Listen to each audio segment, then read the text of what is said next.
The Memory Chaser by Jess Kuras. Chapter 1. Mahara vanished just as she arrived in my life, suddenly and without explanation. There were warning signs before she disappeared, ones I should have noticed if I was paying any sort of attention. I could claim I was just distracted by my own issues, but the truth was I spent all day just wandering around town, passing time on the periphery of life. So when she confided that she kept feeling like she had forgotten something horribly important, I dismissed her and asked if she had forgotten to do her homework. When she told me she was having dreams about some other life and a place she'd never seen before, I shrugged and told her I had dreamt that I could talk to animals last night. But when I woke up with a start slightly before dawn and found her side of the bed empty, I knew something was wrong. Sleep forgotten, I threw back the blankets, hoping for a moment that she had burrowed so deep in the bed that it only looked like she was gone. But no, not only was she gone, but her side of the bed was cold, long abandoned. Springing out of bed, I quickly changed into a pair of leggings and pulled a jacket on, then hurried downstairs. I heard the clinking of dishes in the kitchen and breathed a sigh of relief, certain I'd find her making an early breakfast. But when I peeked around the corner, it was just Mom, washing dishes in the sink. "Morning," I greeted her. "Have you seen Mahara?" I tried not to sound as panicked as I felt. My jaw ached a little as I tried to keep my teeth from chattering, not from the early morning chill, but from the fear I felt in the pit of my stomach. She didn't respond, just hummed quietly to herself. I sighed and tapped her shoulder. "Mom, have you seen Mahara?" My voice came out harsher than I intended. She shut off the tap and blinked a little at me, looking confused for a second. "Who?" "Mahara!" I took a deep breath, trying not to shout. "She's not in bed." She furrowed her brow and turned back to the sink. "Sorry, I'm not sure."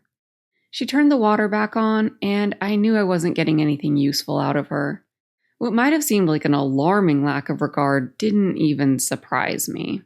This was just how Mom always acted. Distracted would be an understatement. Once, when Mahara was younger, she confided in me that she thought Mom might have Alzheimer's or something.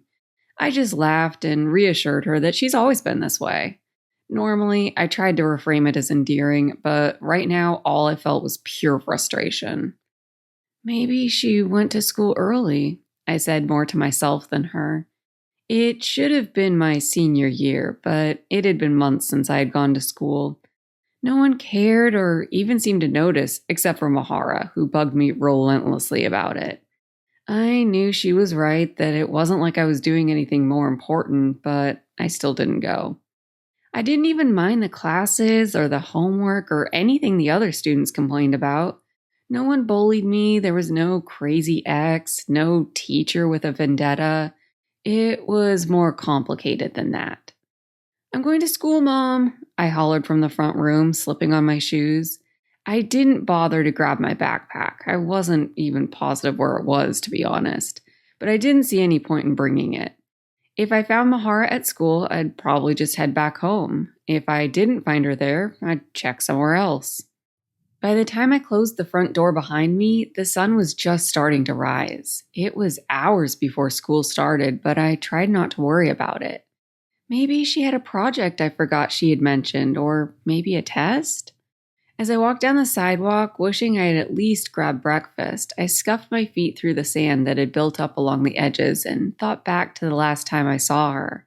Last night, right before bed, she curled up against me and asked me to tell her the story of how I found her. I remembered starting the story, but I think I had fallen asleep partway through. How had I slept through her slipping away so early?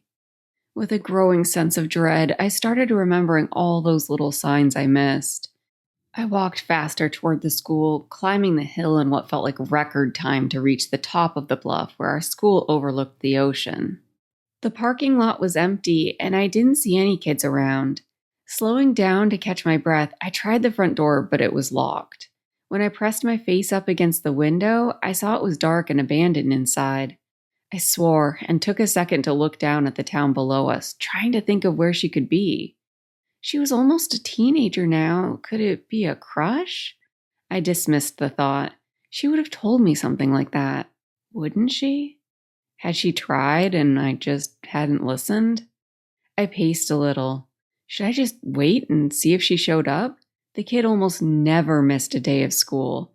Unless something was really wrong, she'd show up eventually and I could give her a hard time for scaring me. I made my way over to the playground and sat on one of the swings. The first teacher showed up a few minutes later and didn't even notice me gently swinging back and forth, the chain creaking in protest. I felt dew soak through my leggings and I shifted uncomfortably, wishing I had dried off the swing first. An hour later, I couldn't help but worry I'd just wasted precious time as a steady stream of kids climbed up the hill to the school, swarming around the entrance in little groups. I found a few that looked around Mahara's age and asked if they knew her, but they all either ignored me or looked at me blankly. After the fourth group of kids just shrugged at me, barely pausing in their conversation, I tried harder to get their attention. Around this tall, I held my hand up to my shoulder. Kind of wild, dark hair? I gestured around my head, imitating how big her untamed curls got. Skinny kid, probably wearing an oversized hoodie. Is it you? One kid asked, sniffling and wiping his nose. I sighed and looked up at the sky, trying to compose myself. Do I look like I'm shoulder height to myself? I asked, the exasperation undisguised in my voice. Despite my annoyance at their utter unhelpfulness, I felt a half-smile tug at my lips. Even though we weren't related by blood, I could sometimes see why people thought we were, and I never corrected them. The kids were already back chatting to each other, ignoring me.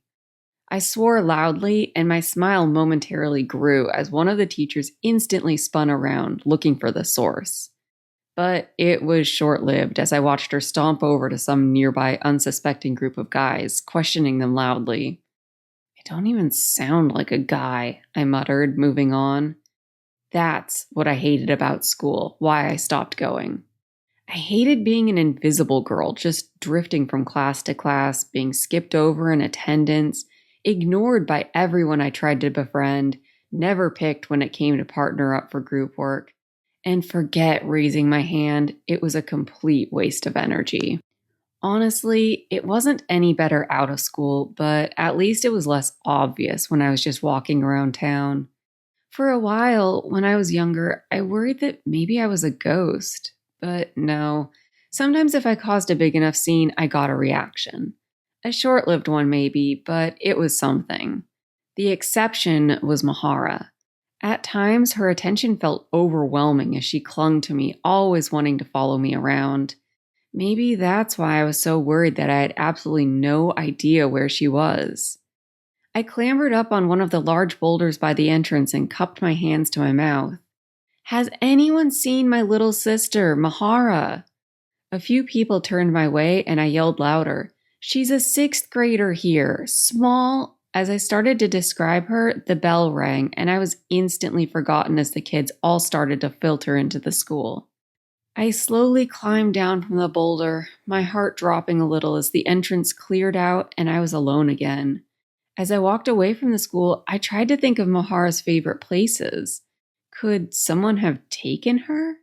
But that didn't make sense. How would they have taken her from our bed without waking me?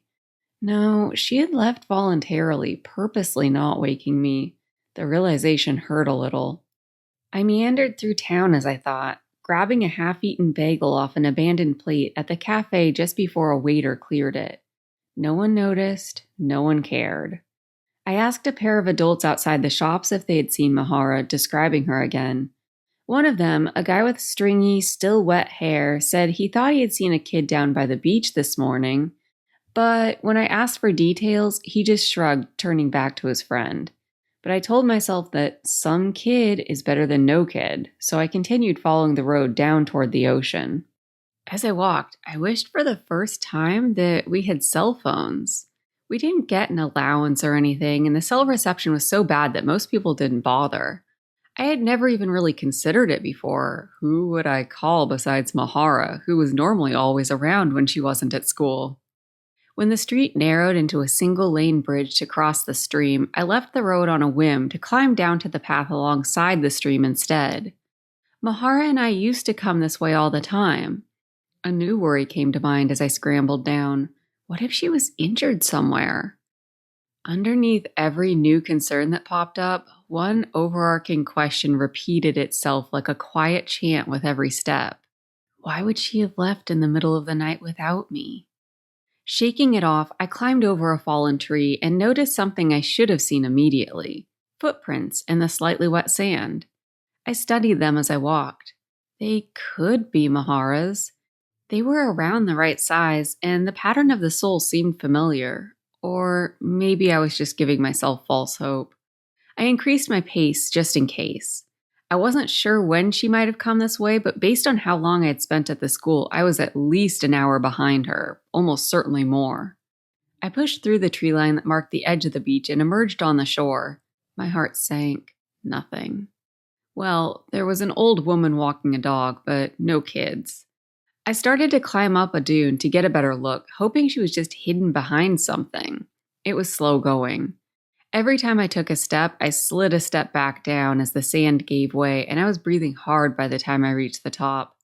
Maybe my heart was pumping extra blood to my brain because a few steps from the top, I remembered something. A few days ago, she had asked me to go to the beach with her. She said she wanted me to show her where I found her. I had agreed, but I hadn't followed through. Maybe she came on her own. At the top of the dune, I shaded my eyes and looked in both directions up and down the beach. Through the thin fog that the sun was quickly burning off, I could see other walkers now, and even a few surfers. 2 dogs chased each other in and out of the waves at the end of the beach, marked by a giant rock that jutted out from the tree line into the water. One of the dogs stopped to sniff something on the sand before the owner shouted at him to leave it, the sound arriving a half-second later. I skittered down the dune toward the inquisitive dog, hopeful.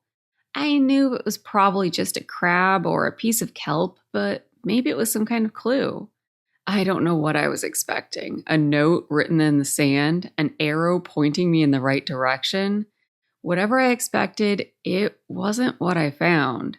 The anxiety that buzzed through me heightened into a steady thrum as I jogged up. Neatly tucked under a rock, her shoes, watch, and jacket looked as if she intended to return at any moment. But clearly, she hadn't come right back, and they were all getting increasingly soggy as the tide rolled in and sloshed them back and forth. One larger wave threatened to pull away the watch I had won for her from the local arcade. I kicked the rock away and gathered up her things, setting them down farther up the shore and combing through them. No clues. Would she really have gone swimming by herself before the sun even rose? Why?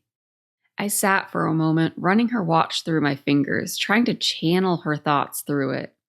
There was something else she had said last night, something about this place. As I was falling asleep, as I told her the story of how I found her, she asked about this rock, the one jutting out into the ocean from the coastline. She wanted to know if that's where I found her all that time ago, and she was quiet when I told her it was. I looked out at the rock, the waves crashing against it, spraying foam high into the air.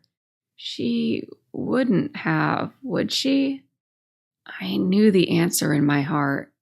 She would. I couldn't let myself think too hard about it as I stripped off my jacket and shoes, tucking them next to Mahara's. I slipped her watch into one of her shoes. At least I hadn't brought much with me. I tried to think optimistically, even as my brain screamed at me to stop, to go for help. I dismissed the thought. Even if I ran all the way back to town, no one would listen to me. No one would care.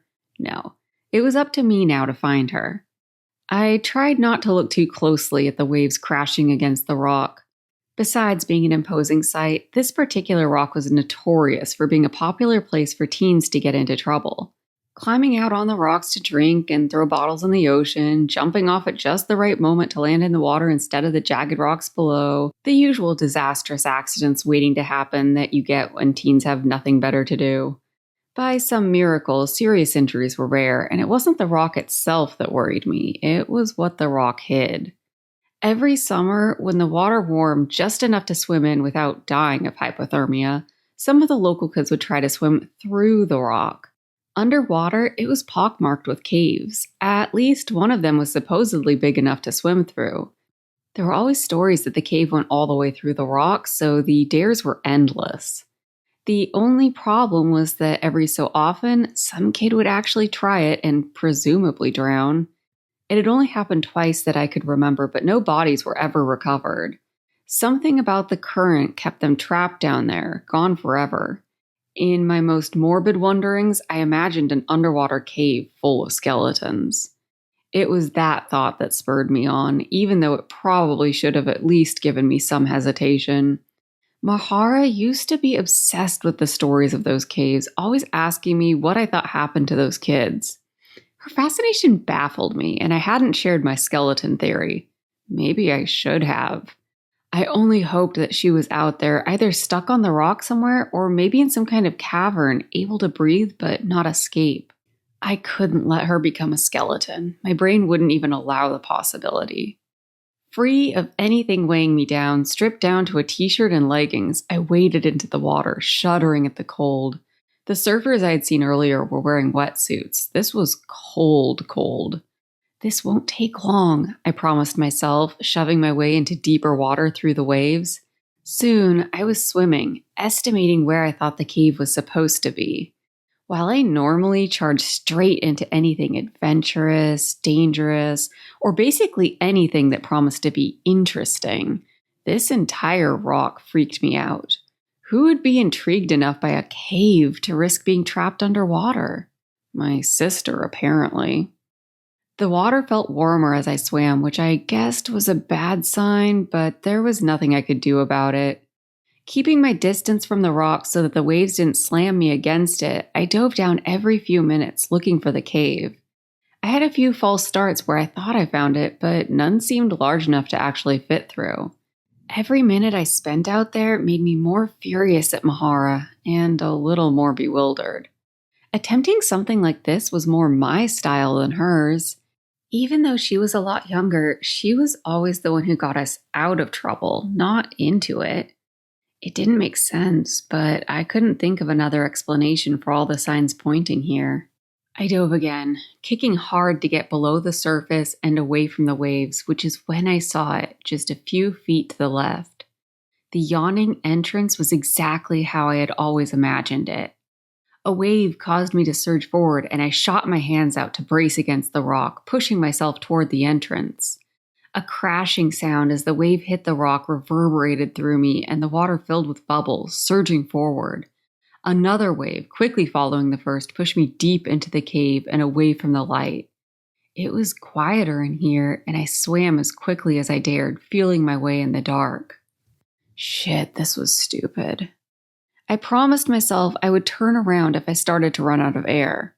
The cave narrowed, and I thought for a moment that I had reached an impasse, but as I slowed for a moment, the grit in the water shifted and a thin shaft of light lit the cave. The tunnel had turned slightly, and with that brief glimpse, I was able to follow the curve and continue onward. The light faded, and I was left back in the dark. Too soon, I realized I was already over halfway out of air, and I knew I'd never be able to turn around and reach the surface again with the way the waves pushed me forward. Even if I wanted to, the cave had become too narrow to easily switch directions. I fought a wave of panic and kicked harder, bumping my head against the wall. My only relief was that I hadn't bumped into any dead bodies. Mahara had at least gotten this far, and if my little sister could do it, I certainly could. I felt the cave take another slight turn in the dark, and I began to wonder how much farther it could possibly be. My lungs were begging for air now, and I felt like I was swimming at a decent pace. Based on how wide the rock appeared to be from the shore, I had to be nearly at the other side, but I still couldn't see a thing. A new wave of fear rippled through me, wondering if it would curve endlessly under the rock or end in a crevice I couldn't fit through. Was I even sure if this was really the right cave? It was now or never. I knew I couldn't hold my breath much longer, so I grabbed and pulled, pushing hard against the cave walls to propel myself forward. I ignored the scrapes and bumps and kicked frantically. Finally, I thought I saw a light reflecting from the end of the tunnel. Whether it was the other end or I had just gotten turned around somehow, I didn't care. All I wanted was air. I had never wanted anything so badly in my life. It even overtook my need to find my sister. The cave walls widened and opened. I burst out, pushing hard for the surface, even as my lungs spasmed in my chest. I broke the surface and gasped, taking in a little water, which caused me to cough and gulp even harder. In a brief break in the waves, I managed to grasp hold of the side of the rock and pull myself up as my body coughed and shook and berated me for acting so senselessly. For a moment, I thought I might pass out as my vision darkened, but I clung tight to the rock and my sight gradually cleared. Could Mahara really have made it through that? I pushed off from the rock and swam slowly for the shore, warily checking the beach for bodies, but saw nothing. I smiled a little, wondering if I would find her just hanging out over here, having climbed over the rock like a sane person instead of swimming through the cave. I could imagine her expression. Horrified, but maybe a little impressed. My feet finally caught in the sand, and I staggered up the beach, stumbling a little on shaky legs. Dropping down, I sat for a moment in the wet sand, wondering what to do next as the waves lapped at my feet. It was weird, I mused, looking around at my surroundings. I rarely ever came over this way, but I thought there were some docks somewhere over here. If I could find them, maybe I could ask around if anyone had seen her. They must be farther down the beach a little. I pushed myself to my feet, fighting a wave of disorientation. The whole beach seemed familiar, but foreign at the same time.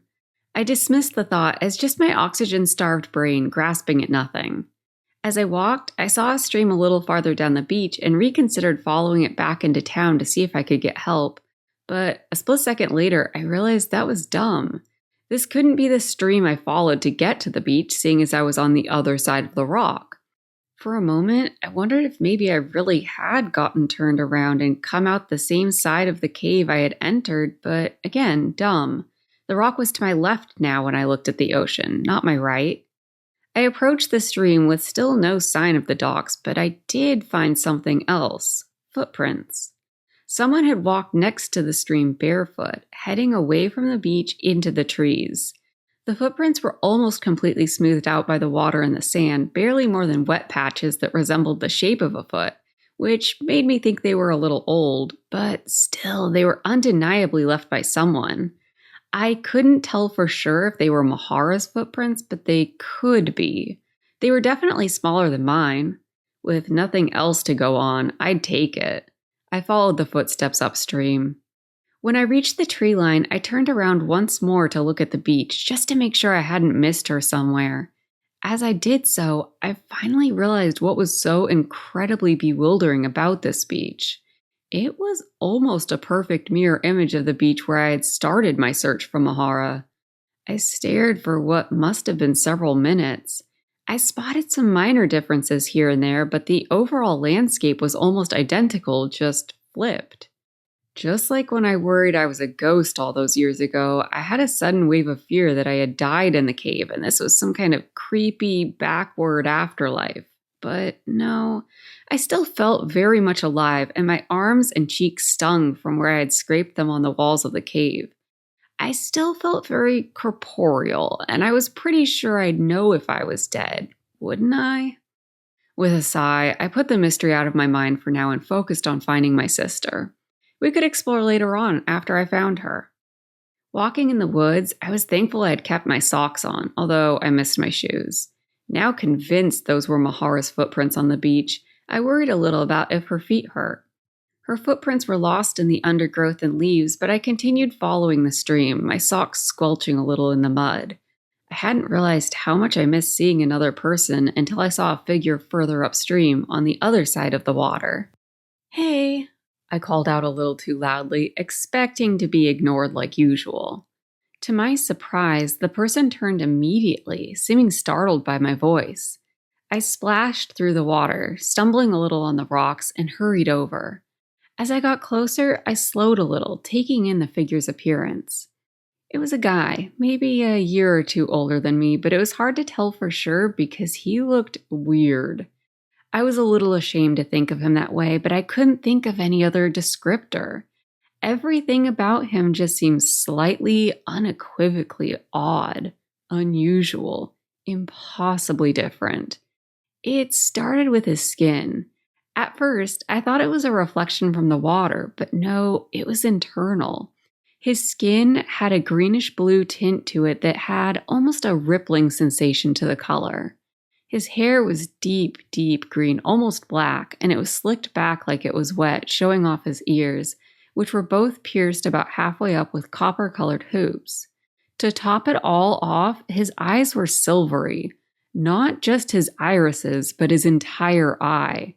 When the sunlight caught them just right, his eyes seemed to reflect light a little more than usual, flashing like a fish's scales. It was deeply unsettling, but to be fair, I didn't exactly look my best, still sopping wet and trudging through the forest in my socks. Silently scolding myself a little for focusing so much on his unusual appearance, I instead concentrated on finding my sister. "Hey," I said again, determined not to let on that I found him a little odd-looking. I met his gaze. "Have you seen a kid come by here? Dark hair and—" He was still staring, and I frantically tried to decide if I needed to describe her skin color to this bluish-green tinged guy.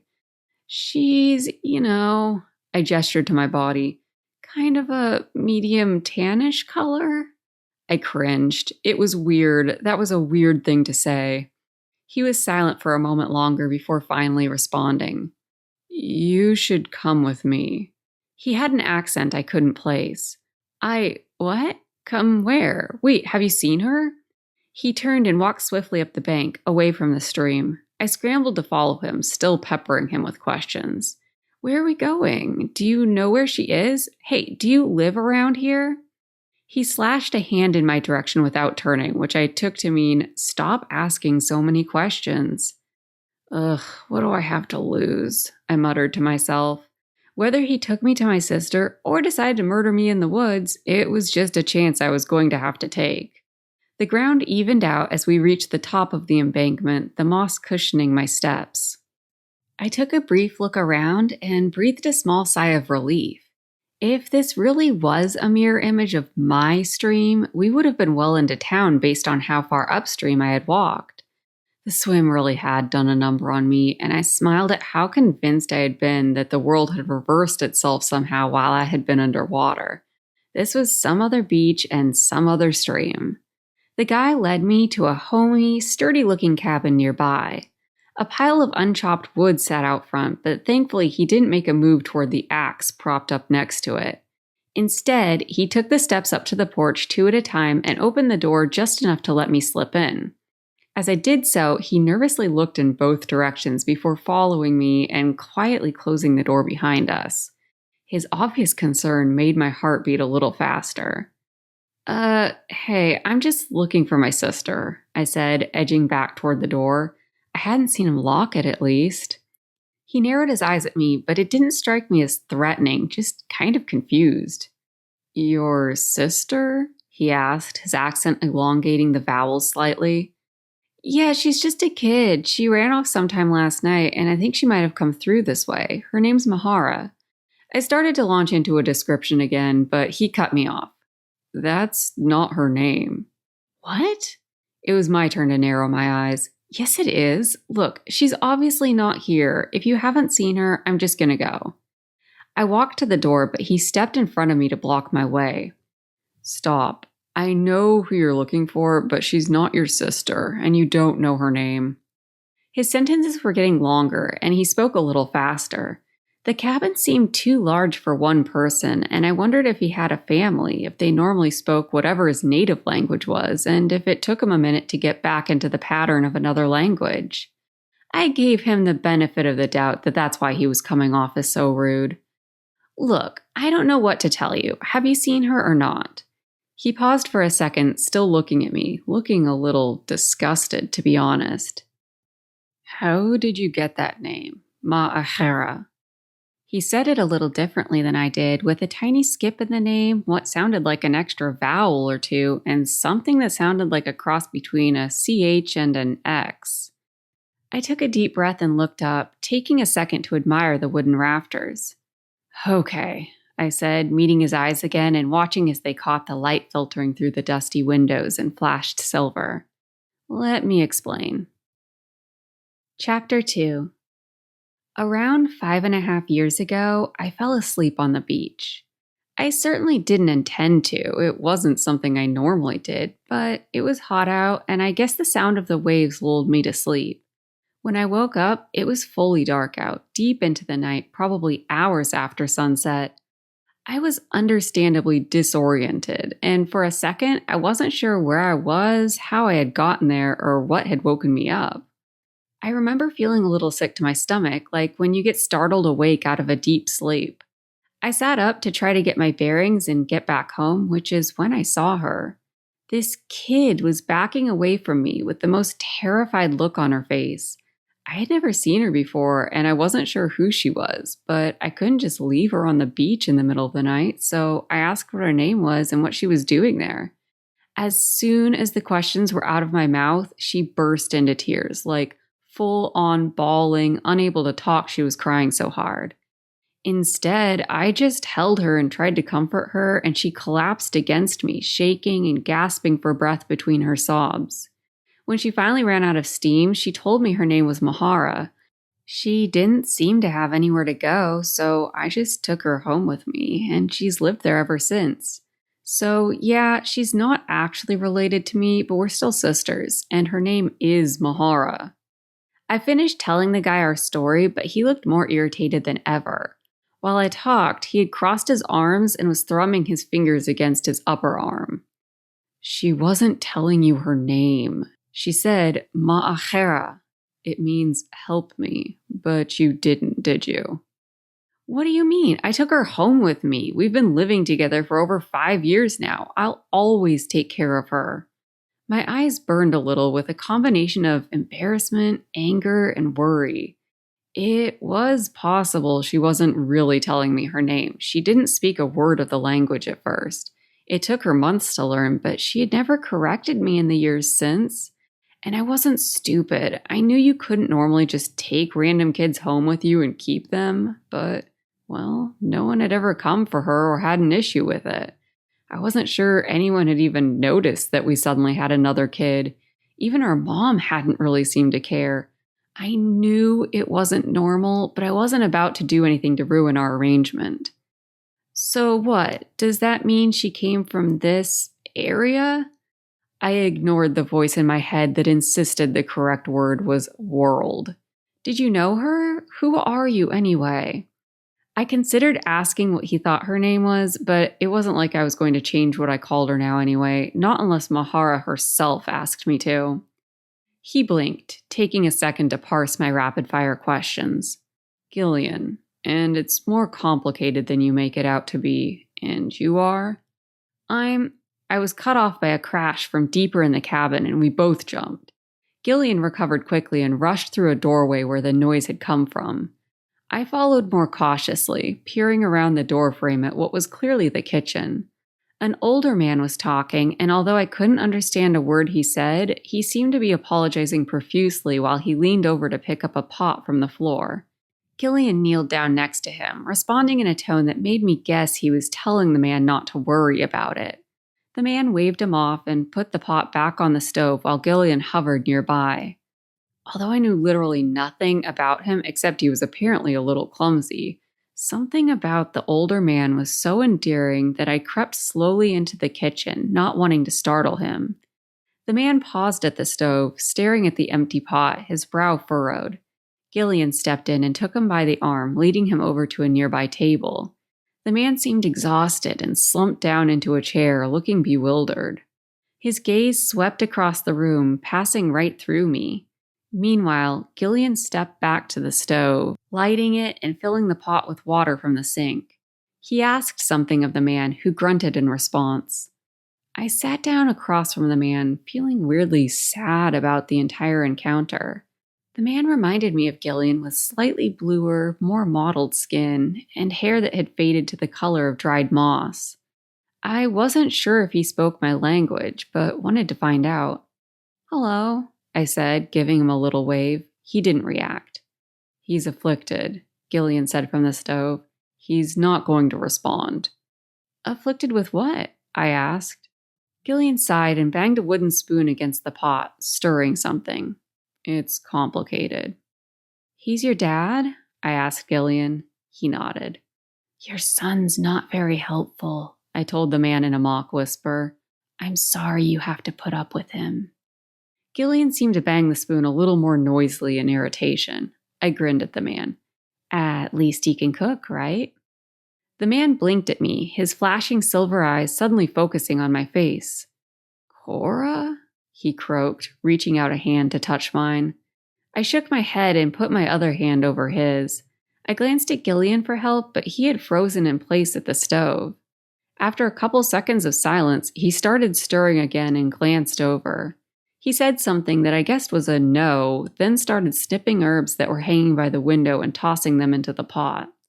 Whatever he said wasn't enough to dissuade his dad, because the man hadn't taken his eyes off me and tightened his grip on my arm.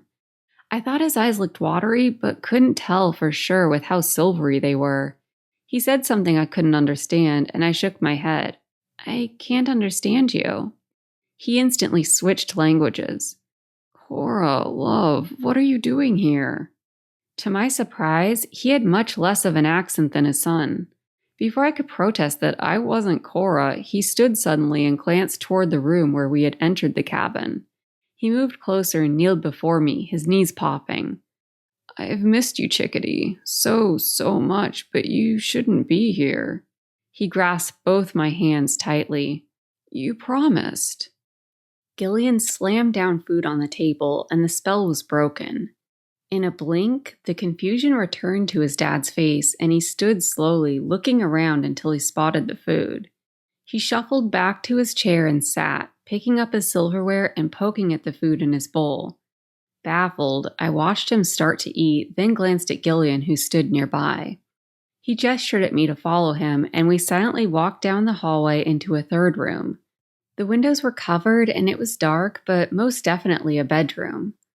I wondered briefly whose bedroom it was, guessing it was the father's bedroom, just based on the old-style wardrobe in the corner and the carved wooden bed frame, before refocusing on Gillean. Okay, answers, I said. Who's Cora? Gillean took a deep breath. That would be your sister. Although he didn't make quote marks with his fingers, I could hear them in his voice. My father used to know her, and as you might have noticed, he's rather confused. Right, I said. Affected. Afflicted, he corrected. Your sister came through here earlier today, and I think she's on my father's mind now. I opened my mouth, and he continued quickly, not giving me a chance to interrupt. No, I didn't see her personally, but one of my neighbors did, and it's all anyone's been talking about all day. I was already turning toward the door, ready to go.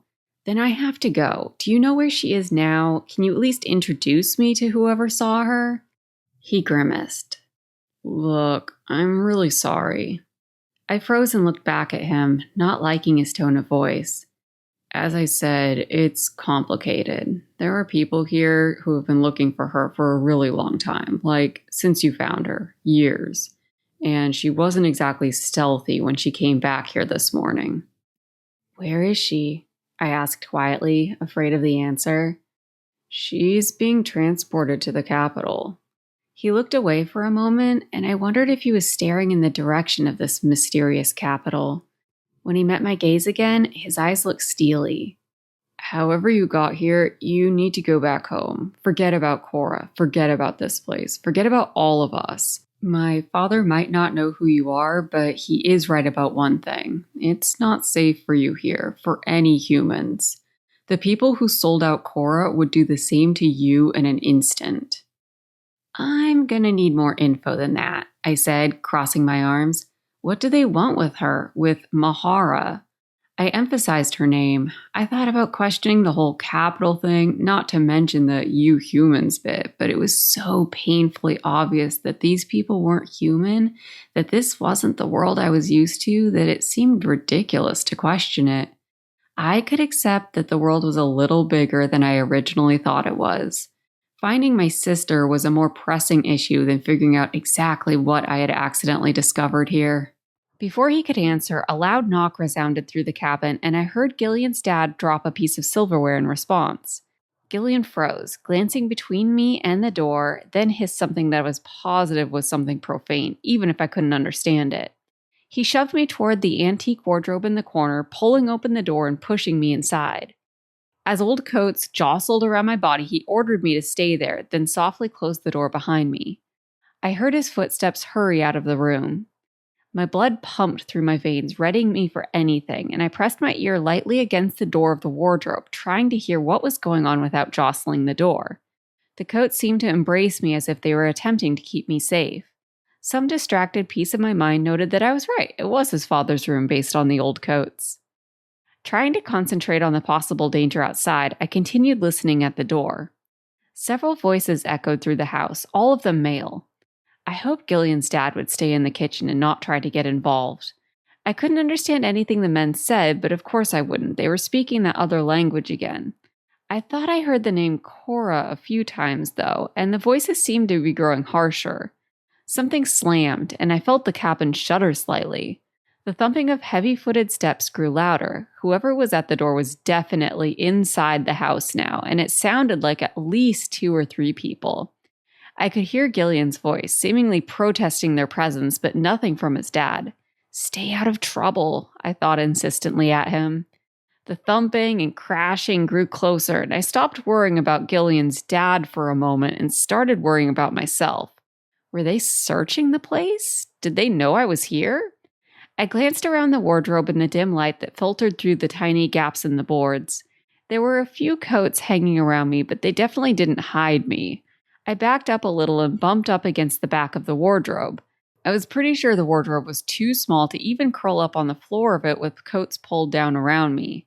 I shifted nervously back and forth. The sound of the men was getting louder by the second. They were absolutely, definitely going to find me in here.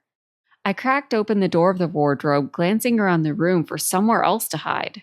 Nothing. Gillean had closed the bedroom door behind him, and I didn't dare open it. The dusty window caught my eye. Could I escape out of it? The men's voices were even louder now and seemed to be directly on the other side of the wall, maybe in another bedroom next door. Something slammed against the wall, causing the floor to shudder again. Making a split-second decision, I dashed out of the wardrobe toward the window, flinging the covering aside. I didn't see any kind of locking mechanism on it, so I jammed my fingers into the divots along the bottom, putting all my strength into sliding it up. It didn't even budge. My movements got more frantic as the voices got closer to the door and dust flew off the frame, lit by the sun filtering through the dirty glass. Nothing. This window clearly hadn't been opened in years, and it certainly wasn't moving today. I stepped away and looked for something to break the glass with. Forget being subtle. I needed to escape now. The bedroom door started to open and I spun around. Too late. My only hope was that these men would be more helpful than Gillean. But my optimism faltered as I flattened against the wall, frozen in panic. Gillean's dad entered first. He smiled when he saw me and raised a finger to his lips. The men I had heard ripping the cabin apart entered quickly after him, shoving him aside. I grimaced and gave them a hopeful, apologetic look, but to my surprise, they looked right past me and started destroying the room, starting with the wardrobe. Coats went flying across the floor, then the wardrobe itself was tipped over. 2 of the men were huge and easily could have been brothers. They had matching long brown hair that faded into beards that seemed to take over most of their faces. Even their bare arms were thick with hair so that barely any skin was visible. Their mouths were carved into what seemed like a permanent snarl as they continued their search, gradually making their way over to where I pressed myself against the wall. The third man stood to the side and occasionally pointed out somewhere he seemed to want them to search further. Where the other 2 men were brutish and wild-looking, he was sinewy and tall. He swayed when he walked and made even the smallest movements look graceful. Somehow, he scared me even more than the other 2. Gillean entered the room behind everyone else, standing in the doorway and very clearly staring at me. With a slight shake of his head, he finally broke eye contact and leaned against the doorframe, watching the men and almost looking bored as they tore sheets off the bed, nearly throwing one on top of me. I sidled away a little, trying to step as lightly as possible, and pressed myself into an empty corner farther away from the men. His look of boredom sliding into annoyance, Gillean said something to the men that I guessed was similar to, "Done yet?" The larger men grumbled to each other, then looked to the smaller man for confirmation. He paused for a moment before finally turning toward the door and brushing past Gillean, leaving without a word. The other two followed behind him. As they left, one of them shouted something back, maybe a threat or a taunt. The other laughed, and then they were gone, seemingly having let themselves out. I left the corner, stepping around the belongings that now littered the floor. "You okay?" I whispered to Gillian's dad. He just smiled absently at me and started to pick up the mess, but Gillean stopped him, saying something to him in a harsh tone. His dad didn't seem to hear him and slipped away, mumbling something to himself. "What was that?" I asked Gillean quietly, bundling up the sheets in my arms. He held out his hand to take the other end of the sheets from me. Together we made the bed and shoved the bed back where it belonged. I turned to try to pick the wardrobe back up, but Gillean shook his head. "Leave it for now." He gestured with his chin, and I saw his dad yawn and sit down on the bed, slowly taking his boots off. "He needs rest, and we can clean up later. Are you hungry?" I nodded. Gillean sat me down at the dining table after making sure the curtains were shut tight. He served me the same thing he had given his dad, then made a bowl for himself. We sat for a few moments, just eating in silence. It was some kind of vegetable stew, and it seemed surprisingly normal. I realized I was ravenous after everything that had happened. It was well into the afternoon, maybe the early evening, and I hadn't eaten since the stolen bagel this morning. He broke the silence. "Someone must have seen you here," he said. "Those men were looking for a human that someone had reported in the area." "I didn't see anyone except you," I protested.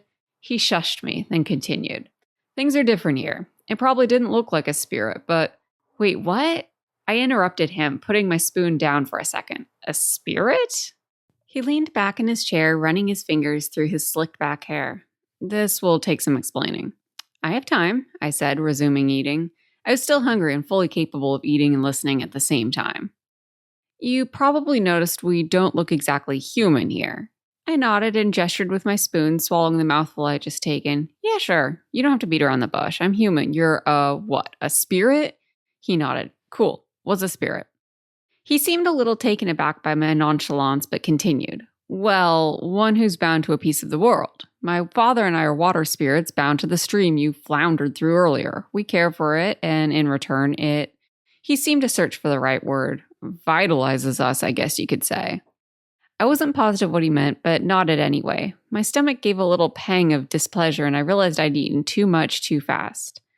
"Okay, and how have I never seen any of you spirits before?" "We used to share a world a long time ago, thousands of years ago." I gave him a hard look, wondering how long spirits lived. Could he be thousands of years old? As if sensing my thoughts, he clarified.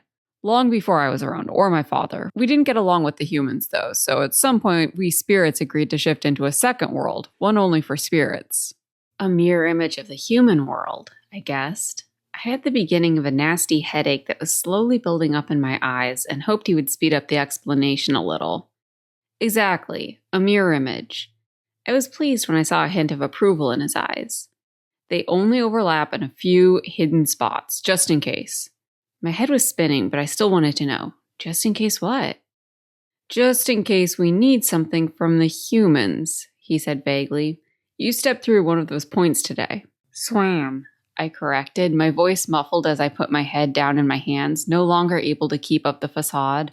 I wondered dully if he had poisoned me. Maybe I should have let those other men find me after all. I didn't have the energy to work up a panic and simply moaned instead. My whole body ached. Gillean said something sharply, that same word as before that I was pretty sure was something rude. He stood up quickly and returned with a bucket. "I forgot, I'm sorry." "Forgot what?" I was not throwing up in a bucket in some stranger's home, I promised myself. I steeled my stomach. "It's the food," he explained, and for a moment I thought he really did poison me. I was more surprised than anything. "Humans always take a few days to adapt. Our worlds have been separate for so long. The shape of the food changes over time. Sorry, I don't know how to explain it in your language, but your stomach won't be used to the food here for a bit. You'll probably feel better if you. He nudged the bucket with his foot. I shook my head. "Not happening." "Okay," he said simply. It seemed like he was waiting for me to throw up, I realized in indignation. "Can I just go lie down?" I asked. I haven't been sick like this since I was a kid, but I remember lying down always helped. Sure. I rose shakily and followed him to the second bedroom, the one I had heard the men search first through the wall. To my annoyance, he brought the bucket. You can sleep here, he said, putting the bucket on the floor next to the bed. Where are you going to sleep? I asked, more out of an obligatory politeness than anything else. I was already sinking onto the mattress, peeling my filthy socks off and curling up on my side. Thankfully, my clothes had dried, but I was positive I looked like a bedraggled mess regardless. Gillean brought over some of the discarded blankets and tossed one over me. Don't worry about it, he said. I was pretty sure I sensed some annoyance in his voice, probably because some filthy human was stealing his bed, but I really didn't care. I was mad about the food, even if he hadn't meant to essentially poison me. I was mad about his reluctance to answer any questions, and I was mad that my sister wasn't here and that no one here seemed very welcoming or friendly except for Gillian's dad, who didn't even know who I was. Most of all, I was mad at that stupid bucket. I knew logically that most of it wasn't Gillian's fault, not really, but he was the easiest target. You can go now, I said abruptly, my head pounding a steady beat on my eyeballs. Color flashed in my vision, looking like golden wisps that floated through the room, but vanished when I blinked. Sure. He left, closing the door behind him. I thought he closed it a little harder than was strictly necessary and felt a little satisfaction that I had irritated him. I was not going to vomit. I focused on the brightest of the golden threads instead, waiting to fall asleep. As the room gradually grew darker, I felt my body start to relax, my thoughts drifting. I pulled the blanket closer, tucking it under my chin. Reflexively, I reached out for Mahara on the bed, forgetting for a moment that she wasn't there. I'll find you, I promised. No matter where they take you, I'll find you. I only hoped she knew I was coming for her. Chapter 3. I woke up the next morning with just the shadow of a headache and a blessedly empty bucket. Zero appetite, though, and I was pretty sure I had dreamed about Gillean, although the details were already slipping away.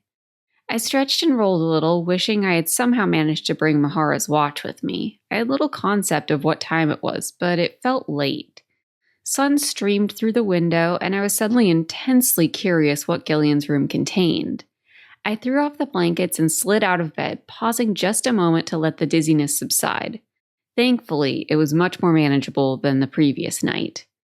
The room was slightly disappointing. An old wooden desk sat in the corner, which had presumably been tossed by the men from yesterday.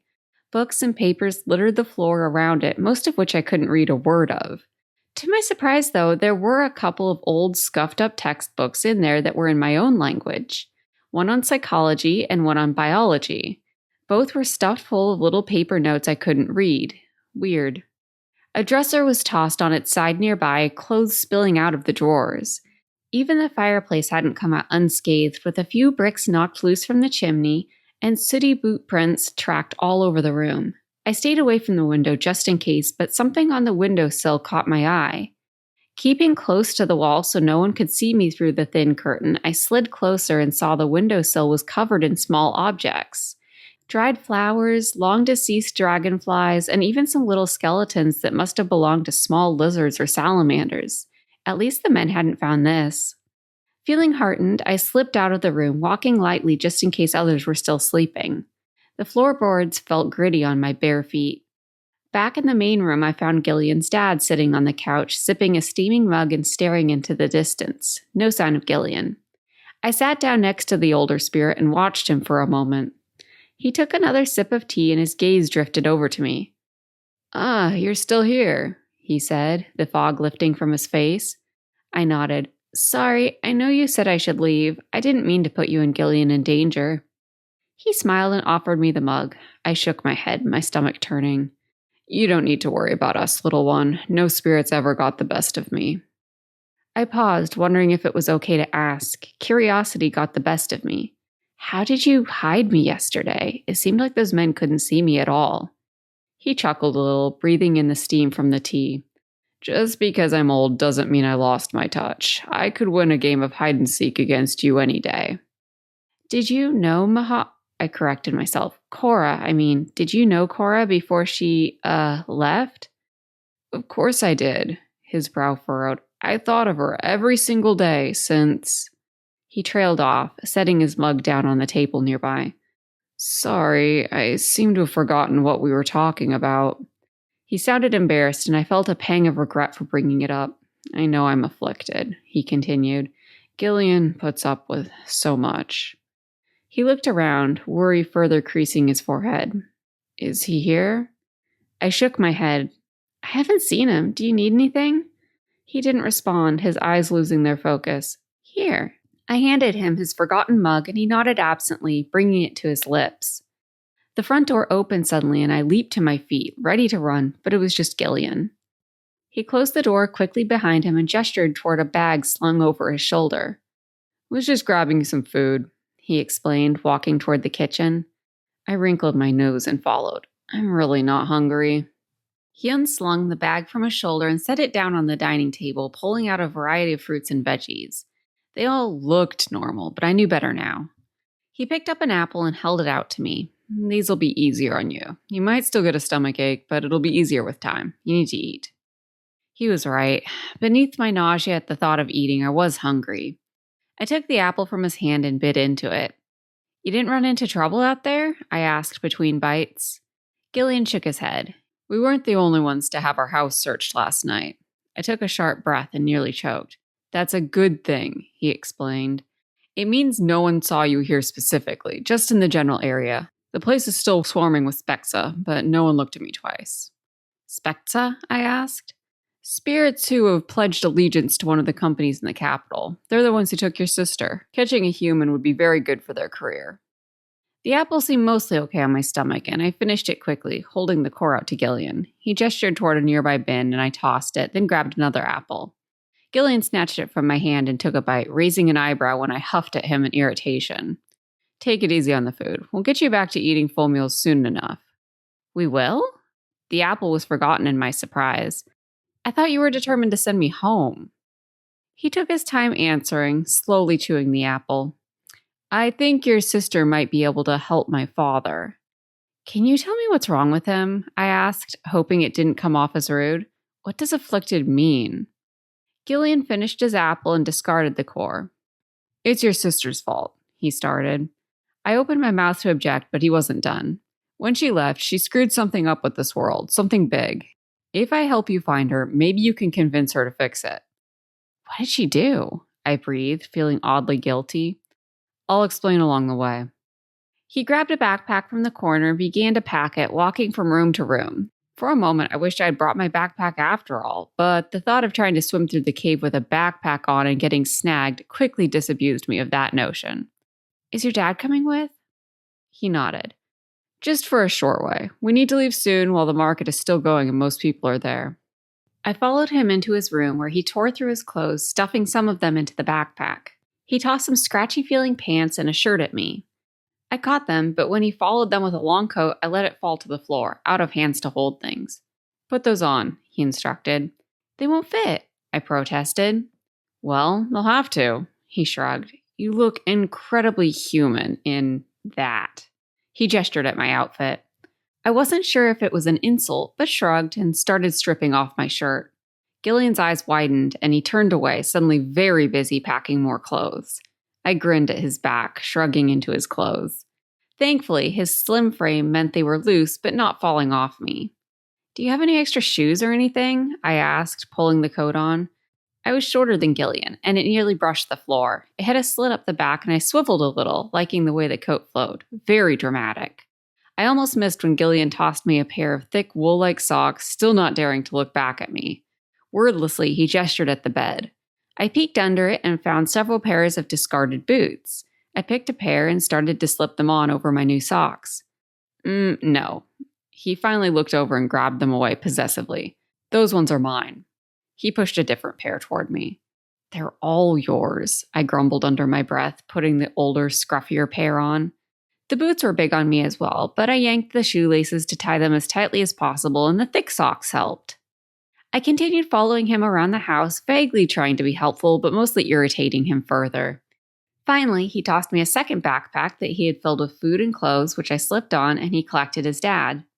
We left through the front door and crept back down to the stream bank. His dad didn't seem entirely aware of what was going on, but allowed us to lead him quietly through the muck, our boots sticking with every step. I had to be careful not to step out of my oversized boots. We paused every time we heard voices, staying low and close to the steep bank to remain hidden. Several minutes into our trip, a bird chirped above us, and Gillean froze, searching for it in the trees. I saw a flutter of wings out of the corner of my eye and located it first, tapping his shoulder and moving in closer to point it out. It called again, and I felt him relax. I wondered why we didn't go invisible or camouflaged or whatever had happened to me yesterday, but felt pretty sure it wasn't the right time to ask. After what felt like ages of slowly making our way upstream, it joined up with a larger river and we came across a small dock with a rowboat. Slipping into the water and crouching down low, Gillean gestured me and his dad under the dock while he waited. My feet went numb as the cold water rushed into my boots, and I held on to one of the wooden poles that held up the dock, offering my hand to Gillean's dad to help him keep his balance. He seemed at peace in the water, however, and slipped in noiselessly next to me. "I'll be back," Gillean whispered over the sound of water rushing downstream.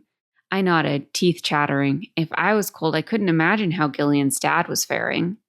After a brief fumble with my coat, I managed to pull it off and slung it over his shoulders, pulling it securely around him.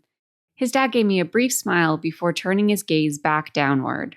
Shivering harder than ever, I considered going after Gillean, but just as I started to edge out from under the dock, he returned, ushering us out and up the riverbank.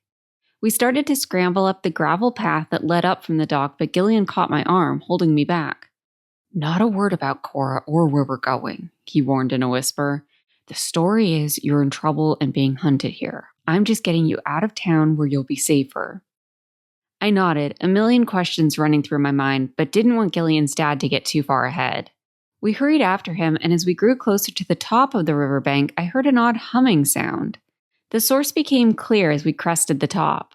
Another cabin sat at the top of the hill, this one smaller and absolutely covered in flowers. Bees, butterflies, and hummingbirds flitted through the air, creating an audible hum. The front door was ajar, and as we got closer, I could see a woman inside, waving us forward.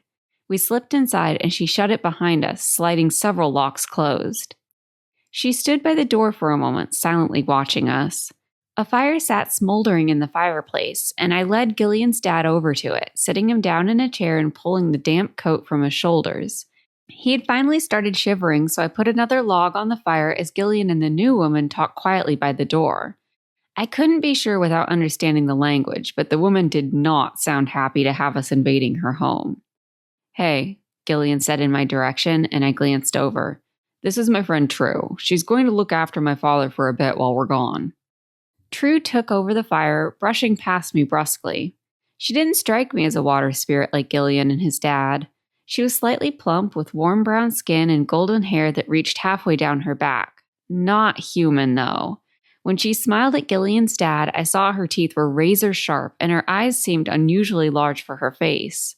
I watched as she spoke a few words to Gillean's dad, brushing back his moss-green hair to plant a kiss on his forehead. Like her teeth, her fingernails were sharpened to a point. Definitely not human. Gillean's footsteps approached from behind. "I think she likes your dad more than she likes you," I observed. Gillean surprised me with a snort. "Yeah, that sounds about right. More than you, too." I shrugged. "That doesn't mean much. She doesn't know me. You, though, says a lot about you." True glared over and said something to Gillean, then turned to me. "I don't dislike," she said slowly, "just want gone. Dangerous." I nodded. She wasn't wrong. Even by letting me in, she was putting herself in danger. "I want to at least stay tonight." Gillean spoke in my language, presumably for my benefit. "We can leave early tomorrow, catch the first train." True shook her head, starting to walk back toward the door, but Gillean's dad caught her arm. "Please?" he said, the first word he had spoken since our conversation that morning. She sighed, and her whole body sagged, seeming to relent. "One night," Gillean promised. True replied in their language and made her way over to the door, sliding open the multiple locks and slipping out. She shut the door firmly behind her. "Where's she going?" I asked. Gillean shrugged, relocking the door. "She said she was going out." He seemed irritated. I noticed a collection of flowers hanging from the rafters in the corner of the room, slowly drying. I wondered absently if they were the same type of dried flowers Gillean had on his windowsill. "Hey," I said, sitting down on one of the chairs by the fire and slipping my boots off, hoping to dry out myself. Can you teach me your language? Gillean gave a great groan, and I could tell he was going to refuse. Just so I don't stand out so much, I specified. He groaned again and slumped down on the floor by the fire. There were no more chairs. I shifted over and offered half of mine, but he shook his head. Fine, he said, the reluctance clear in his voice. Just the basics. I was an eager student and caught on quickly. As we practiced, Gillean's dad seemed to come back to us and took over for a while, nodding eagerly when I got the pronunciation right or remembered a word. Gillean took the opportunity to make more tea for his dad, and when he brought back the steaming mug, I noticed him watching me carefully as I did my best to remember the phrase for "my name is." What? I finally asked in exasperation, unable to focus with his stare on me. You catch on quickly, he said, although you speak like a child would. I shrugged. Back when I found my sister, you were right. She didn't speak the language. I think I picked up a lot of it, and it's starting to come back to me now. His expression didn't change, but we were both interrupted by a knock at the door. Gillean cocked his head, listening to the pattern, then opened it for True, who entered with something that looked like soot smeared across her clothes. She glanced at Gillean's dad and me, still sitting by the fire, then beckoned Gillean outside.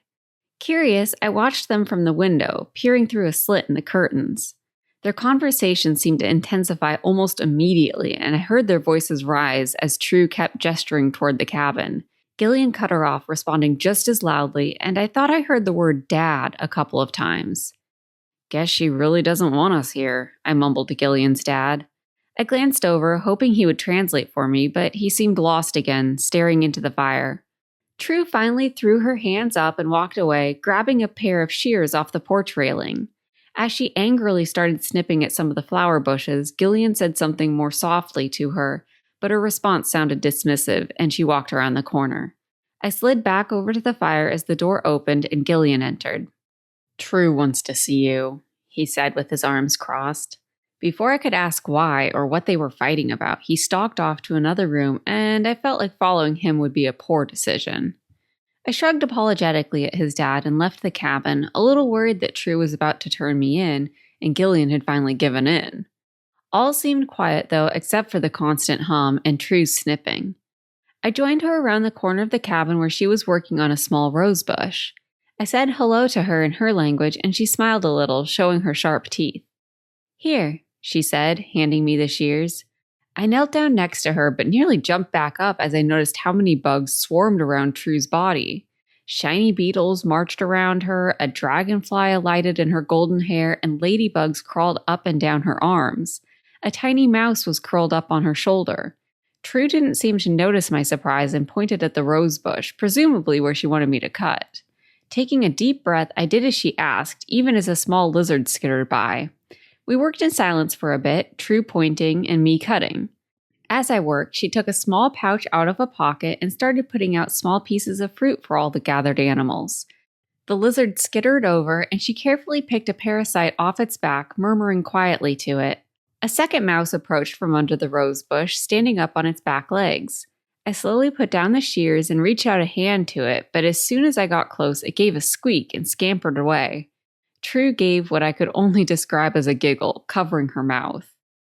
Spirit of small creature, she explained, pointing to herself. I nodded in understanding, still a little disappointed by the scared mouse. My disappointment must have shown. Here, she said. She reached over and shaped my hand so that I was pointing one finger. She gestured, and a butterfly left a nearby flower and landed on my fingertip. I was enthralled and lifted it to my face, staring as its tongue unrolled from its mouth, lightly tasting my skin. I speak, she explained, nodding at the butterfly. And they speak. The animals speak to you? I asked. What do they say? She seemed to think for a moment. They listen. They say, safe. I grinned. That's a pretty good security system. It occurred to me that that must have been what Gillean was alluding to earlier. I didn't see any spirits when I wandered into their town, but that doesn't mean no spirits saw me, courtesy of some rabbit or bird or even a bug. Spies could be anywhere. I filed that info away for later. Can Gillean speak to animals? She smiled again. No, water spirit don't listen. Gil hide. I didn't miss the nickname, and her explanation didn't surprise me. I had suspected as much when the men searching the cabin hadn't seen me. Different spirits, different skills. I spent the next few hours following after True, giving her space to feed all the little critters that emerged from the plants as she passed by, then stepping in to prune, weed, or whatever else she asked of me. As a reward, she sometimes allowed me to hold out some fruit on my hand and then convince some passing bug to land on it for me. As the sun grew lower and a chill overtook the air, it occurred to me that despite barely speaking each other's language and knowing basically nothing about each other, this was the closest I had ever come to making a friend. Besides Mahara, of course. It was nice, but also a little sad. How had I gone 18 years without more than a passing word to someone else my age? I had tried, of course. I spent an entire year sitting with the same group of girls at lunch and being completely ignored.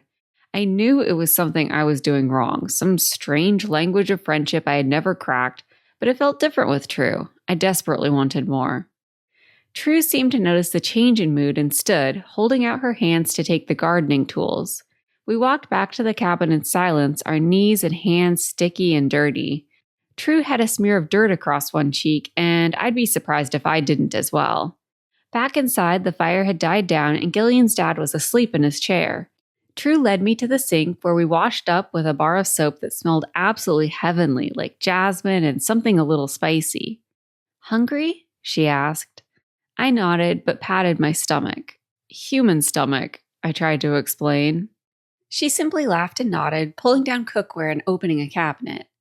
As my eyes adjusted to the darker room, I realized even inside little animals were everywhere. A small snail peered at us from near the sink, swiveling its eye stalks. True tore a piece of lettuce and set it down next to the snail, which munched on it in appreciation. A mouse ran underfoot, and True tisked at it, moving it aside with her toes and chattered at it in her own language.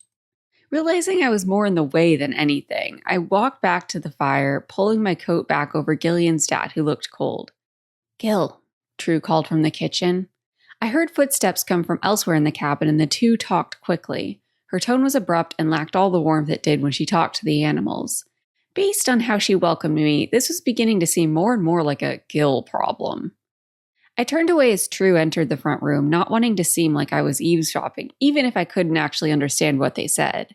She put another log on the fire, then beckoned at me to follow her. We walked through the kitchen where Gillean appeared to be making dinner and completely ignoring our presence, then through a hallway that led to her bedroom. Plants and flowers filled the room to bursting, sitting on every available surface. Her windows were wide open to allow the last rays of sunlight to stream in and bugs to come and go freely.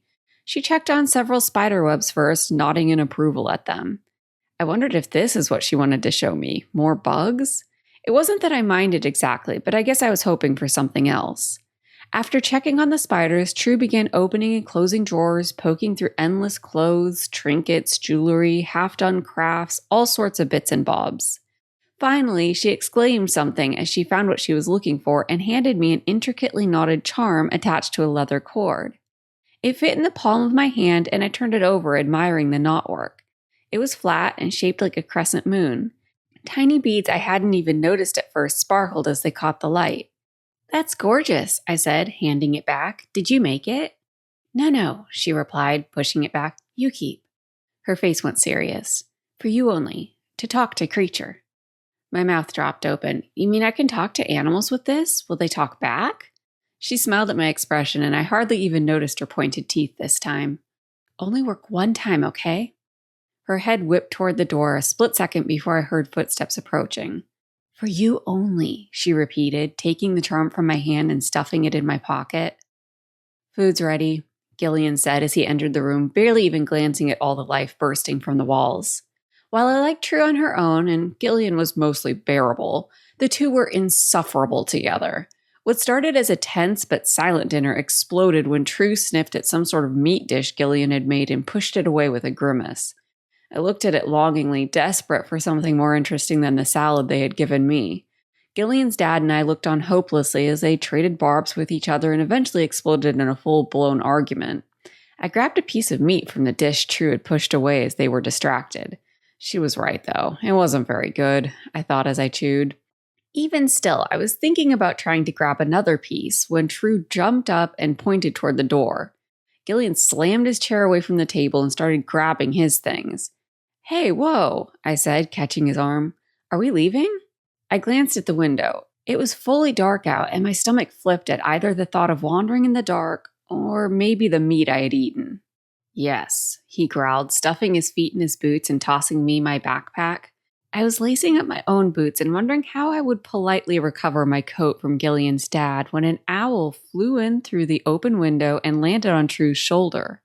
Everyone in the room froze. "Someone coming," she said with a pointed look at me. The argument was forgotten as they both quickly ushered me outside, around to the back of the cabin, and through a small hole that led into a crawl space under the floorboards. I crawled through and heard them both retreat back inside. It was pitch black under there, and now that the hum of the bugs had subsided, I could hear other noises. Above, I could hear Gillean and True's footsteps thunking quickly around the cabin, but below, all around me, I could hear skittering, snuffling, and what I could only describe as slithering. Whiskers brushed my hand, causing me to jump a little. Something cool and moist lightly prodded one of my fingers, and I inched it away, imagining it must be a curious slug or snail. The clunk of bootsteps above me subsided, and I very slowly crawled my way forward, trying not to lift my knees or hands more than necessary, worrying about accidentally squishing something. When I reached the porch where the front door was, I stopped and waited, peering through the slats that revealed the moonlit yard beyond. Moments later, I heard the crunch of footsteps as someone approached the cabin. I held my breath as a man came into view and took the steps 2 at a time up to the porch, now directly above my head. With some relief, I didn't recognize him. He wasn't one of the men who searched Gillian's house. The man knocked twice on the door, then stepped back as True answered and slipped outside, closing the door behind her. The two spoke quietly, and I strained to hear them. I thought I heard True use the word for friend. Was she calling him a friend or saying she had friends inside? The man took a step back, sounding almost alarmed, and asked a question. True used the word no several times, sounding firm. I noticed they kept using one word repeatedly, but I didn't recognize it. I made a mental note to ask Gillian what it meant later. Finally, the man said something that I was pretty sure was a curse and stalked off. Feeling puzzled, I wasn't sure what to make of the odd interaction. I waited a few moments until I was sure the guy was gone, then shuffled back to the other side of the crawl space where I had entered, feeling for my way out. As I reached the hole, arms grabbed me, and for a moment I was flailing wildly, trying to break free. The arms tightened, wrapping around me to restrict my arms. I heard True's voice in my ear and finally relaxed. "You listen," she said, not sounding upset, just factual. I nodded. "Smart girl. But not talk to Gil, okay?" I nodded again. She didn't want me to tell Gillian about their conversation. That wouldn't exactly be an issue, considering I understood exactly 2 words from it. "Good girl," she said, releasing me and helping me up. Back inside, Gillian was standing by the fire, looking tense. "Everything okay?" he asked us. "Yes," True responded. "Just friend." "Oh," Gillian sounded surprised. "A friend, huh?" True repeated whatever the man had said when he was leaving. That word I was pretty sure was something crude. Another word I needed to ask Gillian about, but maybe sometime when he wasn't in the middle of an argument. Thankfully, they both seemed to have forgotten the earlier disagreement, the one where True insisted we leave tonight because she disappeared to her bedroom and left the rest of us to find somewhere to sleep. Gillian's dad had fallen asleep on the couch at some point while I was hiding in the crawl space. I couldn't blame him. I was tired too. Gillian led me to another bedroom, and I decided not to question how he knew exactly where it was. It was obvious they had some kind of messy history, and the last thing I wanted to do was get wrapped up in it. The guest bed was plenty big enough for both of us, but Gillian refused to share it with me, instead opting for the floor. I shrugged and convinced him to at least take a pillow and one of the blankets. We lay in silence for a few minutes, each knowing the other wasn't sleeping. I was tired, but sleep eluded me. I broke the silence first. "Hey, so what's the plan tomorrow? We're taking a train to the capital, right?" He was silent, and for a moment I thought I was wrong, that maybe he had fallen asleep. "Gillian?" He groaned. "Yes, we're taking the train. Did True try to talk you out of it too?" "Huh?" I propped my head up on my hand and looked over at him. "What do you mean? Is that what you were arguing about?" "One of them." He was silent for a minute again. "She doesn't think it's safe." I mean, is anywhere really safe? I asked. What's the alternative? He rolled over to look at me. Walk, I suppose, or give up and send you home. Well, that's not happening, I said firmly. And walking sounds like it would take ages. I need to get my sister back. If you think the train is the way to go, I trust you.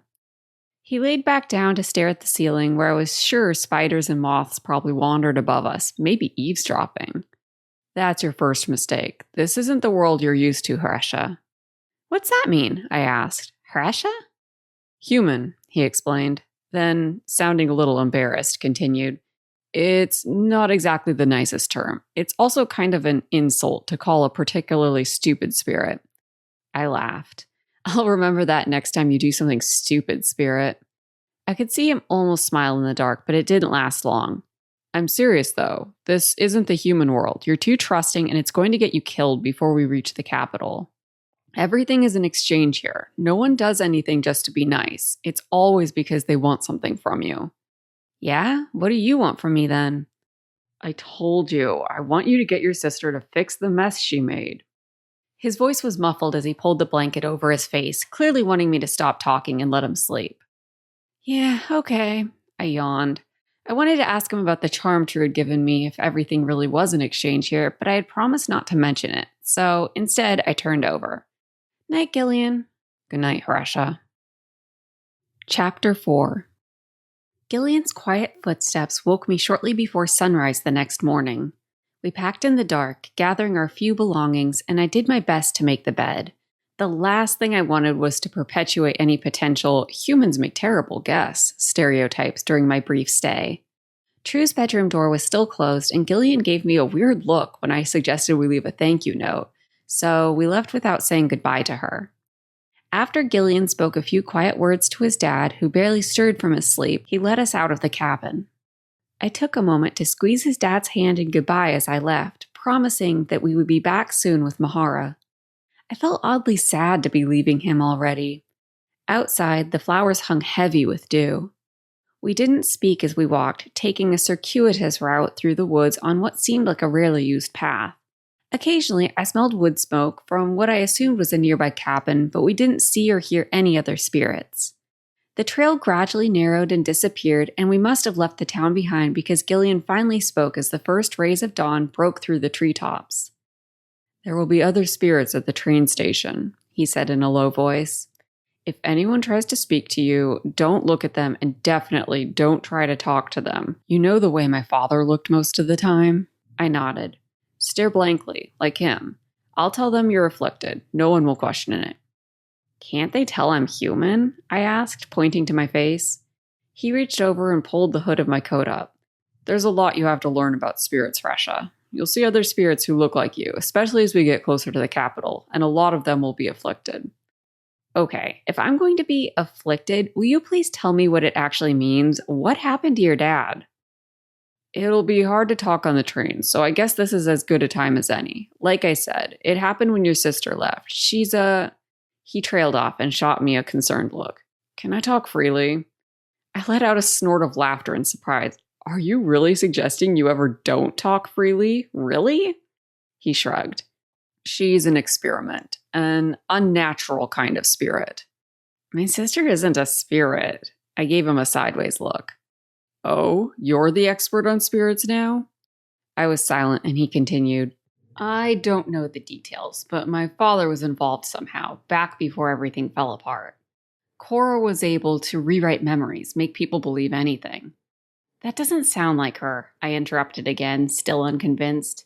Mahara didn't have a dishonest bone in her body, enough so that it drove me crazy sometimes. Like when I found a small wad of cash on the floor of the arcade, she shamed me into turning it in. Or maybe shaming wasn't quite the right word. It was like the idea of keeping it didn't even occur to her. And forget playing any card games that required her to lie or bluff. She would tell the truth every time or dissolve into a fit of giggles if I managed to convince her to at least try. She could make people believe anything, he insisted, including humans. If she didn't want you to suspect her, she'd simply rewrite your memories to convince you she's harmless. You'd never even know she adjusted them. Then again, she had left me behind, not even leaving a note to explain. I rolled my eyes. Fine, say you're right. How's that related to being afflicted? When she left, she rewrote a lot of people's memories, like everyone who had ever interacted with her or heard of her. I don't know what went wrong, but it didn't work. Not like she obviously thought it would. She left enough behind that we were able to kind of piece together that she went missing, but some people's memories were so screwed up that they don't remember who they are or what's going on. They have trouble forming new memories. Some are worse than others, but yeah, my father is one of them. I really don't think you have the right person, I said, unconvinced. Despite my hurt feelings of being left behind, I couldn't shake my memories of the little kid who liked to draw and make forts in the backyard. I didn't doubt that there were spirits capable of all kinds of weird things, and I even accepted that maybe Mahara was a spirit. However, I just couldn't imagine her changing my memories or putting an entire world into disarray, especially as such a little kid. It didn't add up, but Gillean seemed so sure of himself I didn't think I could convince him otherwise. He abruptly switched to his language, and I realized he was continuing our lessons. Apparently, he didn't think I could be convinced either. Wait, I said. I thought I wasn't supposed to talk to anyone. You're not. This is just to listen. He had little patience for my mistakes or when I forgot a word, but we doubled my vocabulary during the walk to the train station. To my delight, he also pulled out some dried fruit and meat to snack on while we walked, and my stomach only gave the tiniest of cramps. When we finally came across a larger gravel road, one well-worn with tracks, Gillean stopped our lesson. We're getting close. We'll have to walk through town to get to the station. Stick close. I stuck close, but my eyes couldn't help but wander. It was still quiet, but we walked through what must have been the main street of the town, where shops lined both sides. I could see a few spirits moving inside, and I strained to see them. One of the doors opened, and someone began bringing out tables and chairs, whistling quietly.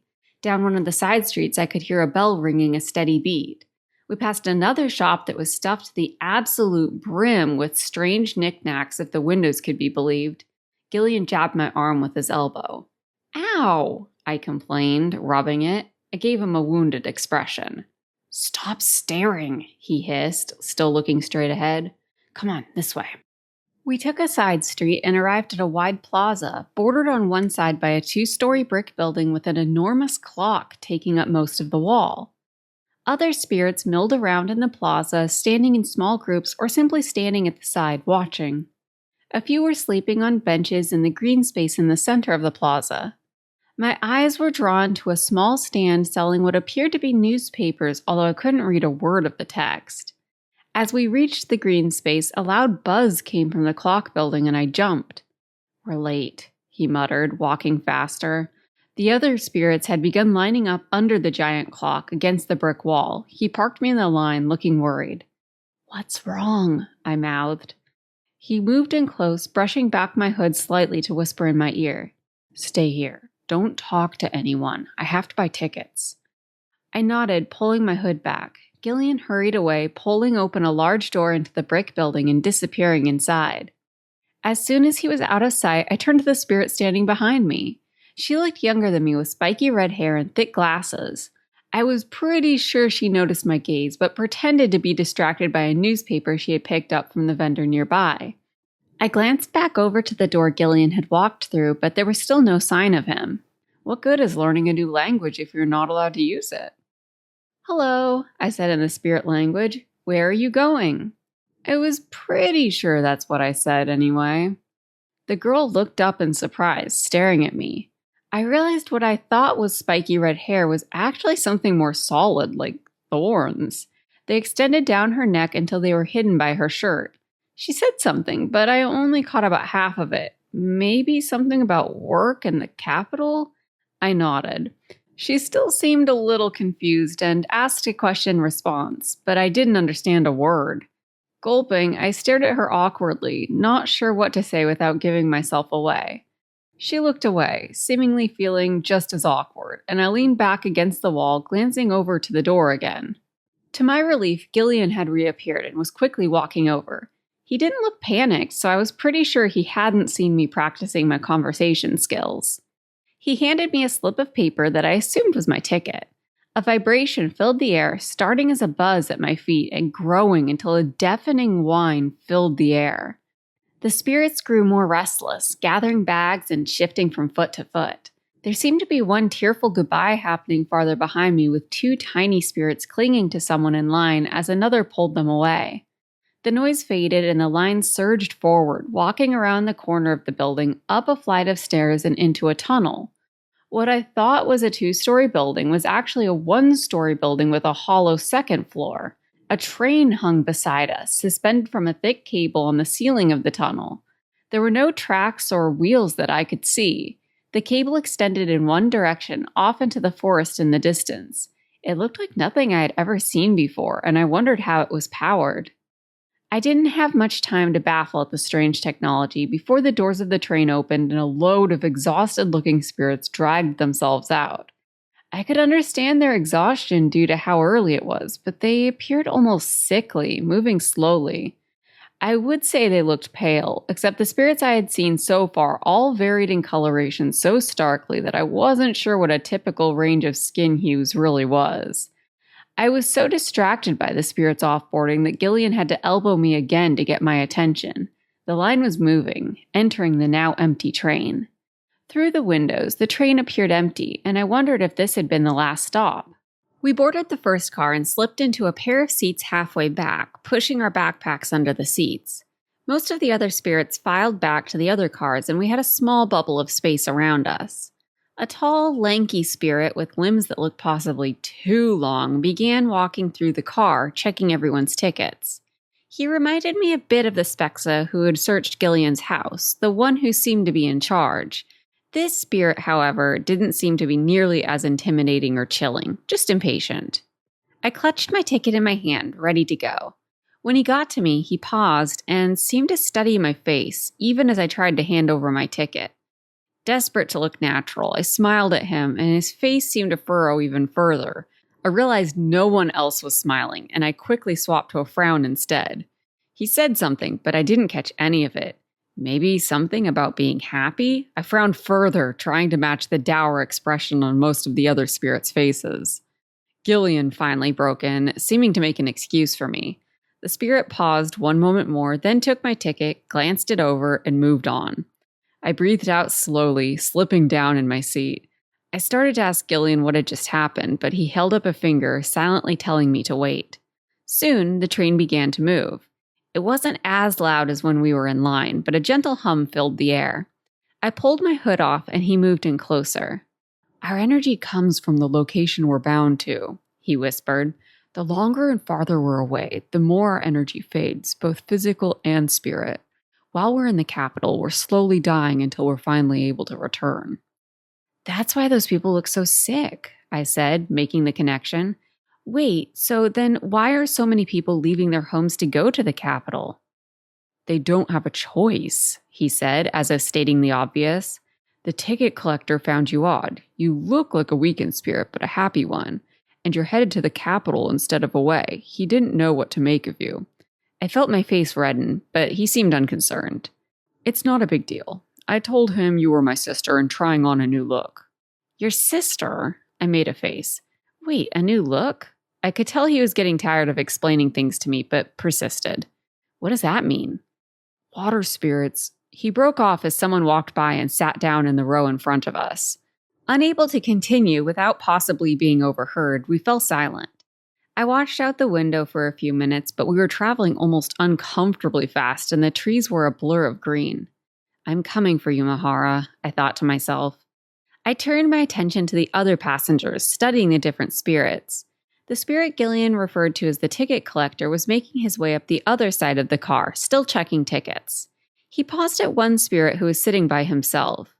I could only see the back of his head, but the spirit seemed to keep wiping his forehead, and as the ticket collector studied his ticket, it only got worse. He eventually pulled a handkerchief out of his pocket and wiped down his whole face. With a frown, the ticket collector asked him something, but even if I understood the language, the relentless hum droned out his words. I wanted to ask Gillean why such an obviously sick spirit was headed toward the capital, but he was looking behind us. Finally, he tugged at my arm and stood up, grabbing his backpack, so I grabbed my backpack and followed him down the car. I glanced over my shoulder one last time, still curious about the sweaty spirit, but Gillean touched a button to open the door to the car behind ours, and I reluctantly followed. We walked all the way through that car to the third car, then to the fourth car, and finally into the fifth. I glanced over all the spirits we passed, marveling at how much they varied in appearance. Finally, we slid into a different row with no one around us, presumably so we could resume our conversation.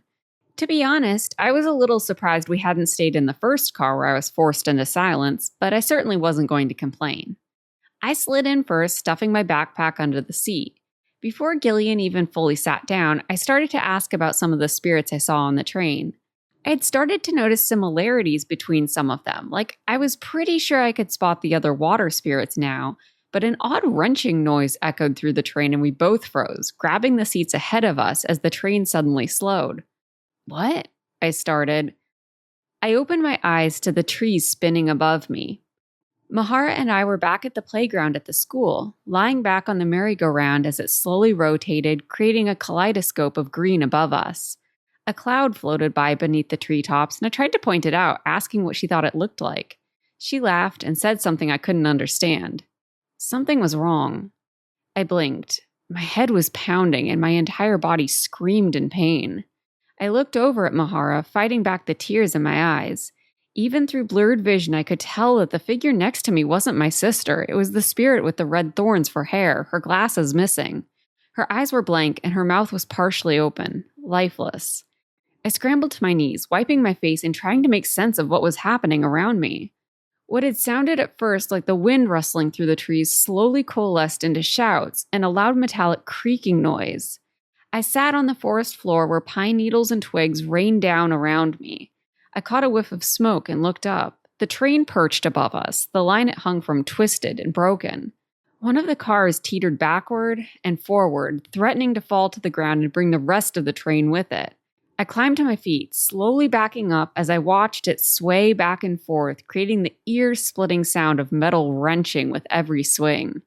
I fell back as I tripped over something hard, and my hands landed on ground that crunched. Wincing in pain at the sudden movement, I slowly picked myself back up and turned around. It took me a moment to figure out what I was looking at. A train car sat upside down behind me, the windows shattered and the metal sides crumpled in places where it had impacted the trees. It sat slightly askew on a bed of trees it had presumably knocked over on the way down. Another car sat halfway on top of it, crushing the back half of the train. Behind them, 3 other train cars were still attached, but appeared to be in much worse shape. One was almost completely flattened, one on fire, and the third was ripped in two. Spirits were piling in and out of the cars, pulling out bodies unconscious or dead, it was impossible to say, and bags of belongings. A fight broke out in the middle of it all, but was quickly broken up when a body plummeted down from above, almost hitting them. Looking back up, I saw some spirits trying to climb down from the car, still teetering on the brink of the cable. "Gillean?" I called, my voice hoarse. I rotated in place, nearly falling at the sudden movement. I didn't see him anywhere, not even among the unmoving bodies on the ground. Groaning, I walked over to the upside-down train car and peered through the windows that were now touching the ground. This must have been our car, right? I climbed through the window, thankful the glass crumbled beneath my bare hands and didn't seem too sharp. It was dark inside, and spirits bumped into me as I clambered around unsteadily on what used to be the ceiling, trying to remember where we sat. Everything was upside down and backward, and only half the car was accessible. The other half was crushed under what I guessed must have been the 4th train car. A body hung from a window of the other train car, his arms hanging down and waving slightly, as if he was just dropping in to say hello. Not Gillean. Shuddering a little, I climbed back out of the train car to the outside world. Other spirits were on top of the train cars, and I realized that's what was causing the body's arms to wave at me. Their frantic footsteps were creating vibrations that rattled through both train cars. They worked from above to pull both live and dead spirits free. I quickly glanced over at the newly freed spirits, but still no Gillean. There were metal handles by the doors, and I put my foot through one of them to hoist myself up onto the top of the train to try to help.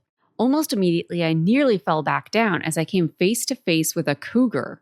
When it turned away and began scrabbling at a half-open panel in the train's roof, finally wrenching it open, I realized it was helping. Guess spirits of large creatures exist too, I realized.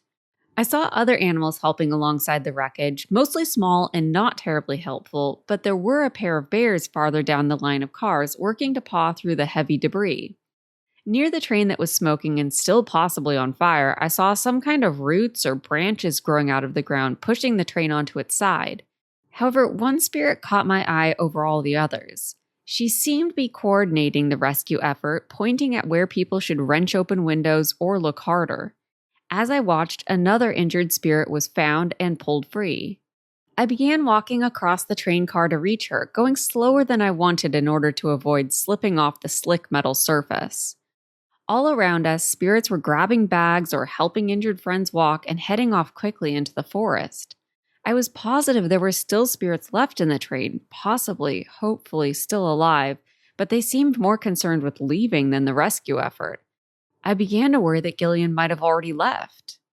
Finally, I reached the spirit who had been pointing out where to dig, and to my dismay, she hauled a bag on her back and headed for the side of the train, about to slide off onto the ground below.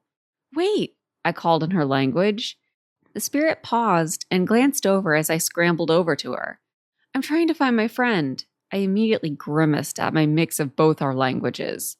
Her face twisted and she yanked me harshly away from the edge of the train, pushing both of us to a kneel so that the others on the ground couldn't see us as clearly. She said something quickly and quietly, and I didn't catch it. I shook my head and shrugged. "Sorry?" "Do you belong to someone here?" She tried again, this time slower in a mix of both our languages.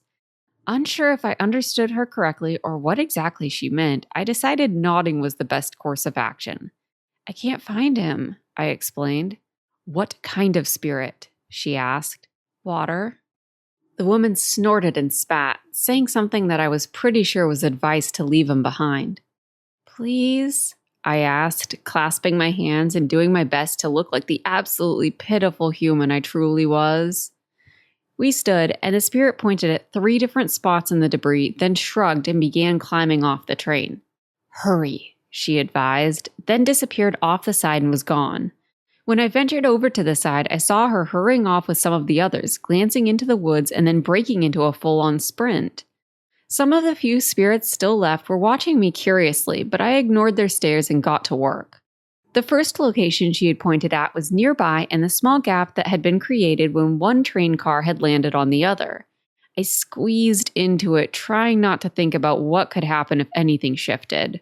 I breathed out, trying to move deeper into the crevice. As I slid down, I heard a loud screeching sound. It was that train from above, the one still teetering and threatening to fall. Somehow in the chaos, I had forgotten about it.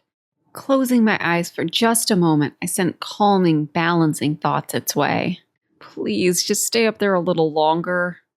Deeper in the crevice, I saw clothing. Reaching out as far as I possibly could reach, I grabbed hold and tugged. The spirit's arm flopped back, and in the dim light, I could see his face. Eyes open, but lifeless. Another body. But at least it wasn't Gillean. Backtracking, I braced my back against the train car and squirmed back out of the crevice, regaining my footing on top of the train. The next spot the spirit had pointed at was farther, closer to the next car down. The fire had mostly burnt out, but it was still smoking heavily. Several huge trees had fallen down on top of the very back of the train car, making it almost inaccessible. I was pretty sure that's where my next target was, but as I jogged over, I heard distant voices coming from the woods. The few spirits still left in the area also seemed to notice and were grabbing their belongings and making a hasty exit in the opposite direction. I picked up my pace. When I reached the fallen trees on top of the train car, I paused for a second, considering my options. I needed to reach the train's windows below, but it meant climbing down the branches to the ground. The tree's branches were spindly, and I was pretty sure I could climb down them, but I couldn't tell for sure if I'd be able to get back up or push my way back out of the branches. The window below still looked intact as well, and I wasn't sure if I could break it myself. I paced as I thought, surveying the scene from all sides, my footsteps clunking noisily on the metal roof. "Hello?" I heard a weak voice call from inside the train. My heart dropped. The spirit was clearly alive, but it wasn't Gillian's voice. I glanced back at the tree line where several figures stood, calling to each other and pointing at the train above.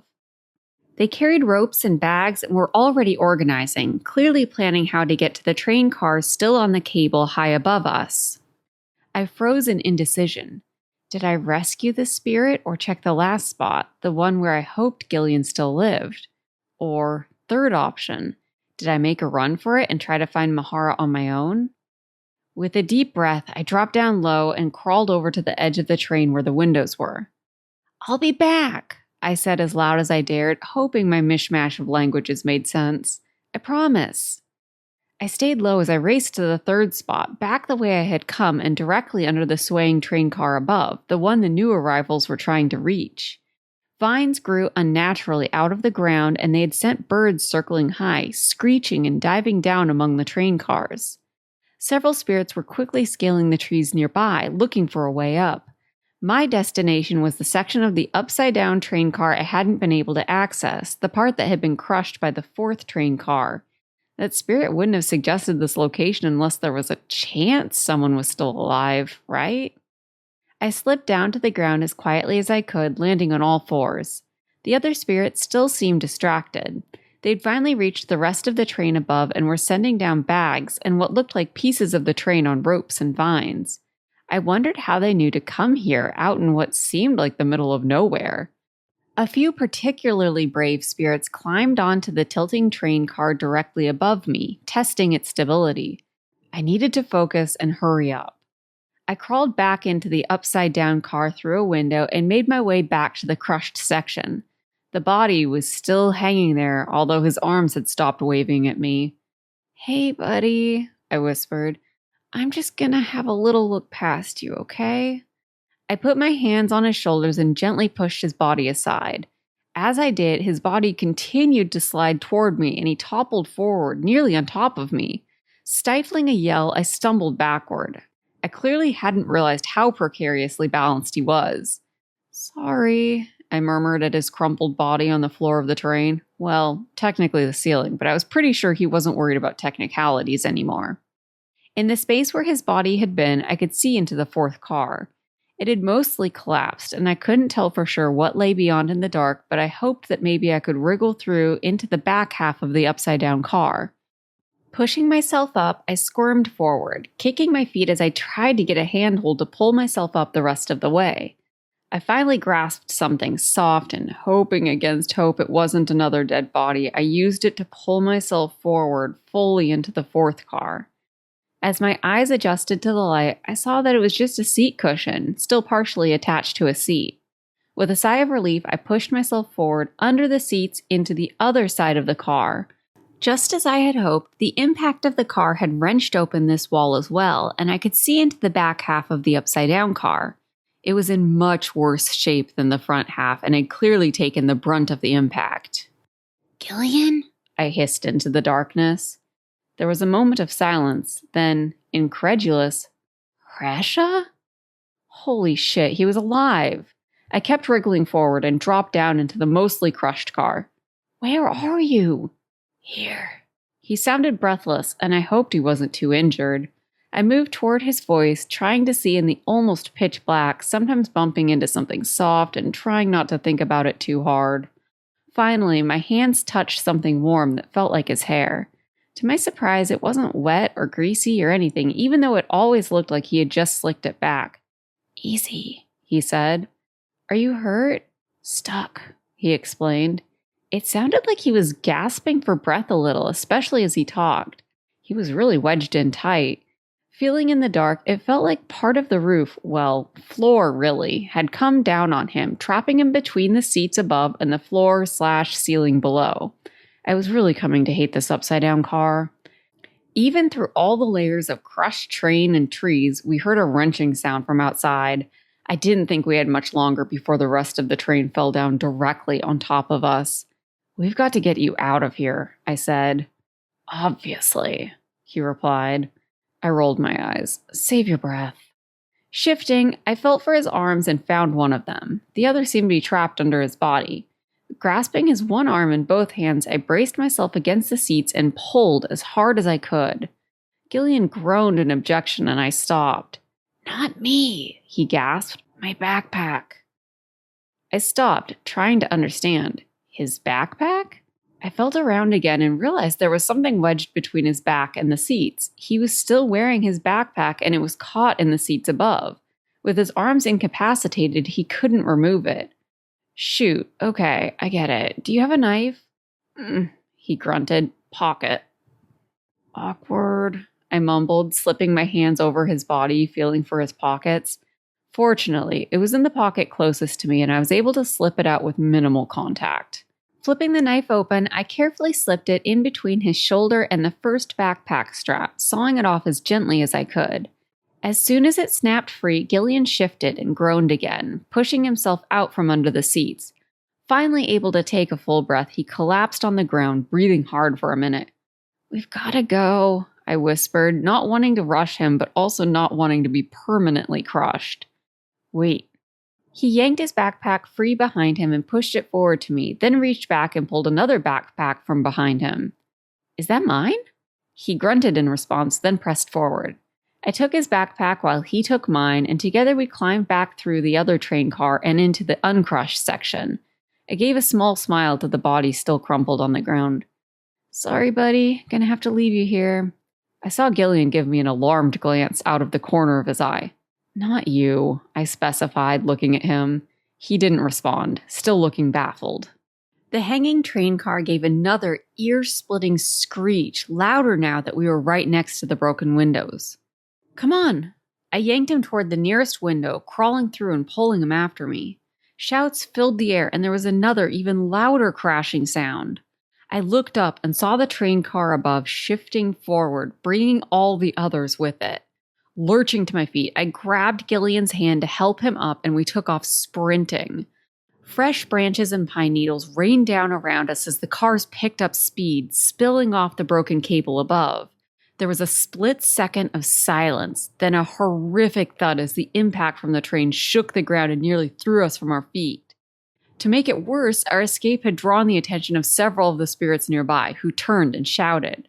I slung the one intact strap of Gillian's backpack over my shoulder, picking up the pace to keep up with his longer stride as we raced alongside the train, trying to put distance between us and the other spirits, who still seemed to be deciding what to do about us.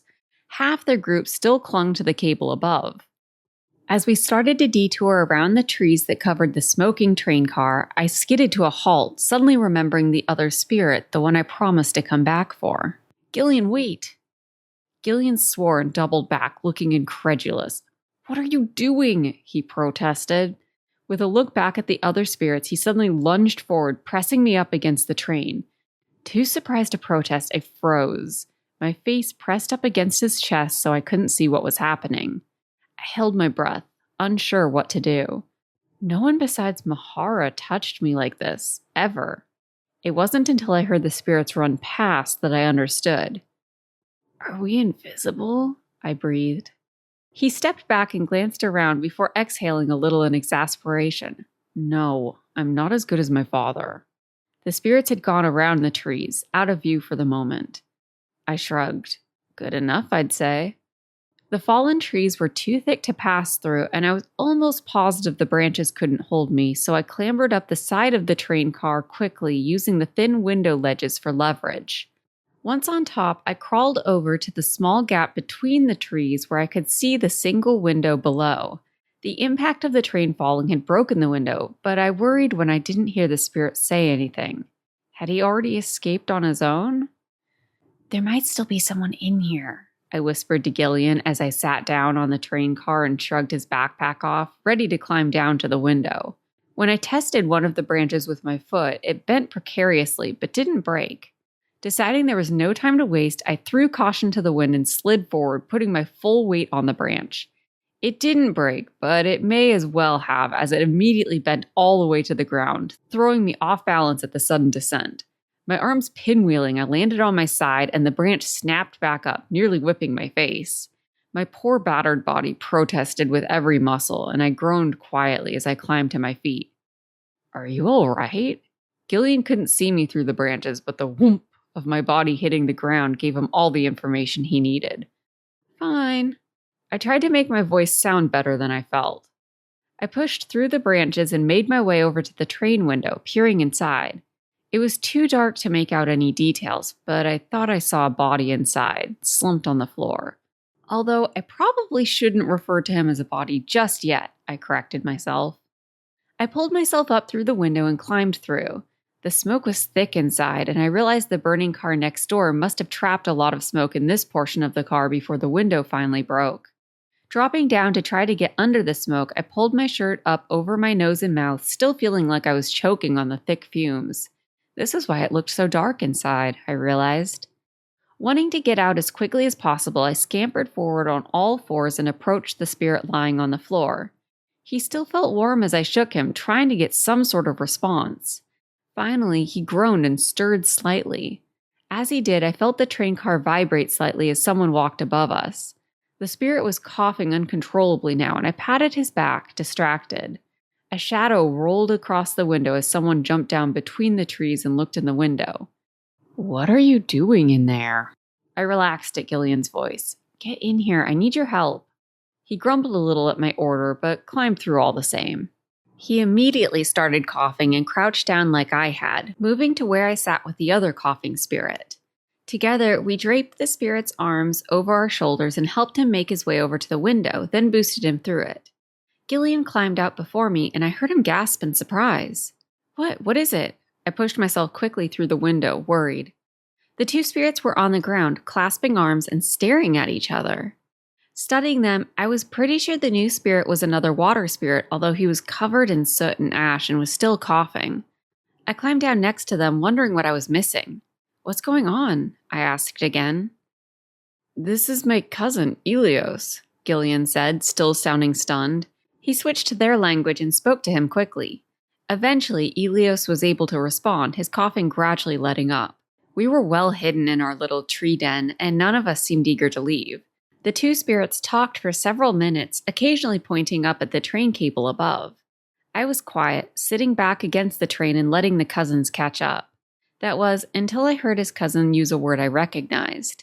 It took me a moment to remember where I had heard it before, but it stuck in my head as something I had wanted to ask Gillean about before we got so distracted. Then it came to me, True's friend, the odd spirit who came to her cabin late into the evening. "Wait," I said. "Kreetcha, what does that mean?" Gillean paused as if trying to decide whether to answer. Elios answered instead, his words more accented than Gillean's, but still perfectly understandable. "In your language, it would be something similar to shaded ones." "Shadowed ones," Gillean corrected. Elios nodded. "It's what some spirits call themselves, those who cause destruction like this train." "This was planned?" I asked. I thought back to that sweaty spirit, the one who seemed so nervous and out of sorts in the first car. Was he Kreetcha? Gillean sighed.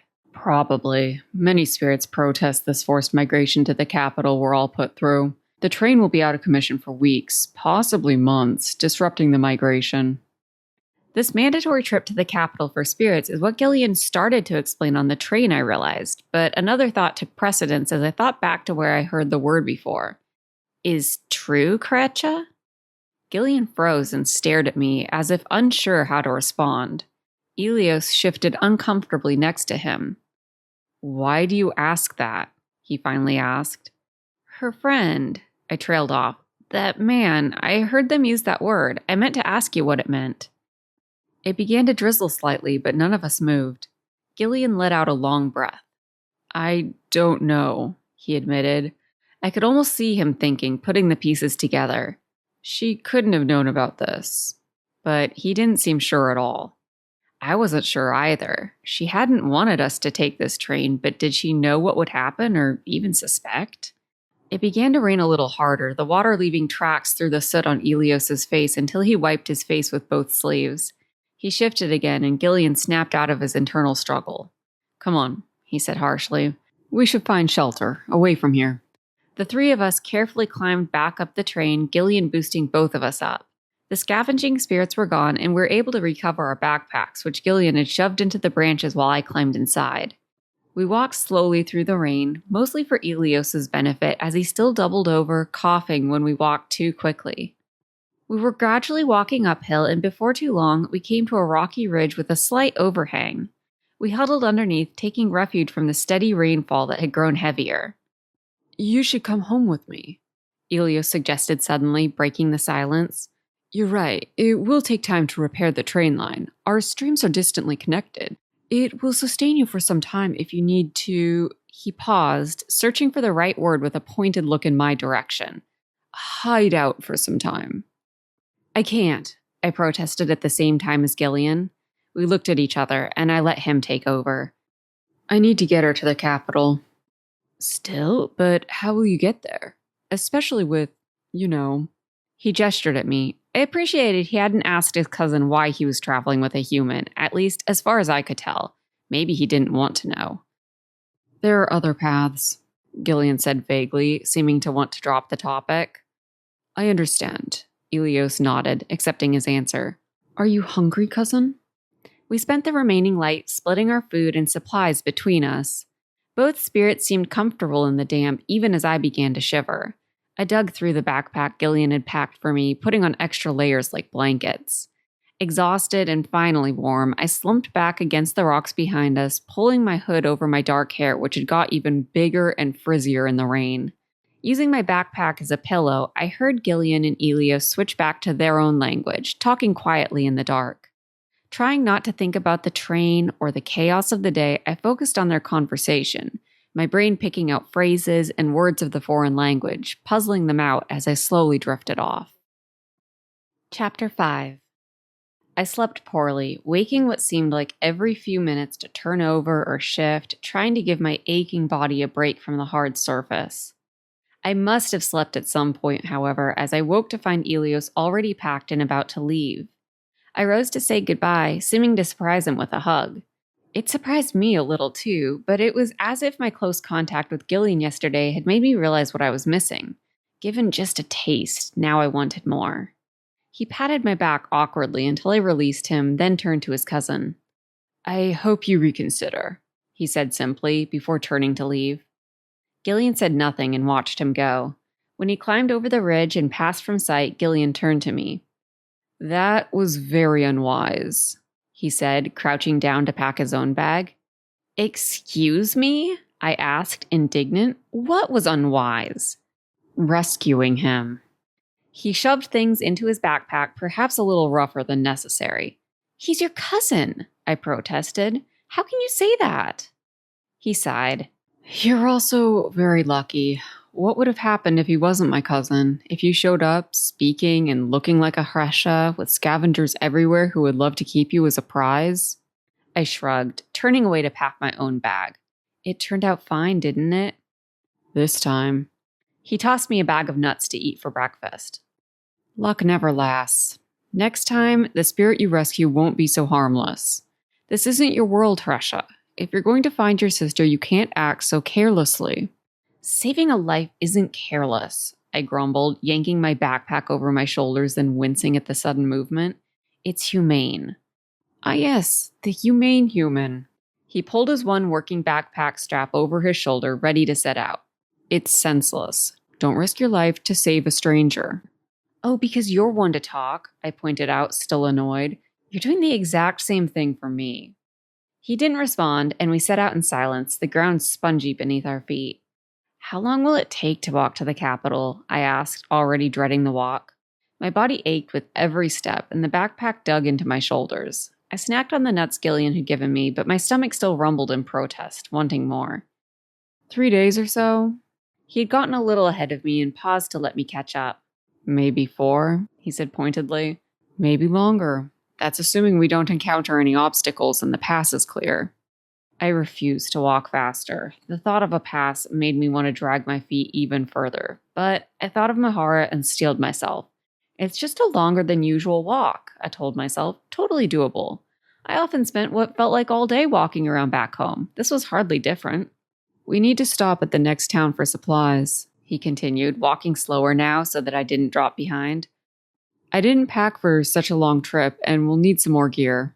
I stifled a groan at the thought of carrying more gear. I noticed the train cable to our right, hanging in the trees. We followed it as we walked, keeping it in view. "Does the train stop in this next town?" As much as I hated the thought of getting on another train, I might still prefer it over all this walking. Gillean shook his head. No, it used to, but not enough people used it, and it was discontinued years ago. Not enough people live here anymore. The next stop is on the other side of the pass. I realized in the sudden silence that I was terrible at making conversation. I had so little practice with it, and it showed.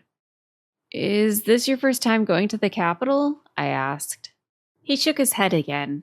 I thought he might get annoyed by all my questions, but he didn't seem to mind, or maybe he was just getting used to it. I spent most of my childhood there. My father worked as a spexa for many years. What? I stumbled over my own feet, trying to imagine his sweet dad as a spexa. Your dad? Really? Yes, really. I don't remember much of it, but my father was vital to the research done there, and we spent much more time in the capital than most spirits. He stopped speaking for a moment, and I could see him trying to decide whether to continue. I waited, hoping he would.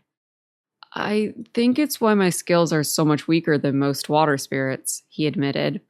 I missed out on a lot of time that children normally spend connecting with their family's water source. I wasn't sure how to respond. What about your mom? I finally asked. You haven't mentioned her. Just another casualty of your sister's escape. His voice was cold. She died during our escape from the capital. I didn't press him for details. I'm not even sure what happened to my dad. I laughed a little, trying to lighten the mood. My mom would always claim that she never took a lover and had no need of men. When I'd ask her where I came from then, she'd just pretend to have no idea and say it was a mystery. I smiled at the memory. She never did tell me who my dad was. I think it must have been a drunken one-night stand or something. It meant I was always studying the face of every man I met, looking for some kind of resemblance, but I never really found anything. My smile faded as I realized this was the first time I'd even thought of my mom since coming to the spirit world. Even now, it felt like my memory of her was fading a little. I already missed Gillean's dad, but I barely even noticed my mom's missing presence. What was wrong with me? The conversation died again, and I didn't bother resurrecting it this time. My muscles had finally started to loosen up a little by the time we reached the town Gillean had mentioned, still following the train cable to navigate the forest. I pulled my hood up, ready to put my blank afflicted mask on, but Gillean led me to some nearby bushes instead. You'll stay here, he said, his voice firm. I protested, standing on my tiptoes to see the houses in the distance. Come on, I'll be good. Don't leave me out here. I tried to force my voice to sound playful, but the truth was I was nervous about being separated again. I hadn't enjoyed the idea of trying to make my way through the spirit world alone. You'll be fine. I'll come back for you in an hour or so. He looked at my stony face. Think of it as a break, he suggested. Sit and relax for a bit. I wasn't happy, but I dropped my backpack to the ground, looking away from him and refusing to speak. I heard him walk away, and I hoped he at least felt guilty about leaving me here. With a sigh, I sat down on my backpack and put my chin in my hands, trying not to worry about whether Gillean would come back. As I sat, I stretched out my muscles a little, trying to make the best of my brief break. For probably the 1,000th time, I wondered what Mahara was thinking coming here alone. I hoped she was okay, that maybe she knew or hoped that I would come for her. Would she even remember anything about this world besides how to get here? She was so young when I found her. I shook my head a little, still baffled by how Gillean thought she was single-handedly responsible for so much destruction. There was so much I didn't understand about this world, so many unexpected surprises, like how Gillean's father had worked for the capital, apparently pretty high up. I still didn't fully understand why I needed to stay hidden, why finding a human was such a prize. What would they even do with me? It suddenly seemed ridiculous that I ever had moments where I didn't know what to talk about with Gillean. There were still so many answers I needed to get from him. I shouldn't be this clueless days into my journey. The sun warmed my back, and my head got heavier in my hands. I closed my eyes for a moment, thankful it wasn't raining anymore. I felt my head dipping forward as I relaxed. And then, with absolutely zero warning, although maybe that was because I was relaxed and not paying attention, someone grabbed me from around the waist from behind. I screamed, and in an instant went from half asleep to wild. Unable to even see who had hold of me, I twisted and kicked, trying to break free. With a snarl, I threw my weight forward, but the arms around my waist only tightened as someone else grabbed my arms, and I was dragged backward. When we came to a stop, I was finally able to get my feet under me and look around. Whoever had hold of my arms had them pulled up painfully behind me, and every time I started to struggle, it felt like my shoulders were being dislocated. I stilled and tried to assess the situation. I could see several spirits around me, and something about the way they were dressed and the gear they carried seemed familiar. They seemed to have way too many bags for their number. I realized with a small gasp that they were the scavengers from yesterday, that they must have recognized me as well, or had they actually followed us? The spirits were all male, and several were laughing and seemed to be congratulating each other. I felt my hands being bound together with rope behind my back. Desperate, I looked around, hoping Gillean would come to my rescue, but he was nowhere to be seen. Deciding I had absolutely nothing to lose, I made one last bid for freedom. Before my hands were completely tied, I twisted and kicked the man with the rope. My foot connected with his stomach, which caused him to lose his grip enough for me to wrench my arms free. With a yell, I sprinted for the town, losing all desire to remain hidden. Let them all notice the strange human running and screaming for all she was worth. It didn't take the spirits long to catch up, and two of them tackled me to the ground, pinning me down under their weight. I squirmed in the mud, unable to even yell with my mouth pressed down in the muck. I felt them binding my hands even tighter, then tying a piece of cloth around my mouth to keep me quiet. I was dimly aware of how disgusting it tasted. Guess I deserved that one. They patted me down, and it wasn't until they got to my hips that I remembered the charm True had slipped into my pocket, the one that would let me speak to an animal. Thankfully, it was either so small and flat that the man didn't detect it, or I had lost it in the train crash. Either way, they didn't find anything on me. Another man returned with my backpack, and with a shove from behind, we walked back into the woods. I tried to remain as long as possible, still hoping Gillean would return, although what he would do against all these men, I wasn't sure. Impatient, one of the men simply scooped me up and carried me over his shoulder. In the woods, I heard a snort, and I twisted around to try to see what was happening. The man carrying me set me down on my feet with what sounded like a warning. Just ahead of us in a clearing, a herd of animals with antlers stood with another scavenger. They calmly grazed and pawed at the ground, only occasionally glancing up as we approached. My captor lifted me up and set me on one of the animals, where I balanced precariously, unable to use my hands to steady myself. Another spirit leaped up behind me and reached around to hold the animal's neck. The other spirits moved to mount the other animals, and I noticed a couple of the smaller, more wiry spirits had more trouble than the others. The animals sidled away from them or nipped cautiously at their hands. I suspected that most of the spirits were animal spirits, while the ones having more issues were plant spirits.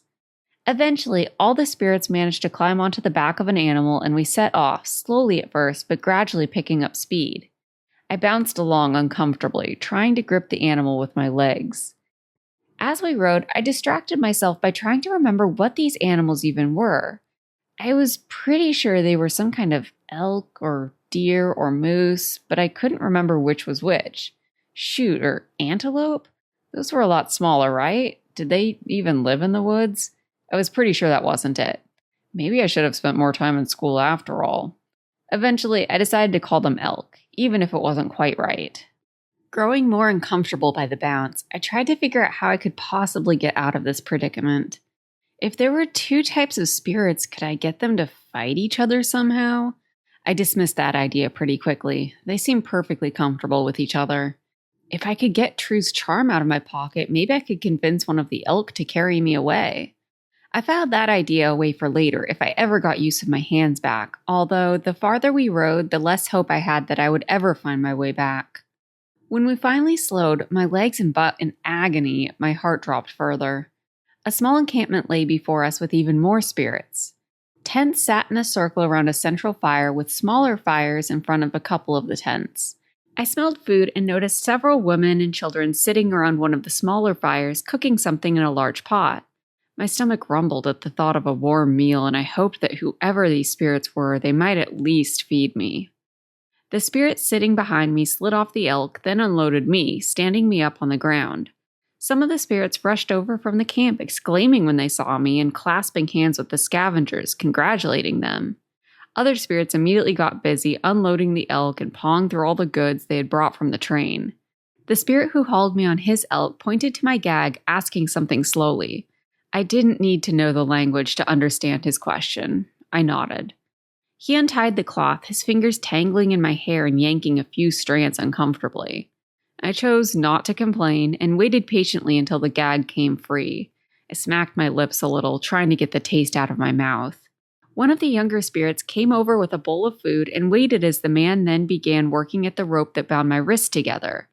Finally, blissfully, the rope came free and I rolled my wrists slowly, trying to get the blood flowing again.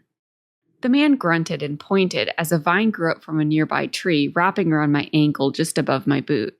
It was tight, but had enough give that it wasn't uncomfortable. It was certainly better than having my hands bound behind me. He gave the younger spirit a nod and walked away, apparently satisfied. The kid handed me the bowl of what appeared to be a thick soup. I thanked them and sat down next to a nearby tree, stretching out my legs and slowly sipping the scalding hot soup. To my surprise, the kid sat nearby, simply staring at me. I wondered if I was the first human they'd ever seen. I tried to ask their name, practicing the language, but they immediately scampered off when I spoke. With a shrug, I slowly finished the soup, savoring every drop. When it seemed like no one was watching, I set the bowl down next to me and subtly reached my hand into my pocket. To my relief, I felt the rough knots of True's charm. I still had it. I gave it a little squeeze, then returned my hands to my lap. Still unsure how I could possibly escape with this vine grasping my ankle, I laid back and let my mind drift a little. I was still tired, even after all that excitement. I felt a little guilty about relaxing, but the spirits were mostly ignoring me anyway. I drifted off for a few minutes before waking with a start, then felt myself drift off again, this time longer. When I woke up the next time, it was at a touch on my arm. I was awake in an instant, blinking sleep from my eyes, thinking it was Gillean. Instead, I found the young spirit who had given me the soup, head cocked, poking at my arm. I glared and they ran off again, rejoining the other spirits. I sat up with a groan, still annoyed, but found a blanket folded neatly beside me. Was that what they were trying to show me? I searched for the kid again and spotted them by the larger fire in the middle. They were still watching me and our eyes met for a moment before they looked away. I studied them curiously. I was far from an expert on spirits, but I couldn't tell what kind of spirit they were. Most of the other kids were pretty obvious. I saw a lot of solidly built, wild-haired animal spirits, a few slim plant spirits, their skin almost bark-like, but this kid didn't quite match the others.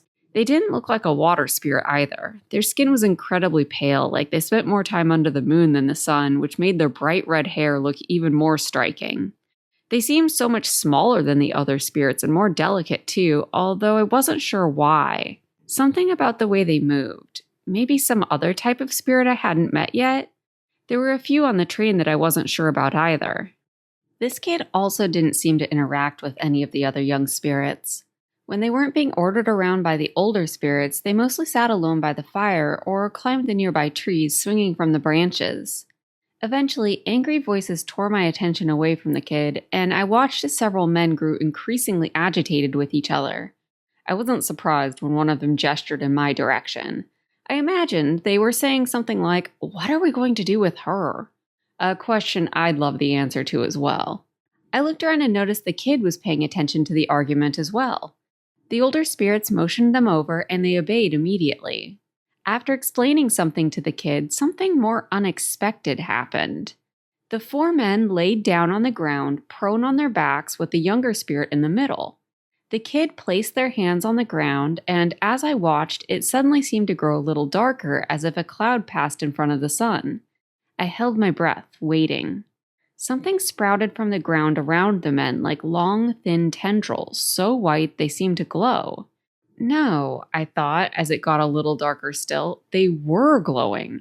Some kind of bioluminescent sprout unfurling from the ground and waving slightly, although there was no wind.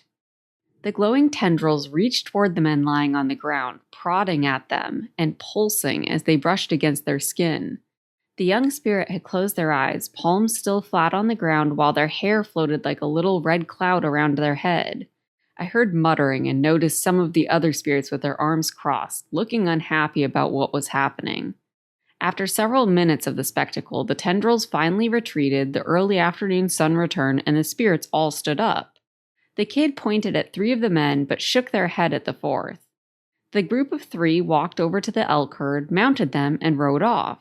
The left-behind spirit seemed irritated and stalked off, grabbing what must have been lunch. The kid tried to follow, but was rebuffed by the women serving up bowls and walked away empty-handed. They only did exactly what you asked of them, I thought, annoyed on behalf of the young spirit, and a little disappointed that probably meant I wouldn't get lunch either. The afternoon passed quietly, and the 3 men remained away. Eventually, a large group of women began sorting through all the gear the men had brought back from the train, dividing it up between them and loading it onto the elk. I watched them look through my backpack as well, but ultimately put everything back inside. Apparently, I didn't have anything worthwhile. Soon they left too, and I wondered if they were headed back to town to sell it. Maybe Gillean would notice them and make the connection, not that it would do much good if he had no way to free me either. With so many spirits gone, the camp was much emptier by evening, although I had lost track of the red-haired kid. I got up to stretch a little, trying to stay limber so my muscles didn't get too achy. As I twisted back and forth, I heard a rustling sound coming from the trees behind me. Dusk was starting to fall, and it was dark beneath the trees, so it took my eyes a moment to adjust and spot the young spirit who was bouncing from foot to foot, watching me. When they were sure they had my attention, they motioned me over, deeper into the trees. The vine attached to my ankle only stretched so far, but I made it a few feet into the brush, out of sight of the camp. When I glanced over my shoulder back toward the spirits, no one seemed to notice. The kid skipped over and jumped up, pushing down on my shoulders. Obediently, I knelt down, then, at their persistent pushing, laid down on the ground as the spirits had done earlier. I had a feeling I knew what was about to happen, and I was a little cautious, but mostly curious, unsure what to expect. The evening suddenly darkened even further around me, and I hoped it wasn't noticeable back at camp. I suspected the other spirits hadn't condoned this little experiment. To my surprise, however, the kid lay down next to me, nearly bumping up against me. They'd remained crouched when I watched earlier with the older spirits. This was something slightly different. The glowing tendrils emerged from the ground and began waving around both of us, slowly growing and feeling for us.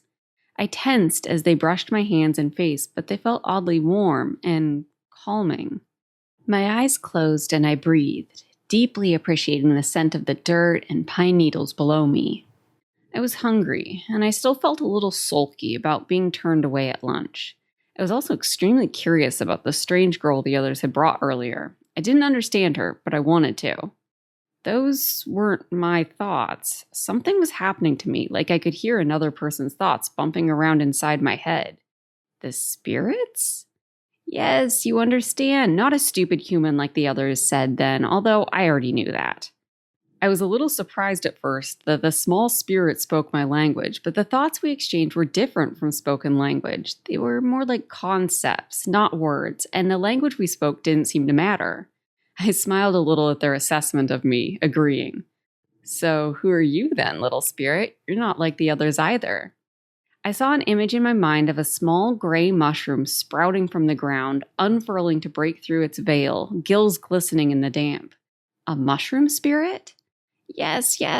Mycelium raced underground to create a vast network of interconnected mushrooms pulsing with messages and information. Hundreds of mushrooms, miles apart, all communicating as one. A family? My focus was drawn to a single orange-red mushroom waving back and forth in the forest, broken off from the mycelium network, alone. It was plucked up by a fox who trotted away with it in its mouth. You lost your family.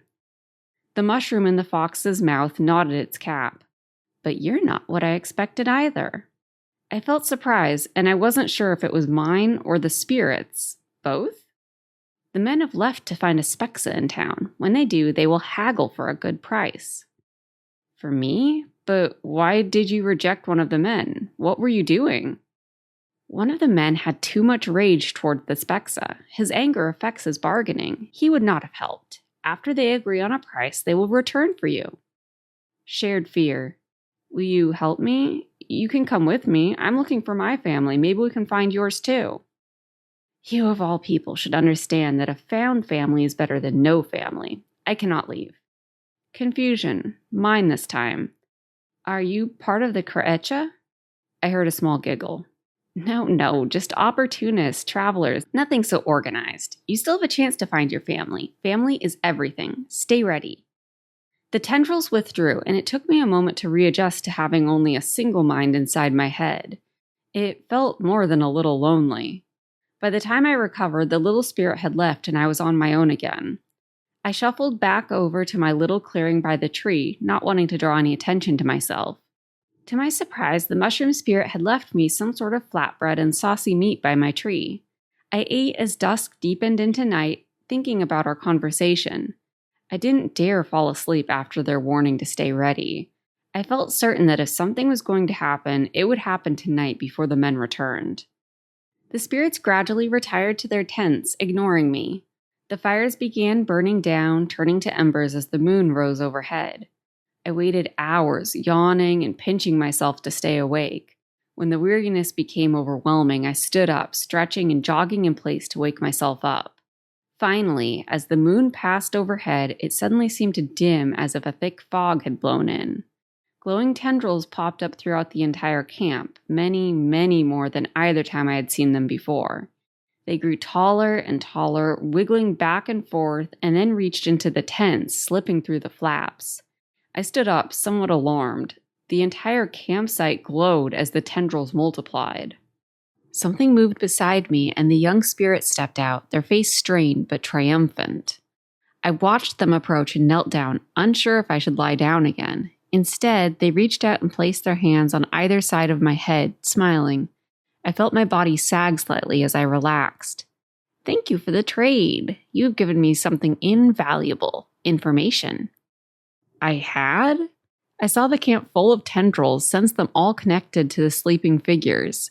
There was some concept the mushroom spirit suggested, something about directly touching the spirits' minds as they slept. I didn't understand. "In return, I will help you escape." Concern, mine. "How will you stay safe here? Won't the spirits be angry after whatever you did?" "They will remember something quite different happening tonight. You have given me power." Growing unease, discomfort, mine again. The spirit stepped back, breaking our connection. They giggled at my expression, but I didn't sense any menace behind it, at least not toward myself.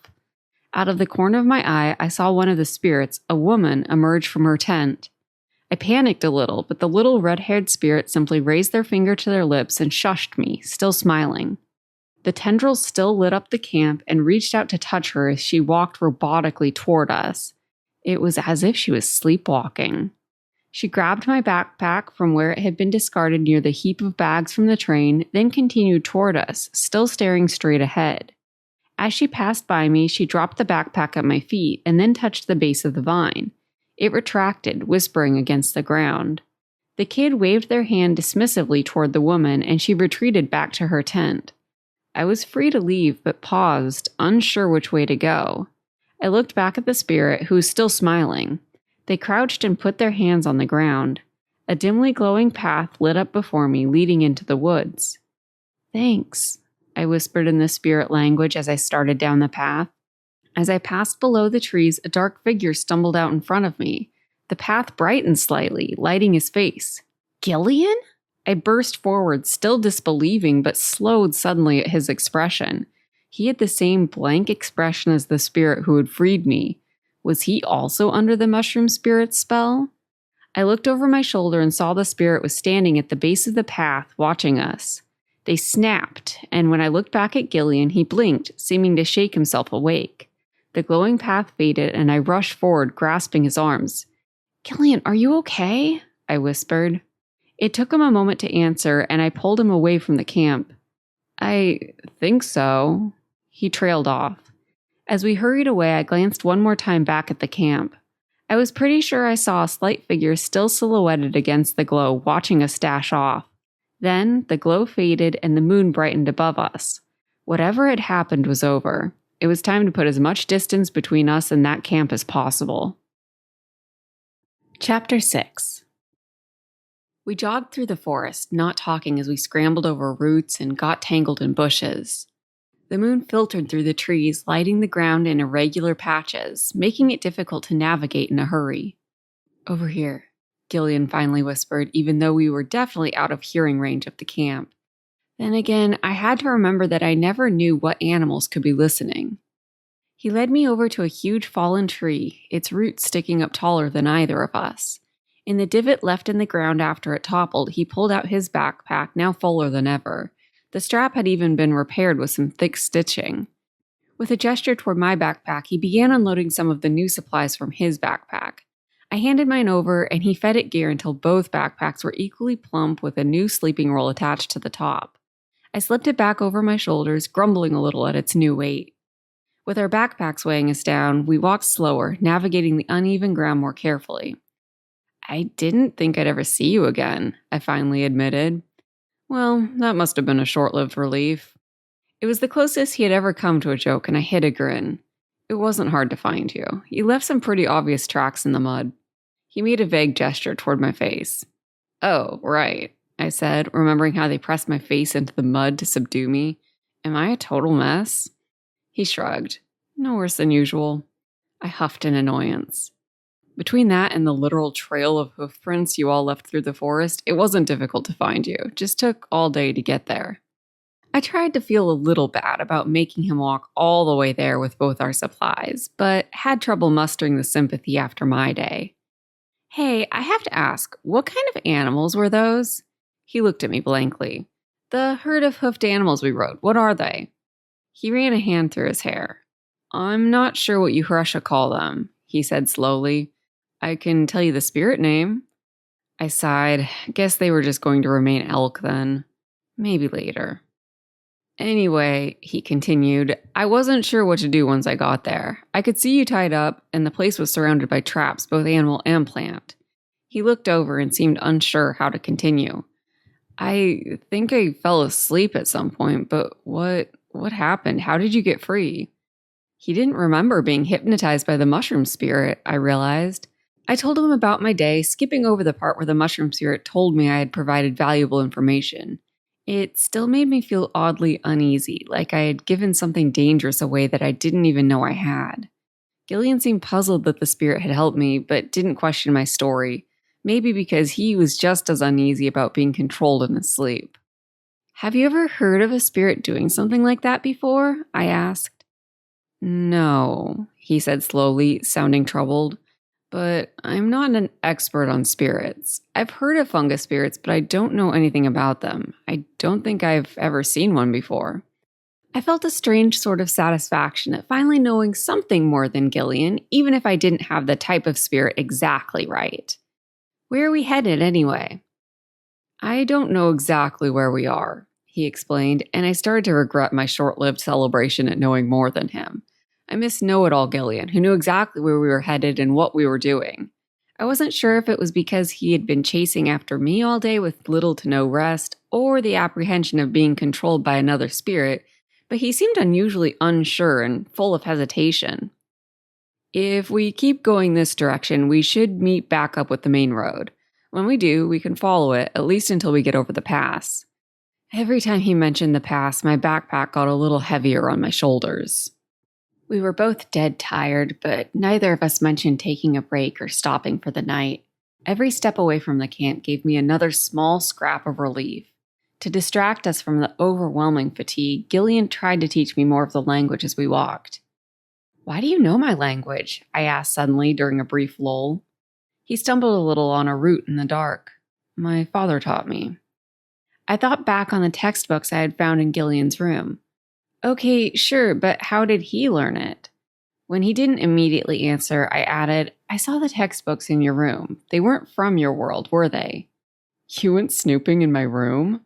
He sounded more amused than annoyed. "Oh, please," I snorted. "It's not like I was poking through your drawers." I conveniently left out the fact that I definitely would have if his room hadn't been tossed first.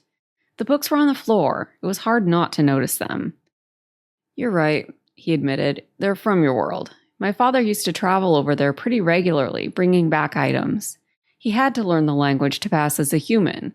That was back before your sister left, obviously." I looked him over, head to toe, as best I could do in the dark. Really? He could pass as a human? Why would he even do that? "I don't think you understand how water spirits work." It was his turn to appraise me. We don't just use our powers to disappear, we change the flow of how things are perceived. For my father, he can change his appearance or the appearance of others, or at least he used to. I'm similar, although much weaker. I can only change the appearance of something a little, and I can't keep up an illusion as long as he can. Other water spirits specialize in inanimate objects, or can even make some people see one thing and others another. It's part of why other spirits distrust us so much. They see us as dishonest. That did explain a few things, like why the spirit at the train, who seemed to be able to sense other life forms around her, spat at the mention of a water spirit, and how Gillean's dad could pass as a human if he changed his appearance. But why did he come to the human world in the first place? Like, I spent my whole life there, and I don't think you're missing much. He seemed a little unsure whether to answer, but I waited patiently, pushing through some lower-hanging branches, being careful not to let go of them until Gillean was out of the way. Finally, he continued. Spirits are good at many things, but we're not as creative or inventive as Haresha. Maybe it's because there are more of you than there are of us, but we have borrowed from you over the years. Some spirits, mostly water spirits, make a living stealing from your world, especially technology that we can replicate. There aren't many entrances between the two worlds, but water spirits who know of one keep it as a carefully guarded secret, passed down through the generations. I probably would have followed in his footsteps, but I'm not powerful enough to keep up the illusion needed to pass as Haresha. And then your sister left, and everything fell to shit. And even if he wanted to, I don't think he could tell me where the entrance is. He shrugged. So here we are. I wondered if I had ever seen Gillean's dad when I was a kid, back when he traveled between worlds. Maybe that's why he thought he remembered me at first. I could always show you where the entrance is, I offered, after this is all over. No reason to. He dismissed me. As I said, I couldn't pass there anyway. I dropped the subject, but wondered where all this human technology was. Besides the train, all I'd really seen were cabins and tents and a few brick buildings. Somehow, I doubted that Gillean had a cell phone tucked away in his backpack, not to mention service. We had been walking steadily downhill for several minutes when we both heard the unmistakable trickling of water in the distance. The sky had just begun to lighten when we finally reached it. I wouldn't call it a river, but it was a pretty decent stream, wide but not deep. I spotted a few larger rocks just under the surface and suspected we could probably hop across without getting too wet. We still walked in shadow, but I could see the tree limbs above us silhouetted against the pale gray sky. Frogs sang in the long grass all around us. Their calls trilled up slightly at the end, sounding like they were all asking the same question over and over. Sorry, I don't have any answers, I wanted to call back. Instead, I pointed at the rocks and suggested we use them to cross, but Gillean didn't seem to hear me and stood staring at the water for what felt like a minute. I started to worry he had been hypnotized again when he finally spoke. I know this stream, he said slowly. For a moment, I thought we had somehow gotten terribly turned around and were back at his small village, but that seemed impossible. How? I asked. He knelt down and cupped his hands in the water, splashing his face and then drinking deeply from another handful. We're near Ilios's home, he replied, pointing downstream. He already sounded less exhausted, and I remembered what Ilios had said, that although it wasn't Gillean's river, the two were distantly related and it would sustain him for a time. What, you think we should go see him after all? I didn't like the idea of delaying further, but the prospect of a bed, a real bed, was almost irresistible. I took the opportunity to wash my face and hands as well, finally washing away all the mud that had dried in place when I was tackled almost a full day ago. He continued to think, looking back and forth, but finally turned toward the town that I knew lay in the distance. We could use the rest, and it would be safer there if anyone is searching for us. I'm not sure if we've left a trail, but if we walk through the stream, we should be able to lose anyone pursuing us. You really think they might follow us all this way? I wasn't as worried about the spirits back at the camp, who the young spirit suggested would remember something different happening about my escape. But what about the men who had gone to town to fetch a prize for me? Would they be suspicious and come for me? It's possible, he said, looking troubled. You're valuable. Okay then, let's go. We walked through the shallowest part of the stream, the small rocks shifting underfoot in unexpected ways. Gillean seemed fine, but as my feet went numb, I began stumbling more and more often, finally completely losing my footing and splashing down on all fours.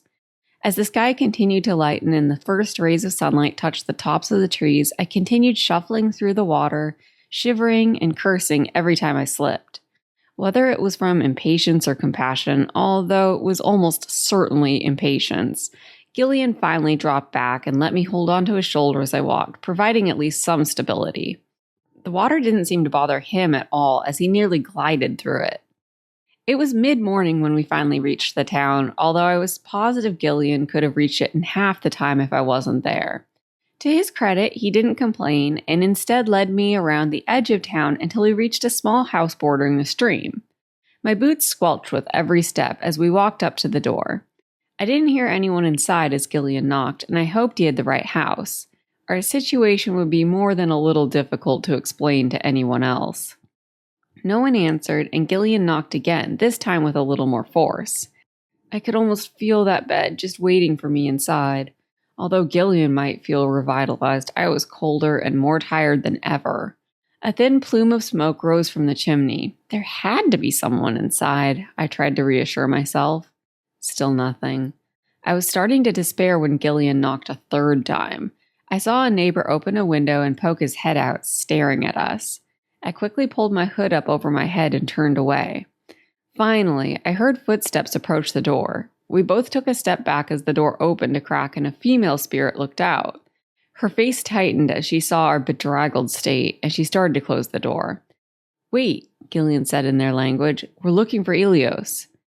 It was the first time I had understood an entire sentence, and I was pleased with myself, even if it was a fairly simple one. The woman said nothing and closed the door. We could hear her walk away inside, and I frowned. Was she going to get Ilios, or was she dismissing us? Gillean gave me a grim look, then looked over my shoulder. I had a feeling the neighbor was still watching us, but didn't dare turn to look. We heard voices inside, but I couldn't make out any individual words. By the way Gillean was straining his head toward the door, I didn't think he could either. "Are you sure this is the right house?" I whispered. Gillean shrugged, taking another step back and surveying the surroundings.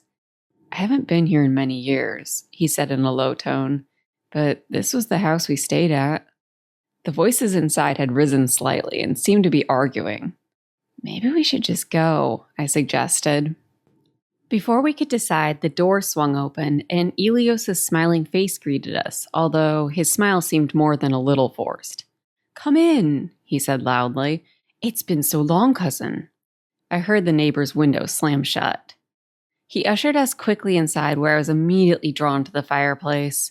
A small fire radiated warmth, and I got as close as possible to the fire without burning myself. I could barely keep my eyes open. The woman, who I assumed was Ilios' wife, was nowhere to be seen. Gillean started to talk in a low voice, probably explaining why we had shown up so unexpectedly, but Ilios raised his hand. They still spoke in their own language, and I didn't catch the whole thing this time, but he said something about us being tired and resting first, and then his eyes darted toward a closed door. I got the message. Let's wait until we have more privacy. Ilios led us to what must have been his own bedroom, where a large wooden-framed bed sat under the window, the overstuffed pillows and thick red and yellow blankets calling to me. It was the most beautiful sight I had seen in days, and I yawned in response. Ilios asked Gillean a question that I didn't catch, except for the word Hresha. With a short nod, Gillean responded, and then his cousin left, closing the door firmly behind us. I sat down on the floor, slipped off my soggy boots and socks, and then dug through my backpack for a change of clothes. I was muddy, still damp from the river, and there was no way I wanted to bring all of that into Ilios' beautiful bed. It wasn't until I started stripping off my clothes, and Gillean made a small choking noise, that I remembered he was even there. I ignored him with a roll of my eyes and continued changing. If he had a problem with it, he could turn away. Finally, in clean clothes, I crawled into the bed, pulling the blankets over my head to block the light. Gillean must have taken the opportunity to change as well, because I heard him shuffle around, then felt the bed shift as he slipped in. "What did your cousin ask you?" I asked, my voice muffled. I could feel sleep beckoning, not far off. "Just now?" I nodded. He wanted to make sure I was okay sharing a bed with a dirty Hresha. I was still learning his mannerisms, but I was pretty sure his voice was teasing this time. Not positive, though. "Rude." He ignored me. "I told him not to worry, that you would sleep on the floor." His voice still sounded on the cusp of seriousness, and I poked my head out from the blankets to look at him. He was lying on his back, his hands under his head, eyes closed. "I am not sleeping on the floor," I told him matter-of-factly. He opened his eyes a slit and looked over at me. "Go to sleep, Haresha. Enjoy the bed. It's the last you'll likely have for a while." "I'm glad you're back," I mumbled, right before sleep claimed me. Chapter 7. When I woke, it took me a moment to remember where I was. Judging by the change in the sunlight and how I felt, I was pretty sure I'd slept through most of the day into late afternoon. Gillean was gone, and I was alone in the room. With embarrassment, I realized I had stolen most of the blankets in my sleep. I hoped that had happened after he left, and wasn't the reason he was gone. When Mahara and I had shared a bed, I always made her bring her own blankets, so I didn't have to worry about sharing. I slipped out of bed and stretched, taking stock of my body. I wasn't as sore as I had been yesterday, and the sleep had done wonders for my mind as well. I felt ready to tackle another long day of walking, even if it included the paths Gillean kept mentioning. When I attempted to run a hand through my hair, I realized how hopelessly wild and tangled my dark curls had become. I spent several long minutes trying to brush it out with my fingers, and then finally dug out the charm True had given me and used the leather cord to tie my hair back in a ponytail. I tucked the charm itself into my thick hair, keeping it hidden yet secure. I pulled my boots back on, which were nearly dry, and left the room to find where Gillean had gone. The house was oddly silent, and I wondered if everyone was outside somewhere. I passed through the main sitting room on my way to the door and jumped when I saw a lone figure move by the fire. It was the female spirit, the one who I was pretty sure was Ilios's wife. She held a steaming mug and watched me without saying a word, silently appraising me. She had the longer limbs and willowy look that I had begun to associate with plant spirits. Her skin had a rough bark-like pattern to it, but it wasn't unattractive. Maybe some sort of tree spirit? "Oh, hello," I said in her language, feeling awkward. She gave me a slight nod. "Thank you for..." I wasn't sure how to say the rest of the sentence in her language, so I switched to mine. "Letting us stay here?" I figured the sentiment probably got across at least. She continued to watch me silently, occasionally sipping from her mug. I was pretty sure letting me stay here was the last thing she wanted. "I'm sure we'll leave soon," I continued, still swapping wildly between languages. I wasn't sure if she didn't understand me or just didn't care to respond. "Are you married to Ilios?" At Ilios's name, she pointed to the door. "Oh." I paused, confused. Was she telling me Ilios was out there or demanding that I leave? Either way, I was more than happy to exit the awkward conversation. "Okay, thank you." I forced a smile on my face and quickly left, hoping it was safe for the neighbors to see me. I was certainly willing to chance it rather than stay in the house with a sullen tree spirit. On the porch, I took a moment to look around. A few other cabins stood nearby, all bordering the stream below. Next door, the neighbors were sitting on their porch talking while they watched the neighborhood. To my relief, they didn't seem bothered by my presence. I remembered what Gillean had said, that some spirits looked like me, especially afflicted ones. I did my best to remove any expression from my face and simply look around blankly. The stream was partially hidden by bushes, but I heard splashing. I started down the dirt path to see if Ilios or Gillean was down there. I found both of them in a section of the stream that cut into the bank, creating a slow-moving pool of water that had presumably been warmed by the sun all day. Both spirits flitted through the water, looking like fish as they moved. I noticed that Gillean looked better as well. The odd shifting color to his skin was faster and a little deeper blue. Even his hair looked greener. I wasn't sure if it was the sleep or the river, but he looked more alive than he had that morning. I sat on the dusty bank for a few minutes, watching them talk and swim. I wasn't sure whether I'd be welcome to join them, especially after the woman's cold greeting. Eventually, Ilios noticed me sitting on the bank and waved me in. With a sense of relief that I wasn't completely ostracized, and he must not be too upset that we showed up unexpectedly, I stripped down to my underwear and waded into the water. While I had assumed the water must be relatively warm, I found I was absolutely wrong, and it was freezing. It still felt wonderful on my muscles, and I was anxious to wash all the dirt and sweat away from the previous days. I swam slowly over to the spirits, goosebumps rising on my arms and legs. When I reached the other two, I stayed quiet for a moment as they talked, unsure how much Ilios knew about me and our objective. As their conversation waned, Ilios turned to me and smiled. I'm thankful to be able to repay you for saving my life at the train. Please, you're welcome to stay at my home as long as you want. I smiled half-heartedly, still thinking about the female spirit. He seemed to notice my hesitation. Please, don't judge Sally for her reaction. I hadn't had a chance to tell her the entire story of the train, and she didn't know who you were. I decided not to mention her soul in silence this afternoon. Zelly? My wife, Zellicet, he explained. She's never met a human before, I'm afraid. It may take her a bit to grow accustomed to you. It's okay, I said, trying not to let my teeth chatter. I'm sure we'll leave soon. Thank you for the bed. It was the best sleep I've gotten in ages. I understand. His smile dropped a little. We should discuss your plan. He looked over my shoulder at Gillean. But first, you must be hungry, right? I nodded eagerly, and he excused himself to prepare dinner, leaving me and Gillean in the stream together. Where Ilios had been welcoming and encouraged me to join in, Gillean looked positively gloomy at my presence. Hey, I meant to thank you earlier, I said lightly. For coming to find me, I mean. I know it would have been easier for you to just go home and leave me there. His face soured further. We need to clear something up. My stomach dropped like I'd said or done something wrong, even though I didn't think I had. We are not friends. I'm not helping you out of the goodness of my heart or because I like you. I'm doing it as an exchange so you can get Cora to fix things. So don't thank me, because all I'm doing is upholding my side of the bargain. You don't have to be such a jerk about it, I grumbled, turning away.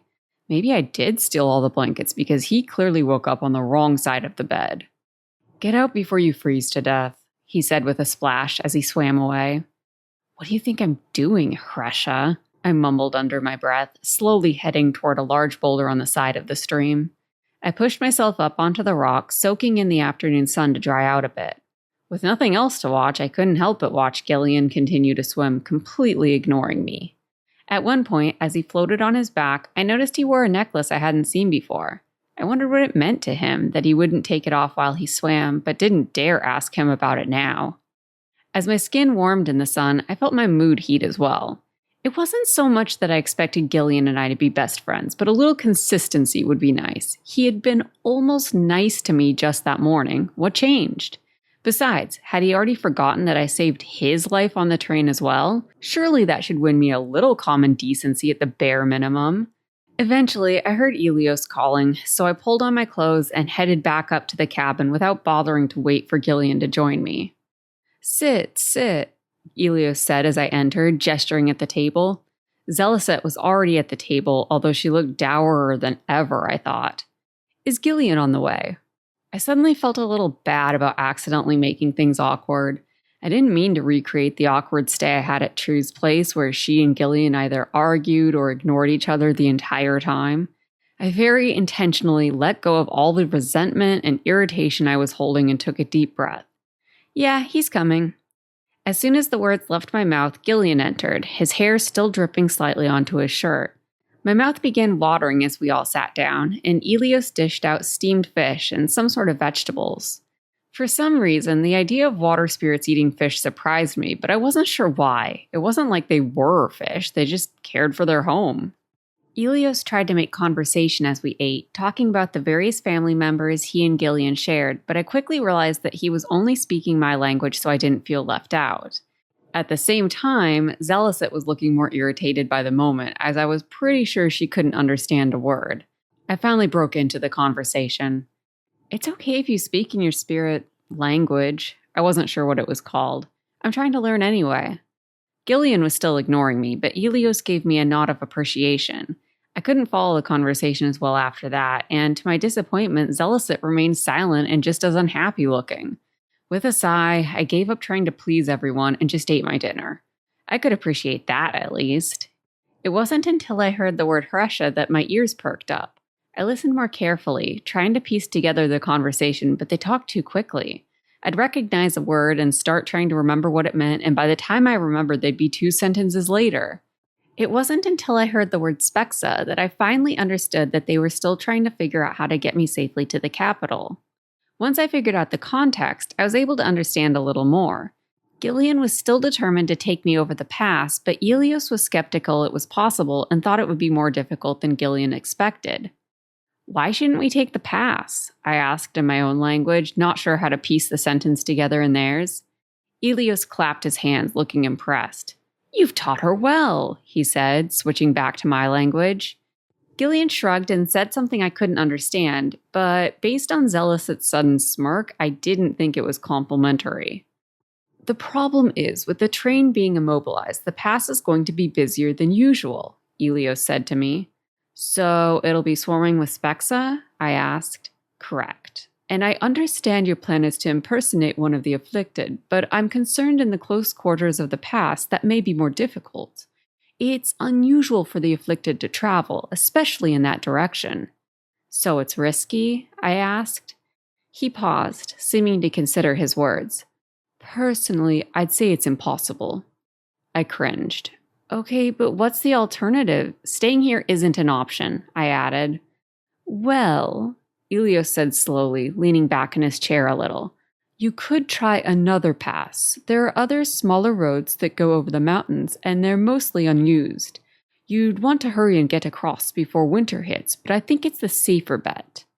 Before we could continue, Zealot slammed her chair away from the table, roughly grabbing her plate and pushing her way to the kitchen sink, where she began to wash up. Ilios looked pained. "I'm sorry," he said quietly. "You'll find that many spirits hold anger toward humans. When Cora escaped to the human world, many assumed humans orchestrated the affliction." Gillean snorted, clearly finding the idea ridiculous. To be fair, it was, but he didn't need to sound so derisive about the idea of humans planning something big like that. "That definitely isn't the case," I said. "I know," he returned with a sad smile. "Please excuse me." He pushed away from the table and went to his wife, speaking quietly to her. "Should we just go?" I asked Gillean. The idea of traveling alone with Gillean again when he would barely talk to me for reasons unknown was unpleasant, but even that beat Zealot's cold fury at my mere existence. For a moment, I didn't think he was going to answer, but he finally nodded and stood up, heading toward the bedroom. I followed, and we began quietly packing the few belongings we had unpacked. It was starting to get dark out, but after sleeping most of the day, I wasn't exactly tired. I stared sadly at the bed, remembering Gillian's promise that this would be the last bed I'd see for a while. I half-heartedly spread the blankets back out, leaving the bed a little less rumpled. It was the least I could do after leaving Ilios's household in disarray. Instead of feeling angry about being unfairly judged, I was just disappointed, a little lonely even. Someone tapped the open door and we both looked over. To my surprise, it was Zealot. She said something to Gillean, who looked as startled as I felt. She wants me to translate," he explained. "Okay." I was equal parts curious and apprehensive of what she would say. I couldn't judge her expression. "I'm sorry," she said through Gillean. Technically, I didn't need a translation for that, but I appreciated his thoroughness. "Ilios said you're looking for your sister. I can understand this. My older brother was my entire world. I was inconsolable the first time he made the migration to the capital and left me behind. He promised to find all the fanciest restaurants so he could take me for the best meal of my life when I was old enough to join him. We had a love of food in common, at least. I'm thankful you saved my husband, and I know you're not personally responsible, but my brother was killed when the humans took Cora," she continued. "My family was told he turned traitor. My parents couldn't understand. I wondered how I would feel if spirits killed Mahara. I hated even thinking about it. Would I look at Gillean the same way if that happened? Would I resent him? I wasn't sure. Maybe. The only way I could make sense of it is if Cora wanted to go to the humans." Her voice broke, and I realized her icy exterior was the only thing holding her together. He could never resist helping a girl in distress. "I'm sorry," I echoed quietly in her language. "Please, stay tonight. You can leave early tomorrow."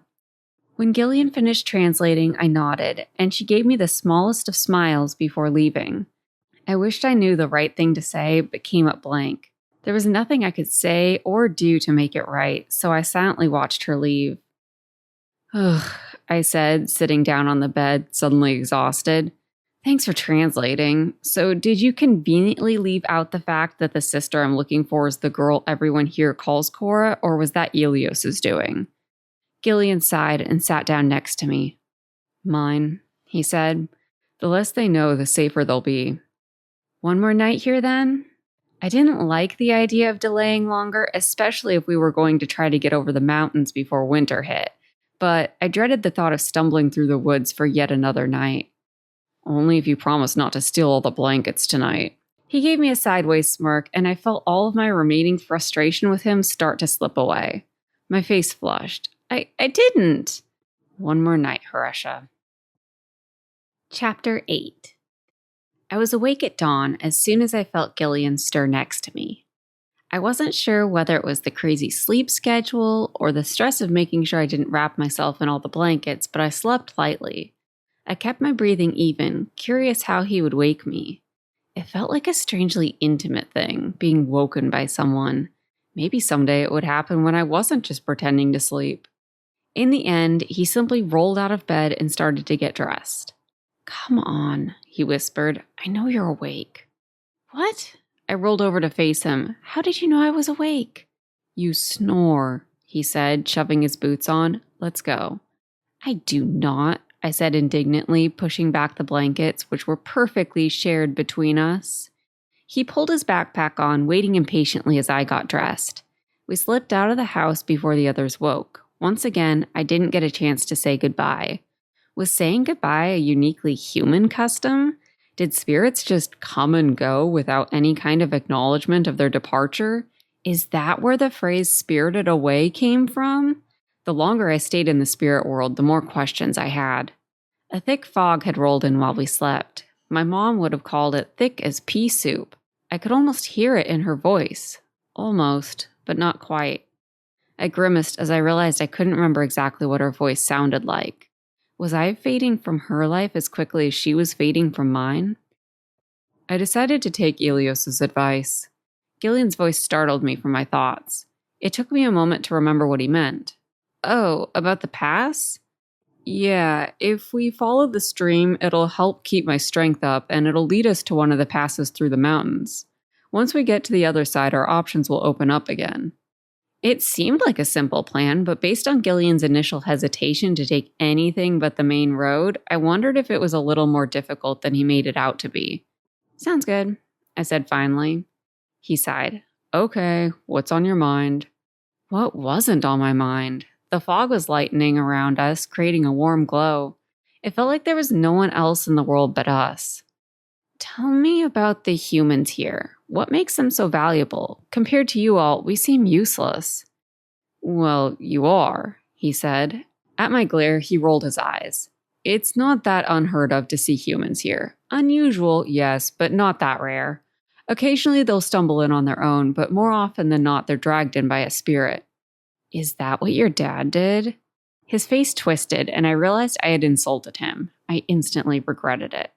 No, of course not. He only brought back objects and information. Okay, but why would any spirit even want a human? Like, what do humans here do? He paused, and I could see him weighing his words carefully before he responded. I suppose you could call them pets. It was my turn to look insulted. Excuse me? Pets? Is that a cutesy way to call them slaves? Well, I guess, kind of. He ran a hand through his hair. If you have the money, many of the strongest animal spirits are willing to enchant humans into obeying their spirit. If you can't afford that, some spirits are able to win over their humans simply by taking care of them and protecting them. It's difficult for humans to survive this world without a spirit. Whoa, hold on. I stopped and took a step back, eyeing him in a new light. If you think I'm your pet, we're done here. I'm willing to take my chances and find my sister on my own. After that, we're leaving. I felt my muscles tense, fully ready to sprint in the opposite direction depending on the answer he gave. I was pretty sure I could outrun him if it came to it, and I loosened my backpack straps a little, ready to slip free. The fog would help hide me. If I was going to run, this was my best chance. He regarded me coolly. That's what you think of me then? The moment you go back to the human world cannot come soon enough, Harsha. I relaxed a little. It's true, I was pretty sure he'd have single-handedly shoved me back into the human world himself if he didn't need my help. Well, Mahara's help. Just so we're clear, I resumed walking but gave him a little side-eye. Oh, we're clear. The exasperation in his voice was evident. Anyway, Empire On also buys humans for a decent price, which is where a lot of them end up eventually. The Empire? Gillean looked startled but covered it up quickly with his usual bored and slightly annoyed expression. Empire On. It's an amalgamation of your language and ours, but yeah, it translates to the Empire. How did you know that? I shrugged. It's not that hard to figure out. What is it? It's one of the major companies based out of the capital. They use humans in some of their experiments, I think. Oh, okay. I could tell there was more he wanted to say, but wasn't sure how to get it out of him, so I stayed silent and waited.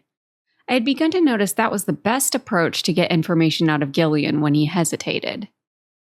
They're the ones who took Cora. Wait, they are? Then that's where we're headed? But what does some company want with her? He rubbed his forehead. Do you know how hard it is to explain an entire world to you? I didn't answer. Okay. Empire On are the ones who created Cora. Well, specifically the spirit who founded the company, Quinn. Wait, a spirit named Queen founded a company called the Empire? Gillean stopped and stared at me, his bored expression fully failing him. It was a new expression I hadn't seen on him before, almost like he was freaked out by what I said. Who have you been talking to? He asked sharply. You mostly, I said, puzzled. What are you talking about? I said her name was Quinn, not Queen. Oh, I thought for a moment. But doesn't that mean queen in my language? Yes, he said, still staring like he was trying to figure something out. Finally, he shook his head and continued walking. Cora is a powerful spirit. If Quinn can figure out how to control her, her company's power would be unmatched. The Krecha uprising would be instantly over. Cora could simply rewrite their memories in support of Quinn. Memories are everything, Harsha. Who you are, your personality, what you believe in, it's all based on your memories. And based on how widespread the affliction is, her power has no limit. When he talked about Mahara, it felt like he was talking about a different person. Part of me still thought we could find my sister and just clear everything up, convince everyone that she wasn't who they were searching for. The little kid who carefully removed spiders from our bedroom when I threatened to kill them couldn't be some powerful spirit capable of taking over the world. And you've decided I'm not worth the small fortune you could get for turning me in? What am I going to do with money? My father's more important to me than whatever they'd give me for you. He looked me over. Don't think you'd fetch much anyway. If Mahara really was who he thought she was, I did hope she could fix whatever had happened to this world. I was positive that if it was within her power, she'd do it. We just had to find her first. Can you explain something else to me? What are the Krecha trying to accomplish? Why did they destroy the train? It's the primary way this region of the world is connected to the capital. Without it, the migration is interrupted. That's their goal. Why are you spirits constantly migrating to the capital and back again? You said being away from your home slowly kills you. Why would you put yourself through that? The chosen don't choose, he said simply. When I gave him a baffled look, he shifted his backpack on his shoulders a little. Sorry, that doesn't translate well. It means we don't have a choice when we're called to the capital.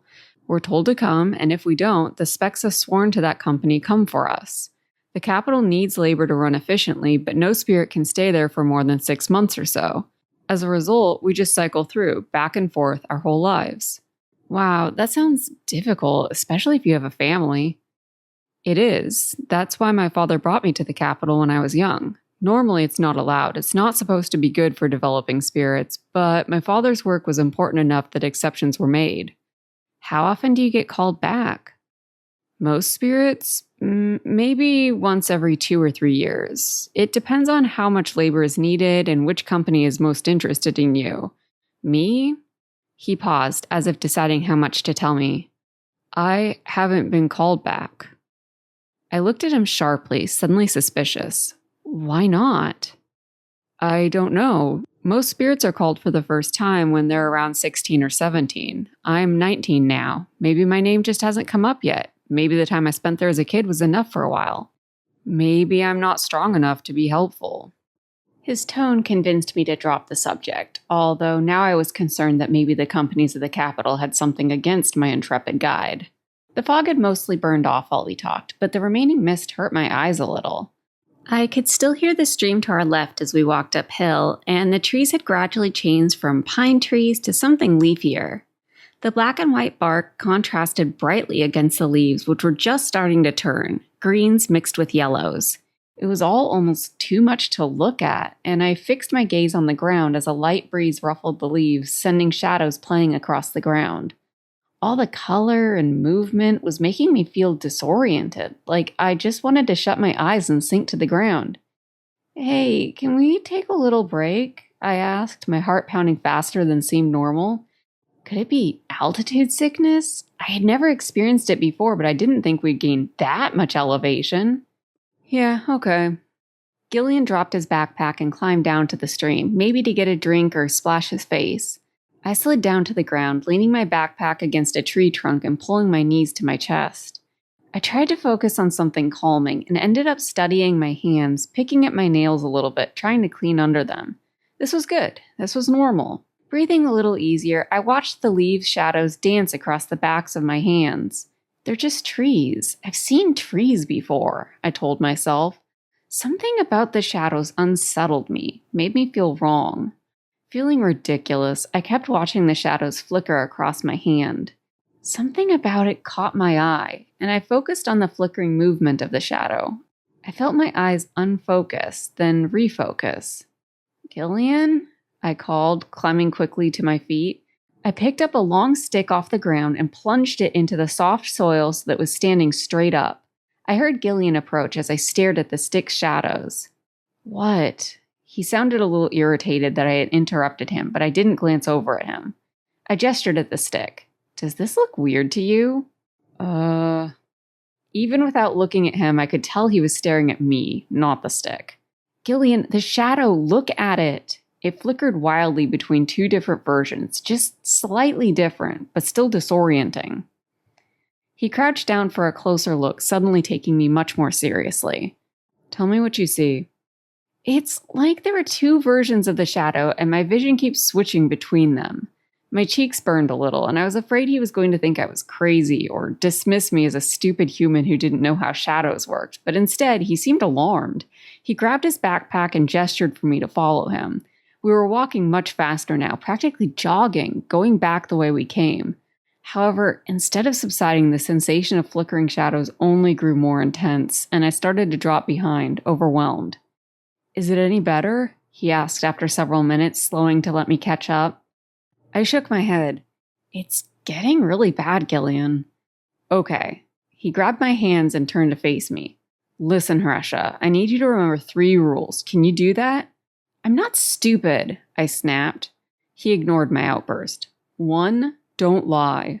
He waited for me to nod before continuing. 2, don't be rude. "I'm never rude," I grumbled. 3, don't accept anything. "What are you talking about?" I had no idea what was happening, but if it was serious enough for Gillean to grab my hands and stare at me so intensely, I had a feeling I wasn't going to like it. "Do you remember the rules?" "Yeah, sure." I snatched my hands back. No lying, being rude, or accepting stuff. Got it. The flickering sensation finally stopped and I relaxed a little. "Hey, the shadows stopped. Is that good?" He shook his head, seeming resigned. "Just be clever and we'll be fine." I heard something that sounded like singing in the distance, carried gently over the breeze.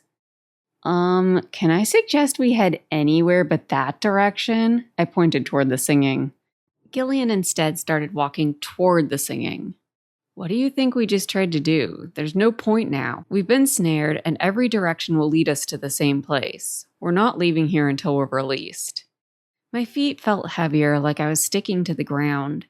We walked through the forest, away from the stream, until we reached a clearing. The source of the singing was clear now. A large group of women sat nearby, singing as they worked. Some of them seemed to be mending clothing, while others were cleaning fish, and one woman was even weaving a basket.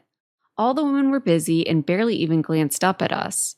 I was pretty sure they were water spirits, but they didn't look quite like any I had seen so far. Their eyes were larger, and their skin had more of a grayish-brown tone instead of the usual greenish-blue hue. They also all looked like they were in the absolute prime of their life, with long silky hair that rippled as they moved. Several wagons sat behind them, decorated with ribbons and flags that rippled in the breeze. A group of young spirits raced around the wagons, kicking up dust and chasing each other in some sort of game.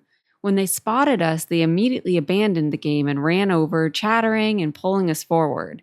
Their hands were everywhere, pushing and pulling me by my sleeves and pants. I realized too late that several of their hands were in my pockets, and I breathed a sigh of relief that True's charm was still safely wrapped up in my ponytail, out of sight. Instead, they pulled out a few small snacks I had stashed away, not even trying to hide their spoils as they passed the food out among each other. I quickly reminded myself of rule number 2 as I watched some kid happily gnaw down on the dried fruit I was saving for later. Can't be rude, can't be rude, I repeated silently to myself. I hated this place already. The kids continued pushing us forward to where some of the women were cooking a meal around a small fire. They tugged my pockets until I sat down on a nearby log and then pulled off my backpack and eagerly hunted through it. Gillean seemed to be experiencing the same thing next to me, but the kids were much more interested in him, staring at his face and whispering to each other. I realized that there were no men in the camp, just a few fairly young boys running around. The kids scooped up bowls of food, offering us all sorts of fish, vegetables, something that looked suspiciously like snails, and some other dishes I couldn't even start to identify. I was hungry, but followed Gillian's lead, repeatedly turning down the offers. Rule number 3, don't accept anything. I could hear him make excuses, saying he wasn't hungry, that the kids needed the food more, that he had nothing to offer in return. I was pretty sure all the excuses violated rule number 1, don't lie, but hey, I wasn't the expert here. Maybe if they couldn't prove it was a lie, it didn't count. Eventually, the kids seemed to bore of the game and pulled me to my feet, tugging me toward a nearby pen in the shade of the trees where a bunch of livestock were wandering around, bleating and occasionally stretching their heads out through the slats, trying to reach the grass just beyond. They were either goats or sheep, I wasn't positive which, but as soon as we walked over, they rushed the fence, growing louder. One of the kids brought over a bucket and another opened a gate in the fence. There was a moment of chaos as the kids and I tried to rush into the pen as the animals tried to rush out to reach the kid with the bucket. Goats, I decided. They seemed like goats to me. With the kids all laughing and shoving each other, we all managed to get into the pen with the goats, and then the kids all passed the bucket of food around. With every pass of the bucket, the goats had a new target and ran at the bucket holder, trying to knock them over. When I got the bucket, I tossed it quickly to another kid, but my throw was off and some of the food fell to the ground. The goats all swarmed and started eating, and the kids swung the bucket, sending the rest of the food flying through the air. As the goats ate, we all escaped the pen to let them eat in peace. I hoped the bucket game didn't break rule number 3. I was pretty sure it was okay though, and I was changing my mind on these spirits. All they'd done so far was try to feed us and play games. I wondered why Gillean seemed so worried about them. I sat back down next to Gillean on the log, watching the other spirits curiously. One of the kids sat down next to me, quietly braiding some discarded strands from the basket into a complicated bracelet. When she saw my interest, she tried to show me how to knot the strands together, but I kept forgetting the pattern. She eventually gave up, and I simply held the end of it for her as she worked, her fingers moving too quickly for me to follow. As it grew later, the women, who had basically ignored us the entire time, finally made their way over, some individually and some in pairs. They were all asking Gillean something, but he shook his head each time, saying various things in return. It took me a few interactions before I finally caught on to what they were asking. When I did, it took everything in me to keep from laughing, and I looked away, stuffing my grin in my hand. The girl next to me glanced up and smiled, showing off her new bracelet-adorned wrist. I nodded distractedly at her, returning my attention to Gillean and the older spirits. "Would you like to come to my wagon?" one of the women asked Gillean. "Better not be rude," I thought at him, my eyes watering with my desperate attempt to keep a straight face. I didn't catch Gillian's reply the first time, but the next time a woman asked a similar question, I finally pieced it together. "Sorry, I already have someone," he replied. Who? I screamed internally, trying not to gasp. Rule number 1, no lying, right? Could it be true, maybe? There was definitely something between them at some point, but whether it was current or not, I wasn't sure. They didn't seem to be on great terms. To my relief, but feeling slightly miffed, only one of the women approached me, asking the same question. She was petite, probably even smaller than me, and her long pine green hair nearly brushed the ground when she knelt before me to ask if I cared to accompany her. Although I was tempted, my curiosity only took me so far. I simply shook my head and apologized, hoping she understood my grasp of the language wasn't strong enough to explain that while she was gorgeous and I was flattered, I was also a little scared of her and definitely way too human for the encounter. The kids were slowing down, yawning and rubbing their eyes, tucking themselves up against the women, and the women gradually began taking them into the wagons, disappearing behind the layers of ribbon and cloth flaps. The petite woman with the pine green hair scooped up the girl next to me, who had slumped against my side. When most of the spirits had retired, Gillean made excuses to the few stragglers, and we made our way over to where our backpacks had been ransacked. After gathering our remaining things into our bags, we unstrapped the sleeping bags Gillean had brought and unrolled them near the fire. I should have taken up that spirit on her offer, I grumbled, laying out on the ground. Even through the blanket, I could feel every rock jabbing into my back. The more I rolled, the worse I seemed to make it. You would have regretted it, Gillean said in a low voice so the others wouldn't overhear. Are you sure? I asked. They're all so gorgeous. I rolled over to grin at him, teasing. I didn't know why he was so serious about the whole getting trapped here thing. So far, they'd all been perfectly pleasant, and I genuinely enjoyed playing with the kids, even if I failed at bracelet weaving. I still felt the insistent tug to find my sister, but after all the walking we had done lately, sitting for a few hours wasn't an unpleasant way to spend the evening. They're all glamored, Hresha. I can see through it, and believe me, you'd regret it. I crossed my eyes at him. Looks aren't everything, Spirit. They all seem perfectly nice. He shook his head. Just stay close to me. You're going to get yourself killed or captured within minutes if you go off on your own. Probably true, I admitted. I lay back with my hands behind my head, looking up at the stars. Wait, I sat back up, remembering. Who were you with? Huh? He seemed genuinely confused. What do you mean? What you told those spirits, that you already have someone? I suddenly doubted myself. That was what he said, right? You misheard, he said simply. Good night, Hresha. Wait, what did you say then? I asked, desperate for answers. But his eyes were already closed, and even though I was positive he wasn't yet asleep, he refused to answer. I lay back down. I'll figure it out eventually, I hissed at him. Just before I closed my own eyes, I saw his mouth twitch with the shadow of a smile. Chapter 9. Early the next morning, I woke after the stars had disappeared, but before the sun had risen. I rolled over onto my side, not sure what had woken me, and came face to face with a girl. She raised her finger to her lips, and I saw a braided bracelet tied around her wrist. It was the girl from the previous evening. She gestured for me to come with her. My grandma wants to see you, she whispered in the spirit language.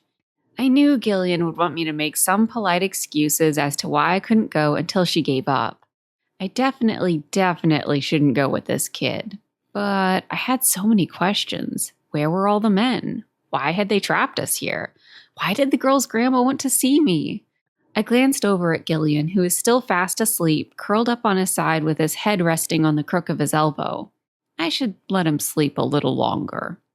I slipped out of my sleeping bag and shoved my boots on and walked quietly after the girl. She smiled gratefully at me and led me to the largest wagon, which had the most flags and ribbons on it by far. I wondered if it meant something about the wagon's inhabitant. The girl urged me inside up a small set of stairs, pulling the cloth aside for me. I looked back to see if she would follow, but she remained outside, watching. I entered the wagon and the cloth fell back down behind me, leaving me in darkness. It took me a moment for my eyes to adjust. It had been dim outside, but the inside of the wagon was even darker. Candles glowed from on top of shelves and stands, and as I walked deeper into the wagon, I blinked in disbelief at the number of nooks and crannies. Books were absolutely everywhere, propped up in bookshelves, laying on small tables, tucked into dusty corners on the floor. Small dangling mobiles hung from the ceiling, slowly rotating and catching the candlelight on mirrored surfaces, sending patterns spinning against the walls.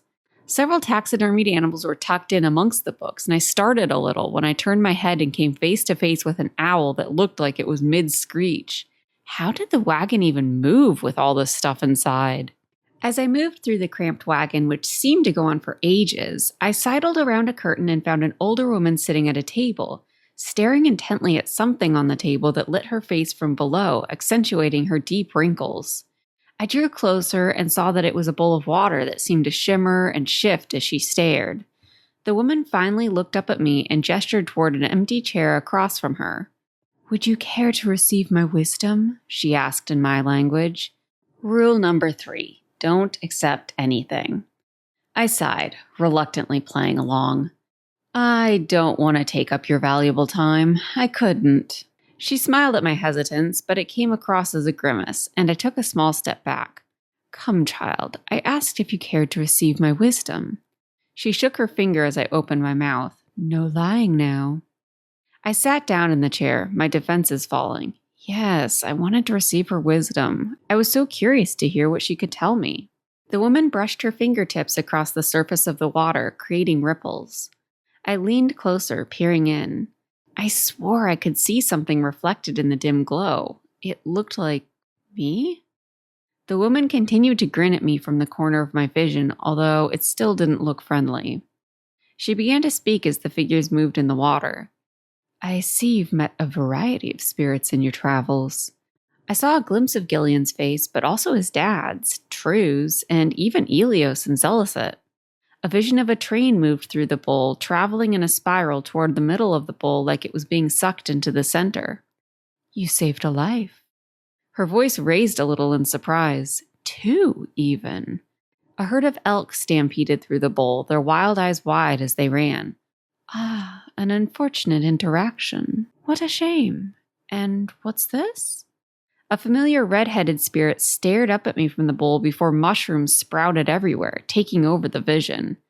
I blinked, as if waking up from a dream, and looked up at the older spirit. She glared down at the bowl, grumbling and swiping her hand across the surface before finally looking up at me, her expression clearing.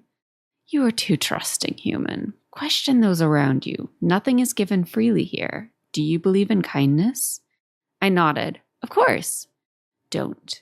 There's no such thing as kindness, especially when humans are involved. Every favor is a trade waiting to happen. Do you know what kind of spirit I am?" "A water spirit?" I felt like the answer wasn't quite right, but it was as close as I could get. She bobbed her head side to side, partially agreeing. "You're not wrong, human. Water spirits are the most dangerous type of spirits. Don't let anyone tell you differently. We don't just take care of pretty little rivers and ponds. We're slippery and tricky, and we always end up living in isolation or in small communities because we can't be trusted." I started to feel a little nervous as I watched her. Her expression struck me as hungry, and she licked her lips. "How would you like to pay for my wisdom, child?"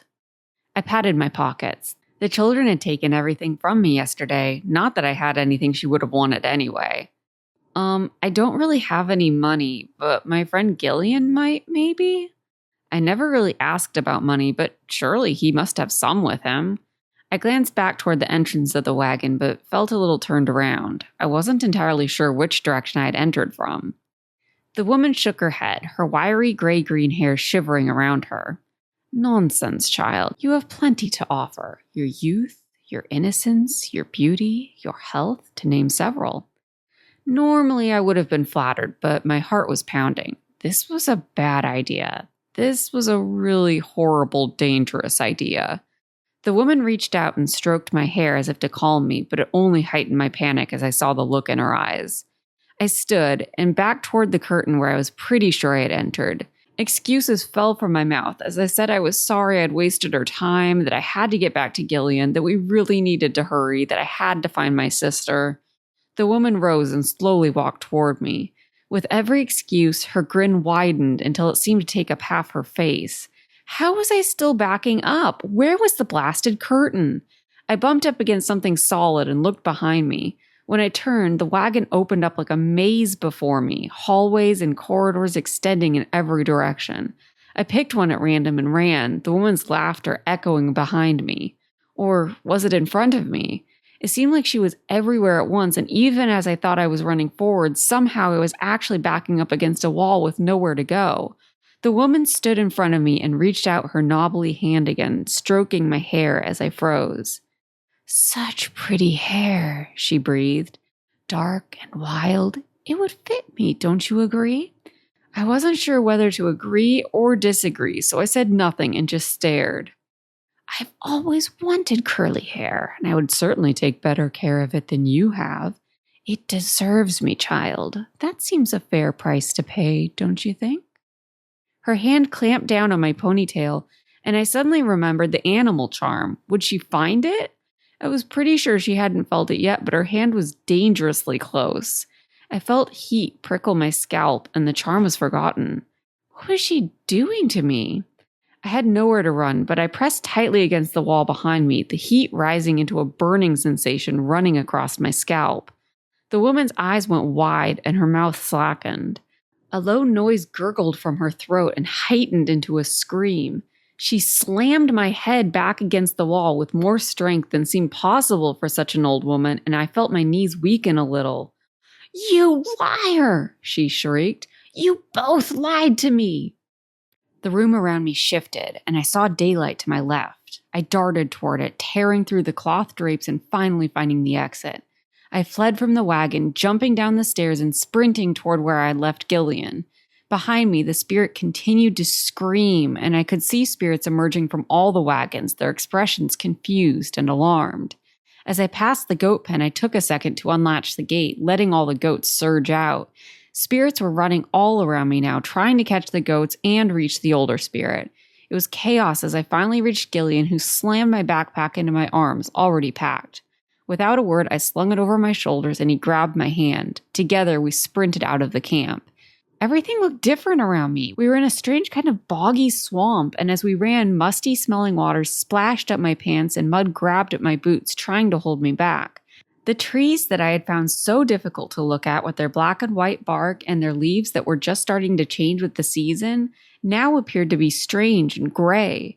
The trees had wide, intertwined roots that stuck out of the ground at the base of each tree. My hand slipped from Gillean's as I used it to scramble over roots and push away branches that threatened to grab my hair and clothing. Gillean seemed to have far fewer problems navigating the boggy landscape, and the distance between us grew. I heard shouts and voices as I lagged behind, already breathing hard. Realizing that I was having trouble keeping up, he paused and looked around, seeming to make a quick decision. We still hadn't spoken a word as he pointed at a tree. I dashed over and looked up at the branches, understanding his intention, but I was too short to reach even the lowest ones. Gillean knelt in the muck with one knee out. He grasped his gloved hands on top of his knee, and I stepped up without even bothering to remove my backpack. With a huff, he flung me up, and I managed to grab hold of one of the branches.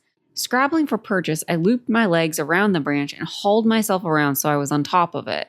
I reached my hand down to help him up, but he shook his head. "Keep climbing," he hissed at me, then dashed off as the voices grew louder. I continued to climb, branches closing around me, obscuring the ground from view. Even as my arms and legs burned, I kept climbing until I heard something move below me. I froze, hoping it wasn't too late. Through the branches, I could see glimpses of spirits moving far below. Would they notice me up here? Could they sense me somehow, like that spirit on the train could sense the trapped spirits? If they really were some kind of water spirit, I didn't think that was in their wheelhouse, so I watched, trying to stay as still and quiet as possible. I realized my mistake at the same time they did. A small group gathered at the base of my tree, pointing at the marks in the mud that Gillean and I had made as he pushed me up. I could see them looking around, and I flattened myself against the trunk of the tree, hoping they couldn't spot me. Some kind of thick nuts hung from the branch above me, and I very slowly reached out to grab one, bracing the branch with my other hand to keep it from rustling. I began carefully twisting the nut, trying to pull it loose. I heard more voices join the others below me. The nut came free with the tiniest bit of resistance, and the branch quivered slightly. I didn't even dare breathe as I watched to see if anyone noticed. When I was sure they hadn't yet spotted me, I slowly drew my hand back and then lightly tossed the nut, trying to get it as far away from my tree as possible. This is really stupid, I realized too late. As the nut hit the next branch over and began bouncing to the ground just a short distance away from me, I shut my eyes and pressed my head back against the tree trunk.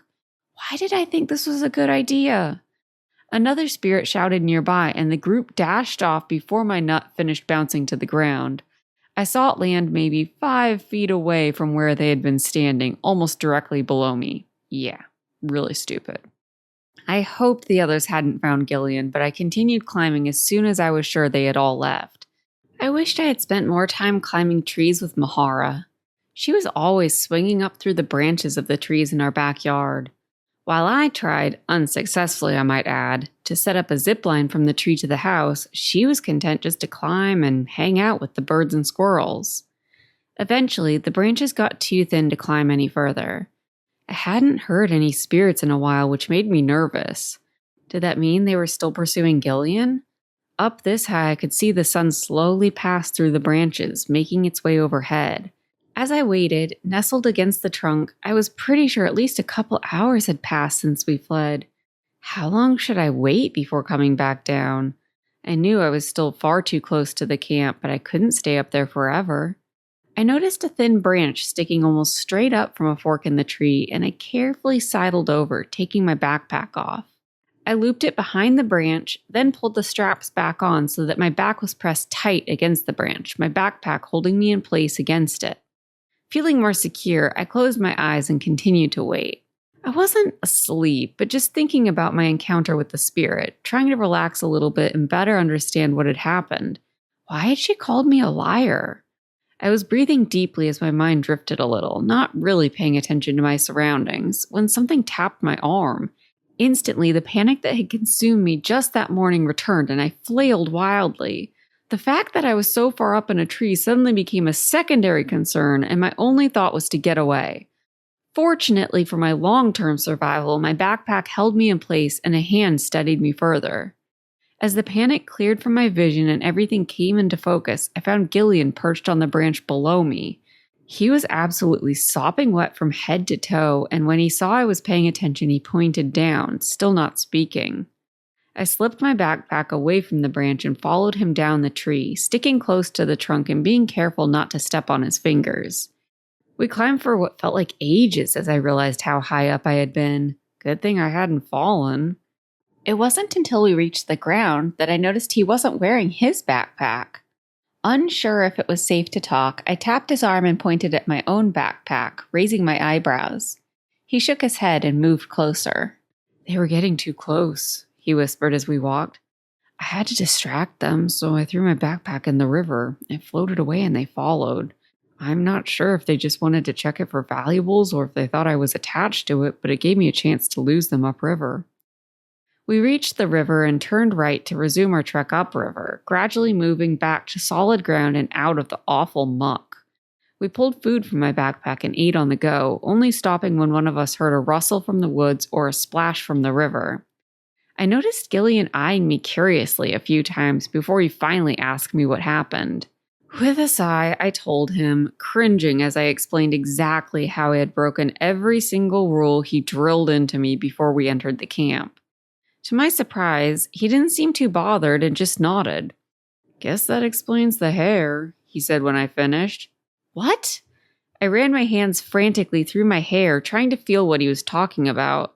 He just watched as I discovered a section that felt particularly wiry, and I dashed over to the river, kneeling over it to try to catch a glimpse of my reflection.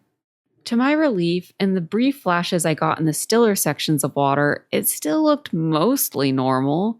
I could just make out a wild white streak through the center of my hair, coming from the section of my scalp that had felt like it was burning earlier. I groaned as I tried to get a better look, loosing my hair from my ponytail and shifting it around. You're lucky that's all she took, Gillean said, sounding smug. What exactly happened? I asked, putting my hair back in its ponytail and securing it with the charm. Why did the illusion fall like that? Why did that spirit say I lied to her? Gillean shrugged. Beats me. I was sleeping. Maybe if you would listen to me, we wouldn't even need to have this conversation. He still sounded smug, and it occurred to me that maybe he enjoyed proving himself right more than he was annoyed at the danger I put us in. I sighed and let him gloat. Yeah, you're right. I should have listened, but what are we going to do without all your supplies? He still seemed unconcerned. I was pretty sure this was the best mood I had seen him in. We'll be fine. We can split yours and then restock when we get over the pass. The stream will provide food and water for me anyway. As long as we don't get sidetracked again, it shouldn't be a huge issue. We continued walking, still heading steadily uphill. My calves burned, but I didn't dare ask for a break, not yet. Were those really water spirits? They seemed different somehow. Ugh. Gillean gave me an insulted look. No, they weren't water spirits. I raised an eyebrow at him. Okay, kind of, he admitted. They were marsh spirits. They're an offshoot of water spirits that have mixed with plant spirits. That's what gives them such a strong ability to put an illusion on the earth itself and keep it there without much effort. Did you notice there were no men there? I nodded. Just some kids. Yeah, male marsh spirits don't inherit any of the stronger earth illusion powers the women do. I don't remember why, something to do with genetics. They just have the usual water spirit abilities, but are a lot weaker because their water line is so diluted. They're usually sent away when they come of age. Yikes, I said. Then something else occurred to me. Is that why they lure people in to, continue the line? He gave me a rare snort of laughter. Well, that and to loot anything useful. Most spirits don't really mind getting snared by marsh spirits. Yeah, you lose a few valuables maybe, but you get a night of fun, and as long as you know the rules, you leave in the morning unharmed. Getting snared with a human is a little more complicated. You're telling me, I mumbled. That's what I said, by the way. He sounded slightly uncomfortable and walked a little faster. What? When the spirits asked me to join them last night, I didn't want to leave you alone with them. I told them I was responsible for you. That made a lot more sense than my translation. Oh, well, I appreciate the sacrifice. He shrugged. Like I said, they didn't look so perfect under their glamour. It wasn't that great of a sacrifice. I rolled my eyes. Classy. The ground had grown steeper as we walked, and I finally had to beg for a break to give my burning calves a rest. The air was colder here, whether it was due to the elevation or the sun passing behind the clouds, I wasn't sure. Gillean was still damp from a swim, and I started to worry when I noticed him shivering a little while he waited for me. Hey, are you okay? You're shivering. Fine. He didn't sound particularly troubled. I'm a damp water spirit. I'm in my natural element. I had to admit it was sound logic. I pulled some bars out of my backpack that reminded me of a sticky granola mix. Want some? He took one, and I packed back up before we set off again.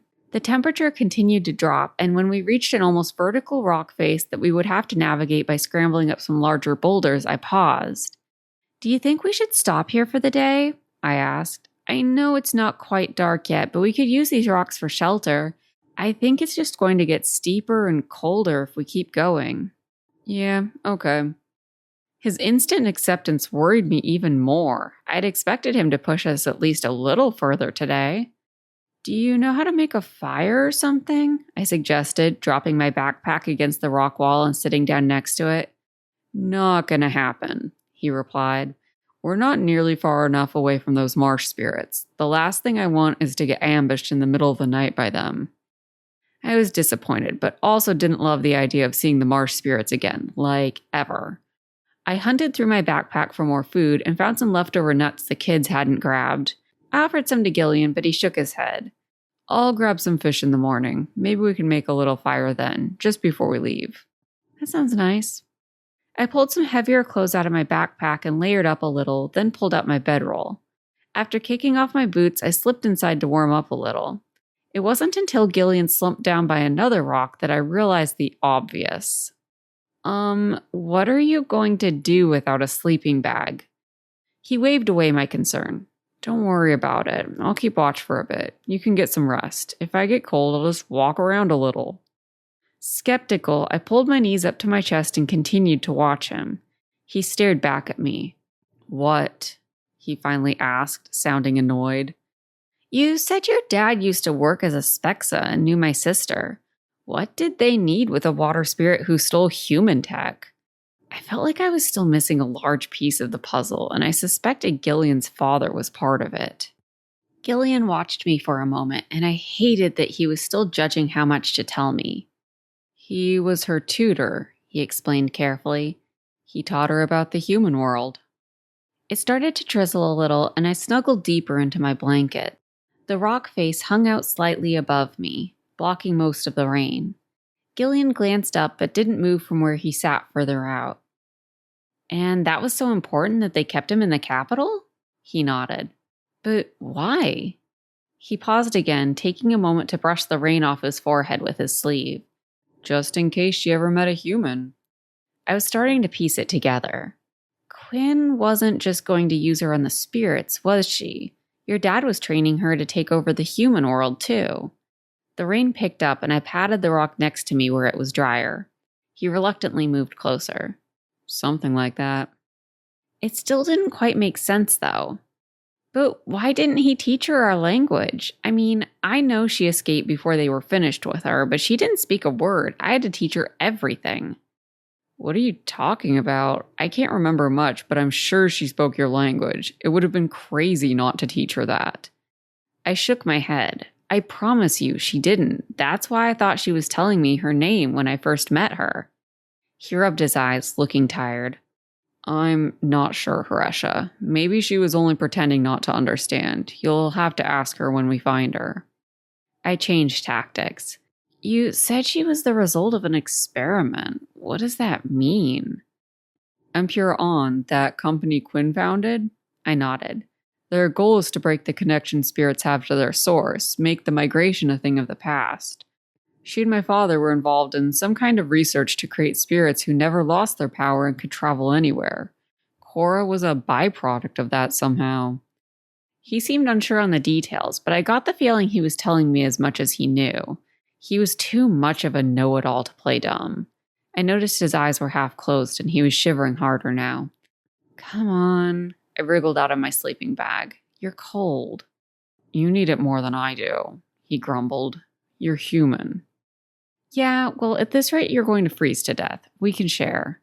At his horrified look, I couldn't help but giggle a little. Was it really that big a deal to share a sleeping bag with me? I couldn't even steal the blanket if he'd just loosen up slightly and be willing to get a little closer.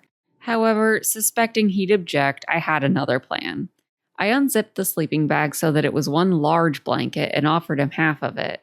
With a sigh, he took it, and we each wrapped half around our bodies, moving a little closer. I noticed he was still careful not to get close enough for our shoulders to touch. We watched the rain for a few minutes, listening to it patter steadily against the rocks as it grew darker. "You called Mahara an unnatural experiment once. What makes her so unnatural?" I asked. Gillean looked like he might be falling asleep, his head dipping forward a little before he caught himself. "She doesn't have a home source like the rest of us do. She can travel wherever she wants and retain all her power." Now this I hadn't expected. How? What kind of spirit is she then? "I can't remember any of that, if I ever knew. My father definitely knew at some point. That's why He broke off. I looked over at him sharply, but his head was dipping forward again, and I didn't want to continue peppering him with questions. Although he wasn't as afflicted as his dad, it seemed like there were limits to what Gillean remembered. I wondered what Mahara remembered from her time here. She was so little when she crossed over, but she had obviously figured out how to get back. Maybe she remembered more. I was quiet then, just thinking. I could feel Gillian's breathing deepen next to me, and his head drifted over to my shoulder. His earring dug into my shoulder blade a little, and I shifted slightly, but he didn't wake up. Even through my shirt, his head felt cold, and I was glad he had accepted half my blanket. I hoped it wouldn't take long to get over the pass. Between the kids taking most of our food and then losing half our supplies, I felt ill-prepared for venturing through the woods. After what felt like hours of staring out at the rain and wondering what kind of life my sister had been fleeing, my eyelids finally started to get heavy, and eventually I must have fallen asleep. Chapter 10. When I woke the next morning, I was still sitting against the rock, but the rain had stopped and I was alone. I stood, rubbing my aching neck and stretching out my back. Already, I couldn't wait to sleep in a bed again. Hoping Gillean had gotten enough sleep as well, I rolled my blanket back up and left it with my backpack, climbing down the rocks to the stream. The wood smelled fresh and alive after the rain, and I felt a few large water droplets splash down on the top of my head as the branches above rustled slightly when some birds took off. I ran my hand over my hair and grimaced slightly as I felt the white streak running through the middle. Guess I'd have to get used to my new look, as it seemed permanent. The rocks were covered in wet moss, making them slightly slippery, but I didn't have to go far before I found Gillean coming back up from the stream, carrying a few small silvery fish by their gills. I grinned when I saw his catch, my stomach already rumbling. To my surprise, he gave me a small smile back. Was that the first time I had seen him smile? His hair was dripping a little, and I shook my head at him. Really? You jumped back in right after finally drying out? He shook his head, sending droplets flying, then shrugged at me. I couldn't eat any more nuts and dried crap. Now, that I could understand. Besides, at least I was able to take off my clothes first this time. I'll dry out quickly enough. Gillean finally agreed to make a small fire, and he used it to cook the fish. I was still wearing a bunch of extra layers, and with the added heat from the fire, it was actually a little warm. I looked skeptically at Gillian's single-layer outfit. You really think you can make it over the pass like that? I asked. We should be able to make it over today if we head out soon. It'll be a little brisk, but the sun's out and it should be fine. It'd take several days to go back to the nearest town and buy more supplies. To be honest, he sounded a little unsure, but I also wasn't going to question him, especially if it meant finding Mahara sooner. I was eager to get over the pass and leave it far behind us. All right, if you're sure. He nodded. At worst, we'll turn around and come back down. The fish was warm and flaky, and although I wished it was seasoned, it was still good. With the sun warming us from above and a full stomach for once, I felt energized as we finally set out. It was going to be a good day. There's this game I used to play with Mahara, I told Gillean as we climbed over rocks, slowly making progress up the hill. We would climb up to the lighthouse above town and then fold paper airplanes, trying to see who could fly one the farthest. Gillean looked over, startled, and I wasn't sure why. Paper airplanes are just these folded up pieces of paper, I started. I know what a paper airplane is, he interrupted. Oh, well, anyway, we ended up stopping after this one time when we spent a couple of hours up there and we went through a whole ream. Do you know what a ream is? I don't care, he said sourly. He clearly didn't know what a ream was. The problem was Mahara wrote her name on each sheet she folded because she wanted to prove her planes flew the farthest. It was pretty obvious who scattered an entire ream of paper across town. I emphasized the word with a grin. I knew there were at least a few things I knew that he didn't. Human things, but still.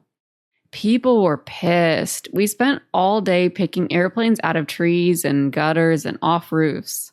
He still looked troubled, and I couldn't tell whether he was still listening. I won, though. The last airplane we picked up, all the way out in the sunflower fields, was blank. I decided not to mention that there was one more airplane stuck at the top of a tree at the edge of the field. I hadn't mentioned it to Mahara either when I spotted it, as I was pretty sure it had a scribble of red crayon on it, marking it as hers.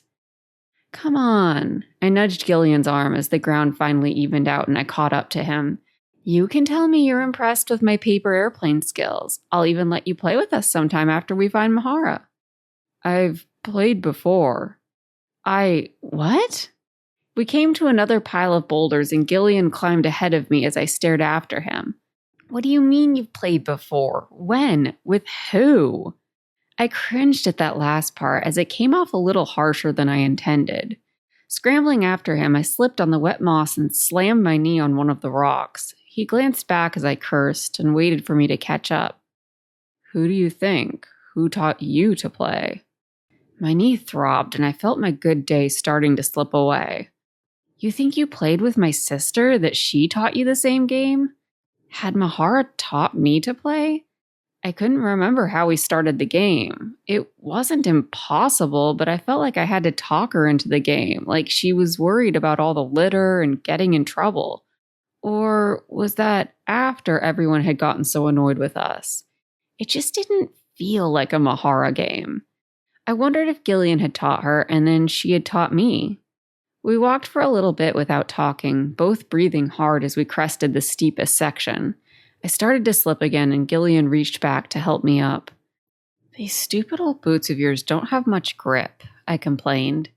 We're not swapping boots, he replied. Then, I don't remember who I played with, just folding the planes and letting them fly.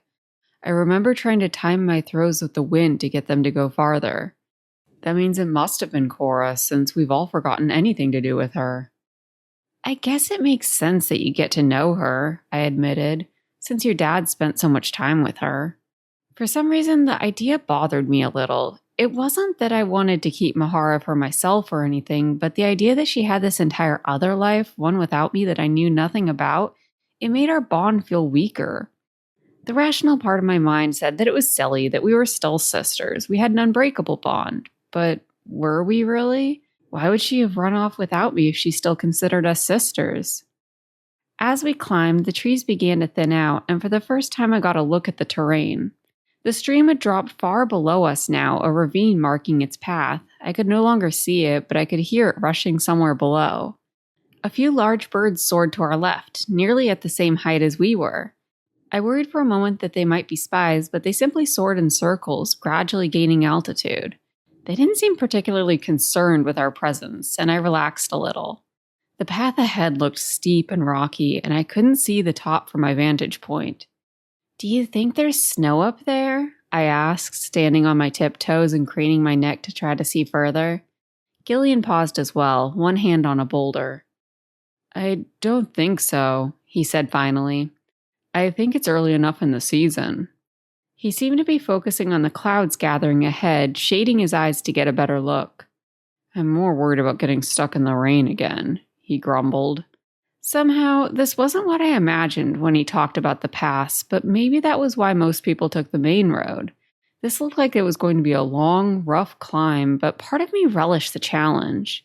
I rubbed my sore knee and shot Gillean what I hoped was an encouraging smile. Hey, we got this. By tonight, it'll be behind us and we can relax a little. He nodded, looking less sure by the second. A little worried he was going to suggest climbing all the way back down and either resupplying or finding another way through, I started walking again, using both hands to climb up the rocky terrain. Roots and scrubby plants provided purchase, and I put on my gloves after I grabbed one surprisingly thorny plant.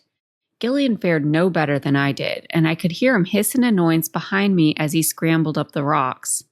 I was glad he had at least been wearing his gloves when he lost his supplies, so his hands had some protection. The warm glow of the sun faded behind me as dark clouds overtook the sky. Hey, Gillean called. I hadn't realized how far behind me he had fallen, and I crouched down, giving my legs a short break while he caught up. He grabbed my arm and pulled me up when he finally reached me. We need to hurry up, he said. I decided to avoid protesting, although I was unsure how we could go any faster. Instead, I simply nodded, letting him take the lead. A light mist had overtaken the air around us. It wasn't really raining, but the air was thick with moisture and it clung to everything, making the terrain even slicker. Despite my doubt, Gillean did increase his speed, practically leaping from rock to rock. I scurried to keep up, arms and legs aching. Even through my exhaustion, I was still kind of enjoying the adventure and seeing how far I could push myself. That feeling started to fade when I heard a startled yelp and Gillean slipped just ahead of me, his foot sliding out from under him. He grabbed for a thin sapling, but it snapped under his weight and he slipped backward. I lunged for him, breaking his fall as we both tumbled against one of the thorny shrubs. Are you okay? I asked, trying to untangle myself from both the plant and Gillian's limbs. He helped pull my backpack free, cursing under his breath and roughly grabbing at the fabric. Maybe we should slow down a little, I suggested. He ignored me. I'll take the backpack for a while. I grabbed the straps and tugged them tighter on my shoulders. No, I'm fine. At that moment, I realized what a dangerous duo we were.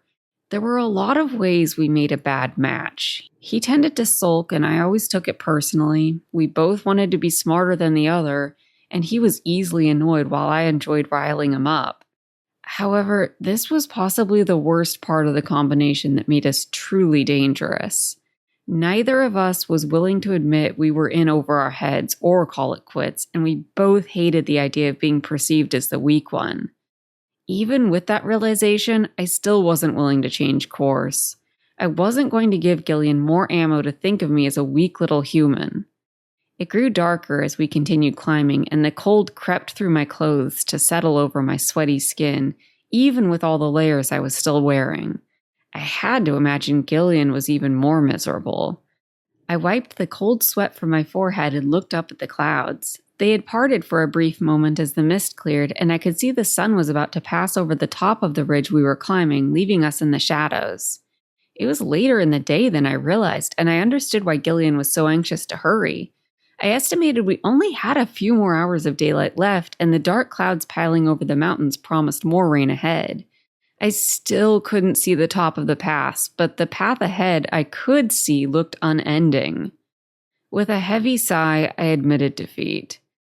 "Should we head back down?" I asked. "I don't know if we're going to make it over before dark, and I don't think the rain is going to let up long." I absolutely dreaded skidding back down the rocks, especially with the ravine to our left where the stream cut through the mountains, but I didn't see any other options. Maybe we could get an earlier start tomorrow or camp partway back down where it evened out a little. Gillean stared ahead at the way forward. "No," he said, rubbing his gloved hands together. "I think we can make it. This is the best shot we have. It's only going to get colder every day as we get closer to winter. I don't want to try to do this climb when it's snowing. Do you?" Even as my stomach flipped with the idea of continuing forward, I still felt a small measure of relief. Mahara was somewhere in this direction, and each step closer to her was progress. "Okay," I responded. "Let's do this then." We finally got over what appeared to be the last of the boulders, just as the sun disappeared again and the mist returned. This time, it felt like we were actually inside a thick cloud as the terrain disappeared around us, and all we could see was each other and the immediate vicinity. As I climbed down from the last rock, my boots skidded a little and I landed hard on my bad leg, jolting the knee I had injured earlier. It was starting to get icy, and I thanked the mountains that we had at least crossed the almost endless boulders before they completely iced over. I leaned against the last boulder and gingerly moved my knee, trying to loosen it up a little. I slipped off one of my gloves to better rub it and was shocked when I saw how beat up my hand was. Some of the thorns and sharper rocks had clearly pierced the thin fabric, and it was covered in scrapes and tiny punctures. It was cold enough that my hands had gone numb hours ago, and I had no idea what kind of damage I was doing. A little unnerved, I slipped my glove back on without saying anything to Gillean. It was nothing that wouldn't heal in a few days, but I didn't like the idea of being able to injure myself like that without even noticing for hours. Although we no longer had the rocks to climb over, the path still continued steeply upwards, and I felt like I had been trying to catch my breath unsuccessfully for ages. I was pretty sure the ravine to our side had grown deeper since I could no longer hear the gurgle of the river, only the steady drip of water tumbling down to feed it. Soon, the rain returned in full force, except this time some of the raindrops fell suspiciously slowly. There were a few snowflakes mixed in the downpour. In minutes, we were both soaked and shivering uncontrollably. Even if I wanted to talk, I was pretty sure I couldn't. It took all of my concentration and energy just to keep moving. "Every step is a success," I repeated over and over as I marched forward. The rhythm of the words matched the rhythm of my steps.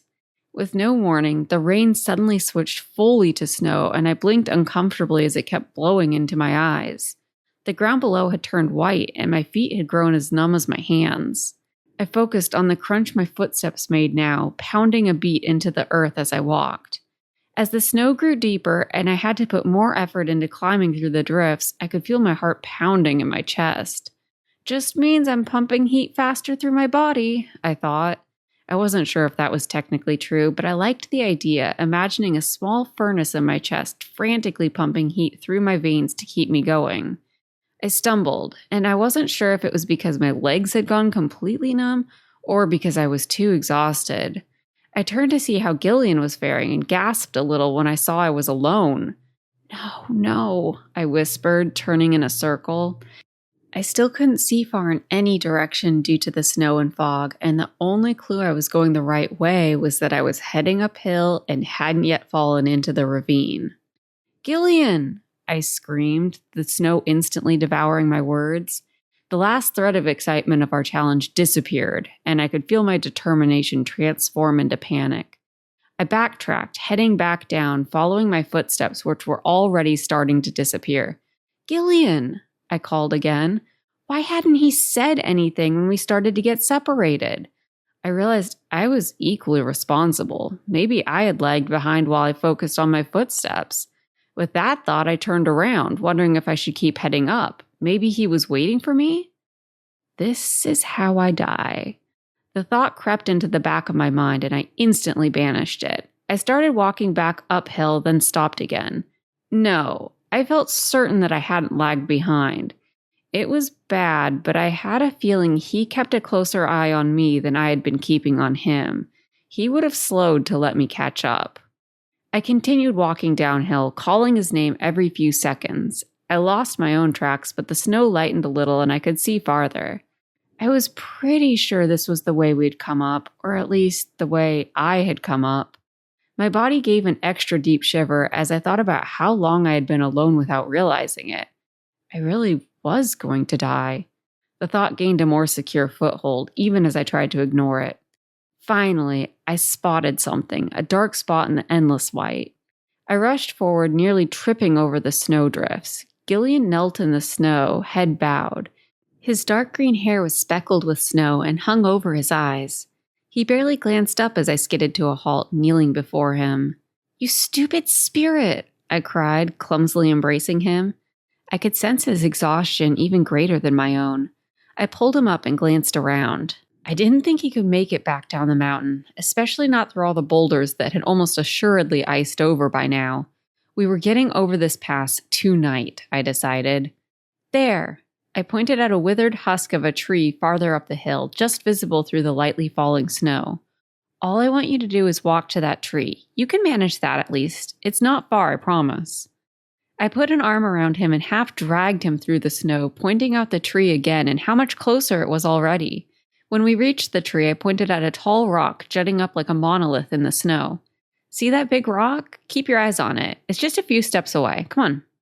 He stumbled, and I could feel him trembling under my arm. Come on, Gil, I said, trying to sound encouraging. Look, the snow is stopping. The sun was setting, but the snow really had stopped. We reached the rock, and I pointed at a lone pine tree, one of the few trees growing up here. Its boughs were heavy with snow. Let's go look at that tree. I pointed at it, not allowing him to rest. It's just a little further up. It was harder to see as the sky darkened, but when I glanced up, I saw the clouds were clearing and a few stars were visible. The moon was rising behind us, and it was nearly full, lighting our way. As we reached the tree, the landscape evened out. I think we're at the top of the mountain, I said brightly, trying to sound cheerful. Just have to climb back down now, okay? Let's walk over to that trio of rocks over there. I pointed to the rocks. I desperately hoped we really were at the top of the pass and hadn't accidentally gotten off track in the storm. I was pretty sure the dark section to our left was the ravine, but I definitely wasn't getting any closer to check. My boots sometimes slipped unexpectedly when I stepped on uneven ground I couldn't actually see through the thick layer of snow, and the last thing I wanted was to accidentally slip off into the ravine, especially after maybe reaching the top. However, soon I didn't have a choice as the way narrowed and got even flatter. Without warning, I took a step and landed flat on my butt, nearly taking Gillean down with me. I carefully regained my footing and stood up, testing the terrain with my boot. Pure ice. When I looked out across it, I could see a dim shadow to our left where it dropped off, presumably into the ravine and eventually into the river. Okay, I said slowly, considering our options. There was a sheer cliff face to our right, no way around but across the sheet of ice. I dropped to all fours and shuffled forward, making no sudden movements and sticking as close to the right as possible. There was a thin layer of snow on top of the ice, which created enough grip to very slowly inch forward. "Follow my lead," I told Gillean. He still hadn't said a word since I found him in the snow, but he obediently dropped down and began to follow me across the ice. My hands and feet were still completely numb, making it a little harder, but we made steady progress. I kept my shoulder against the wall, appreciating its firmness against me. I could see what looked like the end of the ice sheet in front of me, where the snow piled up into mounds again and the path opened back up. "Look," I told Gillean, "we're halfway across, just a bit more." As I crossed the halfway point, it seemed like the ice sheet dipped imperceptibly toward the nothingness to my left, making it even more perilous. If either of us slipped, we'd just slide away and tumble into the abyss. I took a deep breath and continued shuffling forward. Every step is a success. Or, in this case, every shuffle is a success. Gillean didn't respond, and I took a second to look back over my shoulder, just to make sure he was still there. Thankfully, he was just a few shuffles behind me, still moving forward. As I turned back, the motion caused my left arm to slip out in front of me, sending my whole body slowly spinning across the ice. I tried to regain my hold on the ice or find any traction whatsoever, but instead I felt myself picking up speed, gravity beckoning me toward the edge of the ice. I scrabbled more desperately, but every movement just caused me to slide faster and faster. Somehow I had tumbled over onto my side, arms and legs splayed out. "This really is it then," I realized. I stopped panicking and hoped the drop was as incredibly far down as it seemed. I didn't want to die slowly in this awful, cold night, half broken in the snow. My mind reached out to Mahara, somewhere out there. "I'm sorry, sister," I thought, hoping she could somehow sense me, knew I had never stopped trying to find her. As my foot left the ice and entered the abyss, I felt something clamp down on my arm. Gillean was lying on his stomach, somehow attached to the ice with both hands clutching my arm. I skidded to a stop, my feet hanging precariously off the edge. "Climb up my body," Gillean said through clenched teeth, his first words all night. With all of my strength and still in disbelief as to how I was still alive, I pulled myself up his arms, torso, and legs until I was back against the cliff on all fours. I finally saw he had jammed his foot in a small crack in the ice I hadn't even seen in order to get enough purchase to grab me without sliding off himself. Very slowly, he pulled himself up until he was back behind me, ready to complete the last section of ice. We were so close to the end. I tried to crawl forward, but my arms wouldn't obey. I was shaking so hard, one arm slid out again, and with a yelp, I almost started down the exact same descent. "Slower, Harsha," Gillean said behind me. I got my hand back below me and took a single shuffle forward, then stopped again as I felt my foot slide. "I can't." My voice broke, and I listened with embarrassment as Gillean shuffled up beside me, between me and the abyss. "You can," he said patiently. He put one gloved hand on top of my own and pushed it forward. With him slowly edging me forward and gently stopping me from sliding every time one of my limbs got out from under me, we finally reached the other side. The last tiny section of ice had taken us twice as long as the entire first section, and once we reached the snow drifts, I fully collapsed in the snow, shaking uncontrollably. I felt tears trickle down my cheeks and hoped Gillean couldn't tell that I was sobbing silently, both in fear and in relief. He left me alone, and I finally climbed to my feet, wiping my cheeks and nose with the back of my sleeve. We didn't speak as we walked, finally, blessedly downhill, the slope gradual but unmistakable. We were over the pass, and although my body was too exhausted to even bother shivering anymore, I finally felt like we were really going to make it. Neither of us spoke as the hours passed, and the snow turned to slush, then to a muddy sludge. We walked close together, each catching the other when we stumbled. Trees returned to the landscape around us, and the air no longer seemed quite so cold on my cheeks. As the moon passed overhead, I thought I saw huge paw prints in the mud, but I was pretty sure they were old. No reason to worry Gillean with one more thing, I decided. Just when I thought I couldn't possibly walk any farther, Gillean stopped at a large, flat rock and gestured at my backpack. I slung it off, and he slowly pulled my stuff out until he found the small fire starting kit.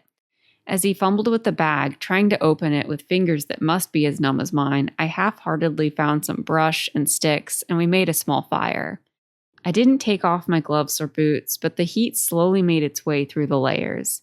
As feeling returned, my fingers and toes felt like they were absolutely on fire, and I hoped that meant I hadn't done any permanent damage to them. Clumsily, I pulled my sleeping bag out from where it was strapped to my backpack, taking much longer than usual to undo the clasps and unzip it. Getting as close to the fire as I dared, I wrapped myself in half the blanket. After poking at the fire a little longer, Gillean wordlessly joined me, tucking in tight against me. I felt myself drifting off into sleep almost instantly, even as I knew something had changed between us. Nothing romantic, not necessarily, but something deeper, some other kind of bond. As I fell asleep, I finally named it trust. I trusted him with every fiber of my being, and I'd do anything to make sure we both got through this together. I just hoped he felt the same. Chapter 11. For the first time in days, I didn't wake at dawn or shortly before it. I wasn't sure when we fell asleep, but the day was already well underway when I woke. It was nice and dreary, not too bright, but also not raining. Birds sang in the trees around us, and I could hear a woodpecker somewhere deeper in the forest, knocking relentlessly against some tree trunk. Gillean was still asleep, his face inches from my own, and so still that I worried for a second he might have died. I held my breath for a second, and I felt his chest rise and fall against mine. We both made it through the night then. Lying there, just enjoying being alive for a few minutes, I realized I could feel his heart beating as well, even through all the layers of clothes I was still wearing. I could tell, even before getting up, that I was going to be incredibly sore when I moved. My body was perfectly content to stay still just a bit longer. I closed my eyes, listening to a pair of squirrels chattering at each other and some kind of weird bellowing far off, deep in the forest. I almost dozed back off when I heard it again, the noise that must have woken me. A kind of weird, snuffling, scratching sound nearby from somewhere behind me. I slowly raised my head, shifting to put my weight on my shoulders so I could twist around to see behind me. A huge, scruffy bear pawed at my backpack, so close I could make out the moisture beaded on its nose, the small scar on its muzzle just below its eye. Our belongings were scattered across the rock we had camped on as it rolled the backpack, spilling its contents further. I took a shaky breath, and as I stared, the bear looked up at me, seeming to lose interest in the backpack. It took a tentative step in our direction, its huge paw patting softly on the rock. Without breaking eye contact with the giant bear, I shook Gillean awake with my free hand. When he grunted, I pointed at the bear, my hand shaking. I couldn't remember what you were supposed to do when faced with a bear. Were you supposed to play dead or get big? I felt like one was definitely the wrong thing to do, but they both sounded equally plausible. Next to me, Gillean had frozen, carefully watching the bear as well. It continued moving closer, sniffing the air. "Close your eyes, Fresha," he said softly. "Curl up and stay here on the ground." He slipped out of the blanket, carefully climbing to his feet and moving to stand between me and the bear. I couldn't tell if he was moving slowly so as not to startle the bear, or if he was as stiff as I was. Still under the blanket, I shifted into a sitting position, pushing myself back, away from the bear and watching the situation unfold. Gillean glanced back and sighed a little when he saw me sitting. "You'll be fine," he said, turning back toward the bear, which had taken another step closer, undeterred. "You smell like a human. Remember when you got sick eating the food here?" "Yeah," I whispered. "Animals are the same way with anything from your world. It knows not to eat something that smells human. Just stay back." I wasn't reassured as the bear made a loud grumbling noise and stood up on its back legs. I had badly underestimated how large it was. It absolutely towered over both of us, and as it grumbled again, I wasn't sure whether its massive claws or teeth were more worrisome. I shifted into a crouch, pushing the blanket away, ready to run at a moment's notice. In front of me, Gillian's body seemed to shift, hazily gaining more of a brownish-green hue. He was camouflaging himself. The bear didn't seem fooled as it crashed back down onto all fours, stepping forward and snuffling noisily in our direction. In one sudden movement, it pinned its ears back and charged forward directly at Gillean. With a shriek, I shot forward past Gillean. I could feel him reach out to grab me, but I slipped by, reaching up to yank at my hair still in its ponytail. My curls had grown into a knotted mess, and the leather cord was firmly entangled. With the bear within an arm's reach, I used both hands to rip the cord in half, tearing some hair free at the same time. With True's charm in hand, I slammed into the bear's side as it stumbled slightly, trying to change direction at the last second to intersect me. I didn't know what to do, but all I could think was how much I really didn't want this bear to maul me or Gillean. I silently pleaded with it to let us live. A strange warmth seemed to radiate from the charm as the bear skidded to a halt, its ears swiveling around as it grunted. Unsure if I was doing it right or if the bear was just absolutely bewildered by my actions, I tried to send feelings of peace and friendship toward it, still clinging to its side with the charm pressed against it. The warmth increased as it took over my whole body and I took a step back. What True hadn't told me is that the charm would affect me as much as it affected the bear. I dropped to my knees in front of it as it turned to sniff my face and lick my cheek. The charm slid to the ground, forgotten, as I buried my fingers in the bear's thick, scruffy fur, scratching its cheek, leaning in close. "It's okay," I said softly to Gillean as I saw him drop his camouflage beside us. I didn't turn to face him, but I was pretty sure he was wide-eyed at our display. "It's not going to hurt us." On a whim, I grabbed Gillian's gloved hand and brought it to the bear's face. "See?" Gillean cautiously patted the bear's muzzle and its ears wiggled. I felt the warmth that connected the bear and I start to fade, and I stood up, bringing Gillean with me. Together, we slowly backed away, and I silently wished the bear safety and a long life. Closing my eyes, I bowed my head and paused for a moment, suggesting it look for a different, easier breakfast. In response, it snorted and padded off into the bushes, snuffling around without looking back at us. Alone again, the warmth continued to recede until I could no longer feel our bond. Shaking his head, Gillean walked over to where I had dropped the charm and picked it up, inspecting it. "Where did you get this?" he asked, his voice laced with suspicion. "True gave it to me," I said with a shrug. "She said it would only work once, though." "You should have saved it," he said coldly. "This was a strong charm. You could have even used it on a spirit for a short time. Why didn't you tell me you had this?" I rolled my eyes, packing up my belongings the bear had scattered when it rifled through my backpack. "I don't know. True told me not to. You don't have to sound so mad. I used it to save your life if you didn't notice." He tossed me the charm. I caught it and stuffed it in my backpack. It might be used up now, but I couldn't bring myself to part with it. "You were better off saving it," he insisted. "Oh, come on. We're friends now, right? I'd rather save your life than save some charm."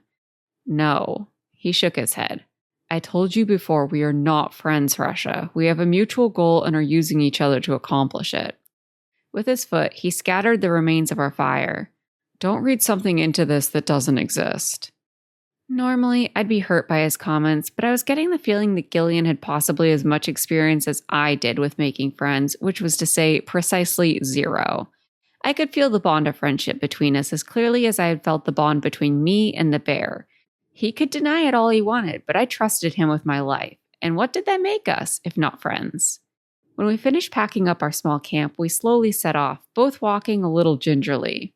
I pulled off my gloves as we walked among the trees, inspecting my fingers. They were a little red, maybe, and fairly sore, but I was pretty sure that was a good sign. "How are your fingers doing?" I asked Gillean. He cautiously pulled off his gloves, revealing fingers that looked splotchy with red and white patches. I was pretty sure they were swollen, too, but when I reached out to get a closer look, he snatched them away and put his gloves back on. "I'm fine," he snapped. I wasn't convinced and raised my eyebrows at him. "I'm no doctor, but I'm pretty sure your hands aren't supposed to look like that." "They'll be back to normal in a day or two. At least I don't have a permanent white streak through my hair." I couldn't tell by his tone whether he was being serious or playful, so I didn't reply and pulled my hood over my head. I was pretty sure my hair was a ratty mess, and I was annoyed I no longer had a way to pull it back into a ponytail. "At least the hardest part of our journey is over," I said, trying to break his bad mood. With a scoff, Gillean veered off to the left and called me over. Better come see this before you get too cocky. I followed him over to where he stood between some trees. In the gap, I could see the landscape spread out below us. At first, it looked just like where we had come from, but as I followed the forest out, I gasped. This was nothing like the area we had visited so far. In the far distance, silhouetted against the horizon, a huge city sprawled before us, skyscrapers reaching into the clouds. In the valley carved out of the mountains, smaller suburbs dotted the land, connected by countless roads. When I squinted, I was pretty sure I could make out cars and trucks slowly rolling by, making the roads look alive and moving. How could this possibly be the same spirit world that I had experienced on the other side of the mountains, where the largest building I had seen was the train station? Suddenly, the high-tech suspended train no longer seemed so outlandish. Now do you see why we're forced to come to the capital to work? Gillean asked, leaning against one of the trees. This is where anything of value happens, but our rivers, forests, animals, all our power has been destroyed out here. That's why it slowly kills us until we can get home. Why Quinn wanted to find a way to sustain our power away from our home source. The sheer vastness of the city below overwhelmed me, and I turned away, allowing the trees to hide it from me. Gillean followed a half step behind. You said Quinn had Mahara learn about the human world so she could take over us humans. Why even bother? You spirits are clearly doing fine on your own. Think about it, Haresha, Gillean replied. If we had humans here, ready and willing to do whatever we asked of them, there would be no reason to force us spirits to migrate back and forth. The Krecha resistance would be over. Spirits could live wherever they wanted, only come to the capital if they felt like it. All the tech we have is stolen from humans and reconstructed for our means. Why not cut out the middleman, the spirits like my father, and bring back the humans themselves?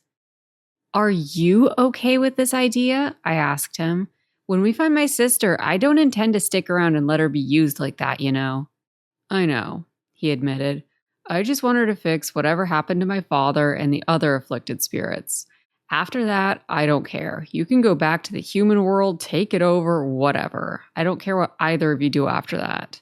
He was really in a mood today, even more so than usual. As we get closer to the capital itself, you're going to see a lot more afflicted.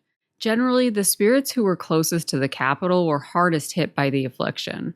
A lot of them don't have a family to go home to, not that they remember anyway, and the time spent away from their home has taken a great toll. Your dad's lucky he had you to take care of him, I said. His expression remained cold. He'll feel a lot luckier if we can actually cure his affliction. Don't worry, I tried to reassure him. If Mahara really can help him, she'll do everything she can. All we need to do is break her out of there.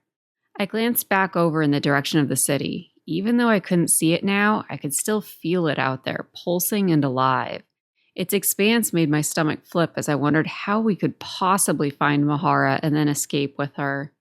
We took a series of switchbacks down from the mountains, gradually making our way out of the wilderness as we found a dirt trail that grew into a wider gravel trail, and finally into a poorly paved road pocked with endless potholes. So, what's the plan? I asked, glancing around warily, knowing it was only a matter of time before we saw other spirits. Same as before, Gillean replied. We've been traveling long enough now that we'll fit right in with the afflicted. Some of them will look human, but they're not. He gave me a hard look. I don't care how sure you are that someone is human. Do not speak to them. Don't trust them. Don't even look at them if you can help it. If we're lucky, we'll be ignored until we clean up a little. After that, we'll figure out the next step. My record isn't great at passing as a spirit. We were passing some fields and I could see spirits in the distance, moving around in the rows of plants. The air had warmed and I wished I had taken off a few of the layers I was still wearing. It was hard to believe I was practically freezing to death just a few hours ago. My aching fingers and toes insisted it was true, however. It won't be as hard here, he insisted, as long as you don't try to talk to anyone and stick with me. Trust me, you look like a spirit who's been away from home for too long. Something in his voice made me look at him a little closer. Maybe it was my imagination, but I felt like there was something off about him, like maybe his skin had lost a little of that bluish-green hue, his hair and eyes were a little duller, a little more human. As I subtly inspected him, trying not to catch his attention, I noticed something else. He was limping a little, favoring his right leg. I didn't say anything, but filed away the information for later. The heavy scent of soil and freshly cut vegetation was strong, and as we walked along the shoulder of the road, I watched the spirits in the fields.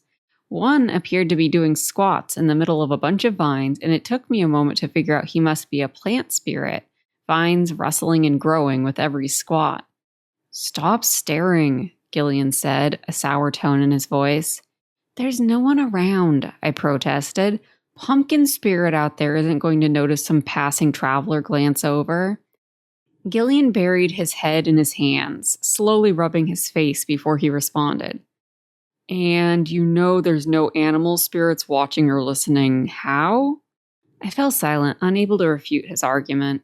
It just felt safe, but I was pretty sure that explanation wouldn't fly. I could see little grasshoppers spring up from the ground and the long grass that lined the road as we passed, and occasionally the rustle of a mouse or small bird, but I didn't think they were paying us any attention. Unwilling to get into an argument about something I had no hope of proving, I settled for spite instead. "Oh, so now you're a fan of cautiousness. Yesterday, your recklessness nearly got us killed, but by all means, let's not look at the pumpkin spirit too closely. That's going to be the end of us." My sarcasm earned me a particularly nasty glare and then silence. Even for all my bluster, I still stopped watching the spirit and instead kept my gaze on the road ahead. We passed several more open fields, but whether there were spirits working in them, I didn't know. The farms fell away and the winding road became straighter as if it didn't have time to meander through the countryside anymore. Other small roads intersected the one we traveled along, and up ahead I could see a few single-story structures with figures moving through the streets. I moved in closer to Gillean so I could talk quieter. "Speak in your language now," I said, unsure if I had the grammar quite correct, but figured it was close enough. "It's safe, and I understand." He nodded, understanding my intention. If others really were listening in, speaking my language would be a dead giveaway that I wasn't just some wayward spirit. As we reached the first few buildings, I finally saw what he meant about us fitting right in. I tried to keep my eyes on the ground, but my gaze flitted over to the alleyways between the small shops where spirits slept or peered out from the shadows, looking haggard and bewildered by the world. If Gillean hadn't warned me, I would have sworn they were human. Whether it was the grime ingrained in their skin and hair, or just the length of time they had been away from their home, I had no idea what type of spirits they were. Several had stepped out into the light and were bent over on the side of the street, heads nearly touching the pavement with arms outstretched before them. I couldn't figure out why until I saw one spirit hand over a half-eaten muffin to a prone spirit, who then started thanking her profusely between bites. They were begging. It wasn't until my mouth started salivating at the thought of that half-eaten muffin that I noticed how hungry I was, too. I had fallen a few steps behind Gillean as I tried to subtly watch the other spirits around me without him noticing, and I hurried to catch up. I grabbed his sleeve, intending to ask if we could stop and get something to eat, but his face was twisted in pain, and all thoughts of hunger disappeared. Was it the frostbite? We had slowed, but it seemed like his limp had gotten worse than before. "Are you okay?" I mouthed, all knowledge of his language suddenly gone. He shook his head, his eyes glassy. I looked around desperately and spotted an inn nearby, the sign in front covered with flowering plants and vines. I put an arm around his back, trying to take some of his weight and led him over to the inn. As we approached, an uneasy feeling rose in my chest, but it felt internal, like there was something I had missed or overlooked. Had I forgotten something important? Pushing the feeling aside for the moment, I pulled open the heavy wood door, which creaked loudly. We slipped inside, the flowers filling the air with a spicy, sweet scent. It was dark inside, but sunlight filtered through the dusty yellow and rose-colored windows high up on the wall. I spotted 2 overstuffed chairs near the door and urged Gillean into one of them. He practically collapsed into it, his face pale and sweating. I put my hand out, wiggling my fingers in what I hoped was a conspicuous request for money. In response, he slowly reached a hand into his pocket and handed over his wallet, then put his head down in his hands. Why had I been so mean to him earlier? It was obvious now why he had been so short with me all day. I hurried over to the front counter where a bored, waif-like spirit perched on a stool, flowers braided in her rose-pink hair. She was reading a book and barely glanced up at me. I took a deep breath. "I want 2 rooms," I said, trying to keep my sentences simple and short. The girl took 1 extra second to finish what she was reading and then tossed the book aside on the counter. She said a number, which took me a moment to parse, but it seemed large. My stomach rumbled. Probably much too large if I still wanted to eat without lying prostrate in the street. I sighed. 1 room. The girl rubbed her freckled nose and said a different number. My cheeks flushed as I hoped her nose just itched, and it wasn't that I was stinking up the inn with my matted hair and unwashed clothes. I tried to think of it as a disguise, but her not-so-obvious disgust as she looked at me made me want to flee in embarrassment. I fumbled with Gillean's wallet, my vision narrowing as I looked at the bills and coins, unsure how much the room even was, much less how to read the denominations. The girl took pity on me, as the panic and confusion must have been evident on my face. "Here," she said, taking the wallet and pulling out some of the money, then shoving the wallet back over. I stuffed it in my pocket, my entire face burning, and started to turn away. "Wait," the girl called, and I paused. She slid a key over and gave me a polite smile. "Room 206, she said, then gestured to the staircase behind her. "Up there." "Thanks," I muttered, anxious to be done with the conversation. I grabbed the key and quickly backed away. The girl had already picked her book back up and gave me a little wave without looking over. I returned to Gillean. He looked worse than ever, and as I helped him up, I could feel his body shaking against mine. "Come on," I whispered. "Just up the stairs and we're there." He nodded, leaning heavily against me, and we slowly made our way up the stairs. I could hear him swearing under his breath, and I committed the unfamiliar words to memory. Just another language lesson.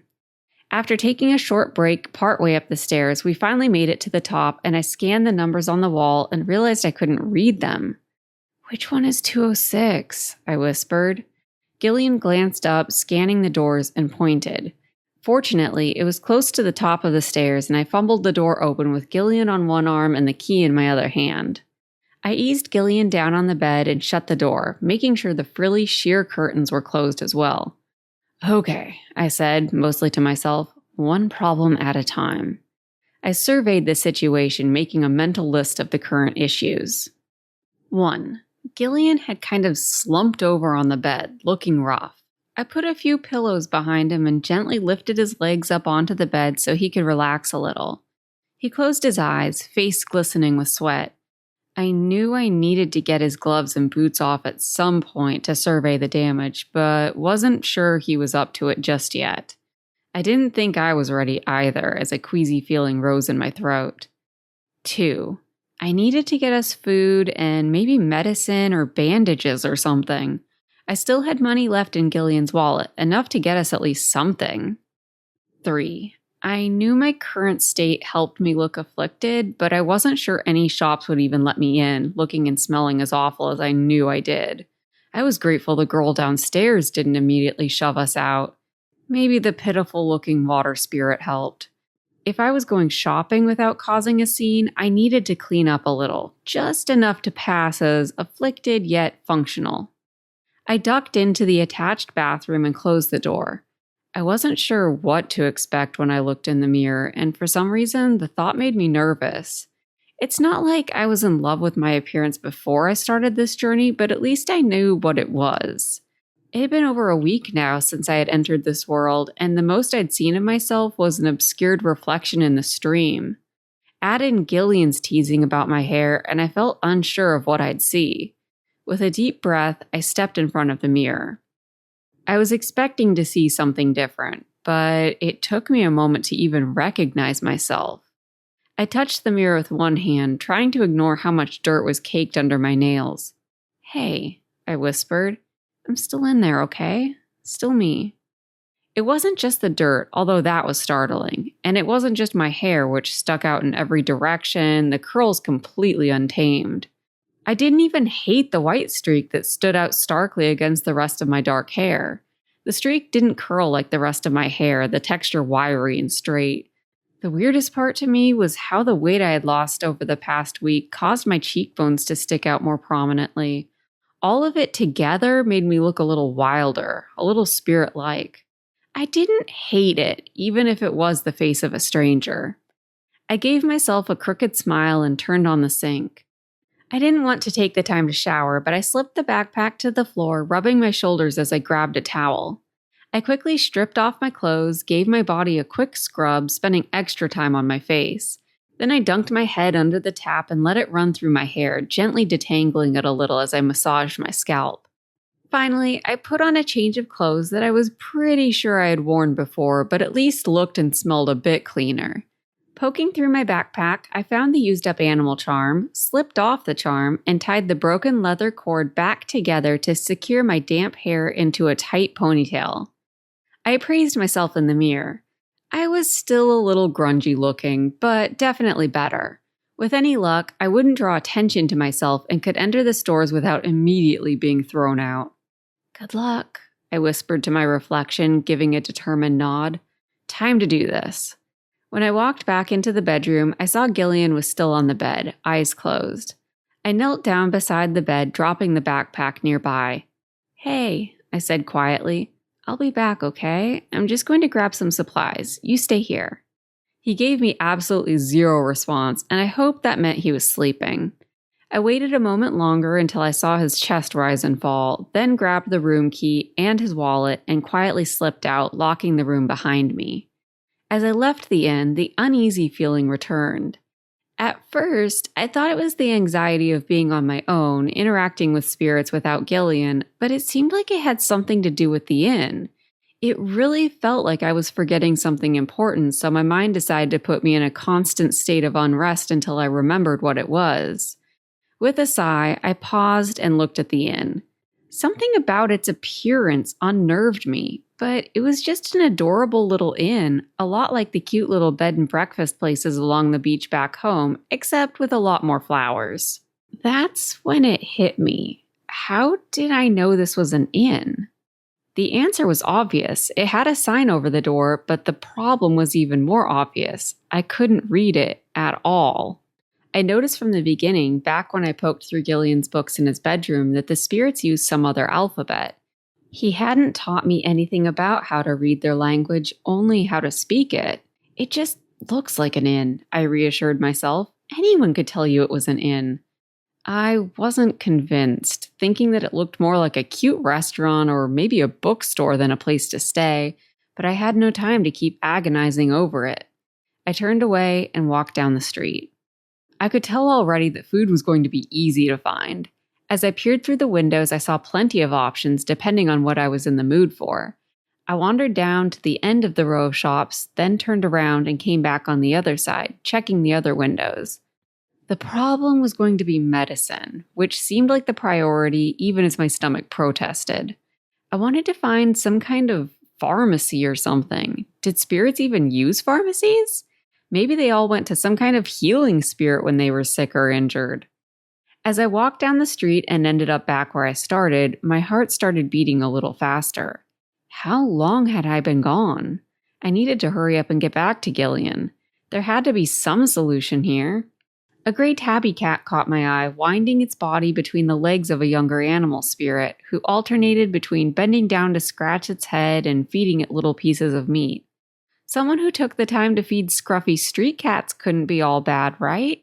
Plus, he was about half my size, so it wasn't like he could overpower me or anything.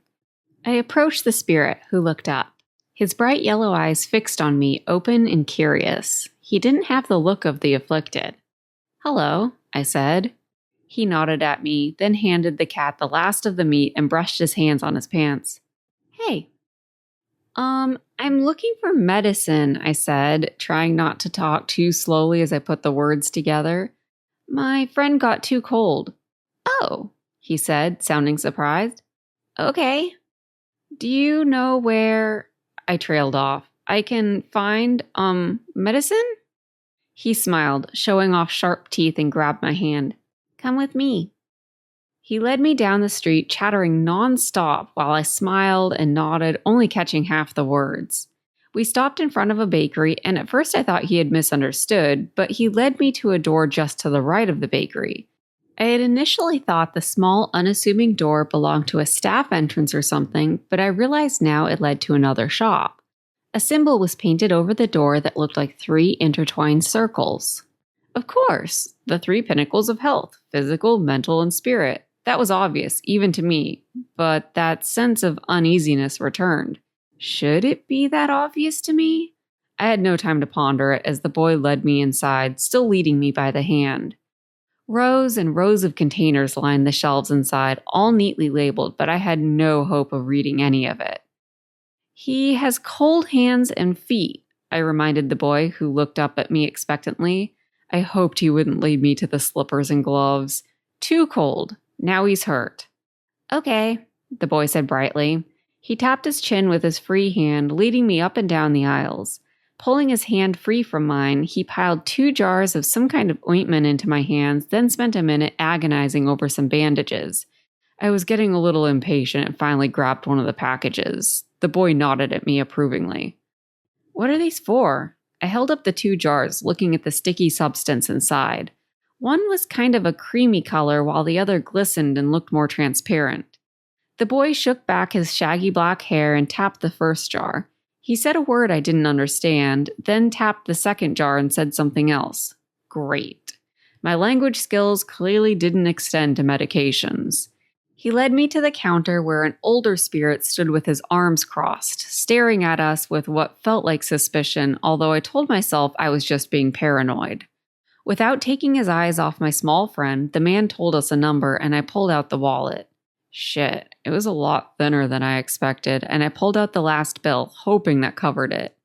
The man pursed his lips and took the bill, but kept his hand extended. I spilled the coins on the counter and started poking through them, stalling for time.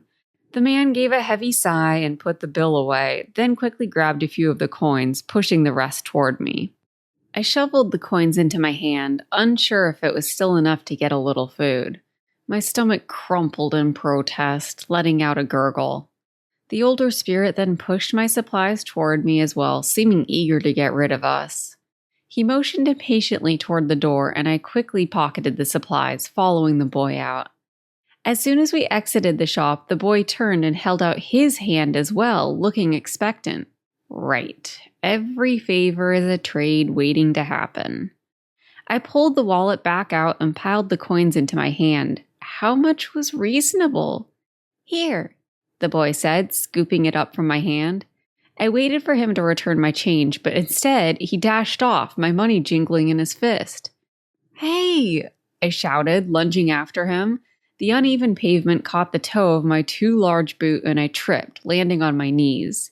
My still sore knee throbbed in agony, and I felt tears prick my eyes. Embarrassed, I watched as the boy darted into one of the alleyways, disappearing from view. A few passing spirits stared at me, and I picked myself up, not wanting to draw any more attention. I brushed off my pants and started slowly walking back toward the inn. Gillean was going to kill me. I really didn't want to join the beggars on the side of the streets. As I watched, a woman exited the bakery next door, carrying a few loaves of burnt bread. She tossed them into the nearby alley, where several afflicted spirits instantly began tearing at them, pushing each other away in an attempt to grab as many as possible. The woman didn't stay to watch, walking back into the bakery. I thought of Gillian's dad, and anger rose in my chest. What if that was him out there, scrambling in the filth for a scrap of burnt bread? My thoughts turned to Mahara as I walked back to the inn. We had to fix this, not just for Gillian's dad, but for all of them. They might have homes out there and spirits who cared for them at one point, who sometimes wondered about the odd hole in their memories where a spirit used to live. I'd find us food, I promised myself. Gillean didn't have to know we were out of money. I couldn't stop thinking about the bakery, of the smell of freshly baked bread that wafted out when the woman exited. How hard could it be to pocket a few buns? First, I'd check in on Gillean and give him this medicine, and then I'd return to the bakery. I kept picturing the buns displayed in the window. I could perfectly imagine the sticky sweetness of the glazed bun, the chewy bread sticking to the top of my mouth as I took a too large bite. Or maybe I'd try the fluffy, herby one that looked like it had a sharp bite of salty cheese mixed in. My mouth watered as I thought about what the bread would look like as I tore it apart, the steam wafting out, still warm from the oven. I was so hungry. Distracted, I almost walked past the inn, but the warm smell of flowers called me over. Entering, I quickly walked back toward the stairs, glancing over at the flower spirit as I passed. She was still ignoring me, reading her book. I scampered up the stairs, anxious to return to Gillean. He looked better, I told myself as I entered the room. He was still sleeping, but no longer looked quite as pale and sweaty. Sitting down on the bed next to him, I pulled out the supplies and set them on the nightstand. He stirred a little and opened one silver eye to look at me. "I'm back," I said, trying to sound pleasant and at ease. "Let me just grab a few things." There was a wide wooden bowl by the window with some stupid-looking wicker balls in it as decoration. I dumped the wicker balls on the floor and took the bowl into the bathroom, washing the dust out and filling it with lukewarm water, scrubbing my own hands clean while I was at it. I grabbed a clean towel and slung it over my shoulder, then returned to the bed, setting everything on the nightstand. Gillean sat up slowly, grimacing when he put his weight on his gloved hands. "What did you get?" he asked. I grabbed the 2 jars and opened the lids, holding them out. "I have no idea," I admitted. He inspected them and pointed to the smaller jar, saying a word I didn't recognize but was pretty sure was the same as the boy used. "Sorry, I don't know the word in your language, but it keeps infection away." "Oh, antibiotic," I said. "I bet that's what it is." He turned his gaze to the second larger jar. "I think that's just some kind of thick lotion." Okay, that seemed good.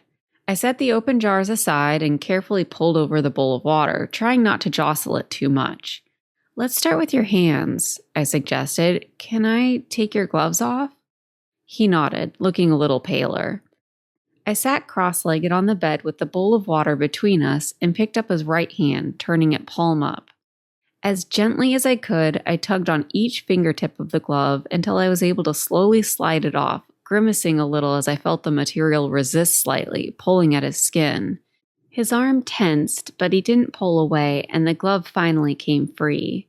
I tossed it aside and took a look at his hand. To be honest, it wasn't as bad as I feared. It was still blotchy and had noticeably swollen since that morning, but the most concerning part was the cluster of blisters covering his palm and fingers. Pulling the glove off had irritated them, and I dipped his hand in the water, letting it soak. "Leave that there," I ordered, turning my attention to his other hand. I repeated the process, freeing his hand from the glove and leaving it to soak in the water. I gently lifted his first hand and blotted it dry with the clean towel, then reached over for the antibiotic cream. As I carefully smeared a glob of the thick cream across the blisters, I ignored the fact that my heart beat a little faster. I had never held a guy's hand before, and although this wasn't quite the same, it still felt intimate.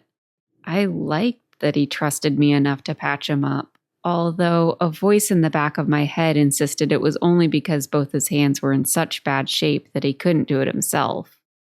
When his hand was glistening with the antibiotic, I wrapped a bandage around the palm but left his fingers free. "Just be gentle with them," I said, focusing on my work. For some reason, I didn't want to look up, meet his gaze. I pushed back a strand of hair that had come loose from my ponytail. He didn't answer me, but obediently put his other hand on the towel. I globbed it up and bandaged his other hand, taking my time setting it back down on the bed when I was done. "I skipped the lotion for now," I said, still feeling awkward, "but we can use it as the blisters heal. Do you want to do your feet now?" I was worried they were more damaged than his hands. "No," he said, and I finally glanced up. He looked as uncomfortable as I felt, all his usual bluster and confidence lost. "Let's take a break. Did you bring back any food?"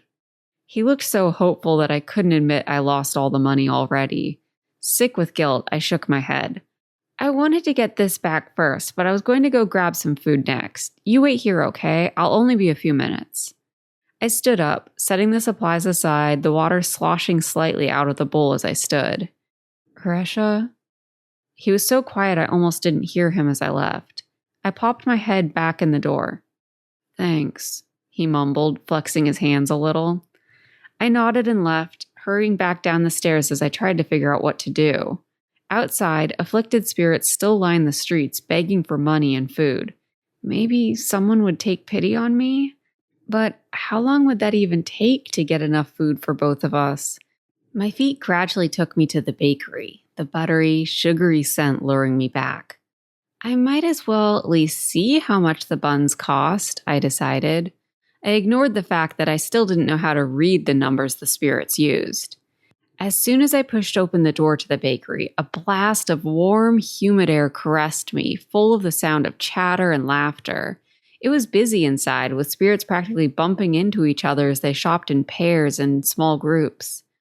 Most of the others were filling their arms with bread, fumbling with the rolls and loaves to hold as many as possible without spilling them. With my back to the front counter, I didn't even hesitate as I grabbed a cinnamon bun and stuffed it in the pocket of my coat. No one glanced in my direction. I made a slow circuit around the perimeter of the store, grabbing a couple more rolls when it seemed like everyone was turned away. "I'll tell Gillean about the money situation after he's eaten," I told myself, slowly heading toward the door with what I considered a thoughtful look on my face, as if I just hadn't found anything quite to my liking. With one last look around, I felt confident no one was paying me any attention. I pushed open the front door with a little regret, but mostly just relief. And then the screaming started. I jumped, looking around wildly for the source of the noise as everyone in the store turned. It was coming from above me. A small parrot-like bird stood perched above the door, and it stared at me, making a horrible, piercing noise that seemed impossible to come from such a tiny bird. I sensed movement from behind me, and I shoved my way forward through the door, panicked. As I exited, a hand clamped down hard on my shoulder and yanked me back into the store. The hand whipped me around, and I recognized the spirit as one of the storekeepers who had been behind the counter. My heart pounding, I instantly started apologizing, excuses pouring from my mouth that I had forgotten to pay, was too absent-minded, didn't realize that was the front door, on and on.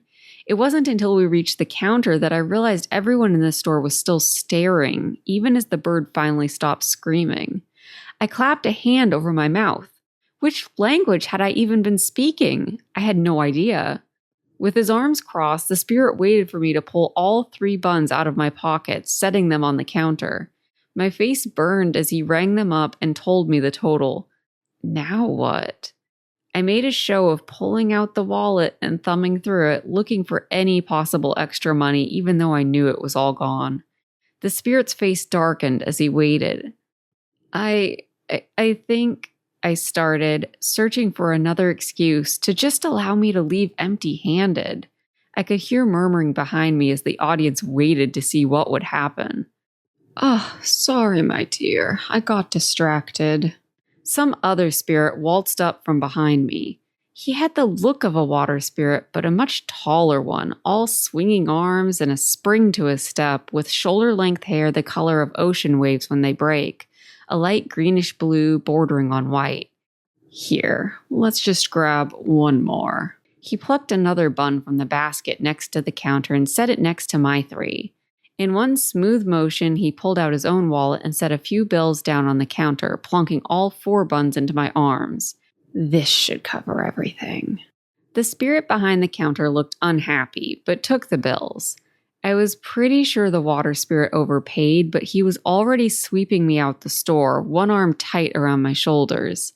I stuffed the buns back in my pockets, bewildered by what was going on, but grateful that I appeared to be leaving the store 4 buns richer.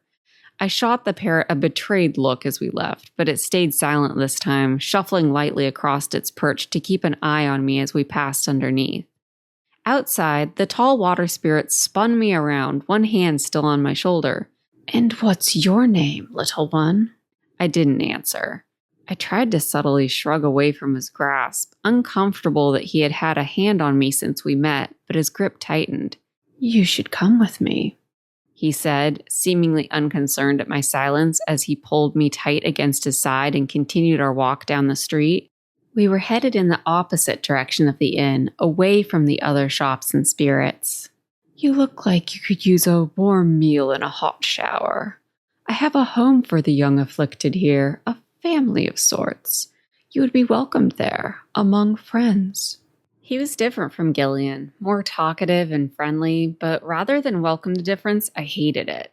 The spirit continued to chatter at me as we walked, asking where I was from, how far I'd traveled to get here, if anyone else had come with me, where I was headed, but he seemed utterly indifferent to the fact that I remained silent, and he simply jumped to the next question and then began telling me about his home again. No obligation to stay, of course. Come spend a little time among friends. You could even leave tonight if you'd like. We'd be happy to provide you with a change of clothes and a little money to start out. The offer was sorely tempting, but Gillian's voice seemed to be screaming in my ear, telling me everything is an exchange here. No one does anything just to be nice. It's always because they want something from you. We were passing the last shops, and I stared daggers at every spirit we passed, trying to get their attention and somehow communicate that I was in trouble, but the few spirits who even glanced over quickly lost interest. With Gillean getting farther and farther away, I knew I was on my own this time. Fine. Time to show this spirit who he was messing with. Without warning, I spun toward him. Even as his arm tensed around me, trying to hold me in place, I kicked his kneecap as hard as I could, my own knee twinging in misplaced sympathy. He let out a surprised yell as his leg collapsed, and he toppled over onto the pavement. As soon as his arm left my shoulders, I was off, dashing back toward the town, my boots slapping the pavement and my coat billowing behind me as I urged myself to go faster. I could hear the spirit yelling behind me, and although I couldn't understand everything he said, I recognized a bunch of the same words Gillean had used when he was in pain. Laughing a little as I ran, the buns bouncing against my thighs, I finally felt right. Maybe it was the adrenaline, but I was getting the hang of this world. I could probably even survive on my own if I really had to. I didn't need Gillean anymore. But as I sprinted toward the inn, the spirit left behind in the crowd somewhere behind me, I really, really wanted to return to him. Just maybe not to tell him the full story of how I got these buns. I was out of breath by the time I returned to the inn, and I slipped inside, careful to look behind me first and make sure no one was following me. I took my time going back upstairs, not wanting to look too harried or invite any questions from Gillean. When I entered the room, he was sitting cross-legged on the bed, looking more than a little irritated. That took a while, he commented. Relax, I said, sitting down across from him at the foot of the bed. I brought gifts. I couldn't help but grin as I revealed the buns, setting them in the middle of the bed. My smile was infectious as Gillian's mouth twitched, clearly trying to remain looking cross. I do have some bad news, though, I added. What is it? He asked, grabbing one of the rolls. The cinnamon one, I observed with despair. I nearly snatched it from him, but didn't want to re-injure his fingers. Instead, I watched sadly as he took a huge bite. We're out of money, I said, pulling his wallet out of my pocket and setting it on the nightstand. It wasn't a lie, at least. He shrugged, handing me the half-eaten cinnamon bun. I nearly cried with happiness as I ate the other half, taking a moment to appreciate the gooey sweetness. Well, that was going to happen sooner or later. We'll figure something out, he said as I licked my fingers, still in ecstasy. As we each grabbed another bun, I noticed his feet were free of his boots and already wrapped, blistered toes poking out. Hey, I said, lightly touching the clean bandage. You should have waited for me. How'd it go? He shrugged, looking a little smug. Obviously, I had to do it myself, as you disappeared. He paused and looked a little more solemn. It wasn't easy with my hands wrapped up like this, you know, he added, wiggling his fingers. This spirit's in desperate need of some praise, I thought, working hard not to roll my eyes. Well, you did a good job, I said. We swapped buns, sharing the second half with each other. My feet looked about the same as my hands. I don't think I'll lose a toe or anything, but I think it'd be best if we stayed here for a day or two. I only paid for one night, I reminded him. I don't think I can charm the girl downstairs into letting us stay here for free. I tore the last bun, the cheesy, herby one in two, and handed him the larger half. You couldn't, no. She doesn't strike me as the type who's into afflicted. He gestured up and down at me as I glared. Now, normally I could, but he frowned at his feet. I'd rather not hobble down there like this. Yeah, right, I snickered. All she's seen of you is a pale, sweaty mess of a spirit. No, I don't think either of us has impressed her much. We were silent for a minute, chewing. Then, after brushing his hands off on the blanket, Gillean pulled out the necklace I'd seen once before when we were swimming in the stream with Elios. He pulled it off and held it in his hand, staring at it. I could always barter this, he suggested quietly. Finishing off my bun, I scooted closer so that I was side by side with him, our shoulders nearly touching. What is it? The pendant was made of metal, all severe curves and angles. It reminded me a little of the sun, although I wasn't sure why. It's kind of like a family crest, Gillean said. The charm you got from True was her family's crest. This one is mine. From my mother's side, though. She was a tree spirit. It doesn't have any power attached to it as True's did. It's empty right now, but I bet we could find someone who would pay a bit for it. I didn't realize your mom wasn't a water spirit, I said in surprise.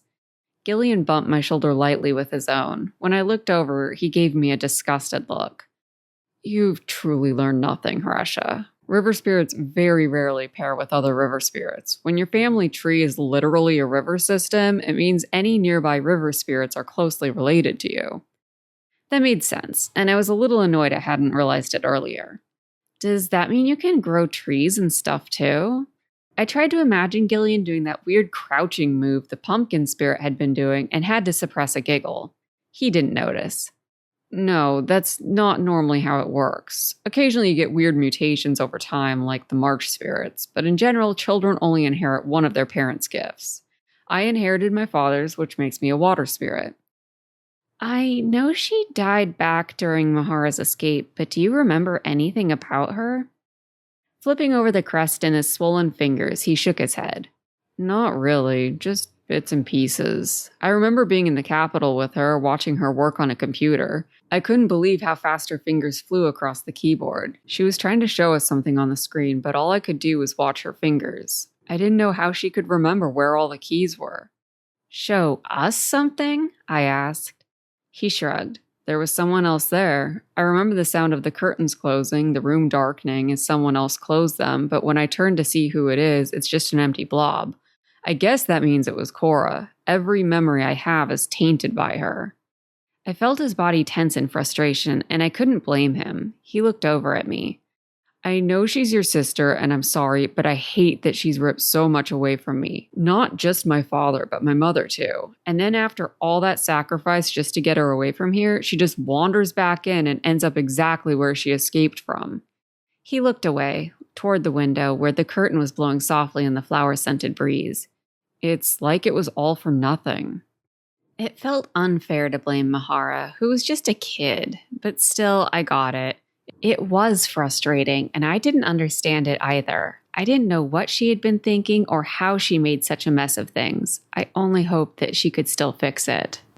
Slipping the necklace back on, Gillean gave me a half smile and changed the subject. Want to play a game? It was one of the last things I expected him to ask, and it took me a second to reply. Sure? I finally said. What kind of game? He reached over to the side of the bed where I had dropped the backpack. Spinning it around with one hand, he unzipped a small back pocket I hadn't even noticed and pulled out a deck of cards. Wait, you have cards? I asked in disbelief.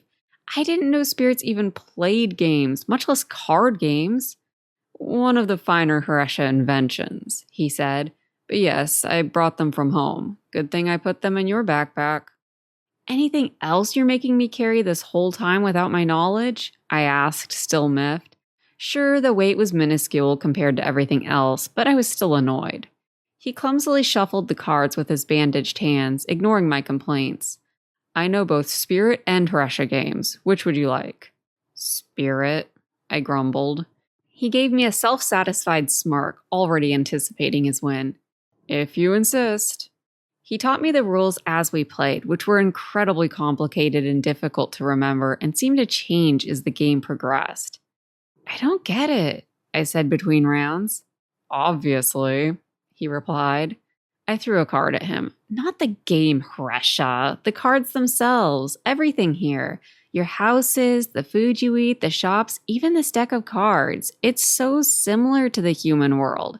If you told me I was going to visit the spirit world, I would have imagined I'd be traveling to cities built in the trees, flying in the clouds, eating dragonflies, stuff like that. Oh, he said, suddenly looking serious. Maybe I should have told you what was in that cinnamon bun. What? I dropped my cards on the bed, mouth falling open. He laughed. I'm kidding, Hresha. The two worlds are similar. Water spirits like my father bring back more than just Hresha tech to the spirit world. They bring back ideas, culture, games, all the things that make you interesting to study. We've been emulating you since the world split. I picked my cards back up. Stealing from us, more like. It was my turn, and I slapped a card down. Gillean tapped his cards for a moment, thinking, then played a 3 of spades. I couldn't remember if it was a good card or not, but his pleased look told me it was. Except that couldn't be right, because I could have sworn I'd played the same card just a few turns back, and we hadn't shuffled since. Your turn, Gillean said, sitting back. I stared at the 3 of spades for another long moment, then reached down to touch it. Are you... I picked up the card and looked at it closer. This isn't possible. I dropped the card and crossed my arms, giving him a hard look. Is this a regulation deck, Spirit? The grin he had been trying to hide finally opened up, and he laughed. Took you long enough. He tapped the card, and it changed to an ace of hearts. With a groan, I threw my cards back down and leaned back. You're such a cheater. I can't believe... I stopped abruptly as Gillian's laughter cut off and his face furrowed. He held up a hand and I sat in silence, trying to figure out what had captured his attention. A loud voice echoed up from downstairs. It sounded like someone was arguing with the flower spirit, voice raised and hands slamming on what I imagined was the counter.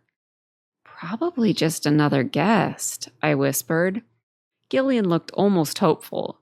Have you seen any other guests? I shook my head and his expression darkened. Boots thumped heavily on the stairs, climbing up toward our room. I glanced at the door. Had I locked it? No one paid you any attention outside, did they? I hesitated, and that hesitation was all he needed. Hide, he said, his voice laced with anger. Leaping off the bed, I couldn't believe this was happening again. Where could I even hide in this tiny room? The boot steps were practically outside the door, and I dove into the only hiding spot I could think of on such short notice, under the bed. There were some extra blankets stowed away on the dusty wood floor under the bed, and I burrowed into them, curling into a tight ball in the corner. Someone banged loudly on the door, and I flinched. I was pretty sure I hadn't locked it when I last entered. I heard Gillean shift inches above me, maybe covering his blistered feet. Come in, he said in a lazy, unconcerned voice. It was warm and stuffy in my pile of blankets, and I couldn't see a thing. I listened as the door opened and bootsteps entered the room. I still hoped that maybe it was just someone coming to clean the room or see how we were doing. That hope faded when I heard the spirit speak. You the only one staying here? The man asked. I recognized the sweet-talking water spirit instantly, although he sounded less sweet now and more impatient. How did he find me? I suspected more than ever that his offer to let me leave the home for afflicted spirits any time I wanted wasn't quite so accurate. Just me, and I'd rather not be disturbed, Gillean replied. His voice was still unconcerned, but firm. Did he have the strength to hide me if it came to it? I doubted it. He had struggled to even disguise himself from the bear earlier. Apologies. I heard the boots retreat back to the door and the scratch of the door closing. What I didn't hear was the latch of the door actually closing. Why wasn't he leaving? I heard Gillean shift above me, the squeak of the mattress conveying his discomfort with the other water spirit's behavior. You know, the spirit said, it's a bit odd to play a game of Shashan by yourself. I cursed silently to myself. How could we have forgotten the card game? Gillean was silent above me. The door finally closed, but based on the creak of the floorboards, it was with the spirit inside. I could feel beads of sweat form on my forehead, but I didn't dare wipe them away. The boot steps grew closer and my breathing quickened, expecting to feel the blankets torn away any moment. Instead, I heard the squeak of the mattress as the other spirit sat down on the bed, then the unmistakable swishing sound of cards being shuffled. It seemed to be the only sound in the room other than the pounding of my heart. Finally, the spirit spoke. I hope we can have an honest conversation, water spirit to water spirit. I still wasn't at the level where I could understand every word, but my brain filled in the most likely words a moment later based on the context. It was enough to follow the conversation. I'd like your human. I grimaced to myself. Did that mean I had spoken in my own language when I was panicking, trying to explain why I had those buns in my pocket? Why hadn't I just run?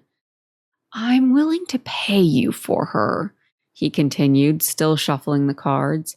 Gillean didn't reply immediately, and I heard a rustle, like something being set down on the bed. The cards, I thought. He's laying down cards.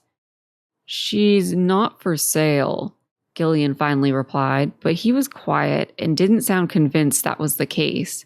I clenched my fists, already knowing what was going to happen. It seemed the other water spirit knew as well. Everything's for sale, he said simply. It sounded as if he placed 2 more cards on the bed. You just need to find the right price. Gillean gave a low whistle, sounding impressed. Did he just offer a price using the cards? Somehow, that infuriated me even further, especially since I had carried those stupid cards all the way here. I'm being more than generous, the spirit continued. Given your state, it's fairly clear you're at your limit, both physically and monetarily. There's no shame in it, friend. We've all been there. Take the money and charter a ride home. Relax and stop worrying about the human. I'll take it from here. Gillean was silent again as I seethed, the sweat dripping down into my eyes. I wondered if I should just rocket up out of the bed and make a run for it. However, I was pretty sure this time I wouldn't have the element of surprise, and I didn't think I'd even make it to the door, much less open it. If you don't take the deal, you know someone else will just take it from you without the courtesy of paying you. It seemed that was all the convincing Gillean needed, as I heard him stand and felt the blankets being pulled away from me. I gripped them tighter in my fists for a moment, but then let them go with a sigh. There was no point in kicking up a fuss. With the blankets thrown aside, I could see Gillian's face peering at me from the edge of the bed. I wriggled out, giving him a glare that I hoped communicated everything I was feeling. To my great disappointment, he didn't even look guilty, even extending a hand to help me to my feet as I climbed out. I took it, thinking I might give his blisters an extra squeeze to remember me by, but to my confusion, I felt something else in my hand, something hard against the soft bandages. As I stood, I gripped it in my palm and he moved away. I tried to catch his eye, but he was already looking back at the other spirit, asking for his payment. While neither watched me, I stuffed whatever Gillean had given me into my pocket and waited. I think there must be some mistake, Gillean said, and my heart leaped, but he was looking at the money the other spirit had handed over. This isn't the amount we agreed on. He ran his hand across several of the bills, and I saw them change. For a half second, I was pleased that he had spotted the other spirit's illusion and called him on it, but then I remembered what exactly he was being paid for and was pissed off all over again. My apologies, the spirit said, handing over several more bills. When Gillean nodded, the spirit took me roughly by the shoulder and moved me toward the door. I appreciate the business. He opened the door and shoved me through it. Move, he said in the human language. I blinked in surprise. He didn't know I could understand the spirit language, I realized. Of course, it made sense. I had refused to answer any of his questions and probably yelled a bunch of excuses in my own language back in the shop. When we walked through the lobby, I gave the flower spirit a wounded look and watched as she sank deeper into her chair behind the counter, putting her book up in front of her freckled face. Yeah, I had no chance of ever charming her. Traitors, all of them. There was a car waiting outside, but it was different than any car I had ever seen. It had only one thick wheel in front and 2 thin wheels in back. It was small and seemed to only seat two, with two large gray doors. As we approached, the gray doors went transparent, seeming to sense our presence. I got a quick glimpse of the inside of the car before the spirit spun me away toward the back of the car where the two thin wheels were. Another gray door took up almost the entire back of the car. The spirit tapped something on the side, and the door swung open to reveal the large trunk. I looked back at the inn, trying to spot which room had been ours, wondering if Gillean was watching me leave. Was he really going to let me just leave? To be fair, I couldn't think of a viable alternative. The spirit was right. Gillean was at his limit. Still, I wanted him to watch the spirit leave with me, feel some kind of guilt for selling me off so easily. Rough hands scooped me up, and with a yell of indignation, I was thrown into the trunk of the car. Before I could get turned around or do anything except tumble into the side, I heard the trunk slam closed. Crouching in the trunk, I screamed in frustration, hoping someone would hear me and investigate or help me or anything, but the gray door remained translucent, only letting a small amount of dim light through. Either there was no one out there or no one cared. Probably the latter. I felt a slight vibration as the car started, then tumbled forward, nearly hitting my face on the door. I screamed again, throwing myself against the translucent door, then the walls, even slamming my fists against the roof. I thought of the advice from when I was a little kid about what to do if I was kidnapped. Something about kicking out the lights. The stupid spirit car didn't have lights as far as I could tell. Eventually, tired, shaking in anger, I leaned back. There was obviously no way to escape. I would just have to wait for the spirit to let me out. Suddenly remembering the object Gillean had palmed me right before he sold me, I stuffed my hand into my pocket. I felt the hard object and pulled it out to inspect it in the small amount of light filtering through the door. When I brought it close to my face, I finally recognized it. Gillean's necklace, his family crest.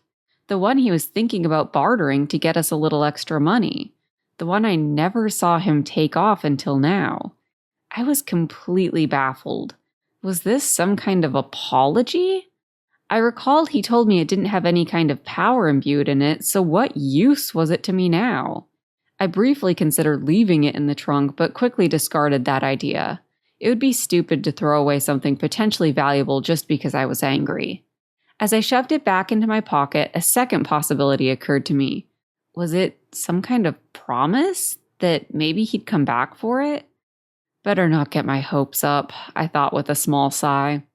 After a short drive full of sporadic starts, stops, and turns that kept me from fully relaxing as I had to keep catching myself from tipping over, the car stopped and the steady vibration ceased. A minute later, the door opened and the spirit hauled me back out of the trunk. We were in front of a large house with broken shutters and peeling paint. Long, overgrown grass grew up against the sides, threatening to hide the path that led from the driveway to the front door. With one arm around my shoulders, keeping my arms pinned against my sides, the spirit led me to the door and pulled a key out, unlocking it. I had a feeling that if I entered this house, there was no way I was leaving without the spirit's permission. In the last moment, as the spirit opened the door to push me across the threshold, I gave one last great struggle, ducking and twisting my body away from his grasp. For a moment, I felt his grip slip and I kicked out, but he deftly dodged my kick and grabbed my shoulders with both hands, slamming me up against the wall of the house. The back of my head hit the siding hard, and, slightly stunned, I felt myself being hauled bodily through the door, my feet stumbling beneath me. The door slammed behind us, cutting me off from the outside world. My last-ditch escape attempt had failed. I was caught. Chapter 12. The spirit forced me into a small, almost empty bedroom upstairs. All it contained was a small bed and a chair in the corner. With the now familiar arm still gripping my shoulders, he led me over to the bed. I slumped down onto the old raggedy quilt, tracing the frayed stitching with one finger, unsure what happened next. "Stay here," he growled, still speaking in the human language, albeit with a strong accent. "Don't do anything stupid." He retreated to the door and seemed content to leave me in the room by myself. I glanced over at the sole window opposite the bed, but the spirit laughed when he saw where I looked. "You're not going to escape, human." He switched to the spirit language, apparently unconcerned if I could understand. "Although I'd love to watch you waste your time trying." He closed the door, and to my surprise, I didn't even hear the click of a lock. True, we were on the second floor, but I was pretty sure I could survive a careful climb out the window, even with my sore feet that still tingled uncomfortably and my aching knee. If it would get me out of this house, it was worth it. After waiting a moment more to make sure he wasn't about to burst back into the room, I slowly removed my boots and then slid quietly off the bed. Trying to glide across the floor and stay as silent as possible, I took a step toward the window and felt the room spin around me. Confused, I stumbled back against the bed, almost falling. Had I hit my head harder than I thought? I waited a moment, braced against the bed, but everything felt and appeared normal. I took a smaller, tentative step this time. Sure enough, the room spun around me again, but I was expecting it this time. I froze in place, waiting for the movement to stop, then took another step and another. Although I tried to keep my gaze on the window, which should have been just 6 or 7 steps away, I found myself walking in circles, always headed back to the bed. The unsettled feeling I had felt when we were trapped by the marsh spirits returned. This was another water spirit illusion, and I was beginning to see why the other spirits mistrusted water spirits. No matter which direction I walked, I never seemed to get closer to the window, and the longer I tried, the dizzier I felt. I tried walking backward, closing my eyes, leaping, even crawling, but every time I ended up bumping back into the bed, feeling worse each time. My stomach lurched, and I finally sat back down on the bed with a groan, worried I was about to throw up. Food was precious enough as it was, and I didn't want to waste the bread I had sacrificed so much to eat. As soon as I sat down on the bed, the awful dizzy feeling faded. Sweat ran down my back, and I felt my heart pounding. It felt like an overreaction to a few minutes of scrambling around in circles, but maybe dealing with the illusion was just as physically exhausting as it was mentally taxing. I lay back on the old quilt, breathing in its musty scent, and took stock of my battered body. My hands and feet were still tender and sore with occasional pins and needles of unexpected pain, but at least they were blister-free. My knee was stiff and gave a throb of pain when I moved it too quickly, but it was manageable. My shoulders and back were sore as well from carrying a heavy backpack for days. I smiled a little when I thought about how Gillean would have to carry it from now on, but my smile faded when I remembered that he was just going back home with a pocket full of money. Even with all my aches and pains, it wasn't my body that bothered me as I looked up at the ceiling, tracing the spider webs in the fading light. I felt bad, but I wasn't sure exactly why. I wasn't without hope, even though I probably should have. Instead, I felt a little curious as to what would happen next, where this new spirit was going to take me. Gillean was right. I probably was too reckless and unafraid for my own good. No, it wasn't hopelessness, and as I thought of Gillean, I realized the bad feeling was loneliness. I had always had a companion by my side ever since I met Mahara. She was always there, curled up in the bed with me, and then after she abandoned me, Gillean was never far away. This was the first time I felt alone, really alone. I wondered what he was doing, if he was able to get more food or get around okay without me. With that much money, I suspected he'd be able to get someone to help him out. I bet it'd be that annoying little kid who took all my money after helping me buy medicine. Wriggling under the quilt, I pulled Gillian's necklace out of my pocket and held it as I tried to get to sleep. I wondered if he gave it to me to make us even in some messed up spirit logic. He got a pile of money and I got his precious necklace. Whatever the reason, I kind of liked still having a piece of him with me. Maybe if I ever got myself out of this mess, I'd try to find him again. Who knows, maybe I could even be convinced to return it if he gave me a good enough apology. Though I should have been exuberant to be in a bed again, especially with how tired I was, I didn't sleep well. There was no clock, and I again wished I had found a way to bring Mahara's watch with me. It was probably long gone after leaving it on the beach in the human world, but I felt like I woke up every hour or so with a start, worried the spirit was coming back again. Finally, I woke up in the early morning and heard the unmistakable sound of footsteps downstairs. It was almost a relief to hear him walking around down there, as it meant we were maybe one step closer to whatever happened next. I hated this feeling of just waiting for something to happen. Before the spirit came back upstairs, I tried once again to escape, a little half-heartedly. No matter how I moved or what I tried, the same dizzy, spinning feeling overwhelmed me as soon as my body left the bed. Even when I was certain I was walking in a straight line, somehow I ended up facing the bed again, never more than 2 or 3 steps away from it. With a sigh, I sat back down on the bed and accepted that I just wasn't smart enough for all this spirit stuff. After what felt like ages, the spirit finally opened the bedroom door. He seemed to have no trouble navigating the room and immediately walked over to fling open the curtains. In the sunlight streaming into the room, the spirit finally turned to look at me, staring silently, silhouetted against the light. As the seconds passed, I felt more and more awkward. "What are you doing?" I finally asked. "You stink," he replied. I was almost too surprised to feel offended. Is basic hygiene too much to ask? I felt like my current state was more than understandable based on the past few days, but there was no point in explaining. The spirit walked over to the wall to my left, the one I had barely even glanced at since it didn't have the window or the door. Except, as I watched, the spirit opened a door to a bathroom. I blinked. Where did that door even come from? Feeling disoriented, I had the odd feeling that the door had been there the entire time, that it wasn't like it suddenly appeared out of nowhere, but that my brain just hadn't registered it for some reason. All part of the illusion, I guessed. While the spirit waited, I tentatively stood and took a step toward the bathroom door. So far, so good.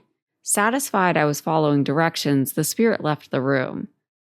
"I'll bring new clothes," he announced as he left. When I heard him stomp back downstairs, I attempted to take a detour toward the window, but quickly regretted it as the bathroom door swung back into view. Great. This entire illusion felt much more complex than anything Gillean had created. Was this what he meant when he said he was a lot weaker than the average water spirit? In the bathroom, I undressed and started the shower, putting Gillian's necklace temporarily around my neck in case the spirit came back to throw out my old clothes. Like the bedroom, there was almost nothing in the bathroom. No windows, no decorations, just an old, mildewy shower, sink, and toilet. To my disappointment, there was no shampoo or conditioner or anything in the shower, just a very sad bar of soap that smelled vaguely like cinnamon. Still, the shower felt heavenly on my battered body, and I did my best to gently detangle my hair as the water ran through it. When I finally shut off the water and exited the shower, I found that at some point the spirit had left a new pile of clothes by the door. They were even more ill-fitting than Gillian's clothes that I had been wearing, but at least they were clean and dry. While I was rolling up the sleeves and pants, the spirit returned, his lips still curled up in disgust when he looked at me. "Come on," he said, gripping the back of my neck and leading me out of the room. I wasn't sure if it was his touch or if he removed the illusion, but the room stayed put as we walked. Too late, I realized I had forgotten to swap my necklace back to my pocket, but the spirit didn't seem to feel the chain through my shirt. We walked back downstairs, and I tried to get a glimpse of the rest of the house, but as soon as I swung my head around, the spirit's grip tightened on my neck, turning me toward the front door and back outside to the car. As we approached the trunk again, I balked a little, almost uncontrollably. "Hey," I said, "can I ride in the front with you? I think it's pretty obvious I can't escape if you don't want me to." I couldn't see his face, but I felt his grip lessen slightly on my neck. "It seems the human learns," he said, sounding pleased with himself. Instead of opening the trunk, he led me around to the passenger side door and opened it for me. I slid inside obediently, settling into the deep cushioned seat and clasping my hands in my lap. "No moving," he said with a note of amusement in his voice. While he walked around to the other side of the car, something in his voice made me need to try. As soon as I lifted my hand, my entire vision went black, or rather, it was more than that. I stopped receiving any kind of stimulus at all. It was like I was sucked into a void where nothing existed, not even myself. I had no idea where any of my limbs were or what position I was in, nothing. Incredibly disoriented and uncomfortable, I relaxed my arm, dropping my hand back into my lap, and the world came rushing back around me. While I was in the void, the spirit had slid into the driver's seat and started the car.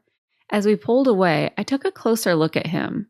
For all the similarities he had with Gillean, flashing silver eyes, a slight turquoise tinge to his skin that shifted and moved, and long wavy hair that always looked slightly damp, it was the differences that stuck out to me. While Gillean almost always had a slightly bored expression plastered to his face, I had learned the subtle differences that indicated amusement or excitement. This spirit had a million different expressions depending on the situation, but none of them came across as genuine. Instead, I saw the undercurrent of disgust that was always present in one form or another.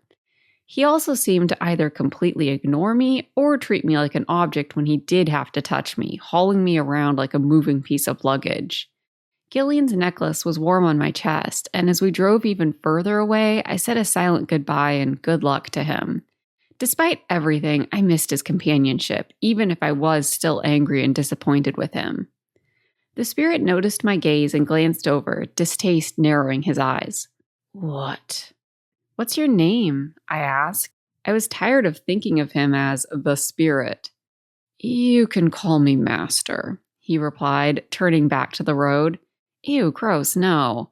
The spirit it was then. I looked at the passing buildings, most old and falling apart like the one we had stayed in. "Can we get some breakfast?" He waved me away as if the idea was preposterous.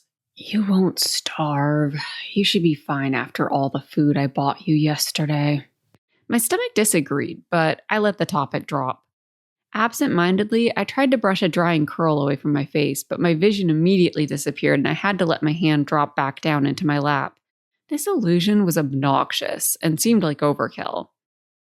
"Tell me, how upset were you when the window disappeared from your room?" he asked, sounding desperate for more praise. I was puzzled for a moment and stayed silent. Did he mean the window I had spent so much time trying to reach yesterday? It hadn't disappeared, I just couldn't get to it. "It's okay," he said. "You wouldn't have been able to reach it, even if you could see it." Had he messed up his own illusion? He clearly didn't realize I could see the window in the bedroom just fine. Well, if he could mess up one illusion, maybe his others weren't so perfect either. I picked up my hand again, just enough to make my vision fade, but not enough to be obvious about it. Instead of focusing on the void of nothingness it created, I focused on what I should be seeing and feeling. The dashboard in front of me with the early morning sun enhancing the dimpled texture of it, the soft cushion of the seat underneath me, making it feel like I was sinking away deeper into the car, that annoying strand of hair still tickling my cheek. I could imagine it all so perfectly, but couldn't see, hear, or feel past the illusion even a little. I dropped my hand back down and heard the spirit start talking. To my surprise, this time he was speaking in his own language, and it took me a moment to swap back to understanding the rhythm of it. All I caught was something about a human. Me? He laughed and waited. I almost responded, but then he started talking again. Was he talking on the phone? Do spirits even have phones? I listened carefully to catch as much as I could. "Just some weak water spirit." He paused again. "Stronger than you assumed," I thought. "He saw through your illusion with the money." "Yeah, I'm headed there now. Think we'll stay in Lindrick overnight. I've got some money to burn." Another pause. "Okay, see you tonight." He pressed something on the console, presumably ending the call. While he talked, we had reached a much rougher span of the road, and he was forced to slow, navigating around potholes. The ridiculous design of the car, with only one wheel in front, made it even more difficult to dodge all the holes, and I soon felt a little sick with all the weaving back and forth he was doing. "How'd you end up in Mountain Home?" he asked me, breaking the silence. "Huh?" I asked, unsure what he was talking about this time. "The town I picked you up from. Don't see many humans come through there. Couldn't believe my luck." Oh. I didn't see any harm in telling him. We came over the mountains and ended up there. He gave a bark of a laugh. "No wonder you looked so rough. What could possess you to do that?" There were a few other cars on the road, but most of the other spirits we saw walked along the side of the road. "Well, after the train got bombed, "What are you talking about?" he interrupted. "The train that goes over the mountains. You know, the one that got destroyed." Surely news had spread by now when the train didn't show up at its next destination. He slammed his hand on the steering wheel and I jumped a little, causing my senses to vanish for a moment. If there was a bombing, I would have heard. He switched to the spirit language to call me a stupid lying human, and I fell silent. Traffic slowed as we reached a more populated area, this one made up of ramshackle and partially collapsed houses. There were more spirits on the side of the road now, but rather than walking anywhere in particular, they seemed to just be watching us and the other cars pass. Noticing the increased attention, the spirit leaned forward and tapped the dashboard. Something shifted in my vision, and the fancy interior seemed to age in a moment, suddenly looking stained and scratched.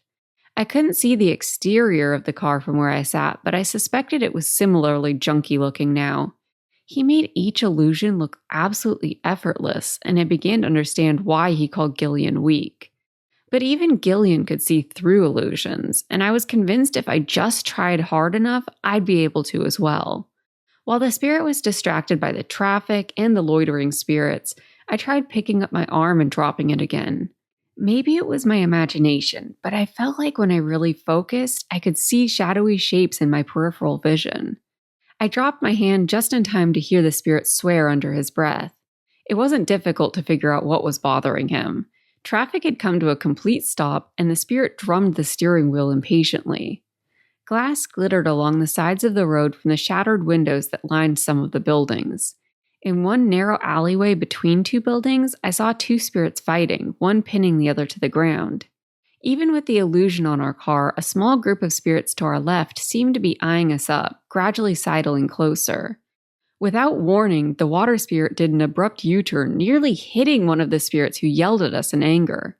One of the other spirits lunged forward, attempting to open my door.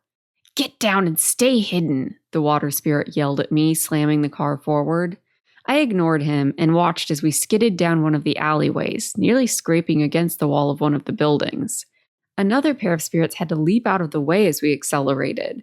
We exited the alleyway onto a smaller street that looked less like a thoroughfare and more like a car graveyard.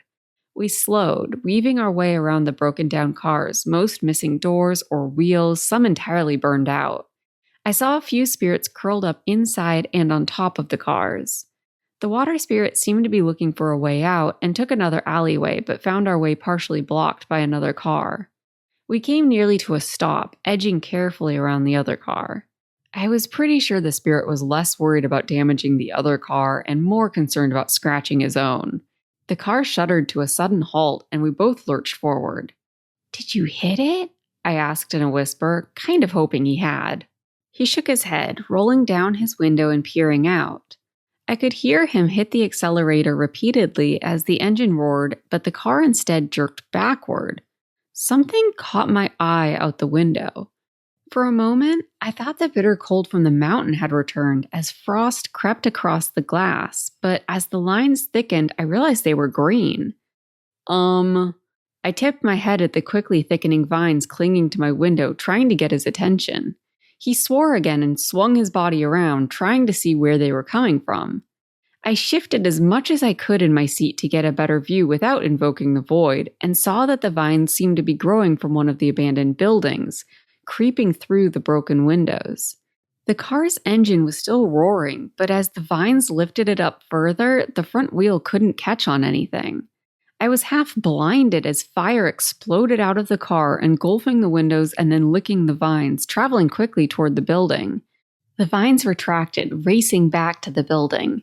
As the car crashed back down to the ground and the tire screeched as it gained traction on the pavement, I heard yells come from the building. It wasn't until the car leaped forward, racing away from the building, that I realized there had been no heat. It was another illusion, a very convincing one. We continued weaving through the side streets, even driving underground at one point on some kind of subterranean street.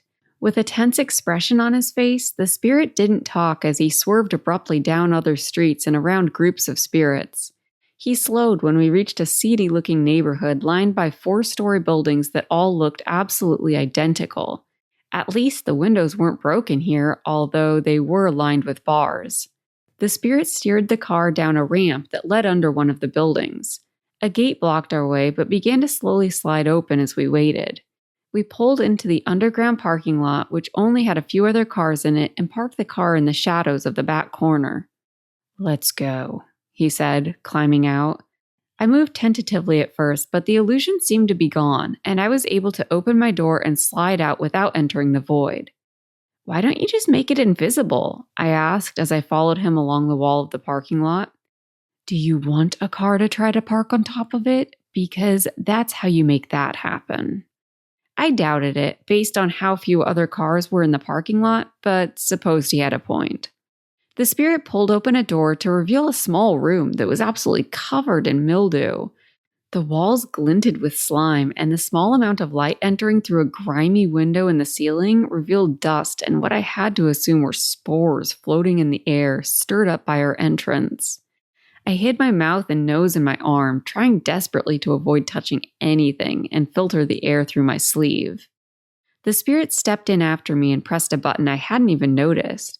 I realized the small room was actually an elevator. I hoped for a moment that it was just an illusion of filth, but even the spirit seemed discomforted and coughed a little as the elevator slowly rose in fits and starts. The smell crept through my sleeve, and I was pretty sure water spirits couldn't fake smells. No, it was just a truly disgusting elevator. When it finally lurched to a stop, the spirit pushed the door back open using only his elbow. I quickly followed behind him, anxious to be out. We emerged into a dimly lit hallway lined by identical doors. The carpet was threadbare and worn away in spots, a testament to how many had walked the same path. Had any of the others been human? With how Gillean had described Spirit's treatment of humans, I was quickly growing more apprehensive about what we were doing here and what would happen to me next. A few of the doors had a plaque labeling the door with a number, but most were blank. We walked down the hall until we came to room 471, where we paused. I got that uneasy feeling in the pit of my stomach again and looked closer at the plaque. This was definitely room 471, but it wasn't written with human numbers. "I shouldn't be able to read this," a small voice said in the back of my head. I pushed the thought aside as I remembered seeing numbers at the inn and at the bakery, as well as on the money. Maybe I just picked it up along the way. The spirit knocked on the door, which surprised me. This wasn't his place then? He seemed so familiar with the building. With almost no pause, like someone had been waiting for our arrival, the door opened and the spirit pushed me quickly inside the apartment. The first thing I noticed was the smell. The elevator had smelled bad, but this apartment smelled weird, like nothing I had experienced before. It was almost like really strong cleaning supplies mixed with something sweet and sticky all over cigarette smoke. It wasn't good. The two spirits clasped hands, pulling each other close. "Rika," the new spirit said, pushing him away. "Finally, what took you so long?" It seemed as though Rika was my captor's name. Finally, I could stop thinking of him as the spirit. "Niven, brother," Rika said. "Have you been outside? It's a mess out there." So that made the new spirit Niven. Niven appeared to be another water spirit, but an older, fatter one. He had the unfortunate appearance of a blueberry, short and round with purplish-tinged skin and navy blue hair. They both ignored me as they discussed the state of the streets. Rika appeared worried when Niven dismissed it all as some small protest that simply disrupted traffic for a day. I lost interest as I looked around the dingy apartment. Heavy curtains covered all the windows, but a few lamps provided light around the main room. Most of them were missing the lampshade, creating harsh shadows on all the walls. We appeared to be in something like a living room, with an old, worn couch against one of the walls, its fabric frayed and the foam filling showing in several spots. A long table sat in front of the couch, covered in what looked like burn marks and coffee grounds. I started to wander toward one of the other doors, but Rika snapped in my direction, stopping me. "Hey," he said, "come here." "It doesn't speak our language?" Niven asked in the spirit language as I walked obediently over. "No," Rika replied, then switched back to my language. "Don't wander. Stay here." "What are your plans? You thinking of keeping it?" Niven asked. I did my best not to look offended and keep a blank, dumb look on my face. Rika shrugged. I could use money more than a human, and I hear Impura On is paying extra for them right now. I'd give you. Niven said a number, but I still had trouble parsing longer numbers and couldn't catch how much he offered for me. It seemed like a lot, however, definitely more than Rika paid Gillean. Ugh. Rika clicked his tongue and waved dismissively. You still owe me from last time. Niven's eyes narrowed, and I started to get a little worried their brotherly love was wearing thin. The last thing I wanted was to be in the vicinity of a fight between water spirits. Surely letting you stay here is worth something. With another shrug, Rika glanced around the room. By the smell in the air, I think you have something better that would help repay your debt. The tension broke suddenly as Niven laughed, throwing his stubby arm around Rika's shoulders, standing on tiptoe to do so. My brother, first let us eat, then I'll see what I can do. Both spirits disappeared to the kitchen, leaving me alone in the main room. They didn't seem concerned that I would try to escape, but I couldn't blame them. Sitting gingerly on the couch, I glanced at the door, but with no idea where I was or if I could even work the elevator or leave the building by myself, I didn't feel great about my chances out there among all the spirits wandering the streets with hungry eyes.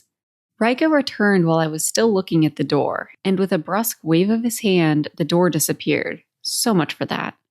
Don't get any ideas, he said, a plate of food in his hand. I looked at it hungrily, but he ignored my silent plea and sank down on the couch, shoveling food in his mouth. Niven joined him after a minute, and the two began talking about other spirits, names, and places I didn't recognize. Niven noticed my watchful look. You sure it can't understand us? He asked Rika. It looks like it's listening. I was careful not to react, as difficult as it was to ignore the instinct to look away. I needed to be more careful. Rika shook his head, swallowing a mouthful of food. It's just hungry. Here. He shoved the almost empty plate in my direction, and I practically licked it clean, desperately hungry. Niven went back for seconds, but eventually gave me some leftovers as well, which I took gratefully. The food cheered me up a little. This really wasn't the worst situation to be in. I was warm, clean, I finally had some food, and it seemed like the plan was still to deliver me to Impure On where Mahara was being held. True, it was more as a prisoner than as an accomplice, but these were solvable problems. As I finished the food, Niven left the room and returned with some kind of device. It kind of reminded me of a hookah, but with several extra glass containers attached to it. He put it in front of Rika, who started to set it up, turning dials and lighting a small fire under some of the containers. Meanwhile, Niven left the room, and I could hear him talking elsewhere. It sounded like he was on the phone. Curious, I watched Rika's work as he carefully connected some of the containers, now bubbling, steaming, and condensing. He shouted to Niven, who brought back several paper packets and set them on the table, still talking on the phone.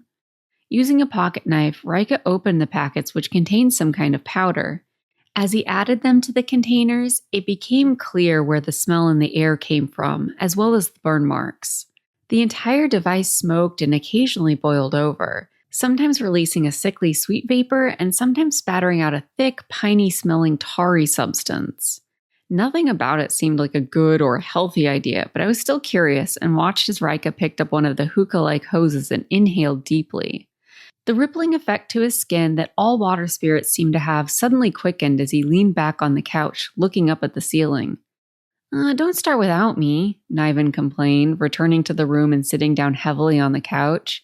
He picked up the other hose and took an equally deep inhale. I could have sworn his hair became an even deeper navy, almost black, as he breathed out the vapor. The others will be over in a while, he said finally. Want to play a game? Rika was still looking up at the ceiling. Niven started rubbing his arms, focusing on me. Let's have a little competition. What did you have in mind? Rika asked slowly, noticing where he looked. First to make it scream. He grinned and snapped his teeth at me. I jumped a little, startled. First to make me scream? What did they think I would even find scary? Luckily for me, I knew the goal and could just scream whenever I got bored of their dumb game. I resisted the urge to roll my eyes. Let's play.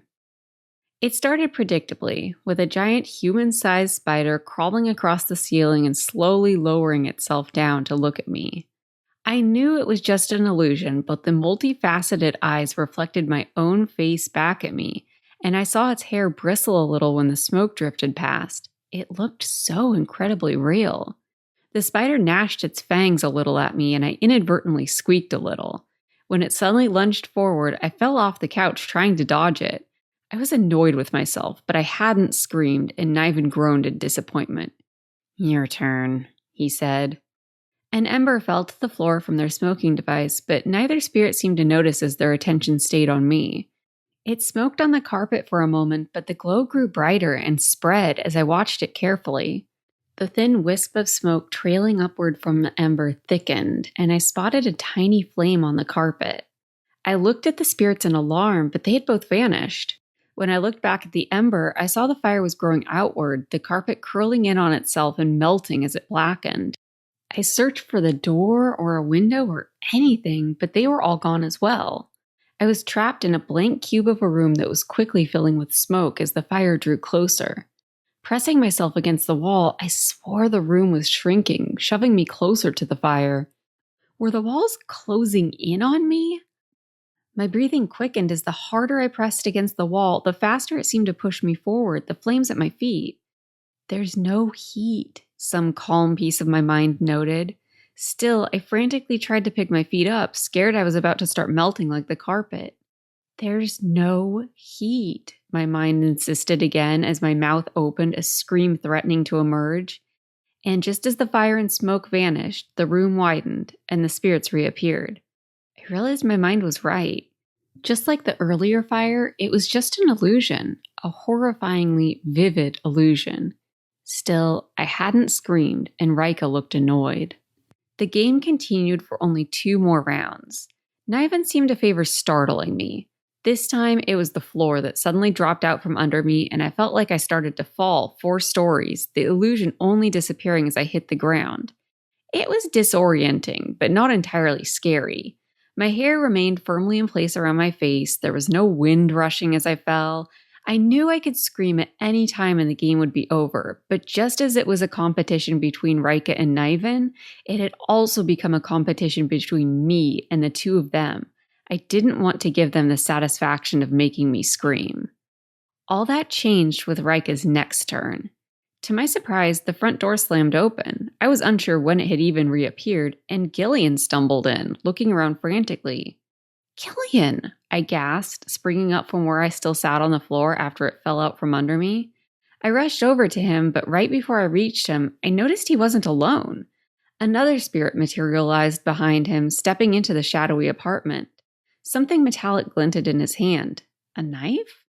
I froze in indecision, and as I watched, the armed spirit moved impossibly quickly, stepping up behind Gillean and bringing the knife to his throat. Gillean appeared just as surprised, his eyes widening slightly. Then, just as suddenly, the spirit stepped away and I breathed a sigh of relief. That is, until I saw the blood. Gillian's silver eyes flashed as he crumpled to the ground with a groan. There was blood everywhere, too much of it. My hands were clasped against my mouth, and I realized I was screaming. "Just an illusion, just an illusion." I kept repeating the words to myself, but until he vanished and I saw Rika's victorious smile, I couldn't quite believe it. The scene kept playing out in my mind, the blood spreading across the carpet, soaking in, splattering my shoes. I had seen the grimace of death on his face. I couldn't stop shaking as I glanced back over to where I'd seen Gillean die, half expecting to see his body collapsed on the floor again. "Who is that?" Niven asked, taking another drag from the hose. "The spirit who sold the human to me." Rika sounded pleased with himself, and I had the awful realization that I should have stopped the game earlier. Let them be satisfied with stupid spiders and fire and falling. A knock at the door sent me scrambling backward, and Niven laughed at my reaction, getting up to open the door. 2 more water spirits came in, barely glancing at me on the floor. They joined the others on the couch and all began chattering about the protests outside, the bad traffic, the unrest. Strangely, Niven appeared to hand over money to the spirits as they talked, sometimes even taking notes as they reported what they had seen and where they had been. I huddled up in the corner, farther away from them, but subtly watched and listened. Rika's mood soured, and he continued to smoke, barely interacting with the others. It sounds like you'll be staying longer than expected, Niven said, nudging Rika. Roads are blocked all over town. Only one of the water spirits stayed to smoke with Niven and Rika, the other leaving after only an hour or so. On his way out, he almost ran into another water spirit coming in. The parade of water spirits continued late into the night, each of them receiving some sort of compensation for their information. I guess that Niven was some kind of gatherer of information. Many of the spirits joined in on the party, but only one or two of them even seemed to notice me on the floor. Rika was looking as bored as I felt, and he gestured me over as Niven and the two other spirits discussed whether some building to the east had been bombed, collapsed of its own accord, or whether it was a controlled demolition. I had stopped paying close attention, but I gathered that the spirits had come in with conflicting information, and Niven was withholding payment. I slipped past as their voices rose and approached Rika. He offered me the hookah hose, but I shook my head, wrinkling my nose a little. Under normal circumstances, I'd probably be curious enough to try, but I was tired and anxious and felt like as soon as I let my guard down, some illusion would take me by surprise. It's not a request, he growled, grabbing a fistful of my hair. The other spirits had stopped talking and were watching our interaction. I don't know how, I said, a slight whine in my voice. He jammed the hose into my mouth. I reluctantly took a breath, wrinkling my nose at the taste, then immediately started coughing, spitting the hose back out. The other spirits chuckled, and Rika released my hair. Satisfied? I grumbled hoarsely, still coughing. I tried to slide back past the spirits, but stumbled as Niven stuck his foot out, tripping me. There was a feeling like static in my head that grew stronger as he pulled me into his lap. I angrily pushed away, shuffling back across the carpet to my corner. Golden threads materialized in the air like a complicated spiderweb that connected all of us and extended through the walls to the world beyond. Something deep in me made me fearful to touch them, and I carefully edged around them until they faded. How long was I staring at them before they disappeared? It felt simultaneously like 10 seconds and 10 minutes. The spirits were talking again, and I slid back down to the floor, trying to focus on their conversation.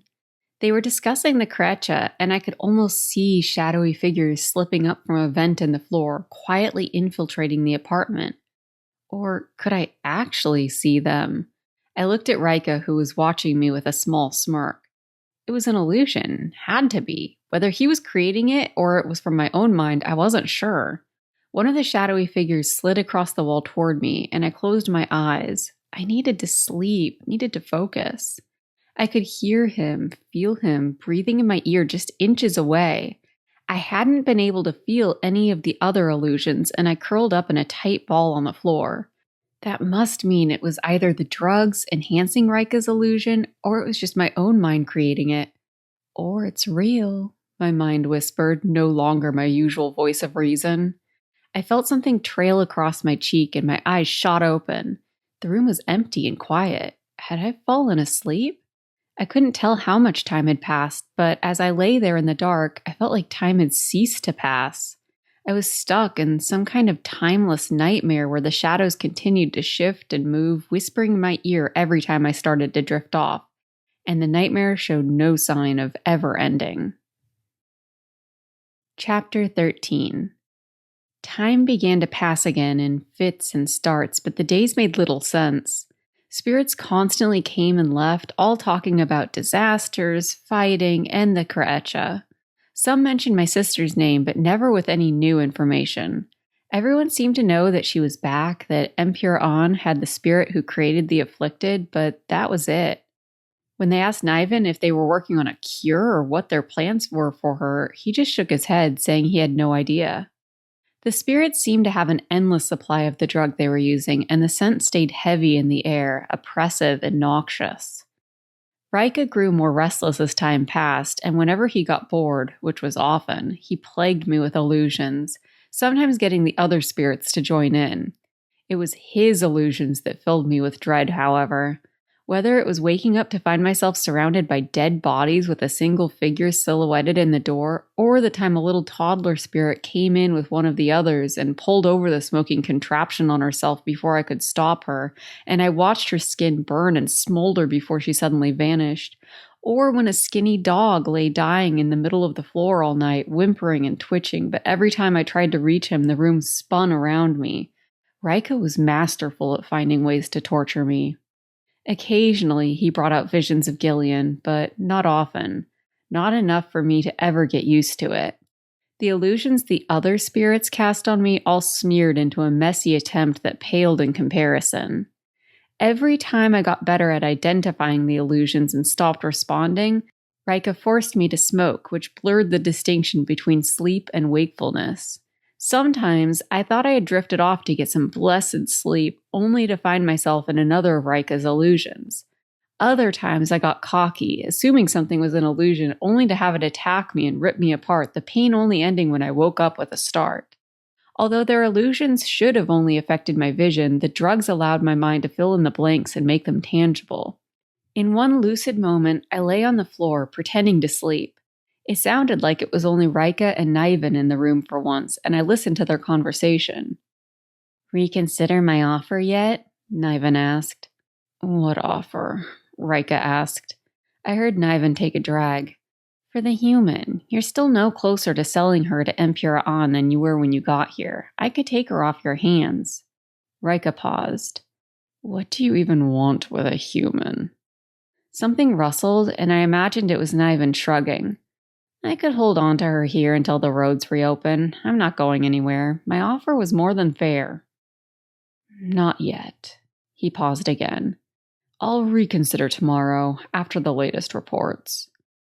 I should have been pleased with the idea of Rika abandoning me with Niven, but the thought worried me. As I drifted somewhere between sleep and wakefulness, only vaguely aware of the sound of spirits entering the apartment, I tried to identify why. I didn't like the way Niven looked at me, the way he pulled me into his lap that first night. Something about him creeped me out, and although he seemed to defer to Rika, my stomach did a flip when I thought about being sold to him. I almost laughed when I remembered how I used to consider how I was going to escape. Now I just wondered which captor was worse. For once, the contraption wasn't spewing putrid smoke into the air, and I heard Rika say he was going to grab something to eat. The other water spirits barely acknowledged his departure before reporting their latest information to Niven. One of them spoke about a train bombing to the far east, on the other side of the mountains. I woke up a little then, my interest piqued. I wished Rika was still around after he called me a liar when I tried to tell him about it. My mind wandered. When was the last time I ate?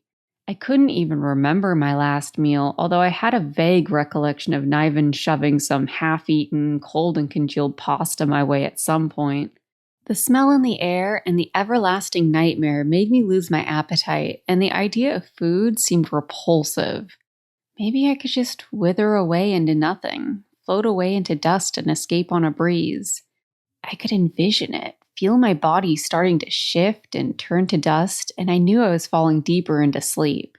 I shook myself awake, scared of the nightmares that were waiting for me on the other side of sleep. One of the spirits noticed the hookah-like contraption and asked if they could use it. Niven apologized and said they were out, and I heard the sound of paper being unfolded as the spirit offered to share some he brought.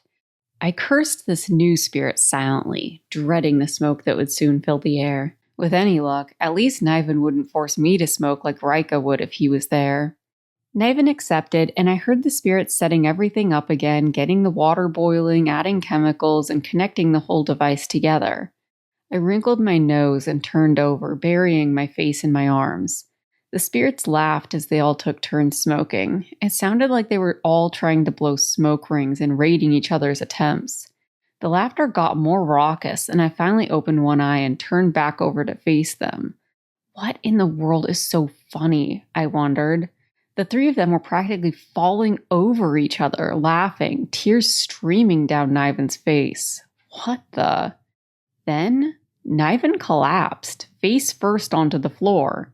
His body made a too loud thunk as it hit the floor, one that I felt just as much as I heard. The spirit sitting next to him laughed even harder, practically uncontrollably. I sat up, trying to understand what was happening. I was pretty sure none of the spirits had collapsed before, even after spending all day smoking. The second spirit slowly slid sideways on the couch until her head rested where Niven had been sitting. Her eyes rolled back as her laughter faded away. The third spirit sat silently, his face hooded, watching the scene unfold. Then he collected the unused drugs from the table, slipping the paper package back into his pocket. As he walked over to me, he pulled back his hood and I finally got a better look at his face. Even with shorter hair and darker eyes, I recognized him. My stomach dropped and I screamed, trying to get away. I had completely misread the situation. This was another of Rika's illusions. It wasn't really Gillean. The spirit was trying to hush me, picking me up off the ground as I fought him off. When had Rika come back? Or had he never even really left in the first place? Hresha, stop! The spirit hissed at me, still trying to cover my mouth to get me to stop shrieking even as I kicked at him. I froze. Gillean? I whispered. Yes. He looked completely bewildered at my reaction and glanced nervously at the door. Come on, we've got to go. That spirit's not going to be gone much longer. I was still flattened up against the wall, as far from him as I could get, but I nodded tentatively. Okay. He tried to reach for my hand to pull me along, but I flinched away. Still, as he moved backward toward the door, watching me, I followed. With the other two spirits still unconscious on the couch and floor, Gillean opened the front door and we ran from the apartment. He led me to a stairwell, and I was thankful I didn't have to step foot in the disgusting elevator again. It wasn't until we burst outside on the back side of the building that I actually believed this wasn't either an illusion or a dream about to become a nightmare. The evening air smelled fresh, like crunchy leaves fresh fallen from the trees and wet pavement. In all the illusions I'd experienced, the pervasive smell of the cloying smoke had been ever present. This was real. My mind still buzzed with static, an after effect of the drugs, but I took a deep breath and felt it clear a little. I felt grounded, no longer in imminent danger of floating away, lost in another nightmare. It was twilight, that strange time between day and night where the sky was open and deep, and we raced through alleyways. The evening was still alive with spirits moving through the streets, although Gillean seemed to do his best to avoid them, dashing down some streets, avoiding others, and occasionally doubling back when we were partway down and heard shouts. Booms reverberated in the distance, and once much closer, lighting the sky up white for a split second and temporarily blinding us. I stayed one step behind Gillean, but then one step became 2 and 3. Although I tried to keep up, it wasn't long before I was breathing hard, pushing off the sides of buildings with one hand. Gil, I gasped as he rounded a corner and I lost sight of him. He doubled back and paused, allowing me to lean over and try to catch my breath. We hadn't been running long, but I was already exhausted and had to silently talk myself out of crumpling to the ground. Come on. He tugged at my arm and I didn't flinch away this time. It's not much further. I let him pull me along as I nearly tripped over my own feet. Sweat trickled down my chest, even in the brisk air. When had I gotten so slow? There was a time when I was pretty sure I could outrun Gillean, back when I worried he thought of me as a pet. I knew exactly what kind of spirit he was describing now. We reached a tall chain-link fence that bordered some kind of junkyard. It was quieter here, and I didn't see any other spirits around. I could see piles of old appliances, heaps of garbage, and rusty gutted cars on the other side. Slowing, we walked along the fence until Gillean stopped and pushed a loose piece of the chain link up, just enough for us to slither underneath, the bottom of the fence scraping against our backs and snagging on our clothes. Once inside the junkyard, we squeezed between 2 piles of stacked up cars. There was a small clearing between the 2 stacks where an old box truck sat, rusting away. Its front end was smashed up, but Gillean led me around to the back of the truck. He heaved open the back door, then closed it after we climbed inside. I expected it to be pitch black inside, but the light leaked in from the roof, which was partially torn away. I slumped against the wall and looked up. Stars were beginning to peek through the thin cloud layer, appearing and disappearing. When I looked back down, Gillean was watching me from the other side of the truck, arms crossed. How did you find me? I finally asked. He sat across from me. It wasn't hard, not with all that money. I knew he would be headed to the capital, so I caught a ride deeper into the city and ran into all the protests and blocked roads that you must have too. From there, I just started visiting the water spirit hubs until I heard someone mention seeing a human at one of the other hubs, just a few miles away. What's a water spirit hub? I told you my father worked in the capital, you remember? I nodded. Well, that's how most water spirits are employed here. We gather information and pass it up through the hubs owned by our employer.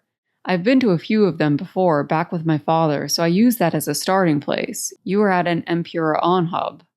I tried to imagine Gillian's dad smoking and partying at Niven's crappy apartment and failed. Once I knew where you were, it was just a matter of buying some Kazik, a cheap disguise, and staking the place out to try to avoid the spirit who bought you. Kazik. I'd heard that word before. That's the stuff they were smoking? Yeah, nasty stuff, but popular. It kind of enhances your powers for a little bit, but it's expensive and a real pain to smoke.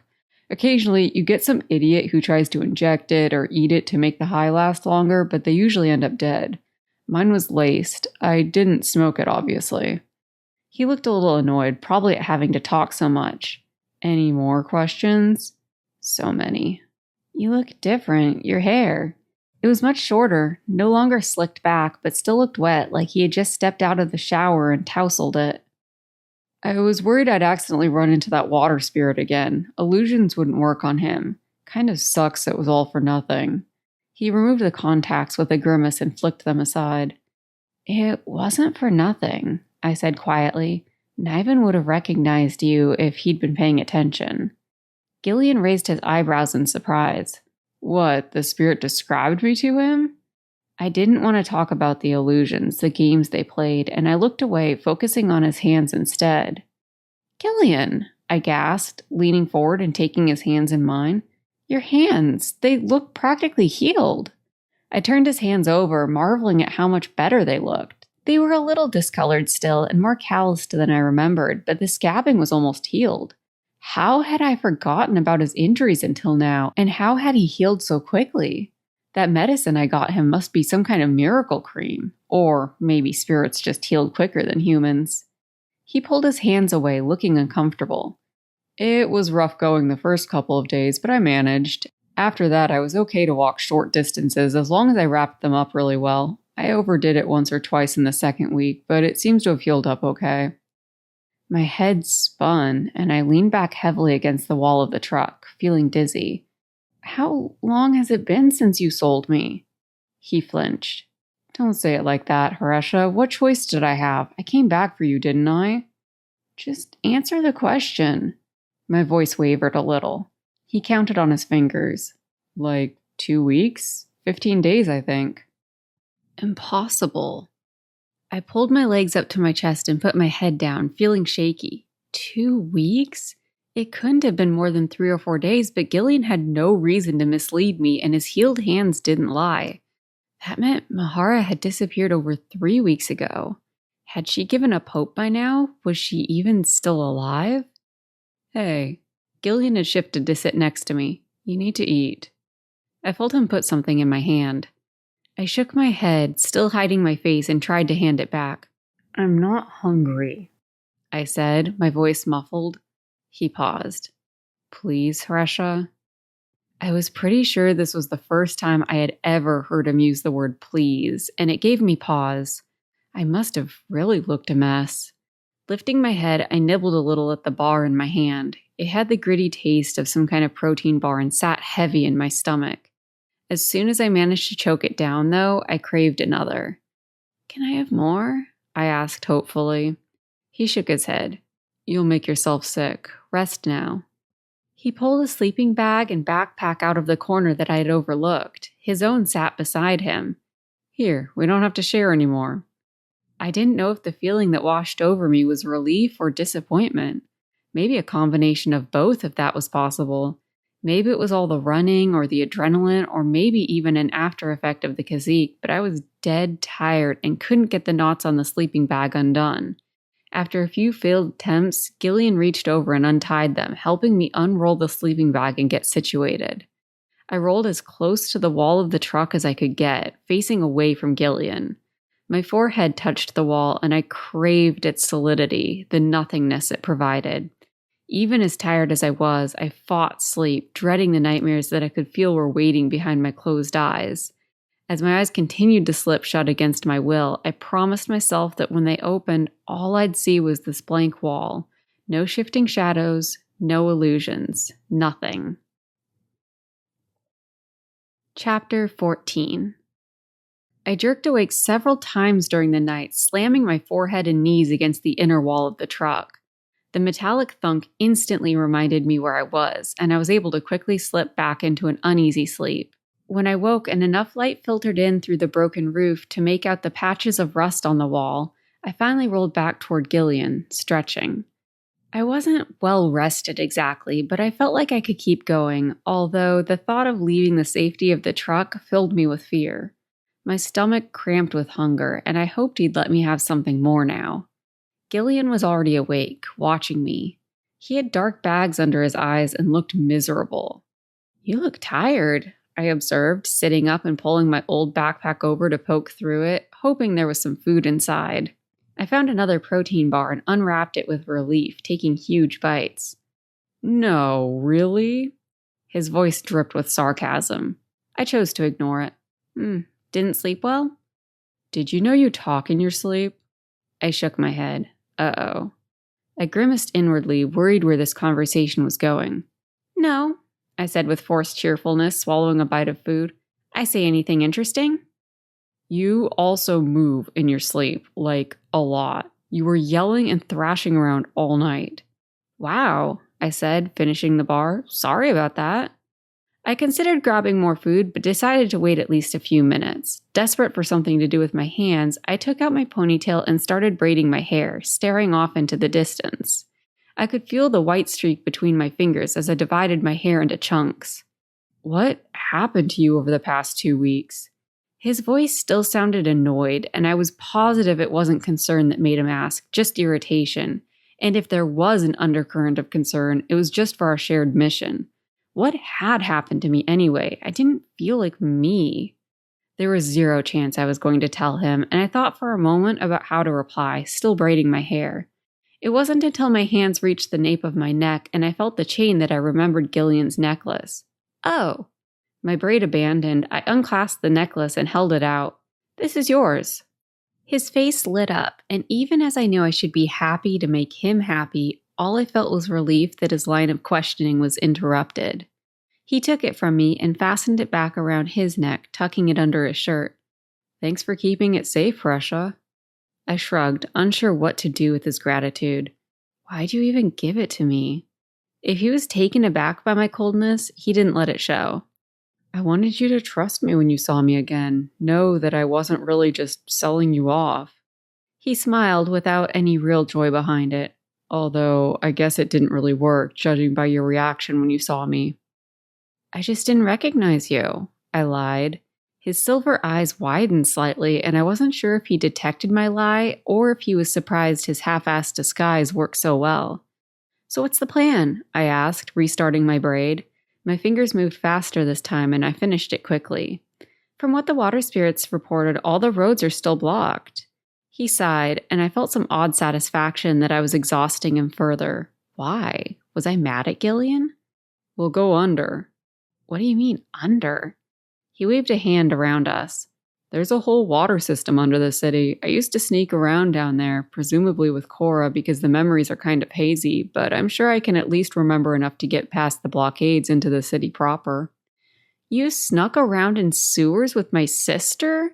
I asked, open-mouthed, trying to imagine tiny little Mahara trudging around in a sewer. She would have been, 5 or 6 the oldest? What kind of terrible influence was he as a kid?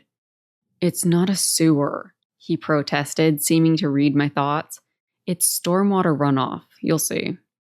I shrugged. "Seems like a better plan than going above ground. Let's do it." I wanted to keep moving, make progress. Knowing that I had been sitting still for more than 2 weeks while Mahara was in trouble made me feel sick. "One more thing." He scooted closer and leaned toward me. My heart beat faster, but not in a good way. With my back pressed up against the wall, I felt nervous, trapped, no escape. I tried to remind myself that Gillean wasn't the enemy, that he was the one who saved me, but my gut didn't listen. I rubbed my damp palms together. "I've been practicing," he continued. "I can't totally disguise you or anything, but I can at least make your face look a little more spirit-like." Before I could tell him to stop, he touched my forehead with his thumb, and I felt the flickering, shifting sense that I'd come to recognize accompanied an illusion. The now familiar feeling sent my heart racing, and I slammed myself sideways, backpedaling, trying to get away. Even as I gasped for breath, I couldn't seem to get enough air, like we'd sucked all the oxygen out of the truck, even with the roof mostly exposed. I was dying. "Take it off," I begged. When he didn't immediately respond, eyes wide and slowly sliding away from me, I reversed course and threw myself at the floor in front of him. "Please, please, I'll do anything. Take it off, take it off." I really was dying. I was collapsing in front of him, still trying desperately to get a little air, even as the world grayed around the edges. He waved his hand and I could no longer feel the illusion. I stayed on the floor, still gasping, the only sound my rapid heartbeat in my ears. The world collapsed on top of me, crushing the air from my lungs. I was dying, and there was nothing I could do about it. "Hey." I felt Gillean pulling me up, but my limbs felt leaden. Slowly, he managed to drag me up into a sitting position. "I can't breathe," I gasped, putting my hands to my chest. What was wrong with me? Had the Kazik damaged my lungs irreversibly? "Yes, you can," he said patiently. "Come on, breathe with me." He slowly took a breath in, trying to get me to match it.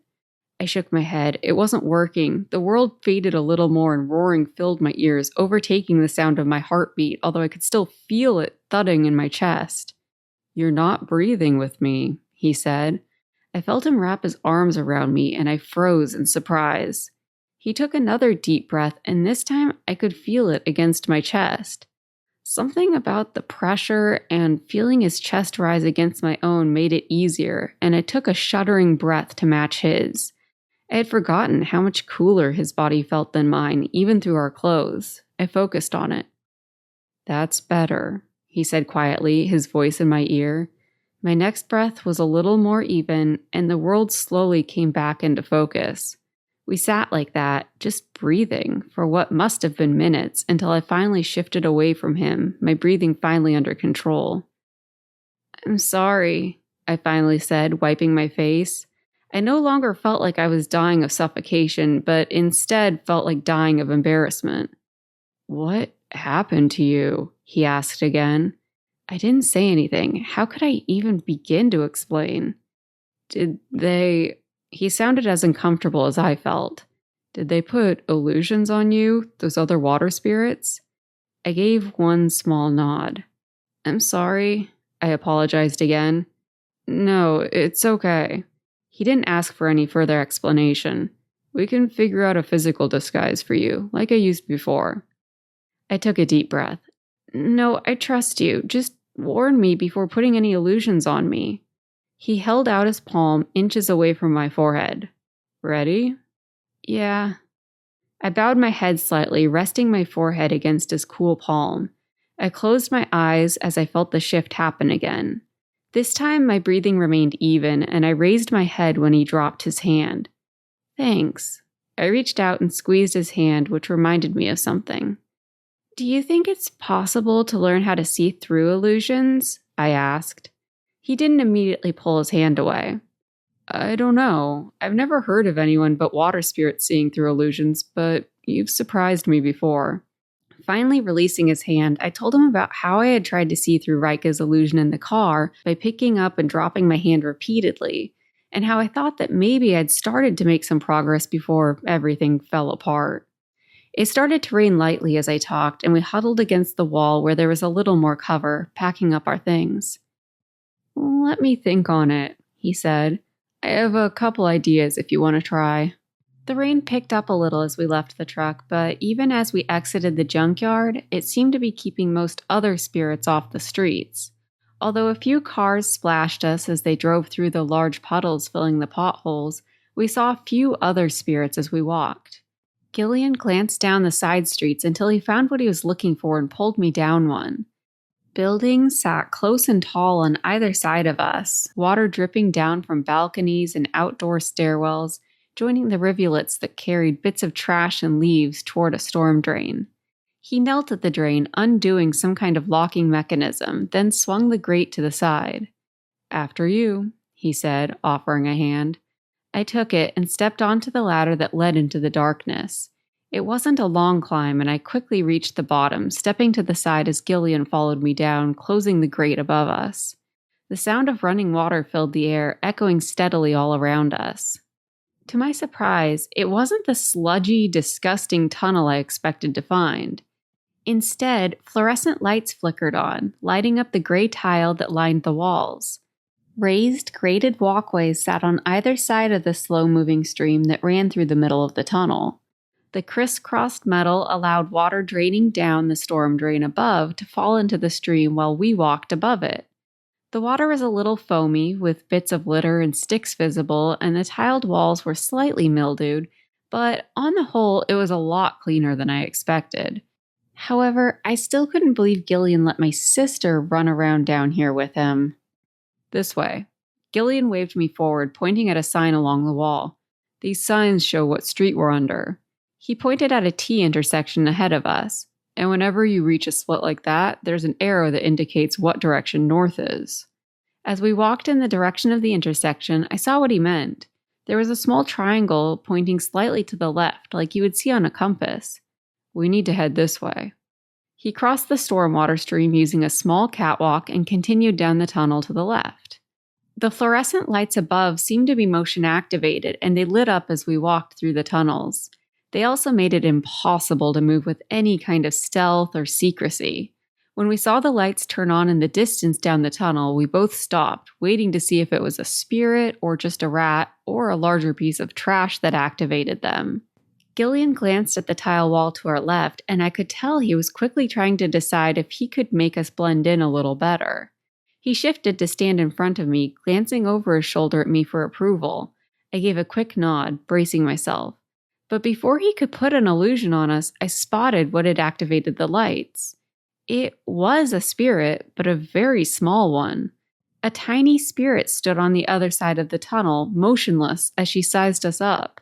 She couldn't be more than 8 or 9 years old, I guessed. I stepped forward and waved at her.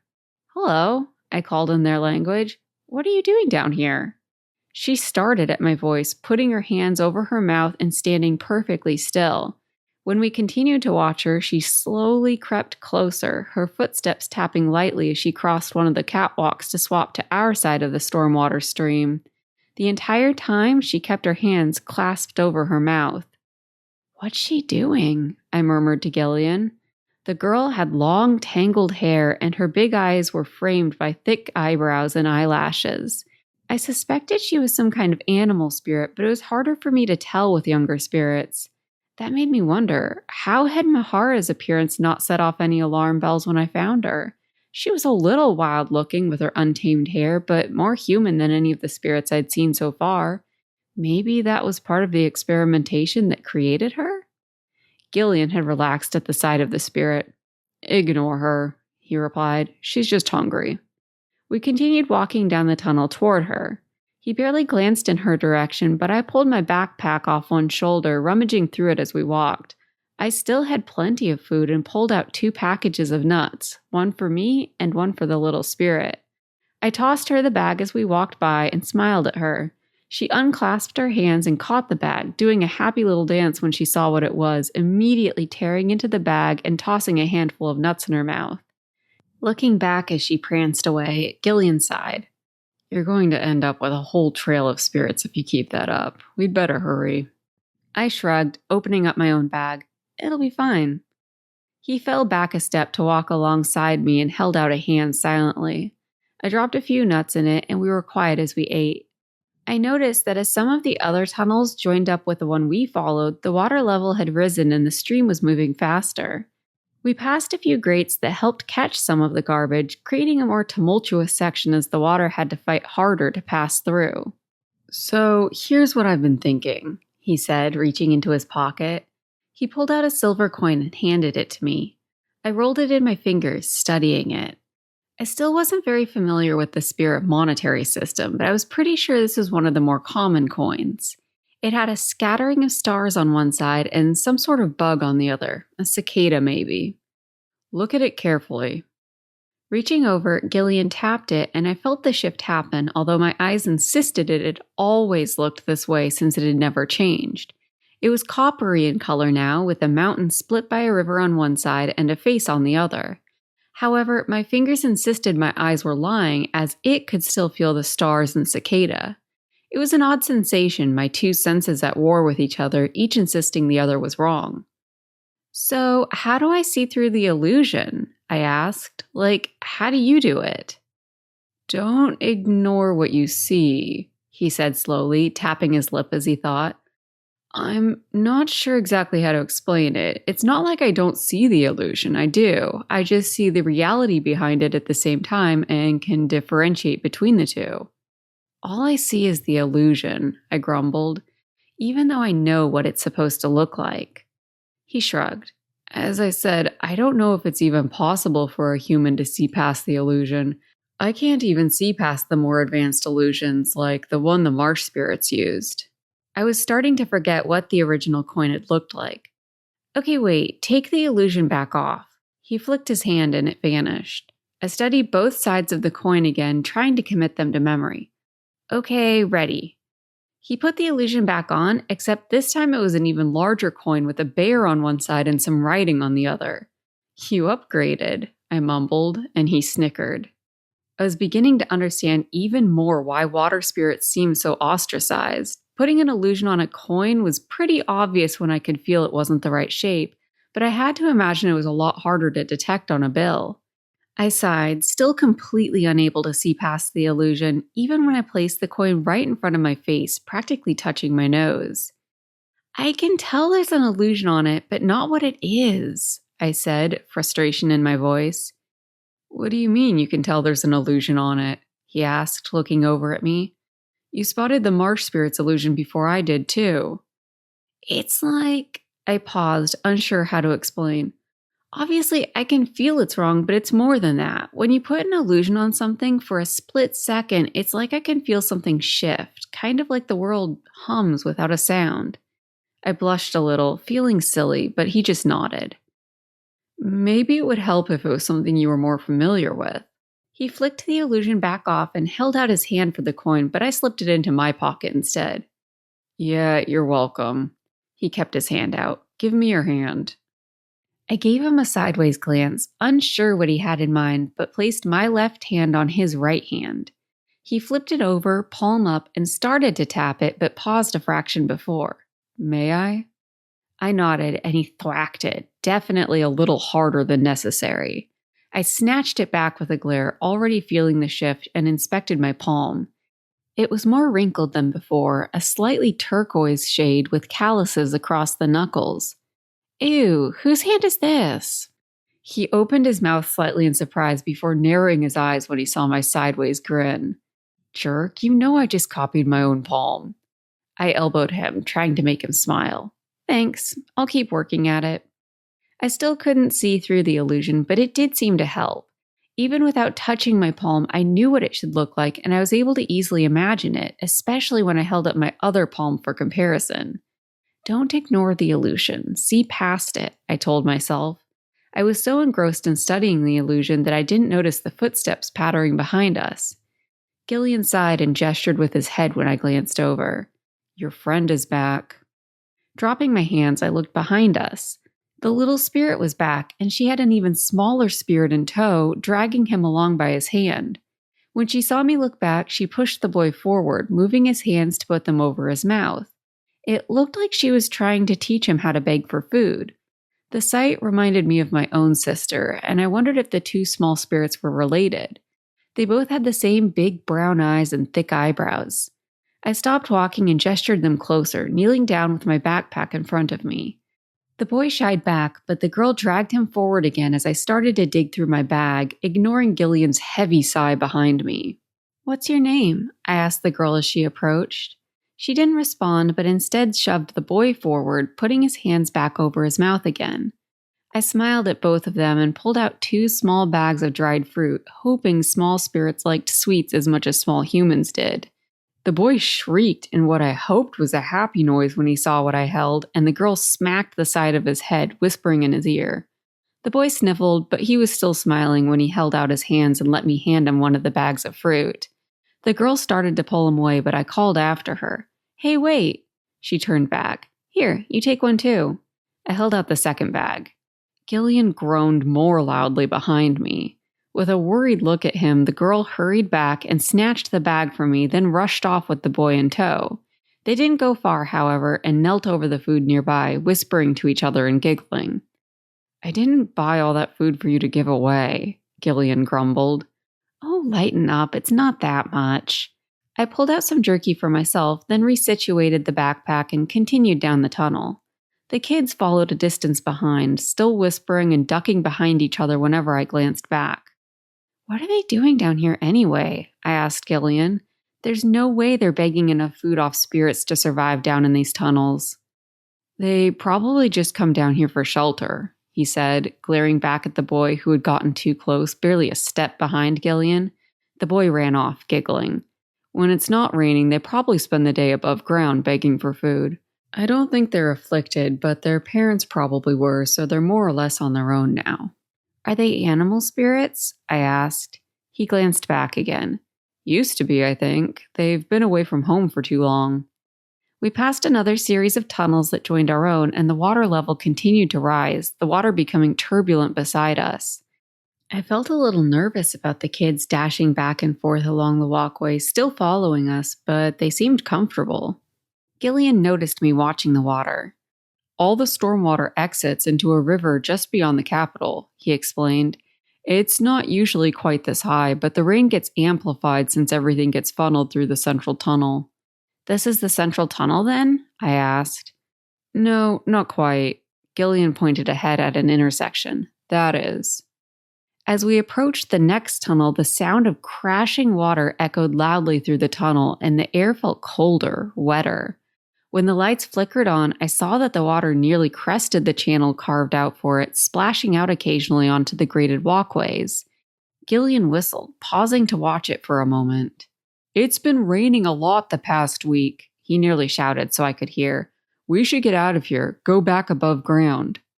I nodded, a little intimidated by the speed and power of the water. I didn't like thinking about getting trapped down here if it rose any further. Getting back to the surface sounded like a great idea. I heard Gillean curse and looked at him sharply, alarmed. He pointed at the other side of the tunnel. "The ladder's on the other side, we'll have to jump across." Blinking, I judged the distance of the channel. It wasn't impossible, but it would be a stretch. "Are you insane? Why aren't there any catwalks here? Let's just backtrack a bit and find a different exit." He nudged me with his elbow. "Come on, this is the kind of reckless thing you normally go running toward." He poked the edge of the walkway with his boot. "I think there used to be a crossing around here, but it must have rusted away at some point." He swung his backpack off and tossed it easily across the channel. It landed with a thud on the other side, the zippers clanging against the metal walkway. I looked around for any other option, palms sweating. The kids were watching us from the exit of the previous tunnel, looking eager to see what happened next. Great, an audience. I pulled off my backpack and hurled it over the water. Although I expected to easily clear the water, it landed only a few feet on the other walkway. The thought that I might be weaker than I realized only scared me more. With no warning, Gillean backed up a few steps and took a loping leap to the other side, making it look effortless. Even as I felt my legs start to shake, another calmer part of my brain wondered if being a water spirit deadened any fear of water he might normally have. "Come on," he urged me across. "I'll catch you if you don't quite make it. Just jump as far as you can and I'll haul you in." I glanced downstream. I had swum through a seemingly endless cave in the ocean with barely a second thought. This was nothing in comparison. I judged the distance again. I was pretty sure it was a shorter distance than the stream I leaped across all the time back home, where Mahara and I played in our version of Gillean's stream. So why was I so nervous? I took a deep breath and looked up to where Gillean waited, looking slightly bored and not at all concerned. One of the kids said something from where they stood nearby, but I couldn't make it out over the roar of the water. Backing up several more steps than Gillean had, I steeled myself and focused on the other side of the channel. I just had to trust that Gillean would catch me, even if I fell slightly short. Taking several short breaths, I sprinted for the edge of the walkway, ready to put all my energy into a powerful leap across the channel. One step away from the edge, my legs suddenly reversed course as I realized I would never make it. I faltered, but my momentum continued to carry me forward, and before I could even shout, I tumbled directly into the channel, scraping my upper back against the edge of the walkway. I hadn't even made it a foot across the river, and Gillean had no chance of reaching me. I landed back first in the river, and the momentum of the water instantly somersaulted me sideways as I thrashed, trying to right myself and figure out which way was up. Interestingly, it was quieter underwater than it had been on the walkway. Not helpful, I noted. My fingers touched something solid, and I discovered I had somehow found the bottom of the channel. Spinning slightly, I got my legs underneath me and pushed up off the bottom. Right as I crested the surface, my back slammed against something solid, knocking most of my remaining air from my lungs. The force of the underground river pinned me in place. When I felt behind me with my hands, I realized what it was, one of the grates that kept garbage from going further downstream. I closed my hands around the bars, but they were slick with mud and slime, and I couldn't get a good enough grip to push myself up any further. My last-minute thrust off the bottom of the channel had almost been enough. The top half of my face, including my eyes, were above water, but my nose and mouth were intermittently covered by the choppy water. Every time I tried to get a breath during a brief lull, I ended up getting water too. I fought not to start coughing, as I knew that was only a faster way to drown. With a little surprise, I realized that's what was happening. I was drowning. How weird is it that I started this adventure by surviving what should have drowned me, only to drown at the end by failing something I should have easily survived, I thought dreamily. Through the water streaming over my face, I saw movement to the left. It was Gillean running down the tunnel to where I was stuck. I really must have moved quickly down the river to have gotten so far ahead of him. The lights flickered on as he got closer. I was thankful I wasn't going to drown in the dark at least, and wished I had some way to tell him that. He didn't jump in the water, which I was equally thankful for. I knew as well as he did that even as strong of a swimmer as he was, his powers were too weak to rescue us both in this current. I tried to raise my hand to maybe wave at him, try to communicate somehow, but the current seemed to be intensifying even as the water rose above my eyes. It felt like I might somehow be sucked through the gate, like a crumpled piece of wet paper. That wasn't possible, was it? I started to doubt my conviction as the bars dug into my back. I couldn't get any more small gasps of air, and I felt the darkness closing in again, lungs burning. My chest spasmed, and I knew sooner or later I was going to take in a big lungful of water. I just hoped it wasn't too painful. With a loud clunk, the current vanished. Up, up, my mind screamed. I was moving slowly, trying to kick back to the surface, but my chest spasmed again.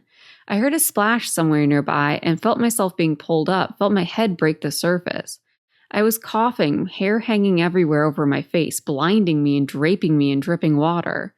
My hands were being pushed forward, and my fingers met something hard and metallic.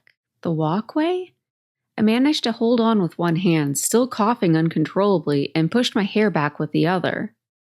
Gillean was pushing himself up next to me, back onto the walkway, then he knelt down to haul me up.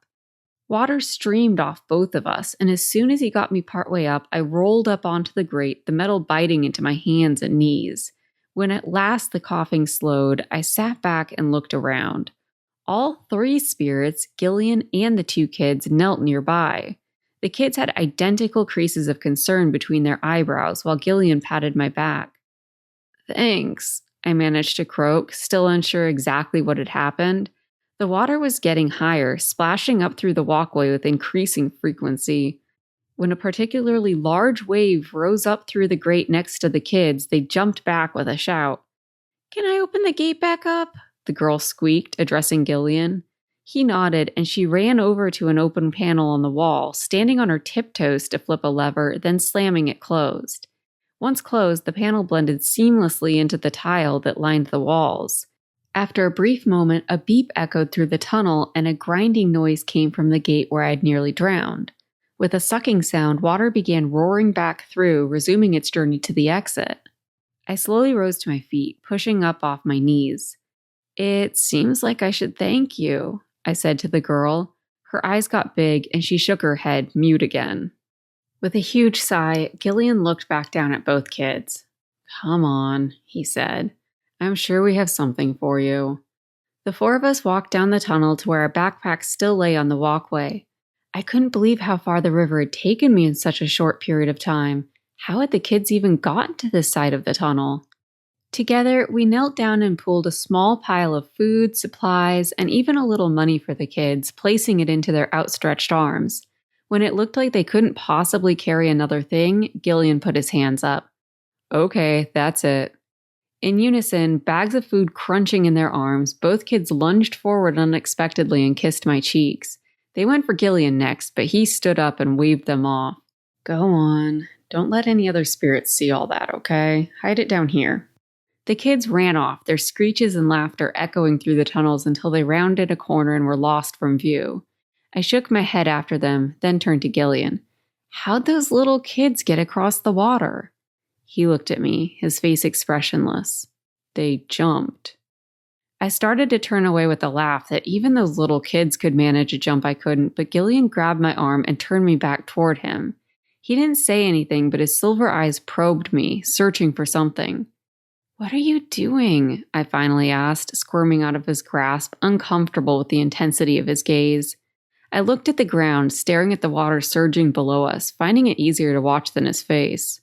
"Are you good?" he asked, swapping suddenly to the human language. Almost without realizing it, I had been speaking the spirit language since we were reunited, and my own language felt clumsy to my ears.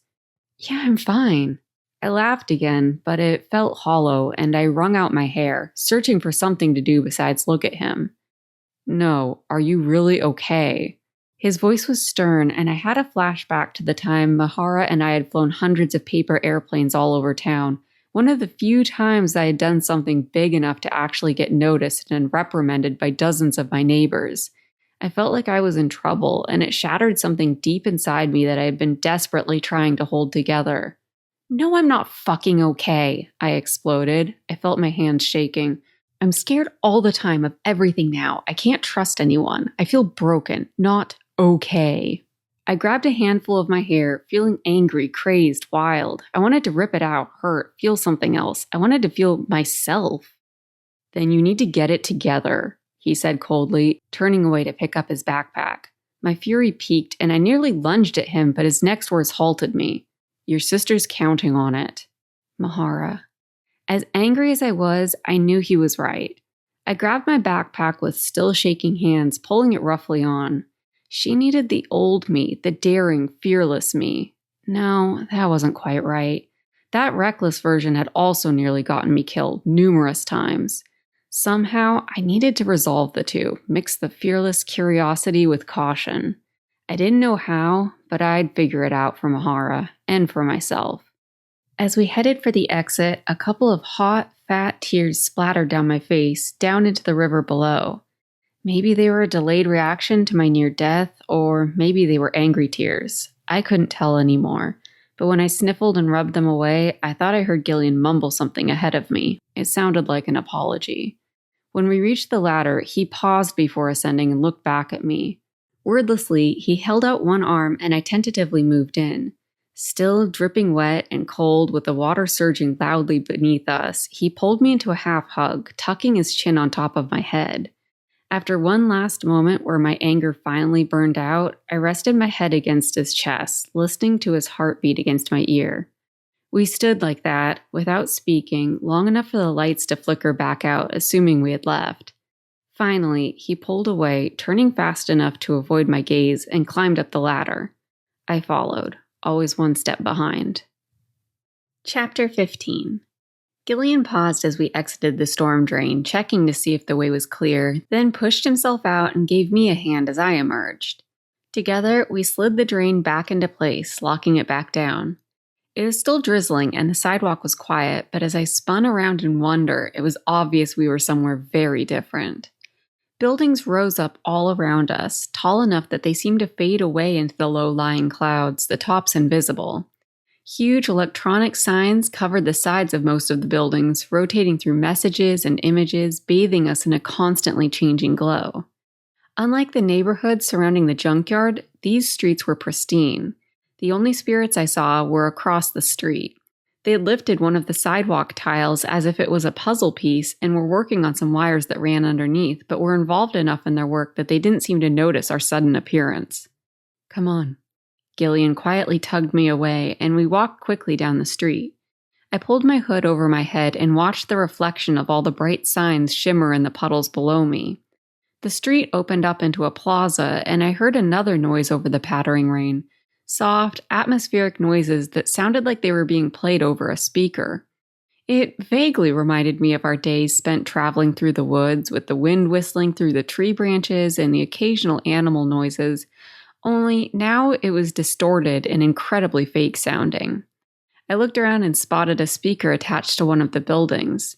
As we passed, a woman's voice announced the time and launched into a list of local events currently happening, ending with a stern warning not to go beyond a long list of streets due to construction.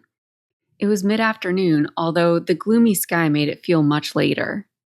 I was about to ask Gillean if the construction was what I suspected, but a quiet whoosh distracted me and I glanced up. I hadn't initially noticed as the giant signs distracted me, but there were a series of tracks at varying heights running between the buildings. An opaque shuttle had just passed overhead, and I could see another much higher up, that one transparent. The woman's voice came on again over the speakers, this time informing us that some company had reported record profits this month, and then reminding us to gain our company sponsor's permission before traveling between districts. I stared around in wonder at the plaza, listening to the fake birdsong, her announcements, the shuttles, until Gillean smacked the back of my head. It didn't really hurt through my hood and hair, but I rubbed it anyway, glaring over at him. "Keep your head down," he hissed. "Some of those cameras can see through the illusion I put on your face." Cameras? I almost looked back up to search for them, but stopped myself at the last minute, staring at the puddles instead, trying to get a glimpse of my surroundings through them. All I could see were flashes of color as I hurried after Gillean, almost smashing into him as he unexpectedly changed direction and we took a different exit out of the plaza. We stayed close to the buildings that lined the sidewalk, although he sometimes stopped without explanation, pausing for long moments before hurrying onward. Was he avoiding the cameras? After one long pause, he suddenly darted into the entrance of a building, tugging me along by my arm. The inside was mostly glass, and I could hear the rain tapping against the smooth surfaces. In the middle of the wide-open room, a sign hung from the ceiling. I wasn't sure what it said, but I spotted a bunch of numbers on it. There were a few other spirits inside, but they barely glanced our way, mostly watching the signs. A few were sleeping on benches. Others looked out the door, seemingly taking refuge from the rain. No one spoke, and only the weird atmospheric sounds filled the air as they seemed to be piped out of speakers inside the building as well. Staying close to the wall, Gillean led us over to a stairway, which he took 2 at a time up to the second floor. There, we found ourselves in a long glass hallway lined with doors, each with a small screen next to the door. We stopped at one of the doors, and Gillean hesitated, then tapped impatiently at the touch screen as I watched over his shoulder. The words changed too quickly for me to understand much of anything, but his agitated gestures made me think twice about asking what he was doing. The word Empyrean flashed across the screen, and I pointed it out as Gillean swiped past it. With a quick startled look in my direction, he went back and tapped it. After a few more screens, it changed to what I recognized as a timer, counting down, and he finally stepped back, waiting. "I think that request will probably have logged my presence here," he muttered quietly to me. "I'm not supposed to be here, so it might set off some alerts." My eyes widened. "Alerts? What does that mean? What's going to happen?" He stared straight ahead at the door as the timer continued to count down. "I don't know. I'm hoping I'm unimportant enough that no one decides to investigate. Just keep your head down." I grimaced, just as the timer gave a little beep as it reached 0. Something swished past on the other side of the glass, and the doors finally slid open, letting a blast of cold, wet air in. A shuttle sat on the other side, waiting silently for us to board. As we stepped through the doors, the shuttle's windows darkened slightly, but I was still able to see outside, and I stared out in wonder at the city, watching as other shuttles rocketed past. One slowed down as it approached the building, using the same tracks as our shuttle. Its windows were opaque, so I couldn't see if any spirits were inside it. Gillean sat down on a bench in our shuttle, and I nodded at the other shuttle behind us. "Can anyone see us in here?" He shook his head. "No. Sit down." I ignored him, instead searching for the cameras he mentioned, watching a few spirits hurry down in the street below us, and trying to read the many signs that lit the gloom. Another tone sounded inside the shuttle, and a recording told us to remain seated while the shuttle was in motion. I ignored it as well, and then promptly stumbled sideways when the shuttle accelerated quickly down the track. Grasping for anything to hold on to, my hands only met the smooth glass, and I fell sideways, landing partially on Gillean. He let out an annoyed oomph, and for a moment we were all tangled limbs and too close faces, and then I finally managed to turn myself around and sit down next to him. I shuffled to the side to put plenty of room between us. "Can we talk safely in here?" He shrugged, looking out the window opposite where I sat. "Security here doesn't have infinite resources. Unless we give them a reason to pay attention, they probably have bigger concerns right now." He finally looked over at me, and I thought his skin had less of a turquoise tint than usual, maybe even a little pinker. Was it an effect of being away from his stream, or could he possibly be blushing? Did spirits even blush? "Besides, I think we're close enough to our destination that it doesn't really matter anymore." "Okay, so what's the plan then? What happens once we get there?" Gillean was silent for a moment, and I startled slightly as a shuttle shot by right next to us in the opposite direction. "It's almost time for you to take over. I think I remember the building well enough to probably find where they're keeping Cora. I'll get you to her, then my part of the bargain is fulfilled." My mouth hung open slightly as I tried to understand what he was proposing, thinking for a moment that I misunderstood somehow. "What are you talking about? The deal is that you help me free her, help us escape. How are we supposed to help your dad from here?" He nodded slightly, seeming lost in thought, still staring out the window. The passing signs lit up his face green, then pink. My clothes were still damp from my dip in the storm drain and then the rain, so I stood again, more carefully this time. With my legs further apart to keep my balance, I flapped my shirt a little, trying to air it out and dry faster. As the shuttle zipped through the city, my nervousness grew. I didn't like this feeling, like I was hurtling toward the enemy with no plan or idea of what was waiting for me.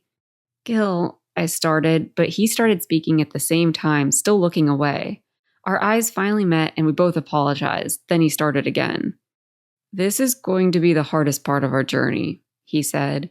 His voice was calm and held no emotion. I wasn't sure what to make of it, couldn't tell what he was feeling. My clothes felt clammy against my skin. "There will be Spexa everywhere here. Are you ready?" I thought about what he had said earlier, about how I needed to get it together. Was I ready? I wasn't sure, but I nodded anyway. "Good." He watched me for a moment, and I wasn't sure what he was waiting for, what else he wanted from me. I didn't like this quiet Gillean I couldn't read. "Come here," he said finally, patting the bench.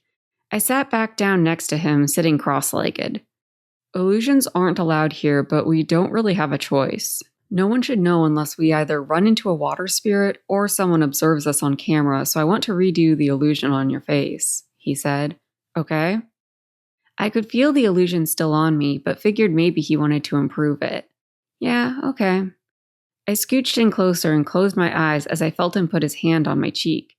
"Hey, what kind of spirit did you make me?" I asked, suddenly curious.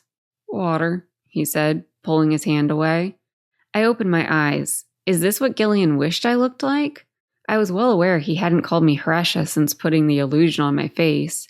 I knew he could see through the illusion to what I truly looked like, but the illusion was just as visible. If I was a spirit, would he treat me differently? Would things be different between us? "Gillean," I started, but as I spoke, the shuttle let out a little melody and slowed. "Might as well leave our backpacks here," he said. "We'll look more obvious with them. Take whatever you want to keep, but put it in your pockets." I dug frantically through my backpack as the shuttle continued to decelerate. In the end, all I took was a couple of those weird protein bars, True's charm, and the deck of cards. I stuffed them in my pockets as the shuttle came to a stop in what appeared to be a rooftop garden. At some point in our journey, we had gained altitude. My ears popped as we exited the shuttle and descended several stone steps into the garden. We were now inside the cloud layer, and the air felt thick with moisture, almost instantly beating in my hair. It was only after the shuttle beeped again and rushed off without us, the windows now transparent, that I wondered if we would have to buy new supplies to get back to Gillean's town.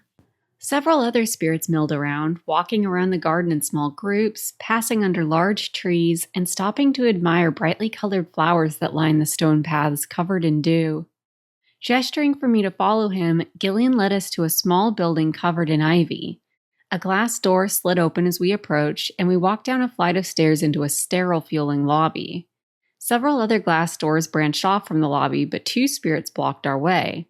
The first was a willowy tree spirit with warm chestnut-brown skin and long hair the color of autumn leaves, who sat behind a reception desk and perked up as we entered. The second was a huge animal spirit who stood in the corner. He sniffed a little as we came in and shifted on his feet, shaking back his shaggy black hair. Spexa. "Hello," Gillean said, approaching the reception desk.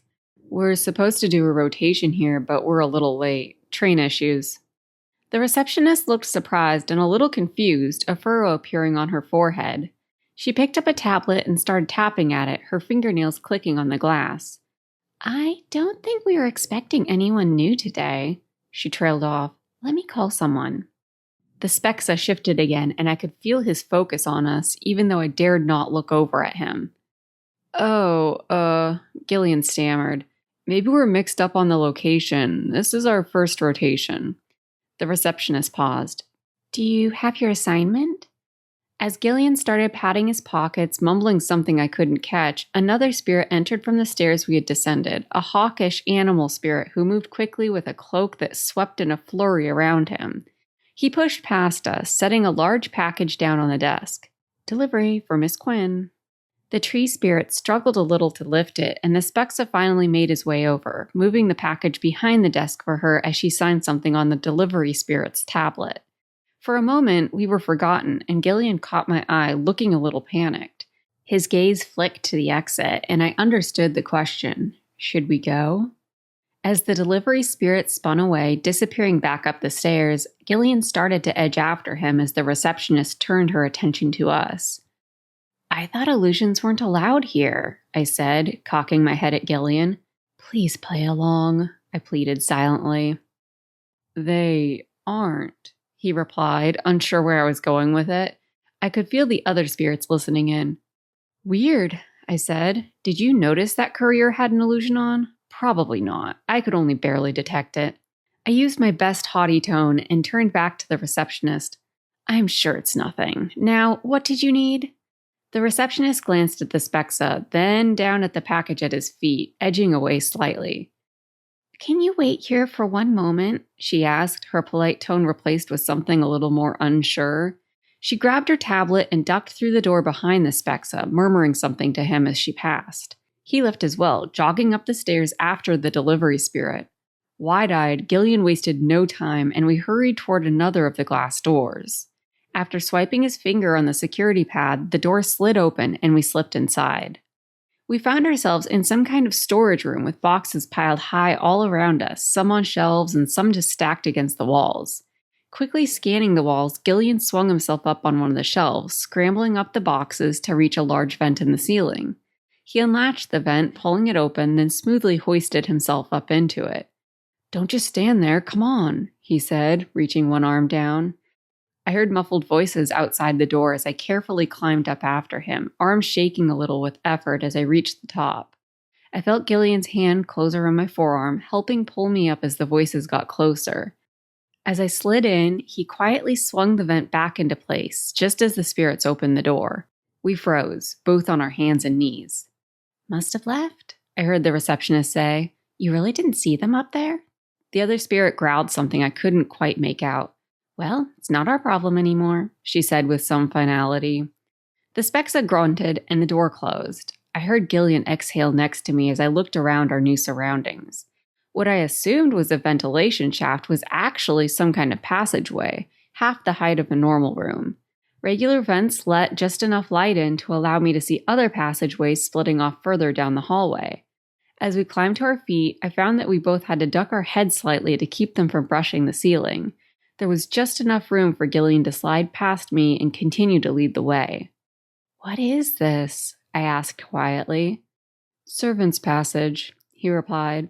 "There are a few of them in between the floors, alongside all the heating, plumbing, and everything else they stuff in here.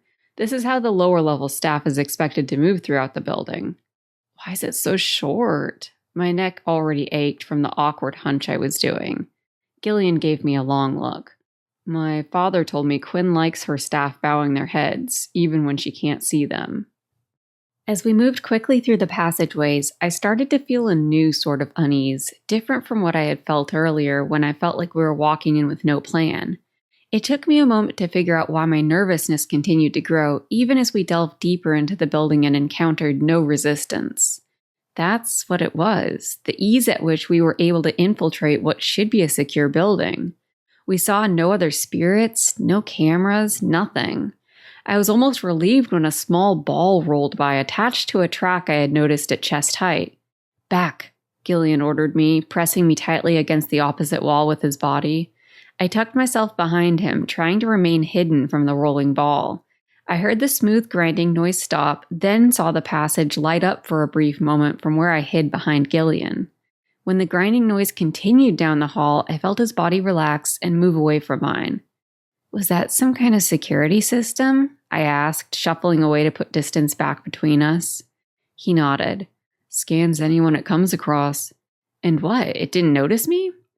"I imagine alarms would have gone off if it had, or maybe they are going off in some security room right now. I don't know." He snapped the last sentence, and I wasn't sure if it was because I was asking too many questions or because he was annoyed at himself for how much he didn't know. I decided to risk asking another question. "And what, is just fine with you being here?" "Presumably," he replied. "Maybe my credentials were never cleared since I was here as a kid." He didn't sound at all sure of himself. "Come on, this way." We turned down one of the side passageways and found ourselves at the very top of a stairwell. I could hear footsteps and voices echoing from somewhere below us. "Careful." Gillian's warning came too late as I bashed my forehead on the sloped ceiling on the first step. Cursing quietly under my breath, I ducked my head and followed Gillean down the stairs. "Where is everyone?" I whispered. "Main levels," he said quietly. "No one comes up this far. We need to get down to the 12th floor. That's where the labs are." We descended another level, and the sound of voices became clearer. "And that's where Mahara is?" "Maybe." He turned the corner of the stairwell and gave me a sideways look. "It should go without saying, but it never is with you. Let me do the talking. Just keep your head down and stick with me." I nodded and continued after him, nearly hitting my head again on the ceiling when I saw a spirit turn the corner of the stairwell, dashing quickly up the stairs past us. To my relief, she kept her head ducked down and didn't even glance at us. Finally, Gillean took a side exit, and we entered a much wider hallway, although it still wasn't any taller. Down here, other spirits rushed past in both directions, only acknowledging our presence when they had to sidestep around us when Gillean faltered slightly, looking down other hallways. "Hey," someone called behind us. There was no way to tell for sure as it came from behind, but I felt certain that the spirit's deep voice was directed toward us. Gillean stiffened slightly, but didn't slow. "Gillean, is that you?" I heard footsteps coming up quickly behind us.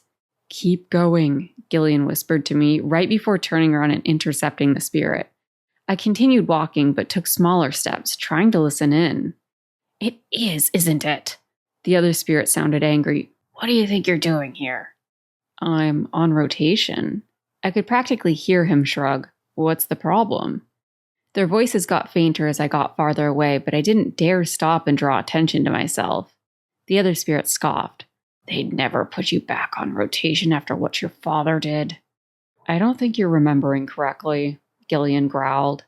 I saw a door just ahead that had been left ajar. I could hear a steady thrumming from inside, and a soapy, clean smell leaked out. Laundry? I paused at the door and looked through a small window built into it. 3 spirits were busy inside, hunched over, folding towels and loading laundry into machines. I slipped inside, hoping I wouldn't look too out of place.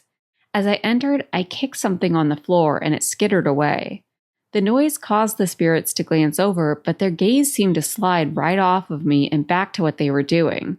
It was only when the door slammed closed that I realized I had kicked away some kind of doorstop. I waited at the door, peering out the window, craning my neck to try to see where Gillean and the other spirit had gone. Finally, I saw them walk past, the stranger walking beside him with a hand resting heavily on his shoulder, leading him down the hallway. While Gillean and I only had to duck our heads in the hallway, this other spirit had to walk nearly doubled over. He was older, with graying hair and a slight shuffle to his steps. After waiting a moment for them to get ahead of me, I pulled at the door and my heart sank. Locked? I pulled again, looking for some kind of latch. I heard one of the spirits behind me pause his work. "Use the pad," he instructed in a sleepy-sounding voice, then the rustling of towels continued. To the right of the door, a small thumb pad was built into the wall. I recognized it as identical to the one Gillean had used earlier to get into the storage room. After swiping my thumb on it, a small light flashed green and I heard a click. I pulled the door open. Should it really be that easy? Well, I was pretty sure if we hadn't alerted security before, I definitely had now. At least Gillean was probably in the system somewhere. I would be a complete mystery. I panicked for a moment when I got into the hallway and didn't see Gillean or the other spirit, but as I walked swiftly down the hallway, glancing down the other passages, I finally saw a glimpse of their backs walking through a door down one of the narrower hallways. Hurrying after them, I swiped my thumb on the thumb pad again, then pulled the door open and found myself in a stairwell. I could hear their footsteps echoing above me, the constant clanging making it hard to understand what they were saying. Something about Quinn? Is that where we were headed then? Their footsteps and voices disappeared as a door slammed shut above me, and I quickly followed, leaping up the stairs 2 at a time. I was pretty sure they had only gone up 1 flight, so I swiped my thumb again and opened the door. The room beyond yawned in size. In normal times, the room would have seemed massively tall, but after hunching over for so long, the ceiling seemed impossibly, achingly far away. Gone were all the sterile tile and fluorescent lights of the sprawling hallways between floors.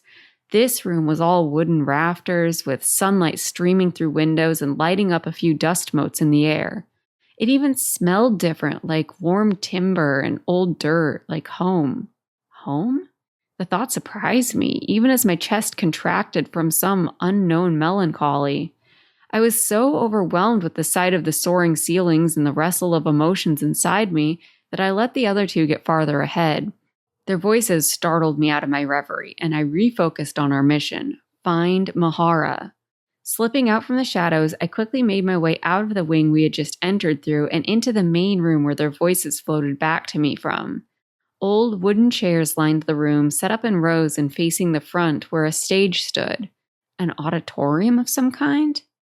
As I crept forward, ducking behind the chairs to stay hidden, I finally spotted where Gillean had gone. Just in front of the stage, he stood with the older spirit, talking to a female spirit. Her lightly graying hair was pulled up in a messy bun, and I couldn't tell what kind of spirit she was. I guessed she had been in the capital for much too long. The cavernous room seemed to eat up their voices, and only the occasional word made it back to me. I continued moving closer, but my attention was stolen by something big behind them, at the back of the stage. The sheer enormity of it took me a moment to understand. A huge, glistening spider web stretched from the floor to the ceiling. At first, I thought it was some kind of decoration, maybe for some kind of spirit Halloween-like holiday, but something moved, and I continued creeping closer, trying to see what it was. It looked like small metallic beads roamed the strands of the web, randomly rolling and then changing direction. Somehow, they never bumped into each other. Something was suspended in the middle of the web, but the dim light made it hard to see. It wasn't until I got even closer that I realized it was a small figure, their arms and legs stretched out, head dipped forward, and eyes closed. Wild, dark hair spilled over their face. I clasped my hands over my mouth, trying to hide a gasp as I recognized my sister. I was uncomfortably close to the other spirits now. The chairs could no longer completely hide me, and I looked over, worried they would spot me. I was too close now to let anything go wrong. If I could just reach my sister, maybe I could figure out how to get her down and get out of here. Frustrated, I knew I needed to wait and be more cautious. I listened in on their conversation, hoping Gillean would be able to talk his way out of his current situation. As I waited, his eyes flicked briefly over to mine, but I wasn't sure what he wanted. Maybe just for me to remain hidden? Fortunately, the other spirits hadn't noticed me, especially since I could tell Gillian's illusion on my face was gone. I wasn't sure if we had gotten too far away or if he had just gotten tired, but I was definitely back to looking human. I wasn't even sure how I knew. I could just feel it somehow. The older spirit was talking to the woman now, and it wasn't until he addressed her as Quinn that I realized this was the Quinn. Even from the back, she wasn't at all what I expected. She looked to be about my own mom's age and was dressed plainly. Somehow, I had anticipated fancy dresses and maybe even a crown, definitely a cape. Instead, she was dressed in something that looked pretty similar to what humans would consider a simple beige pantsuit with a slightly longer top than usual. She looked so unremarkable. I couldn't help but be a little disappointed. The older spirit was still explaining how he found Gillian skulking around in the corridors and was really talking up how he had captured him and brought him immediately to her. Quinn shifted a little, and he jumped to how Gillian claimed he had been rehired and on rotation, and then went on another rant about his dad, claiming that he was responsible for Cora's disappearance and the afflicted. Finally, Quinn let out a sigh and raised her hand to silence the man. I found myself leaning forward a little as she spoke. "Tell me why you're here," she said to Gillian. "I brought you a present, all the way from my home," he replied coolly. He sounded so much more sure of himself now than when he had tried to lie his way past the receptionist, and I smiled in encouragement, even if he couldn't see it. "You're referring to the human?" she asked. "What?" No one replied. Even Gillian seemed lost for words. Without even realizing what I was doing, I retreated a little, back toward the shadows.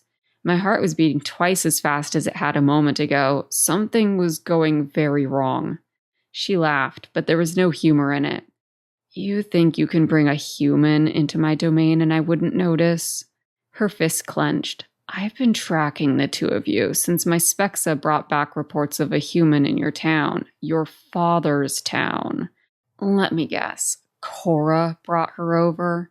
She spat my sister's name and looked over at the giant spider web. "What took you so long? I expected you weeks ago." Gillian stammered, trying to explain all the obstacles we had encountered, but the roaring in my ears drowned them all out.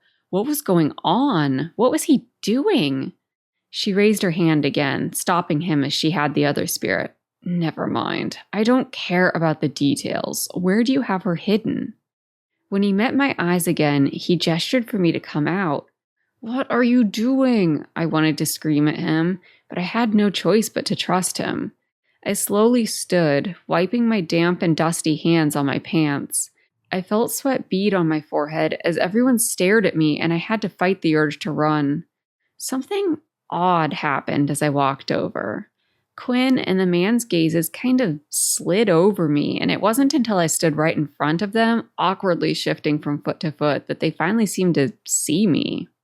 "This is indeed a gift," Quinn said slowly, looking me up and down.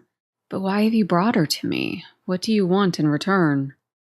"Just my father's old job," he said, including access to his old research. She nodded, scrutinizing him for a moment. "I can see why." I thought I saw Gillian flush again, and I wondered what subtext I was missing. What was his father's research? Had he ever explained that to me? I thought it had something to do with enhancing spirits' powers so that it didn't fade when they traveled. How would that help him? Unless that was just part of the plan? There was still so much I didn't understand. After a brief pause, Quinn finally nodded. "Request granted. Welcome back." She turned to the older spirit. "Take her to a room." She emphasized the word, and I was pretty sure this wasn't going to be a comfy guest suite. Images of the room where Rika had kept me flashed through my vision, and I darted forward past the other spirit. I barreled into Gillian, shoving him hard. He stumbled back, his silver eyes widening in surprise. "What are you doing?" I screamed at him. Half of me felt another panic attack coming on, like I couldn't get enough air, but the other half of me was so furious that I pushed aside the panic. I raised my hand, not really intending to hit him, although my fury yearned to. "You promised to help me!" He caught my hand, clasping it tightly between his, and I froze for a second, confused again. He gently lowered my hand. I was vaguely aware of the two older spirits behind us, watching silently. "Help you? You're just another afflicted human who doesn't even know her own name." His voice was utterly cold and uncaring. He released my hand. "Are you crazy?" I stared at him uncomprehendingly, even as my anger transformed into something like unexplained dread. "I know my own name." All three sets of eyes were on me now. I opened my mouth to respond, but something strange was happening. What was Gillean playing at? I studied his expression, feeling my mind start to wander, then shook myself out of it. Focus. Quinn's frown had begun to flip as she smirked, watching me carefully. I seemed to be breathing faster. Why? Focus. This shouldn't be possible. How could I not even know my own name? How had I not even noticed? Was I really afflicted without even realizing it? Gillean clearly had noticed and decided not to tell me. The last of my hope that this was some elaborate plan began to fade. I closed my mouth, deciding on determined silence rather than the spluttering that threatened to come out. "Take her," Quinn said, waving her hand at the older spirit. "I'll deal with her later." I considered resisting, but all the fight seemed to have left my body. Shoulders slumped, I let myself be led away as I listened to their conversation fade. "I'm impressed you managed to keep her away from my drones," I heard her say. "I didn't get a single alert that she was here. Tell me, was that skill or luck?" Gillean paused, and I could sense the confusion in his silence. "Just luck," he hazarded. As we left the room, I realized my fists were still gripped tight, including the one Gillean had grabbed. There was something weird about the way he had held my hand for so long. Was it possible he could have left his necklace with me again? Trying not to draw attention to myself, I let my gaze fall to my hands as I slowly unclasped it. I fought back a sob, swallowing hard and blinking back tears. Empty. Had I really expected differently? Come on. The spirit pushed me forward, deeper into the maze of hallways. Chapter 16. Another illusion. I was stuck in another small room with just the most basic amenities, but this one was the most infuriating yet. Rather than simply getting dizzy or being unable to see the door, this room was constantly shifting. I could see dozens of doors, all different and popping up everywhere. I knew from a few minutes of frantic scrabbling around the room that none of them were real. The illusion only turned off when another spirit entered the room, and it resumed as soon as they left. Escape seemed impossible. Instead, I spent my time poring over my memories, trying to understand what had happened, what else I was missing. All those times I felt ignored and overlooked, even by my own mom, was that because we were all afflicted? And why had it affected me so much more than the others? Had Mahara done it to me intentionally? The only thing I was sure of was that Mahara had truly seen me. She never acted like the others. If anyone knew what my name was, what had happened, it was her. I didn't know how, but I still had to reach her. The puzzle expanded. Although Gillean hadn't left me his necklace, he had left me something else. As I gnawed on the last of the protein bars I had stuffed in my pocket, I noticed something strange. This wasn't my palm. I hadn't noticed it at first because the difference was subtle and I was too distracted to sense it, but he had put the illusion back on, probably when he gripped it earlier. I puzzled over that choice possibly even longer than I spent on my own history. Why was he draining his already weakened power further by putting an illusion on my palm? Was it a promise, or did he want me to keep training to see through illusions? Why? As time passed, I tried half-heartedly to see through the illusion, putting my palms side by side to try to picture what it should look like, but I was distracted. It wasn't just Gillian's betrayal or my own missing memories, it was my most basic needs. I was almost always hungry, and I was beginning to worry it wasn't some kind of messed up torture, but that I was being simply overlooked. The overhead lights dimmed periodically, leaving me in almost total darkness, which gave me some sense of how much time was passing. Long periods of time passed without seeing anyone. Sometimes a spirit entered only to look around in confusion and then leave without giving me anything to eat. Sometimes I got an empty tray with nothing on it. Only occasionally, if I managed to get their attention quickly enough, I got a full meal. It didn't take long before I was jumping up whenever the door opened, shouting at whoever entered. That was the greeting Gillean received when he dared to enter the room on what must have been the third or fourth day. I had already started to lose track of the lightening and darkening of the lights. The sound of the door unlatching woke me instantly, and I leaped off the bed, yelling before I saw who it was. He started, nearly dropping the small stack of books and papers he carried. When I saw him, I sighed and dropped back onto the bed, rubbing the sleep from my eyes. "What was that for?" he asked, swearing under his breath. I didn't answer, watching him warily as he came closer. With a huff, he dropped his stack of stuff down on the bed and immediately began rifling through it, spreading it out into piles on the rumpled sheets. I focused on keeping my face blank as he began rambling about his dad's research and how he found the office tucked away, seemingly forgotten after what appeared to have been a fire destroyed at least some of it. Pulling out a small black notebook, he rifled through the pages, pointing out various entries that detailed his work into how Cora's power works and how she was able to retain her powers without having a home source. I looked away as he babbled on, only half listening, unsure why I should even care. I heard him push away all the paper and felt the bed sink as he sat next to me. "Come on, Haresha." I could hear a slight pleading tone in his voice, which gave me a grim sense of satisfaction. This was the goal all along. You wanted to help the afflicted as much as I do. This is what had to happen. "No," I said, finally turning to face him. "I wanted to get my sister back. If she wanted to help the afflicted, then I was going to help her. What are you going to do? Force her to work for you and Quinn?" He sighed. "No, of course not. Look, if I'm going to fix this situation that she caused, then I need access to my dad's work and access to Cora. The best way to do that was to get back in Quinn's good graces." I opened my mouth to argue, but he wasn't done, his forced politeness finally breaking into frustration. "How did you even think we were going to break Cora out of here? And even if that was possible, how would we keep her from continuing to manipulate our memories? She spent years changing and erasing your memories, Haresha. This world is in bad enough shape. The last thing we need is to loose her on us again without knowing how she works. Be honest, if you had to choose between betraying me and rescuing Cora, you would have done the exact same thing." My fury building, I stood up and swept some of the papers and books off the bed, pleased when I saw his mouth open in either surprise or anger. "Well, I hope it was worth it then, my life for your precious memories. I might be a stupid human who doesn't know my own name, but at least I know who I am. I wouldn't have done that." I felt my voice about to break, so I crossed my arms tightly and went silent, focusing on the papers fluttering softly to the floor. I couldn't read the words as the papers flipped and fell, but something about the writing caught my eye. "Come on," he said again, trying to turn guilt to reason.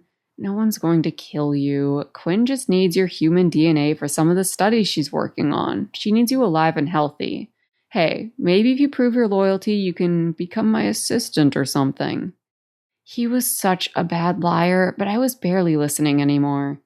"They'd have to feed me to keep me alive," I mumbled, sinking to the floor to sift through the papers. I wanted to take a closer look at them. "They're not feeding you?" He sounded truly surprised this time.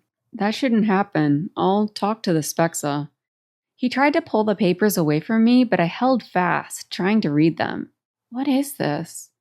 He peered at it from over my shoulder. "It's some experiment my father ran on Cora, having her change his own memory in specific ways to see if he could detect it."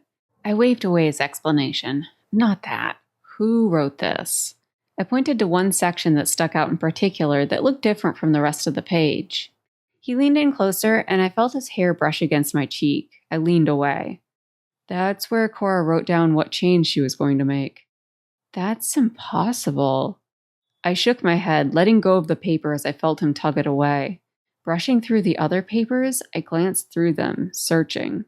My heart continued to sink as I spotted several others that confirmed my suspicions. "It's true," he said, reading it over without noticing my distress. "See, here?" He pointed at one of the lines. "She's listed as the subject and filled in the respective sections. Why?" I was still shaking my head as I pushed all the papers toward him. "You're confused, Gillean. I told you before, Mahara was a little kid when I found her, barely old enough to read or write. There's no way she wrote something like this." "No, that's not right," he said slowly. "It must be another memory of yours that she changed." He began quickly scooping up the papers and stacking them in a haphazard pile. "I shouldn't have come here. I just wanted to show you that your sacrifice meant something, that I was going to take care of everything. I should leave." I silently handed him the little notebook, and our fingertips touched for a moment. "Mahara's not who you think she is," I said firmly. He paused, then gathered everything into his arms and stood. "I'll make sure someone comes in with some more food," he said over his shoulder as he left, sounding distracted. He flashed out of existence as soon as he opened the door and the illusion took over. For a few moments, I stayed sitting on the floor, processing what I had seen. Was it possible Mahara had been messing with my mind? That seemed a lot more complicated than the other possibility that kept popping up, slowly gaining momentum. I was so distracted that it was hours after he left that I realized I had forgotten to ask about the illusion on my hand and why he put it there. When I turned my hand over to look at my palm, it was obvious something had changed. The lines in my illusioned palm had shifted, merging together to create some kind of symbol. It took me a minute to figure out what it was supposed to be. A rough approximation of Gillean's charm, his family crest. Something told me it wasn't a promise to help me, but maybe a sign that he wasn't done with me yet, wasn't ready to dismiss my words so easily. To Gillean's credit, Aspexa arrived soon after and left a hearty amount of food. With a full stomach and a speck of hope in my heart, I stared at my two palms, trying harder to see through the illusion. Maybe I really could escape on my own with enough practice. Sometimes, when my mind stilled, I thought the incessant changing of the room and flashing of doors slowed a little in the periphery of my vision. Before too long, I felt my eyelids start to droop, probably because my sleep had been restless at best since I was captured. The hunger had kept me awake, but now, pleasantly full, sleep pulled at me, relentless. With a jaw-cracking yawn, I stretched out in the bed, nestling into the sheets. As I fell into the comfortable space between sleep and wakefulness, I heard my sister's voice. I couldn't make out her words, but her voice was unmistakable. "Mahara?" I could feel my body laying on the bed, unmoving. I knew I was sleeping, but at the same time, I didn't feel like I was dreaming. Some part of me rose and drifted away from my body. It was disconcerting as I looked back at myself, seemingly still asleep on the bed, eyes closed and chest slowly rising and falling. My sister's voice called out again, and I moved toward it. The room no longer moved or flashed, and the door was easily visible. I passed through it, somehow knowing there was no need to try to open it first. "Mahara, where are you?" I called again, soundlessly. "This way."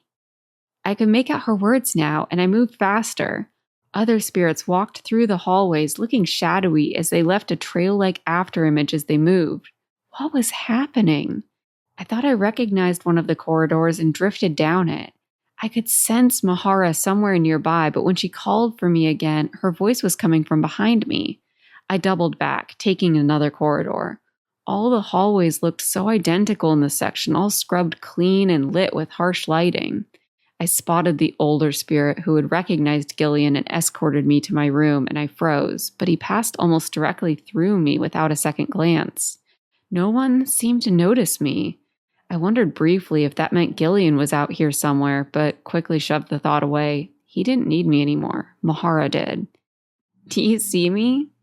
Her voice was exactly how I remembered it, and I saw what she meant. A golden glow emanated from a corridor to my left, and I moved faster toward it, finally finding the long staircase that I was certain led to the huge chamber where I had seen Quinn in the web. I hurtled down it faster than seemed like should be possible, too fast to stop when I saw the closed door at the bottom. I winced, bracing for impact, but, just like before, passed directly through it. There, I was back in the room with the web. A bright glow I hadn't seen my first time through came from the web, and even the dust seemed to sparkle in its light. I felt more grounded in this room, no longer drifting ghost-like, but walking, more solid. I saw her still dangling lifelessly in the center of the web, her hair hanging over her face. I dashed to the web, looking nervously at the balls that roamed the strands, rolling soundlessly across it. They reminded me of the security drone that had rolled across the wall and scanned Gillean. Better avoid those. With a quick glance around to make sure I was alone, I tentatively put a hand on the web. At my touch, the web seemed to tremble slightly, and the drones all paused their restless wandering. This isn't going to work, I realized. I tried to gently release the web, but the strands seemed to cling to my palm as if slivers of it had embedded in my ghostly skin. The movement caused the web to quiver more strongly, and all the drones began rolling in my direction, spreading out across the strands as if to corner me. I was pretty sure I'd left my actual body in the room, but at least some part of me was here, and I really didn't want to try to explain my presence if the drones discovered me. I stumbled backward, finally wrenching my hand free just as one of the drones swept through the piece of web I had been holding. A mischievous giggle caused me to whip my head up. Mahara? I found you, she exclaimed, the triumph clear in her voice. Her voice seemed to come from everywhere, or was it more like nowhere? It was still in my head. I could see now that the golden glow I had seen earlier was her. I wasn't sure what to call it, ghostly presence? Like me, she had some kind of other self contained within her physical body. But while mine was a sickly, ghostly gray that barely glimmered, she gleamed absolutely brilliant gold. Her glow, however, seemed trapped by the web.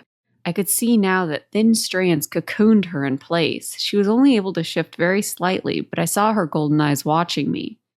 I'm pretty sure I found you, I said. She sighed loudly. No, I've been looking everywhere for you for weeks. Do you know how hard you are to find when I'm stuck here? All the strands end before they reach you. I opened my mouth to ask what I should do, how to free her, but she shook her head, sending her hair flying across her face. Shush, no, there's no time to free me right now, sister. Just listen. You need to remember how to shape memories, she continued, talking faster. It's the only way out of this mess. I can see the threads and follow them from here, but the web prevents me from changing them. All I can do is see. Do you understand what I'm saying? I shook my head. I had no idea what she was talking about. She sighed again, impatient with me. It'd be easier if I could just show you. What do you know? Have you figured out yet that you're missing memories? Yes, I said, relieved I wasn't imagining it. Why did you take them? It wasn't me. I could hear the indignation in her voice. Look, if you can get up here to me, I'll prove it. I gestured at the drones, which had resumed their random rolling around the web. How am I supposed to get around them? The entire web began glowing. I can distract them for a bit, Mahara said. Just avoid them. I can't tell them where to go, but they won't feel you climbing. I tentatively put a single hand on the web, wiggling it to see how the drones would react. They all continued along their paths, seemingly ignoring me. Come on, she whined. Just hurry and get up here. I pulled myself up, moving slowly. I found that if I touched the strands lightly, they didn't cling quite as hard. Even still, it took an enormous amount of energy to pull myself up, then shake each limb loose to make a tiny bit more ground. A few times, Mahara gave me a warning as a drone wandered too close to me, and I had to scrabble quickly out of the way. During one such last-minute scramble, my foot got stuck between two strands, and the more I struggled, the worse it got. I had to quickly drop back down and nearly fold in half in order to carefully work my foot free with both hands. When I finally reached Mahara, what felt like over an hour later, my heart dropped when I saw how entangled she was in the web. It was true. There was no way I was freeing her on my own. You sure we can't just take you now and go? I asked, even as I knew the answer. She shook her head, the vision weird and slightly unnerving as I could clearly see both her physical body and her moving golden body. Don't worry about that for now, she said. Just come closer. Touch your forehead to mine. I climbed higher so that I clung right next to her and did as she said, brushing my ghostly forehead against hers. I don't know what I expected, maybe just to suddenly remember something as if it was some long forgotten dream. Instead, the world vanished around me. I gradually became aware again, my senses slowly returning. I felt my feet pounding against the uneven ground below me, sprinting as I was pulled along by someone frantically tugging my hand forward. My lungs burned as I urged myself to move faster. The air was stiflingly hot, and sweat prickled my face. My vision returned, the world around me still dim, but when I glanced up at the trees towering above me, I realized it was because it was sunset. Lights flashed around us, lighting up the treetops for a second before swinging away again. The roaring sound in my ears gradually lessened until the world filled with noise, people yelling behind us, something crashing through the trees, my breath coming in gasps. Noise assaulted me from every direction. Last was the overwhelming fear that crashed through my body without warning, urging me to move faster, faster. Despite my best efforts, I was lagging behind, the unseen person to my right tugging my hand harder. Although I felt like I was here in this moment, some detached part of my consciousness reminded me that it was a memory and I wasn't free to look over and see who it was. All I could do was experience what my former self had done. It was steadily growing darker, and I couldn't see where I was going as well. The next frantic tug on my hand sent my body spilling forward faster than my legs could keep up, and I tumbled down, my hand ripping out of the other person's grasp. I landed hard on the pine needles that littered the ground, nearly somersaulting forward from the momentum. A child screamed beside me to get up. I guess she was the one pulling me along. Mahara? But no, her voice wasn't quite right. It was familiar, but I couldn't place it.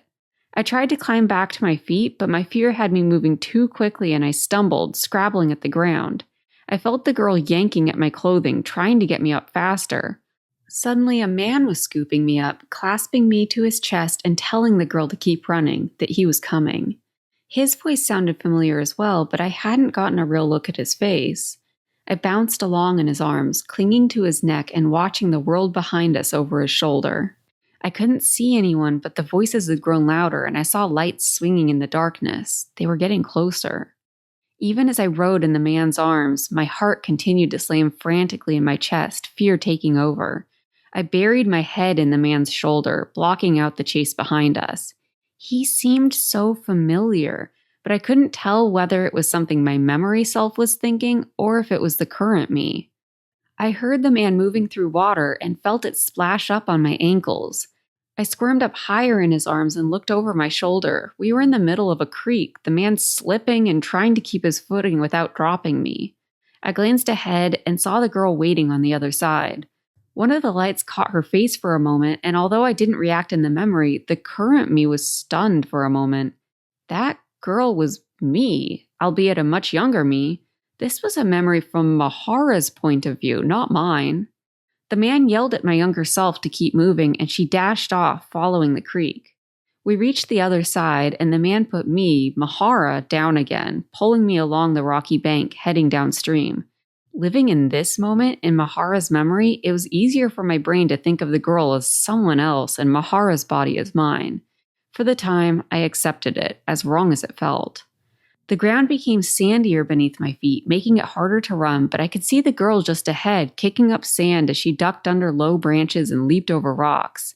I focused on the rocks. I knew this pattern of rocks, this bend in the creek. If I was right, then just through the next layer of trees, yes, there it was. The trees opened up to reveal the beach. The wet sand reflected the graying sky above us, the sun already below the horizon. Just seconds after we emerged onto the beach, I heard yells behind us. When I glanced back, I saw others dash from the trees, spilling out onto the beach. The man let go of my hand, pushing me forward as he turned toward our pursuers and planted his feet in the sand. "Go," he shouted over his shoulder at us. I ran toward the girl, who hesitated when she looked back and saw he had stopped. I flung myself at her and she wrapped me up in her arms, but started to go back toward him. I could feel the conflict in her muscles, the strain to return. Still clinging to her, I looked back at the man. How did I know him? He shook his head, just barely, a warning. "Go, chickadee." Chickadee. The word sparked something in the present me, some other memory. As we watched, the man turned back toward the pursuers and grew. His back seemed to elongate, his body hunched forward, his arms and legs thickening. Soon, a monster towered above me, sinking into the sand as it moved. It opened itself up to the sky and screamed, lightning crackling around it. Other monsters appeared further down the beach, and I felt something like relief or gratitude flood through the memory. There were others on our side. Because, yes, as one of the flashlights caught the monster in its glare, it was silhouetted against the light, and I saw through the illusion to the man behind it. Caught like that as a silhouette inside an illusion, I finally placed him. Gillean's dad.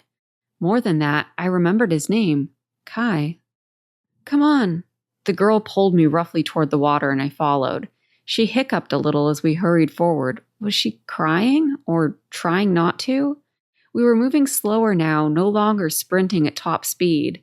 The ones chasing us seemed unsure whether the monsters were real or not, whether they needed to run from the fireballs and lightning that crashed down around them. Here, in the dark, walking into the ocean, we were alone for a moment.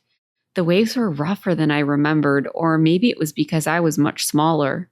My teeth chattered as I waded deeper into the water, and one wave pushed me off my feet, knocking me backward. After a moment of flailing in the water, trying to get back to the surface, I felt the girl scoop me up and hold me up above the water. She looked back at the fight, pausing as we reached deeper water. Another wave crashed against me, and I clung to her again, whining a little. She absently smoothed back my hair without looking down at me. "Hey," she called out to the monster. Can you tell Gillean?" She trailed off. Kai waved his hand at us without looking back. I realized I could easily see through the illusion now that I knew that's what it was. Was he weaker, or was it because I was seeing this through Mahara's eyes? I felt the girl take a deep breath, then kick off the sand toward the giant rock, barely visible against the darkening sky. She let go of me as she swam, and I paddled after her, my heart leaping in my chest every time a wave separated us. I was terrified of losing her, but she was always looking back at me, making sure I was still following. All three versions of myself seemed to know where we were going. Me as Mahara, me as my younger self, and me as my current self. We were headed toward the entrance to the human world, the one we had both used to return to the spirit world. When I reached it, I found the girl braced against the rock, waiting for me. It felt rehearsed, like we had practiced this before. The waves crashed around us, drowning out any other sound except the great rattle of water against rock.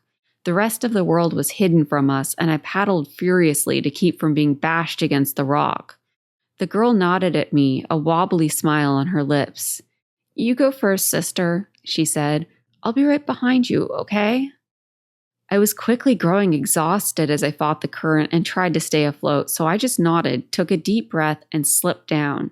It was pitch black beneath the waves, but a sudden light lit the water around me. Bubbles and silt filled the water, but I could see the rock now. The girl must have some kind of flashlight. Following the light, I dove down and quickly found the entrance to the cave. I felt myself hesitate right before entering it, but the current shoved me in, and I felt the girl's hand brush my arm, encouraging me. As it narrowed, she was forced to shift behind me, but thin rays of her light still lit the way. I could feel that I was scared, but the real me was terrified. I was so slow.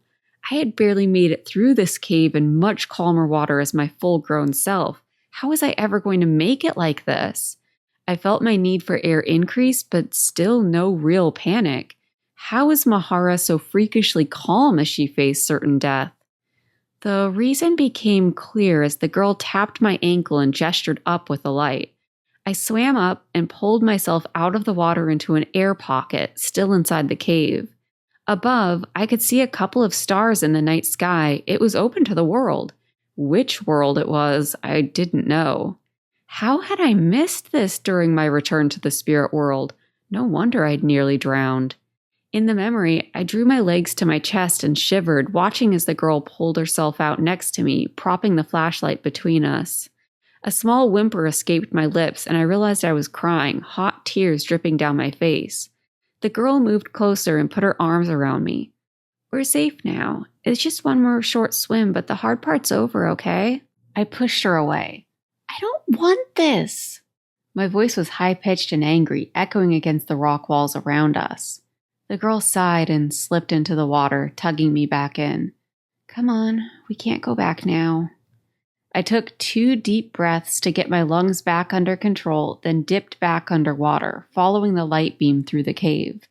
The cave opened up as we swam, and as we reached the end, I could feel the waves pushing me forward and backward. I was running out of air, and I felt the girl give me an extra shove from behind, propelling me forward. The cave walls dropped away, and together we made the final dash for the surface. We bobbed above the waves at the same moment, both gasping for air and taking a moment to simply tread water, trying to catch our breath. Then, the girl shut off the flashlight as the moon crested the horizon and lit the waves in pale white. We swam for the beach, which seemed impossibly far away. After an agonizingly long swim, we finally collapsed on the sand, my body exhausted. I felt like even my bones were tired. We can rest later, the girl said. We need to lose those people chasing us. She glanced nervously at the water, and I drew closer to her, scared by how alone and unprotected we were now. We moved further up the beach, into the dry sand. The girl lay down on her back, reaching out her hand to me. I hesitated for a moment, staring at the water. I know it's not fun, she said with a sigh, but we have to do this. I looked back at her and saw her forehead was wrinkled. She looked pained. I know, I said quietly as I lay down next to her, placing my small hand in hers. She squeezed it reassuringly. Just follow my lead, she said. We need to work on both worlds, okay? Start with the spirits. Okay. I felt her grip slacken a little, and I could feel something in her change. I waited for a little longer, just staring up at the starry sky, but finally closed my eyes. As I did, the world went black, but then almost instantly lit up around me. Some other piece of me came awake and saw the world. 2 girls lying on the beach in the dark, countless white-blue strands extending from us in all directions, some even connecting us. I could see the strands around us rearranging themselves, breaking, moving, weaving into new patterns and connections. I worked silently and swiftly. It was harder to understand this part of the memory, but every time I grabbed a strand, I felt the person it was attached to and saw a glimpse of the memory we shared. Somehow, I was able to snip apart each strand, reattach it to itself or another strand, and weave it back into the greater pattern. I was erasing myself from one world and inserting myself in the other. Time had little meaning here, and I soon lost track of how many hours had passed. I hated it. I felt something growing inside myself, becoming more solid. Finally, I could name it: determination. Glancing over at the other girl, I saw she was still working on her strands even as I finished my own. Just in time, too, as my exhausted spirit form began sinking back into my body. As I slipped away and my spirit vision dimmed, I was shocked by how messy her work was, with loose strands and frayed knots everywhere. What was she even doing? Maybe there was still time to stop her. I opened my eyes, sitting up on the beach. The moon had traveled halfway across the sky and shone down on us bright and harsh. I crawled over and shook the girl's shoulder. Cora?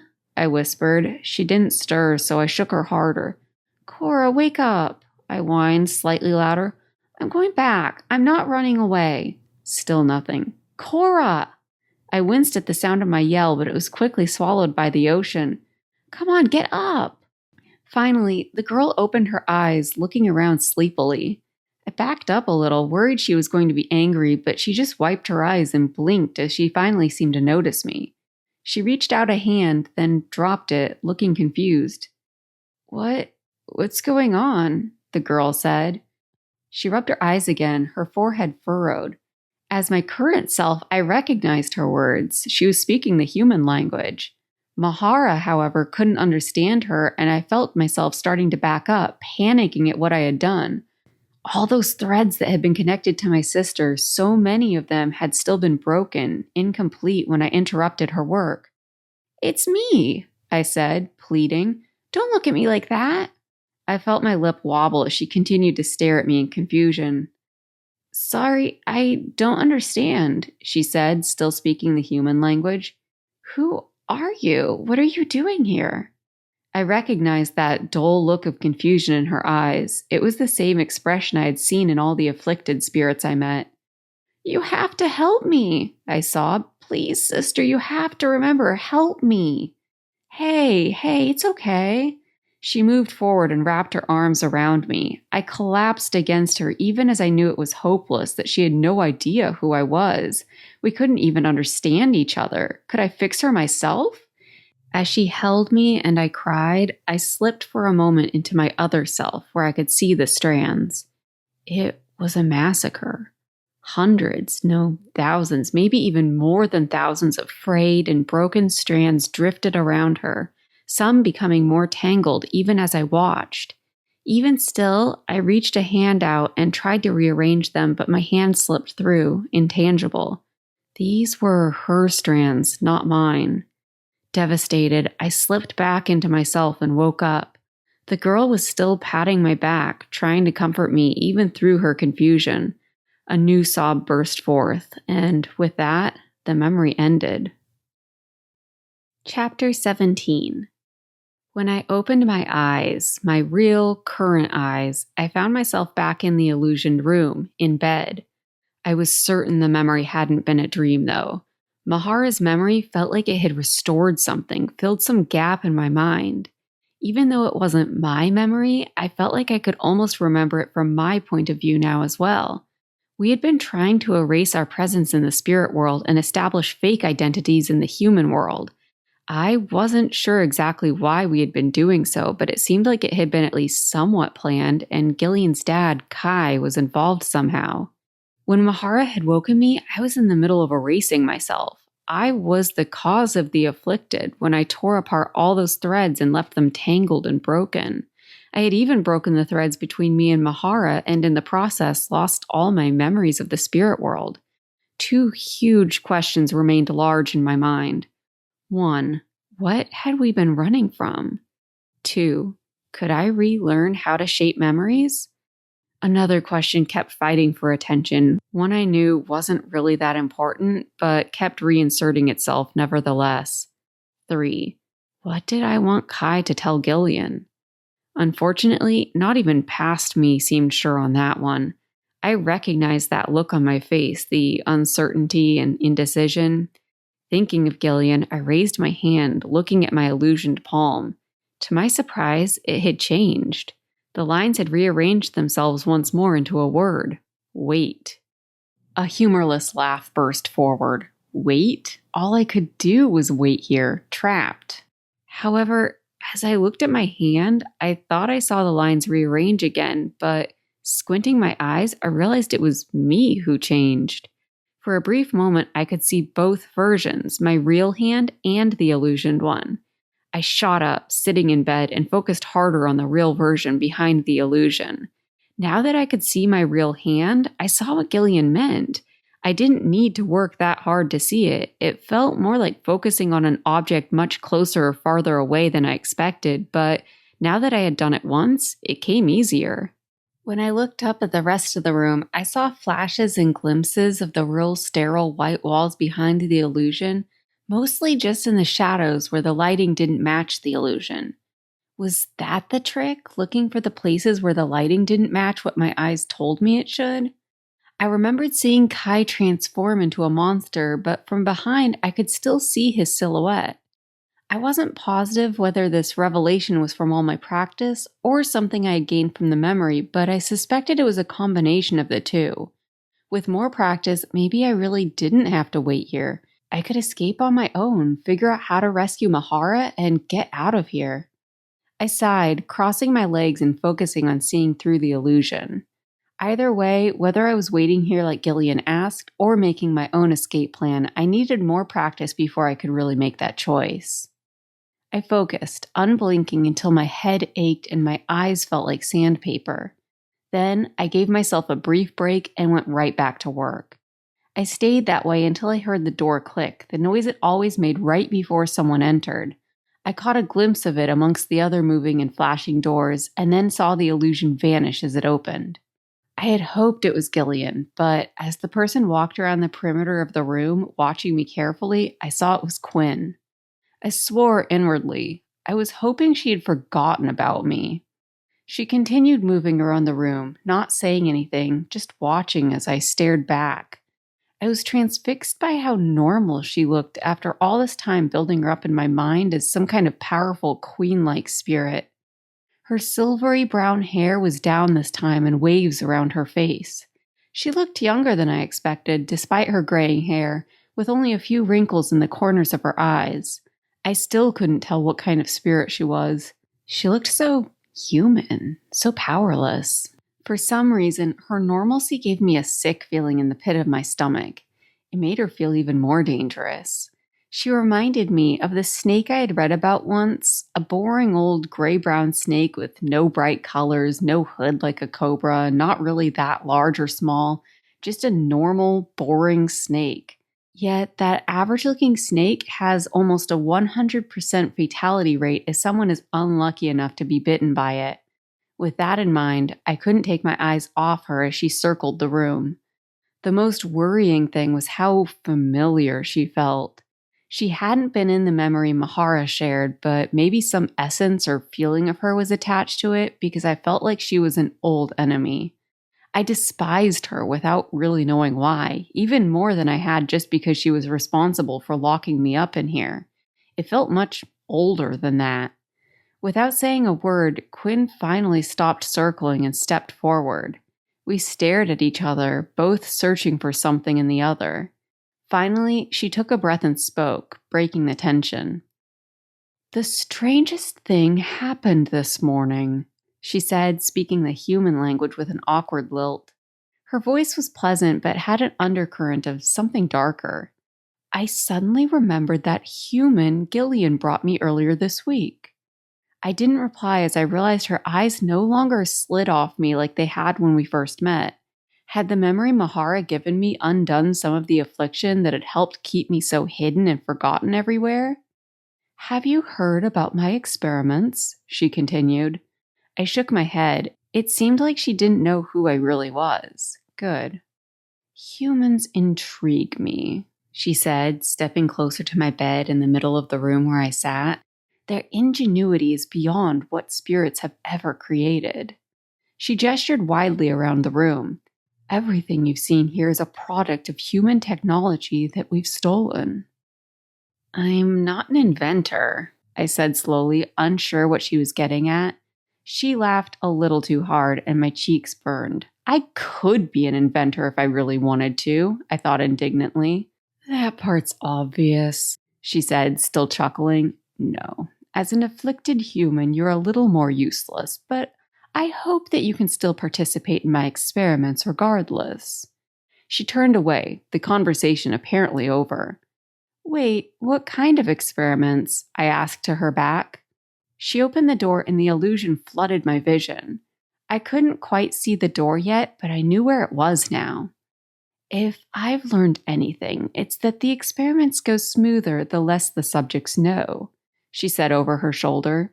The door clicked closed, leaving me confused, worried, but also a little curious. I puzzled over what kind of experiments she could be running on humans. Would it matter if I was actually a spirit? Because I wasn't I? I had started to suspect it before, but Mahara's memory seemed to confirm it. But how did that work after being in the human world for the past 6 years? Was I powerless now, like those human-looking spirits wandering around the city? The thought depressed me, as if I had just discovered something amazing, only to lose it. Then again, Mahara seemed to imply it was still possible, and at least something of her power remained. Maybe I wasn't permanently broken. I was still lost in thought when Gillean arrived some time later, slipping in quietly with a bag slung over his shoulder.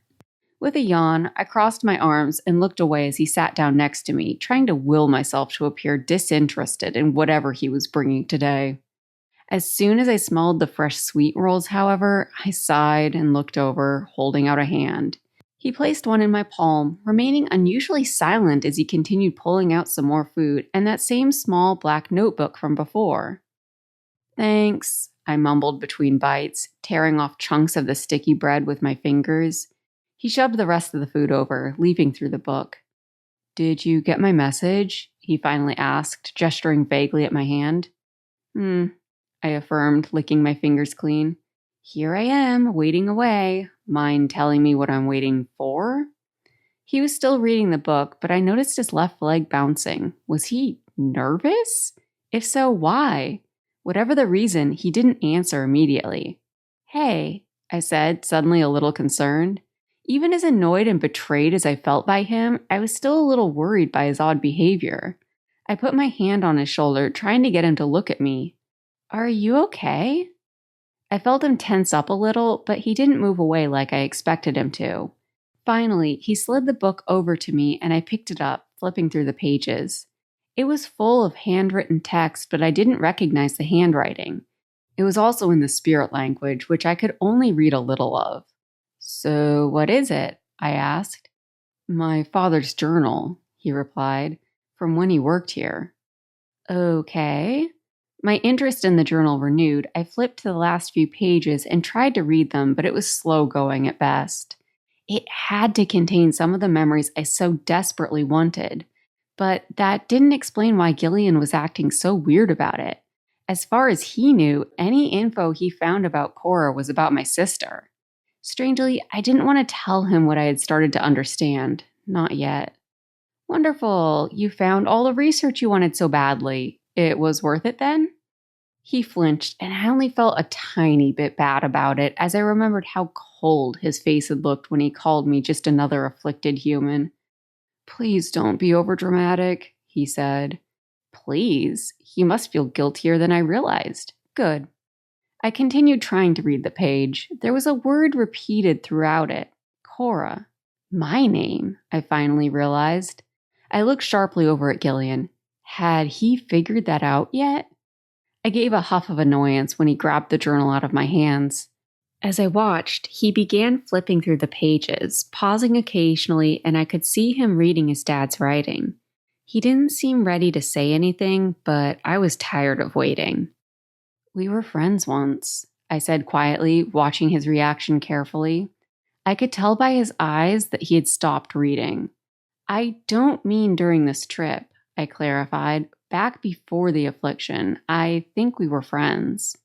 He still didn't look up, but gave an almost imperceptible nod.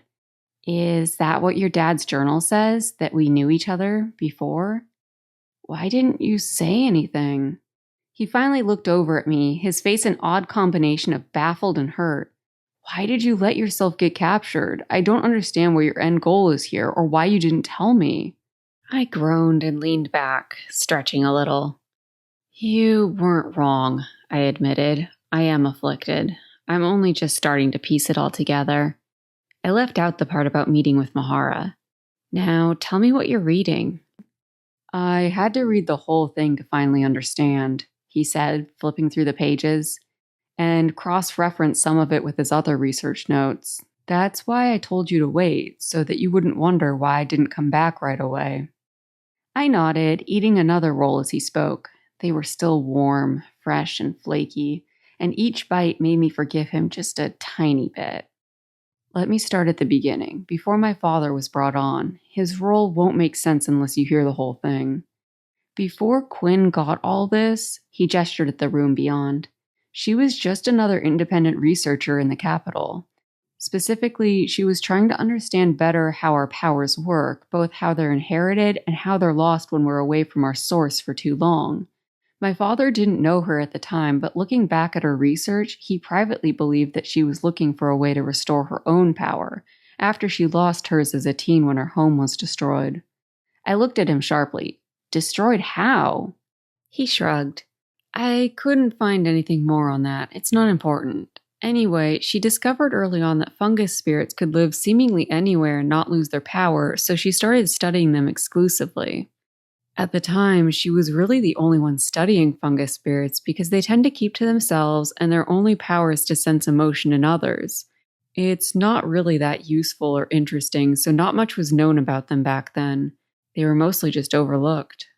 I stopped listening for a second as something he said triggered a memory, a recent one, not a lost one. I was pretty sure I had met a fungus spirit on our trip here. Finally, I remembered that mushroom kid living back with the scavengers, the one who helped me escape by seemingly hypnotizing all the other spirits, including Gillean. It seemed like they could do a lot more than just sense emotions. I didn't mention this, though, as Gillean continued his explanation. The fungus spirits she did manage to track down were pretty uninterested in working with her, and it took her a long time to get any traction. But finally, the allure of money swayed one younger spirit to work with her and become her assistant. The girl didn't naturally have much power, but she was willing to give information, which was better than nothing. I guess fungus spirits typically live alone unless they're raising children, which makes it harder to learn much about them. But with this girl's help, they were able to tap into a larger network of fungus spirits and learn more about the different family lines and nuances of their power. As they built out these family trees, they started to hear rumors of a line of spirits who had actually learned how to affect others' emotions, not just sense them. Quinn aggressively followed up on this rumor until they found a small family who could actually alter others' emotions. It was part of how they spent so long undiscovered, since it was easy for them to instill a sense of fear or boredom in anyone who encroached. Quinn and her assistant spent years gaining their trust, and eventually one of the kids agreed to teach Quinn's assistant how to do it. They had some kind of weird ritual where the kid directly implanted the knowledge into her fellow fungus spirit's mind while they slept. After that, Quinn and her assistant abandoned their original research and went back to the capital to learn more about this new discovery. Under Quinn's direction, the assistant continued to experiment and gain control over her ability to affect emotions. They found that, just as with the sleeping ritual, she wasn't exactly imposing a new emotion on her target, she was actually affecting the way they experienced the world to trigger the desired response, giving them some kind of imaginary stimulus. She was altering their very experiences, their memories. At some point during this process, Quinn started publishing her research and got a lot of public attention over it. The investors and funding started coming in, but there was some kind of disagreement between Quinn and her assistant over the experiments Quinn wanted to perform. The public attention and the implications of how this power could be used to control others scared her assistant. Eventually, the girl ran. It seemed like she tried to use her powers to hide her tracks and make others forget about her, but her work was sloppy, and it didn't take Quinn long to discover that she had fled to the human world. This girl was vital to her research, so it's no real surprise that she put all her resources into finding her. That's when my father was brought in. At the time, he was a smuggler of human items into the spirit world. A lot of the other researchers used his services when they needed some specific type of human tech, and one of them recommended him to Quinn. That's where this journal picks up. I had to fill in all the background through references and the research she released. He was happy for a bigger job, especially since she paid well, and he combed the spirit and human worlds looking for clues on where she had gone. It took more than 5 years, but eventually he narrowed down which portal to the human world she had used and tracked her down. He discovered her living with a human man with a half-breed daughter. Quinn was fascinated at what this mix of fungus spirit and human might create, and took back both her former assistant and the child to the spirit world. I blinked. What? They just came back willingly and left the human behind? Gillean paused. His eyes were still on the journal, but he didn't seem to be reading anything in particular. No, he finally said. Not willingly, but Quinn had a lot of resources at her disposal, and kids make good bargaining chips. When they returned to the spirit world, her former assistant was locked away. I was still in disbelief that Gillean's dad had been part of something like that, but let him continue. My father stayed on as an expert on humans and assisted Quinn's research on the girl after they figured out that she had inherited at least part of the fungus spirit's power. He also managed the girl's care since her mom had to be locked away, and Quinn's only interest in the girl was for research purposes. Gillean closed the journal with a sharp snap, and I jumped slightly, startled. Wait, what next? I asked. That's it, he said. This is the only journal. You understand who the girl is, right? My sister, Mahara? He shook his head, cracking the journal open to check something at the top, then closed it again. This journal ended around 11 years ago when the girl was 6 or 7. As far as I know, humans and spirits and anything in between age at the same rate. She'd be around our age now. He gave me a sharp look. Understand? I met his eyes and gave a small nod. My chest tightened a little. So, what now? Can you find more journals? Or maybe go through all the research? There has to be something about where Mahara came from or what else happened here. Something to tell me how to get Mahara and me out of here. With a shrug, Gillean stood, leaving the food behind for me. As I said earlier, his office looks like it went through a fire at some point. There's not that much still in there.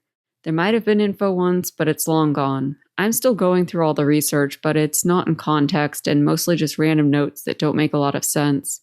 I'm sorry I couldn't help more. I just wanted to understand if you really knew who you were and make sure you know not to tell anyone. I jumped to my feet, concern growing into a fluttering panic in my gut. This suddenly felt kind of final, like a goodbye. Gillean, wait! He made his way over to the door, his hand resting on the handle. The illusion was only a turn away. Don't leave me here. I'm sorry, he said again.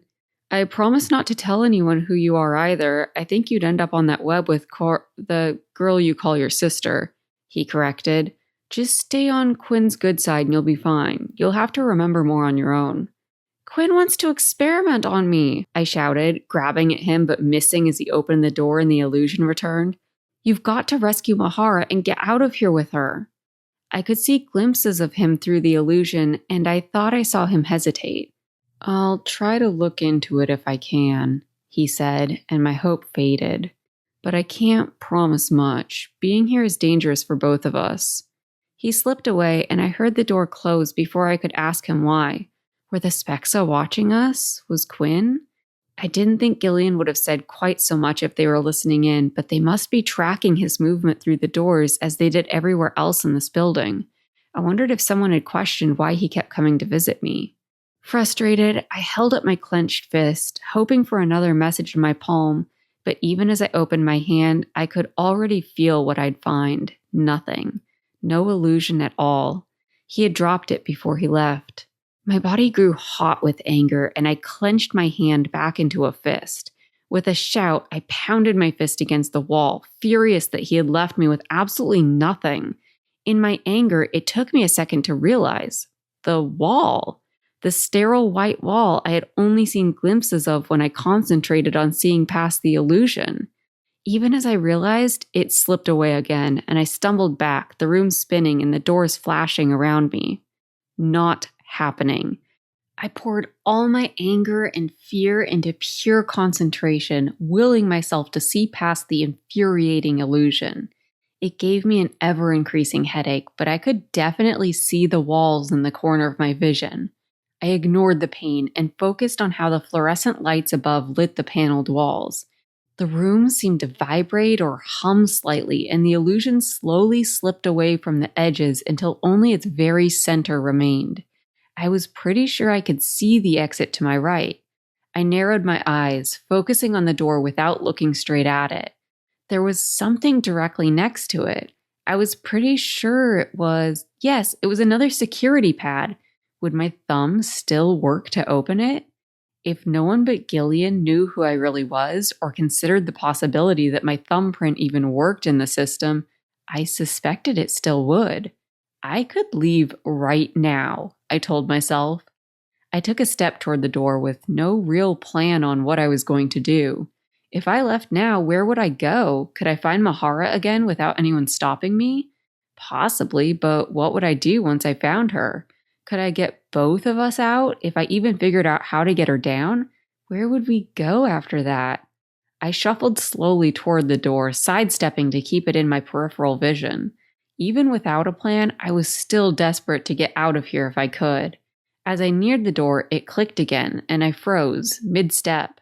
The door swung open, and I quickly backed away as the illusion dropped.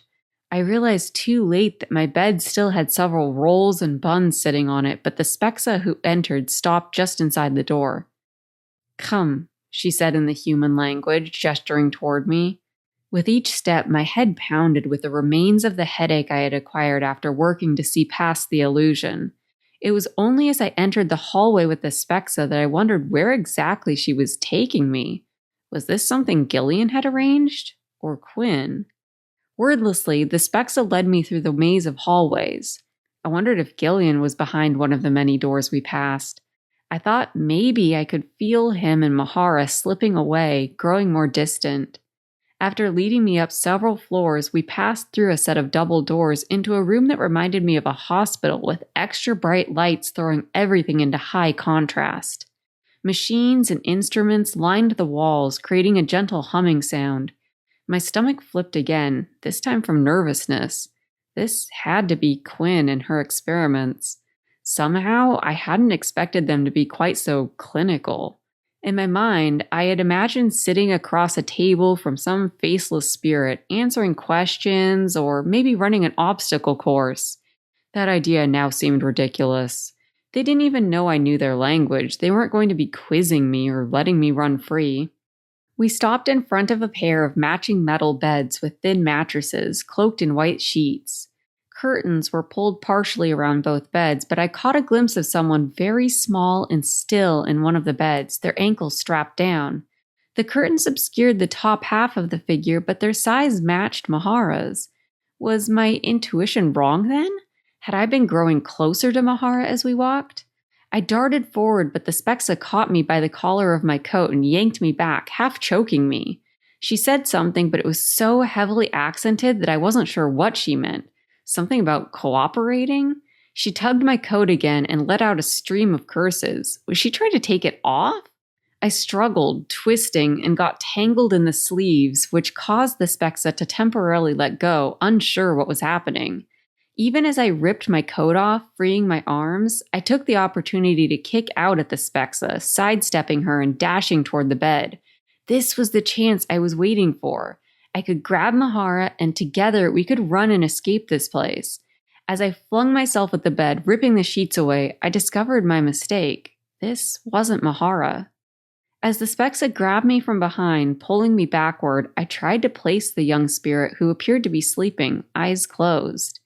It wasn't Mahara, but the face was familiar. The original Spexa was shouting at several others now, telling them to restrain me, get me to the bed. I put up a brief struggle, but was quickly overwhelmed. Spirit seemed to be pouring into the room now, pinning down my limbs. It was all background noise as I searched my memories. I knew that spirit. I felt a sharp pinch on my forearm and looked over. One spirit was inserting a needle, then hooked it up to an IV. As the spirit strapped down my limbs to the bed, even pulling a wide belt around my torso, I relaxed a little, even as I grew more helpless. The chaos around me faded a little, the voices blending together. I stopped worrying so much about what was going on, and my head rolled to the side, feeling heavy.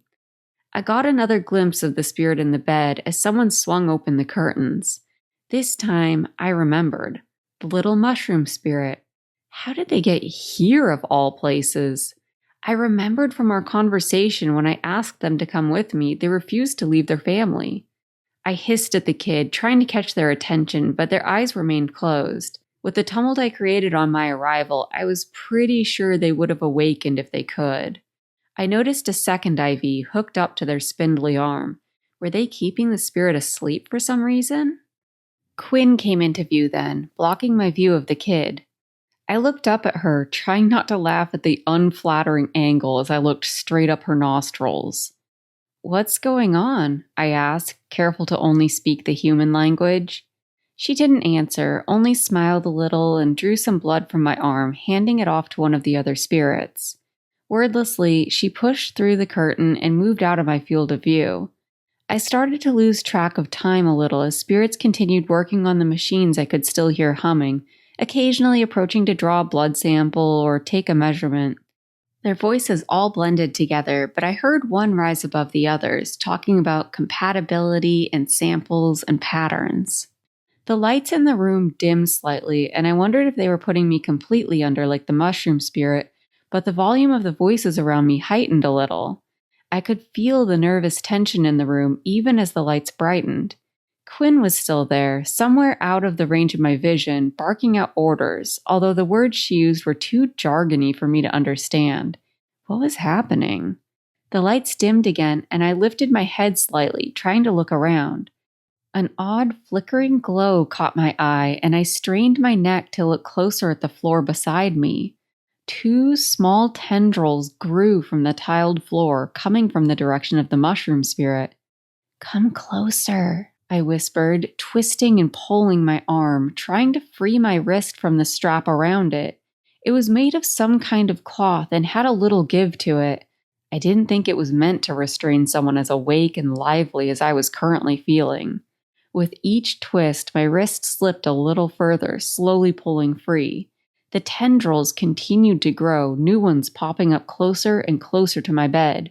Spirits were swarming around the kid, yelling as the tendrils slowly waved back and forth in the dim light. Quinn's voice rose above the rest, demanding they give her a higher dose of something. As one of the spirits shoved past my bed, he pushed a machine closer, one that had just sprouted a nub of a tendril.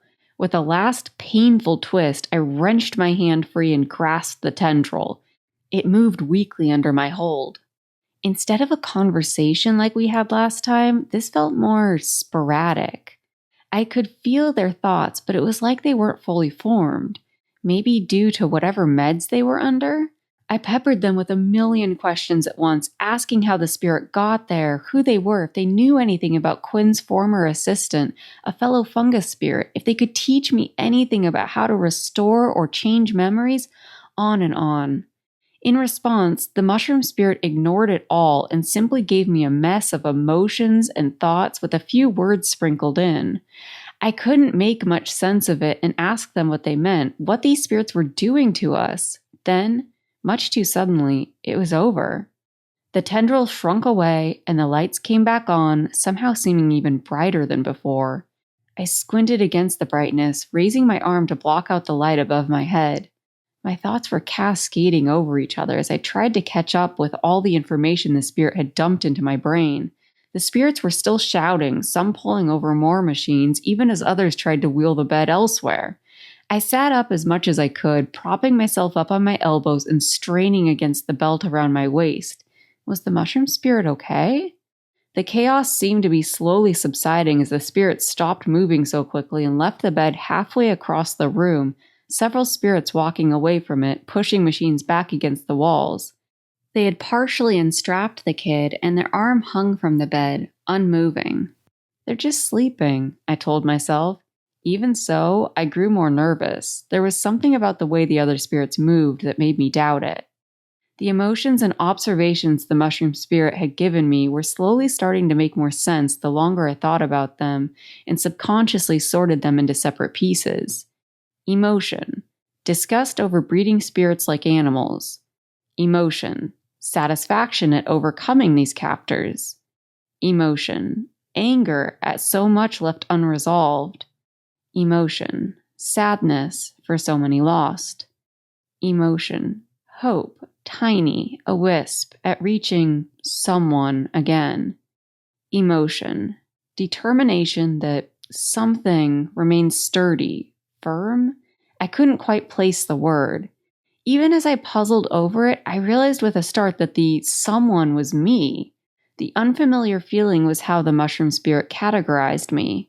As I tried to put words to it, it strangely reminded me of the time I saw a baby's sock fluttering from the top of a tree. It was the same feeling like, how did this get here? It doesn't belong here. Something familiar in a very unnatural place. I barely noticed as the spirits moved on to me, unfastening the bonds and disconnecting the IV, finally hauling me to my feet. My legs barely seemed to work as they mostly dragged me out of the room. I was still pondering the last emotion, the one about determination. What had they been so determined to keep? My first thought had been they wanted to keep something sturdy, but that wasn't quite it. It was more like unbroken. That felt closer to the true meaning. The something was like a connection. A bond, maybe? Not quite that, but close. Time passed in a blink, and I was back in my room, being placed roughly back on my bed.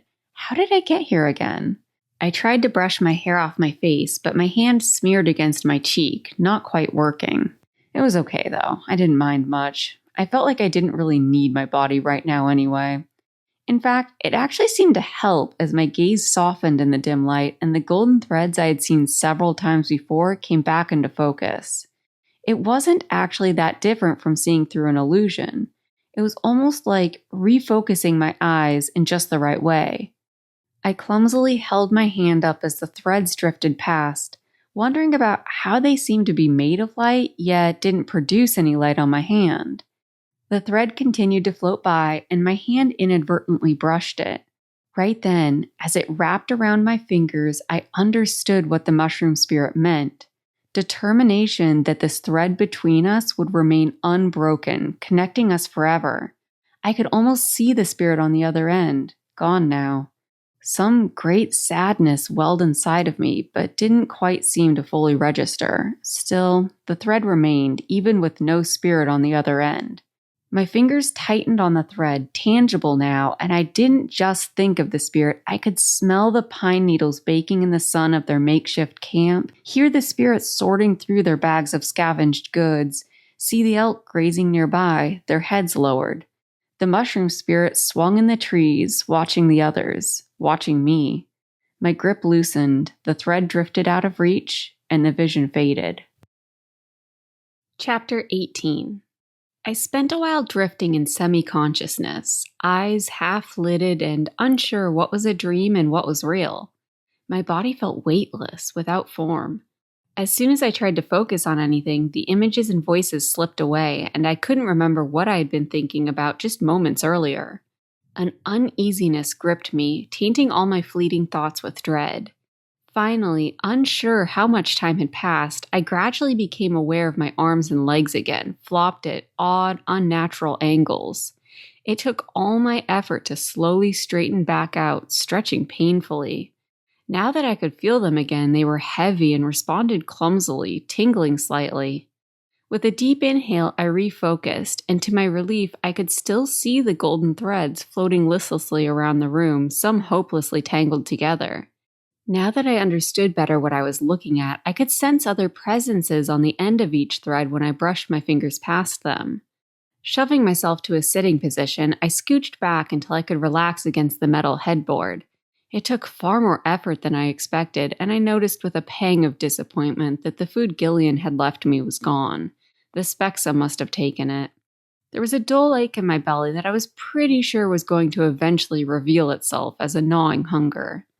Pushing aside the concern for the time being, I took a better look at the thread, searching for one in particular. There.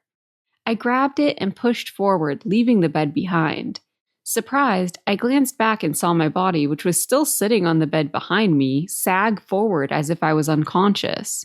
With a mental note never to attempt this near any stairs or ledges, I gave a small, incorporeal shrug and surged forward, following the thread, moving quickly through walls and floors. I saw flashes of his spirits in a kitchen, cooking as music blared in the background. Then some sort of office with spirits working in cubicles. An empty library, a meeting room with arguing spirits, one shoving back his chair and getting to his feet. And finally, I was back in the huge, cavernous room, the one where Mahara was being kept.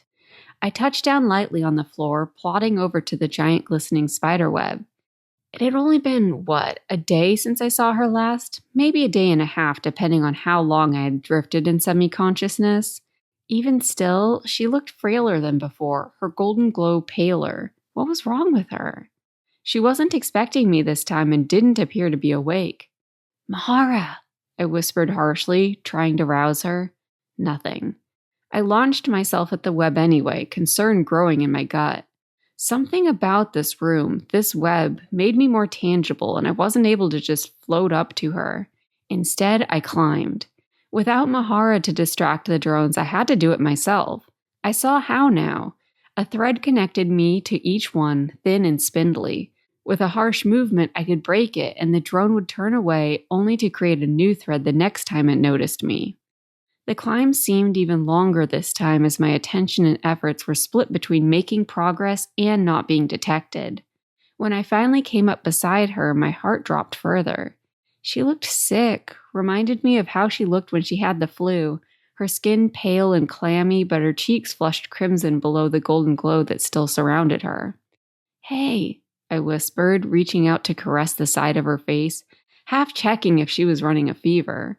Her golden image started, suddenly awake and her body tense. I saw her relax slightly when she recognized me, but her face didn't light up the way it had last time. "What are you doing here?" she started, then interrupted herself. "Oh, you figured it out." Her eyes followed one of the drones as I snapped its connection with me. My proud smirk faded a little. That was it? I'd expected something a little more enthusiastic from her. This was huge. I was accomplishing the impossible. I was right. There was something wrong with her. "What's wrong with you?" I asked. She tried to give me the big fake smile that she always used when something was wrong, but I shook my head and she dropped it. "They're giving up on me," she finally said. "I refused to do what they wanted, and now Quinn thinks she can make a new me. New us, really." "What are you talking about?" I was completely lost now. What did that even mean? Her glowing form shrugged. "Something about spirit-human hybrids. I don't know. They ran some experiment, and I guess it went well." Wait, the same experiment I had been involved in? Did that mean they really were creating a new me? Shit, and how long would it take before they realized I wasn't fully human like they assumed I was? Would they be able to tell I was half spirit, half human? "Hey, don't worry about it," I reassured her. "I'll break us both out of here as soon as I get back, okay?" She gave me a half smile, but when she spoke, her voice had faded a little, sounding exhausted. "Be careful, sister. Don't forget that the memories you fix aren't yours alone." Something yanked me backward, my physical body. I felt it tugging me away even as Mahara's voice continued to fade. "Wait, what do you—" In a blink, I was back in bed. The dull feeling had faded from my body, and my neck ached from the odd position it had fallen while I was talking to Mahara. I stretched and slid down, pushing myself under the blanket. Even though I felt exhausted in a way that wasn't quite physically tired, but something similar, I could still see the threads when I focused. I couldn't quite muster the energy to actually follow them, but when I drifted my hand through the mess, I could still feel them. One clump in particular caught my eye. At first, I thought it was an extra thick, rope-like thread, but as soon as I grabbed it, I realized it was a tangled clump of smaller threads, all rolled together in a knotted mess. I ran the individual threads through my fingers, and as I did so, I remembered. The memories came in confused and broken as I twisted the threads apart, sporadic feelings and moments all entangled with one leading into the other, but with gaps missing. I was slinking through a hallway. It was night, and I froze every time I heard voices or footsteps echoing down the empty halls. I was looking for someone. I felt the loss all over again, and the desperate rage that built in my heart as I heard more voices and hurried my steps. They took my mom from me. Even as I felt the walls narrow and knew they were closing in on me because they were always watching me, I sent out a silent promise to look again the next chance I got. The memory expanded and duplicated, and I realized this wasn't just one search, but many. Day, night, every chance I got, I ran off to look for her. I waited for the moment when I'd find her, finally be reunited with the mom I couldn't remember, but the memories spilled out in front of me, slowly becoming less frequent even as my anger grew. Is she still out there? I thought in horror, almost losing my grip on the threads, but no, that didn't seem right either. I was in some tiny makeshift classroom then, chin propped up on my hand as I stared out the door, occasionally glancing at the clock and making a mark on the desk. Gillean's dad, Kai, was somewhere nearby. I could hear him talking, but my thoughts were elsewhere, and his voice was muffled, drone-like. "Hey!" He slammed a hand down on the desk, and I jumped, eyes wide as I looked over at him. This was different. He was normally soft-spoken and boring. This was interesting. I put my head back on my hand and met his gaze. "This," he continued, gesturing at my soul and expression, "isn't doing you any favors." I wasn't sure what he meant, but continued staring, a disobedient smile slowly curling my lips. He was silent for a moment, the irritation clear on his face. "I don't like it any more than you do, kid, but this is your life now." I glanced back at the door. "Your mother is gone," he said, knowing what I was thinking. If it wasn't for the baby, she'd be dead already, same as your father. A shadow passed over his face. This is it now. I felt my fist clench, even as Kai leaned down in front of me, trying to get my attention back. It's time to grow up, kid. Your sister's getting thrown into a whole mess here. He was talking more to himself than me now, but I continued listening, even as I refused to look at him or speak. She's going to need someone she can trust, and shadows know that's not me or Quinn. Unexpectedly, I put my head down on the desk. Was I ignoring him? But no, I felt myself slipping into the other world, the one full of threads, and I saw myself pull the ones connected to Kai one way, then the other. It was messy, unsophisticated, and he merely walked over and flicked my forehead, hard enough to break me out of my trance. I sat upright again, furious. Ah, there you are. He was smiling, which made me even angrier. He pulled out a notebook and uncapped a pen and sat back down at his desk, the pen already scratching furiously on the paper. Let's try that again. My sister. She really was my sister then, not the result of some kind of weird experiment. My mom, Quinn's assistant, was already pregnant when they dragged her back from the human world. Had she and my dad known, or had it been a devastating surprise once she got here? Shit, my dad. I had kind of assumed he was dead, but it still hurt to have it confirmed. It also felt terribly unfair to have spent so many years wondering who he was, only to remember and have him already be gone again. Even as I thought of my dad, trying to find any memory of him in this mess of knots and frayed edges, I instead found myself wandering the halls again. It was night, and I stumbled, tired, eyes bleary with sleep. No, tears. I felt them well in my eyes as a wave of loneliness threatened to overcome me. This time, however, I wasn't wandering aimlessly, searching for my mom. I came to a halt in front of a familiar door and quietly pushed it open. Kai looked up from his desk, surprised, as I hesitated in the doorway, on the verge of turning around and dashing back to my room. Come here, chickadee, he said with unexpected tenderness, pushing back from his chair. I instantly dropped the thread of the memory. I didn't want to remember this awful feeling of being utterly alone in the world. My fingers dug deeper into the knot, pulling and tugging them apart. Mahara. She was a toddler when I saw her for the first time, pulling herself to her feet using Quinn's leg for balance. I sized her up a bit skeptically. Small, weak, and dumb. She cried when Quinn strode swiftly away, leaving her with me and Kai. We looked at each other, unsure what to do with this squalling baby, and she fell back on her butt and reached for the door. Her dark curls stuck to her forehead, and I found myself walking over and pushing her hair back, shushing her without success. She was useless and a bad judge of character, but she was family, and I was sorely lacking that. Come on, I said as she flailed at me, kicking and throwing herself backward onto the floor. This isn't doing you any favors. Time to smarten up, sis. She kicked my hand away when I reached down, and I looked at Kai for backup.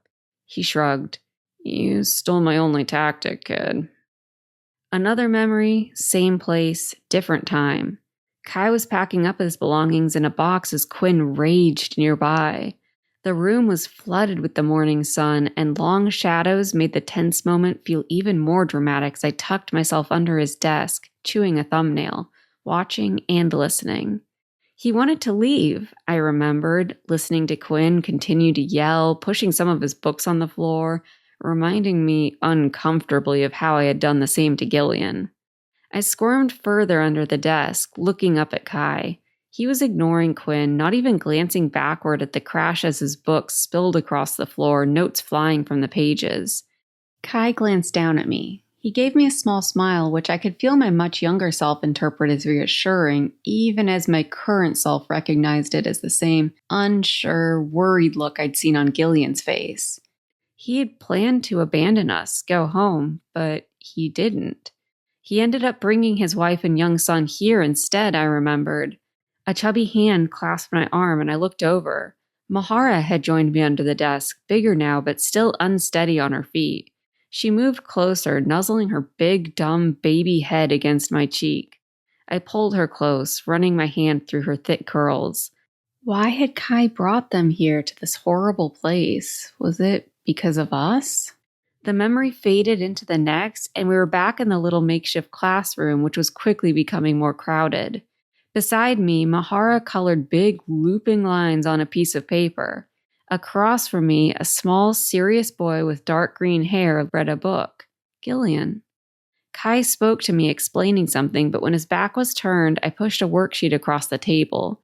Gillean swung it around, motioned for my pen, and scribbled something before passing it back to me, right before Kai turned around to face us. I smiled inwardly. Cheaters. Quinn needed me, I gradually realized as my past unspooled in front of me. Mahara was compliant, but knew nothing. I knew how to use my power, but refused to cooperate. As I watched Kai slowly coax information out of me in that classroom, watched him run simple tests to learn how my power worked, watched him quietly pass Quinn piles of notes when she routinely dropped in on us, I saw now what had happened. They wanted to use me to teach Mahara how to use her power. Details I hadn't cared about as a kid were more meaningful now. I saw Kai sometimes shuffle some of his notes under books before passing a smaller set off to Quinn. Once saw him toss an entire notebook into the trash, piling wadded up paper on top of it. Something shifted in Kai. But then, unexpectedly, he was leaving, explaining something about water spirits and power sources and Gillean, but I didn't listen. All I felt was that familiar rage bubbling up again as I heard he was leaving. I wasn't hiding under a desk this time as I planted myself in the doorway, arms crossed. "Don't make me force you to stay here," I heard myself say. He stopped packing, looking over at me, gaze steady. "And how would you do that?" "I'll make you forget home," I said. Adrenaline flooded through me, and I felt my hands shaking. I pushed them more firmly under my arms so he wouldn't see. He ran a hand through his hair, thinking. Interesting theory. He sat down at his desk, pushing out my usual chair with his foot. I sat down across from him. Try it. All my bluster was gone, and I shook my head. I don't know how. You do, he said calmly. No need to race my whole home. Try something simpler. He pulled out a deck of cards from his desk drawer.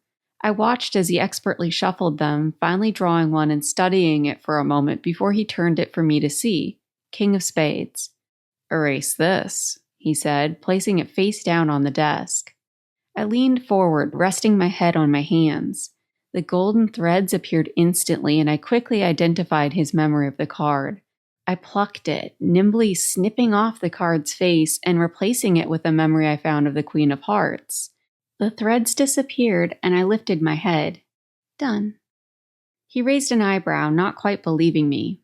It's a Queen of Hearts, he said with a sigh, turning the card over. He blinked when the King of Spades looked up at him. My mouth opened a little as well, staring up at him in surprise. Seeing others' memories, sensing their true feelings, pushing their emotions one way or another, that was all we had done so far. Boring exercises of the mundane from my point of view. This was the sort of thing Quinn was hoping for, the true power she was searching for. I stood up quickly, even as Kai sat, shuffling the King of Spades back deep into the deck. I promise I won't do it again, I said, mistaking his silence for anger. You can go home. I'm not going to make you forget it. He shut the cards away in his desk, locking the drawer. No, he said. I'd like you to do that again, but I do have to leave first. He stood and walked past me, patting my shoulder absently as he passed and grabbing the box he had been packing.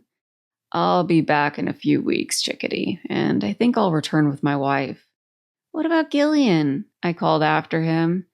I heard Mahara crying somewhere down the hallway and groaned, the thought of dealing with her for weeks without Kai already exhausting me. We'll both be back in a few weeks, he said. I could hear the smile in his voice. Mahara's cries got louder and I sighed, turning to find her. Before he returned, Mahara found the threads. With Kai gone, she was whining more than usual, wanting Quinn but stuck with me. Frustrated and desperate, I grabbed a handful of threads full of memories of our real mom and thrust them at her flailing, tantruming little body. She went instantly still, and I saw her other self reach up, grabbing hold of the threads that surrounded us. "Oh," I said to her in this other world only we could see. "Welcome, sister."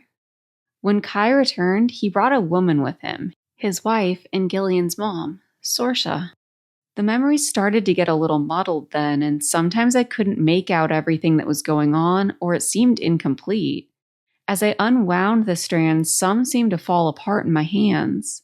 I saw glimpses of me and Mahara showing Kai how we had learned to work together and the worry in his eyes as he asked us to do it again, day after day. I saw Kai and Sorsha working at computers talking about cameras and records. I saw me and Gillean sneaking into some dark room, saw him boosting me up to the highest shelves, pawing through files together and reading the words "complications from giving birth" over and over. Most of all, I felt the growing anxiety from all of us as Quinn grew more impatient, demanding results from Kai. One memory came through crystal clear, the thread intact. I was sitting across from Gillean. He looked older now, his face less open and curious. His parents were talking quietly nearby. I knew they were overdue leaving, but selfishly, I hoped they stayed a little longer. Lately, Kai had been obsessed with teaching me about the human world, the language, the layout of their world, how they function day to day, all the boring details I cared nothing about. I remembered the human world a little, but most of my memories were of our home, my parents. I had been in the spirit world for several years now, and it was all that mattered in my opinion. Gillean noticed my inattention and slid me a piece of paper with a circle drawn on it. I smiled and added a goofy eyeball and started to slide it back, but Mahara to my right noticed and intercepted it, adding spikes to the circle's back with a crayon. She was old enough now to constantly demand to be involved in everything we did. Sometimes I was tempted to distract her, make her forget what we were doing and replace her interest with something else, but she seemed immune to my memory manipulations. While both of us could now easily change others' memories and feelings, neither of us could affect each other. When we weren't studying, Kai was coming up with all kinds of experiments for us to try, and we were both getting faster and more agile at working on larger groups of people and more complicated memories. There were only 3 rules, which Kai drilled into us daily. 1. Kai's in charge. We could only practice under his direction and do exactly what he said. 2. Return everything. No permanent changes. When the experiment was done, we returned everything to exactly how it was. 3. Keep it secret. Don't tell anyone what we're doing. The only other people who understood what we were capable of were Kai, Sorsha, and Gillean. While at first I thought we were preparing a big surprise for Quinn, as the months passed, I began to realize she wasn't part of our private circle like she used to be. Fine by me. Gillean and I both got impatient as Mahara continued to draw, and he finally pulled the paper away. She protested with a squeal, and Kai glanced over. I quickly looked back down at my human book, trying to look absorbed in the pages, while Gillean covered the drawing with a textbook he was using. I recognized that book, my current self realized. It was one I had seen in his bedroom after the Spexa tossed it. My past self glanced over at Kai and tapped the table once when he turned his back to us. Gillean pulled the drawing back out, adding weirdly small legs to it, but froze before he passed it back to me. The door behind me creaked open, and I fought the urge to turn around and look, foolishly hoping that if I was truly absorbed in my book, that she would ignore me. "Quinn," Kai said, turning to the door. "I'm afraid I don't have anything new to report yet. What can I do for you?" Quinn was silent for a moment, and I could feel her eyes on the back of my head. Mahara had turned around to watch her, but didn't go running over to her for once. Good. "I'd like to borrow one of the girls for a moment," she said. I heard Gillean give a quiet sigh of relief. Out of the corner of my eye, I saw Kai walk over and scoop Mahara up, putting her on her feet. "No," she said. I buried myself even further into the book, wishing I could fall into the pages. "I'll take the other one." Cora, my name is Cora, I felt myself think in frustration. I looked at Kai for help, but he gave me a bright smile and pulled my chair back. Off you go then, he said. Gillean and his mom both used my method, trying to look engrossed in their work to avoid attention. Go, he said again, with a little more urgency, pulling me to my feet. I understood the subtext. Don't keep her waiting. Still dragging my feet a little and not daring to meet her eyes, I walked over to where Quinn waited. She immediately turned and walked away, not waiting to see if I followed. With a last glance back where I saw everyone now watching me, I took a deep breath and hurried after her. I had to nearly jog to keep up with her as she strode through the hallways, moving with purpose and forcing other spirits to detour around her. My heart rate rose, and I wasn't sure if it was because of the brisk pace or my fear of being alone with her, but either way, I gritted my teeth in determination. I didn't want her to see my struggles or my fear. She took a sudden turn into an open room, and as I nearly skidded to a stop, the lights flickered on, revealing shelves upon shelves of old binders and folders. Wait, this is where I came with Gillean, looking for my mom's records. My younger self and my current self realized it at the same time, and we both gave a sharp inhale. She knows I was snooping. Forcing my face into disinterest, I walked into the room and tried not to jump when she closed the door behind us. We were alone. A lone chair sat next to an old, creaky-looking filing cabinet. The chair hadn't been there before, and Quinn gestured to it. "Why don't you take a seat?" she suggested. I did as she said and instantly regretted it.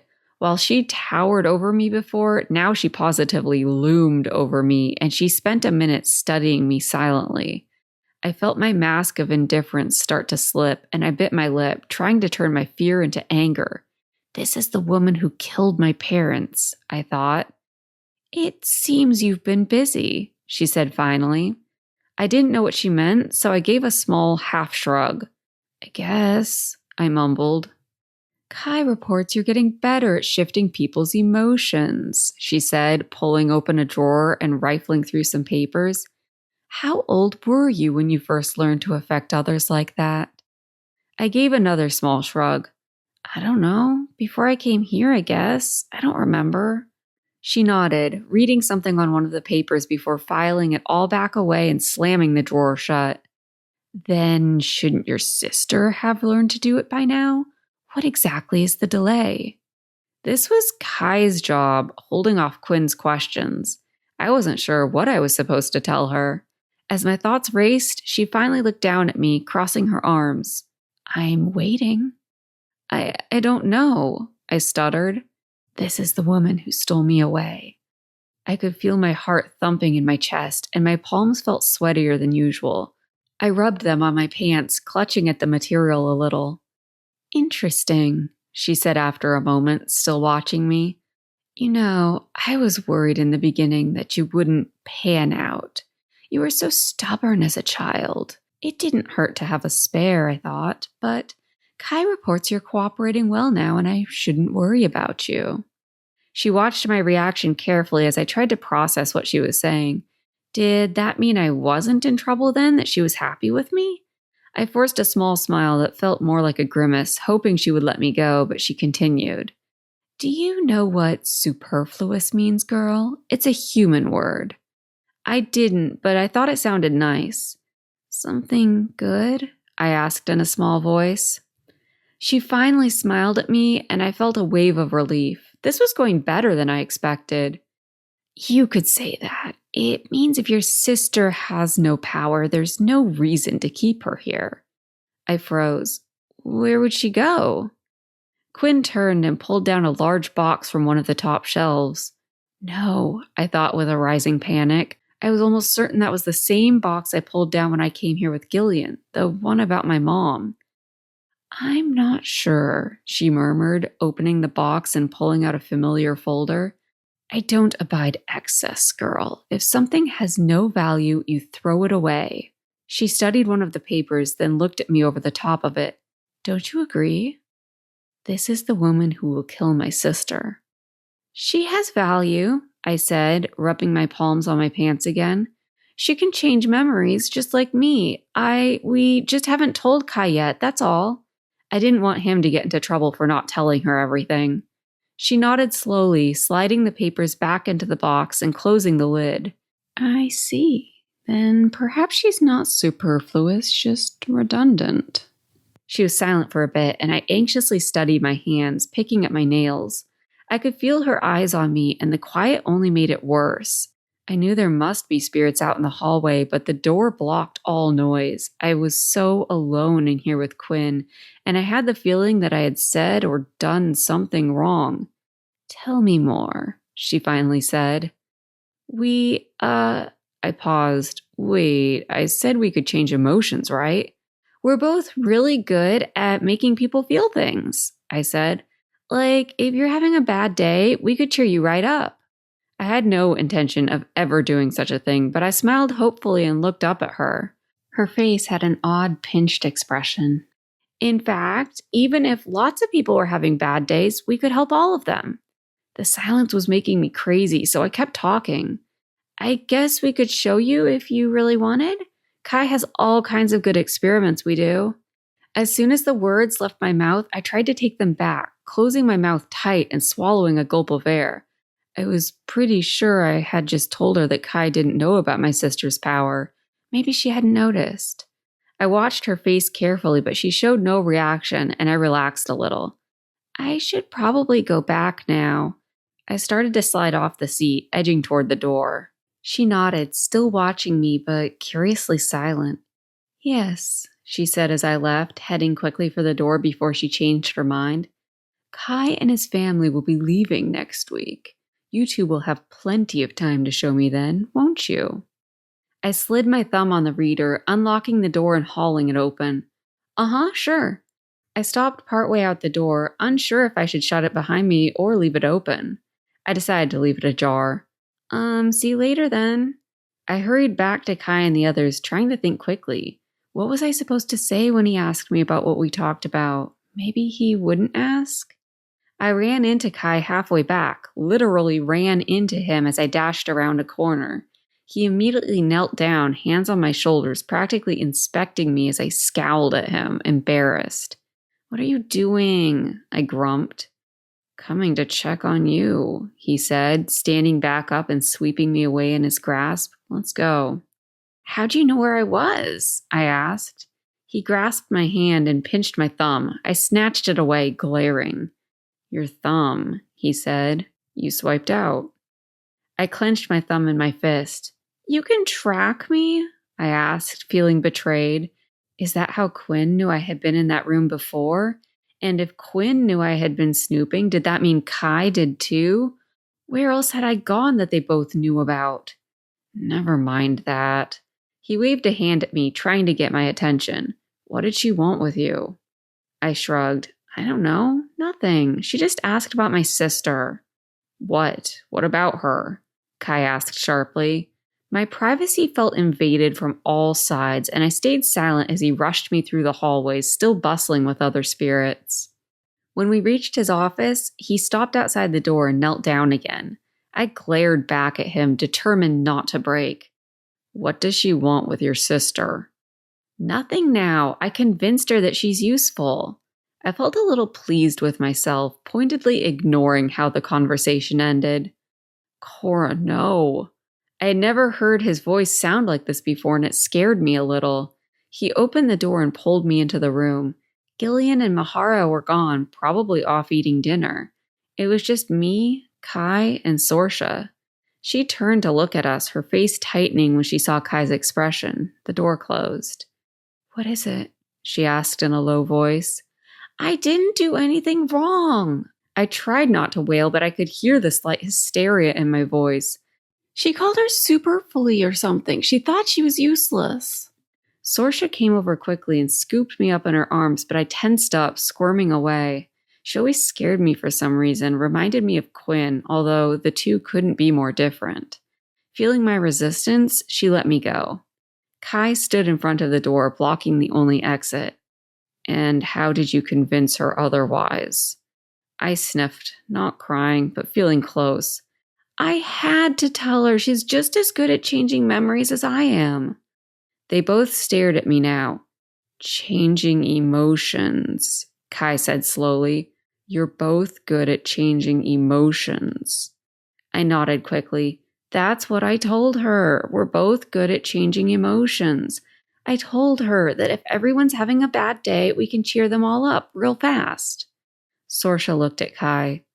We need to delay the trip home again, she said quietly. We can't leave them. Kai looked between us, thinking.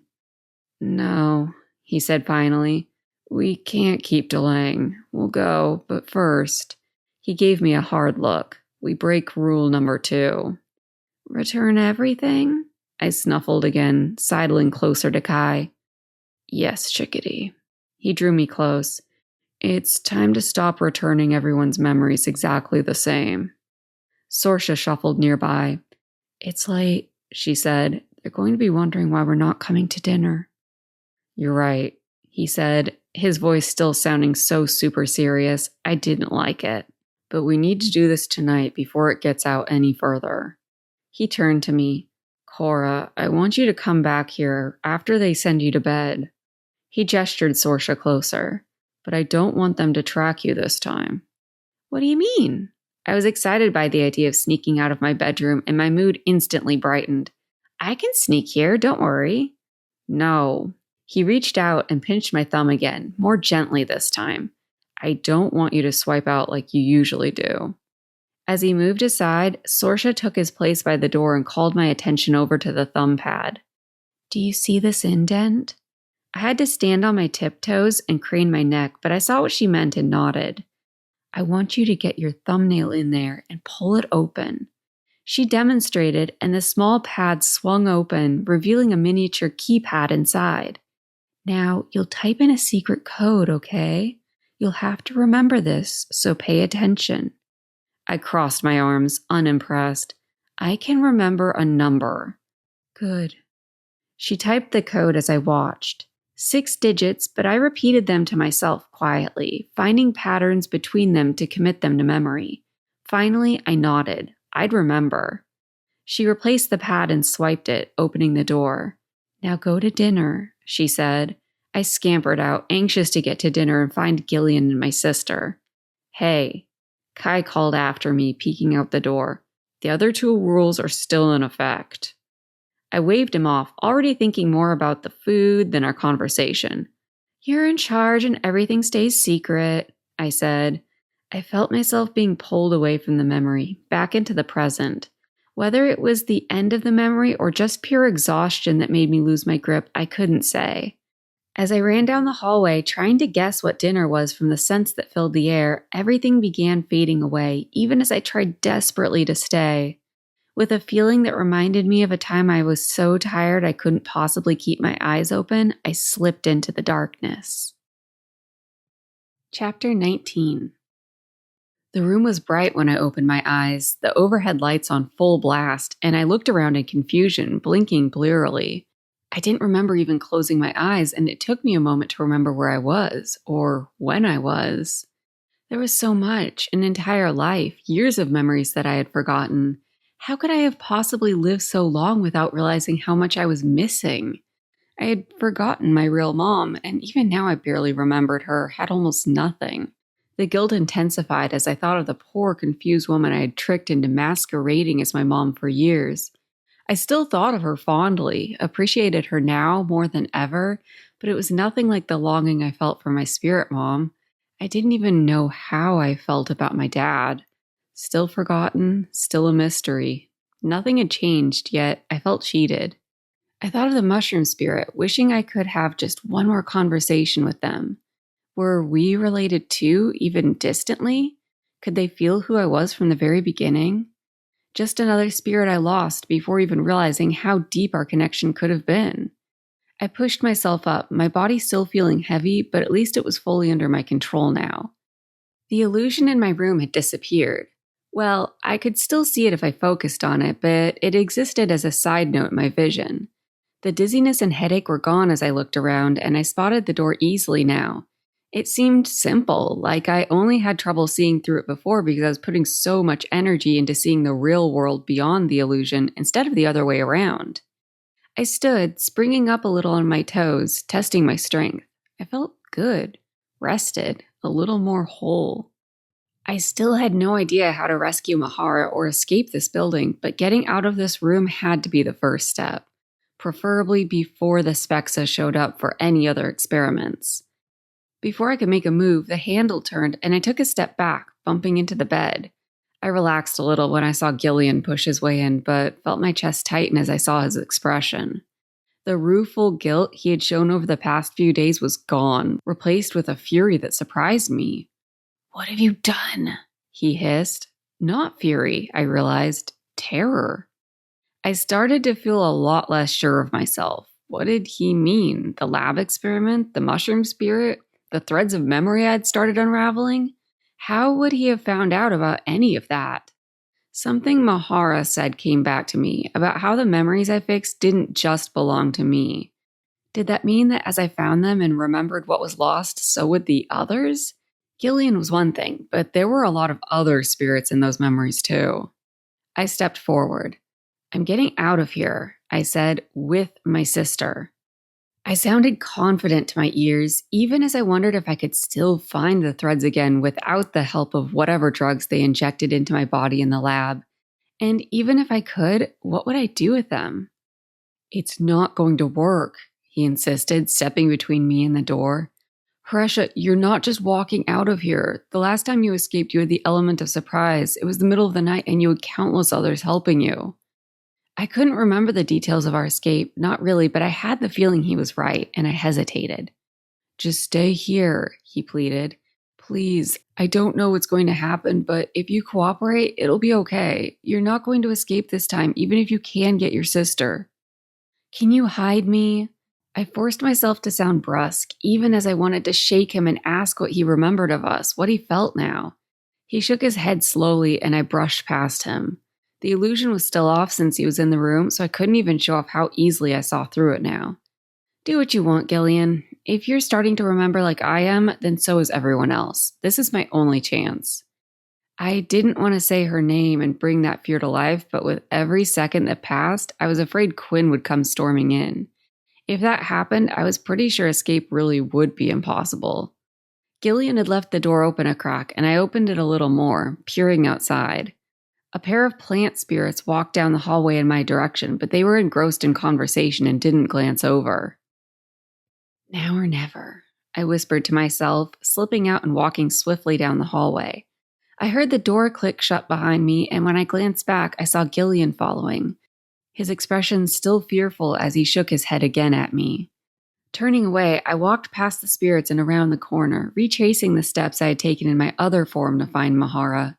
Every blind corner I turned, my heart jumped as I scanned the hallway for anyone I recognized. I could practically feel Gillian's unhappy presence behind me. Even his footsteps sounded reluctant. Somehow, no one stopped me as I walked. Anyone who even glanced in my direction seemed to lose focus almost immediately, their gaze rolling off me. Good. I was still lost to most of them. I didn't think I'd be that lucky if I ran into Quinn, though. I could feel beads of sweat beginning to prickle my face by the time I reached the big double doors that I knew led to the cavernous room where Mahara waited. "Haresha, wait," Gillean whispered behind me. He closed the last few steps to stand directly behind me. Although I didn't turn, I felt him inches away. "Come with me." I still didn't turn. "Are you crazy?" I hissed. "She's my sister." "We'll come back for her," he said, although he didn't sound convincing, making it sound almost like a question. I shook my head and moved to the door, but before I could open it, Gillean caught my hand. "How are you doing at seeing through illusions?" he whispered. "Great," I said, irritated. I was about to shake him off, but he simply swiped the thumb pad with his own thumb and nodded at me. His silver eyes slid to the ground, and I stepped forward and pulled open one of the doors, entering quickly as I heard voices coming our way from down the hallway. As I rushed forward, Gillian's footsteps close behind me, the room opened up around me and I saw the web, Mahara's body unmoving in the center as the drones meandered around her. She looked even grayer here in the truly physical world. Whatever they were doing to her was slowly leeching her energy away. She looked like one of the spirits who had been away from home for too long, but worse, more exhausted. Her appearance wasn't what held me up short, however. At once, everything was the same, yet utterly different. Just like last time, several others stood in front of the web, facing my direction. Quinn was there, as well as 2 huge Spexa. "Keep walking," Gillian said in my ear. Different because somehow this time felt so much worse. Once was a mistake, twice was stupidity. I felt his hand on my lower back, urging me forward. I did as he said, my steps becoming shorter and shorter as we walked up to the group, who appeared to be waiting. Their eyes were glued to our approach. Quinn looked entertained. "Thank you for bringing her, Gillian," she said as we closed the gap. He moved in close behind me. "Sorry," he whispered in my hair. I spun away from him, still trying to understand what was going on. "Why?" To my embarrassment, my voice no longer sounded confident. I could feel tears welling up in my eyes. Somehow, this felt 1,000 times worse than the first time. This time he knew who I was, at least partially, that I wasn't just some stupid human he had only known for a few weeks. He stepped back as Quinn and the Spexa moved between us. "You didn't give me a choice," he said simply. I couldn't place the emotion that laced his voice. I turned away, angrily hiding my tears, but some small movement caught the corner of my eye. As Gillian stepped behind Quinn, he clasped his hands in front of him, but his left index finger tapped his other hand. I wiped my eyes, taking a split second to glance at my palm as I did so. Gillian's family crest greeted me, looking like it was hurriedly sketched into my skin. Something between fear and hope made my stomach clench. What was he thinking? Quinn stood to my side, putting her hands on my shoulders and holding me in place, just like she had done so many years ago. I saw one of the Spexa hand something to the other, looking gloomy. "We had a bit of a bet going on," Quinn explained, the amusement clear in her voice as she spoke the human language. I felt one of her hands leave my shoulder as she handed a bill to the same Spexa. "I'm afraid we doubted Gillian would come through for us, especially with how often he's been visiting you." I suspected they were tracking his movements, but it still made me queasy to know for certain. "I'm happy to have been proven wrong, but enough of this." She swapped to the spirit language. "You haven't forgotten our language, have you?" I shook my head, seeing no point in lying. "I understand." "Good." She squeezed my shoulders with both hands. "I apologize for how you were treated yesterday, but you'll be playing a vital role in the future of Empira On in the coming months." Her grip was becoming painful, her rings and fingernails digging into my shoulders. "Unfortunately, you'll need to stick with your sister until then." She laughed, and I realized she was making a joke. The Spexa joined in, although Gillian markedly did not. I looked up at Mahara again. Even if it was possible for us to talk to each other up there, did she have the energy any longer? Quinn followed my gaze. "Don't worry too much about the girl. Cutting her off from her powers is starting to cause some minor side effects, but we're working on it." She turned to Gillian. "Even more reason to figure out how to sustain spirits cut off from their power, right?" She shoved me roughly aside toward the Spexa, who led me toward the web. I felt instantly forgotten, and I got the feeling that if she was beginning to remember who or what Mahara and I were, maybe she didn't have the full picture just yet. However, if she got me up on that web, I wasn't sure it mattered. We'd probably just be left to slowly wither away. I couldn't let that happen. I balked, trying to twist away from the spirits, but they each grasped one of my arms, half dragging me toward the web. Some big piece of machinery that hadn't been there before stood nearby, a bit like a scissor lift, but with a clasping mechanism attached. The clasp looked disturbingly me-sized. Presumably, it would lift me up there and cocoon me into the web. I was full-on panicking now, desperately trying to back away from the machine, but my feet slid uselessly on the floor, my boots squeaking a little. "You're right," Gillean said behind us. I barely heard him over the hammering of my heart. I've actually made some progress in that regard. I clung to his words, desperate for some kind of help, and it took me a moment to remember what he was even responding to. Quinn's request to keep spirits going even when cut off from their energy source. Oh? Quinn's voice sounded instantly interested. The slightly smaller Spexa let go of me to work the machine, vaulting herself up to where the controls were. The machine whirred to life. The other Spexa pinned me in place, his grasp around my arms and waist. I tried to wriggle free, but he only clamped down tighter. Energy flagging, I watched as Gillean approached Quinn. He reached a hand into his pocket, then slowly withdrew it, hand closed. Something was happening, but I had no idea what.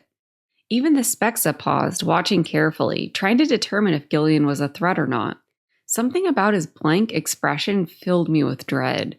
If I was scared and confused before, now I was completely terrified and bewildered. As Quinn reached out, Gillean popped whatever he held in his hand into his mouth and swallowed. As he did, his eyes flicked up over Quinn's shoulders and locked with mine. What? I mouthed. The room narrowed to a single point. At the middle of it, Gillean, hands raised, a look of concentration on his face. It wasn't until a manic smile broke across his face and he started laughing hysterically that I realized what he had done. I flashed back to Rika's apartment where Niven and the other spirit had started laughing before passing out. The room seemed to zoom in on Gillean and I saw his pupils dilate, almost alarmingly fast. But if this was the leftover Kazik that Gillean had brought, that meant it was laced. We didn't have long before he...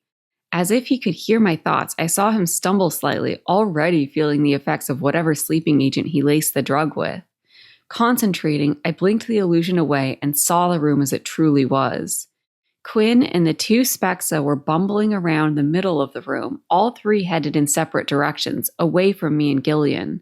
They seemed completely unable to see through the illusion. I froze in place, unsure what to do. I looked at the machine next to me. Could I figure out how to work it? With a single glance at the controls, I doubted it. Even if it was designed to get Mahara down, I felt like I had a much more likely chance of accidentally crushing her with the mechanism. I looked back at Gillean, lost, and gasped. Veins bulged from his neck and face, getting more prominent by the second as the light bluish-green tint drained away. Cracks seemed to appear in his skin. His eyes had closed, but as I watched in horror, he opened one eye a slit and looked directly at me.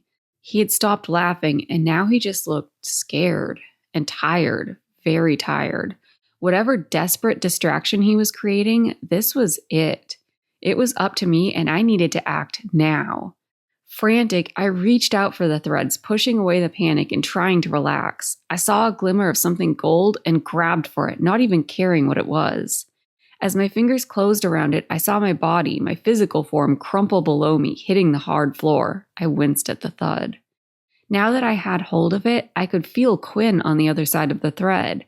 I knew that there had to be some way to rewrite memories or remove them, but I had no idea how. I followed the thread as it curved around Quinn. She had fallen over one of the chairs that lined the room and was tangled up in it, trying to right herself. If I wasn't so desperately scared and worried, it would have been funny. As it was, I studied the threads that emerged from her. There were so many. Thousands, probably more like tens of thousands of tiny threads, some so thin they were almost invisible, and others thick and corded. With a gulp, I grabbed a handful of the threads and started to pull, trying to rip and tear them from her, but my body screamed at the wrongness of it. Each of those threads connected her with another spirit. I realize now this was how I created the afflicted. Ripping her out of the world would leave an even bigger hole than when I removed myself, but what choice did I have? My concentration was momentarily broken as the illusion started to lurch, and I saw Gillean fall to his knees out of the corner of my eye. I turned my attention to him and saw his mouth moving, but couldn't hear him from this other world. Thousands of golden threads emerged from his core as well, all shifting and moving as he did, but I could see his core now, the place where all the threads met. It was flickering, dying. All my options felt horrible and wrong. I could run now and leave Gillean and Mahara behind. I might even escape in the chaos. Or I could create a second affliction, an even worse one. Could the world even survive something like that? Would we? I froze in indecision. Is this what Gillean had felt when he thought he had to choose between curing the affliction and saving me? My heart hurt as I finally understood the conflict that had raged inside him all this time. I couldn't help but forgive him as I failed to choose between two impossible choices. Gillian's core flickered again and started to fade. I had to do something. Quinn had gotten to her feet now and stood in front of me, finally staring in Gillian's direction and slowly trudging toward him. I had lost track of the Spexa, but suspected they were doing the same. As he died, his illusion died with him, and they were beginning to see through it. Her threads slipped through my fingers, and I let them go, still attached. Then, as she passed my spirit form, unable to see me, I focused instead on her core, glowing merrily where all her threads met in the center of her body. I began to wonder if there was a third choice. Leave the threads attached, but move her core itself, detach it from her physical body. What would that even do? Time to find out. I lurched forward and grabbed her core, ignoring the fact that I had to reach into her body to do so. With a great heave, I overcame the resistance her core put up, and it finally snapped away.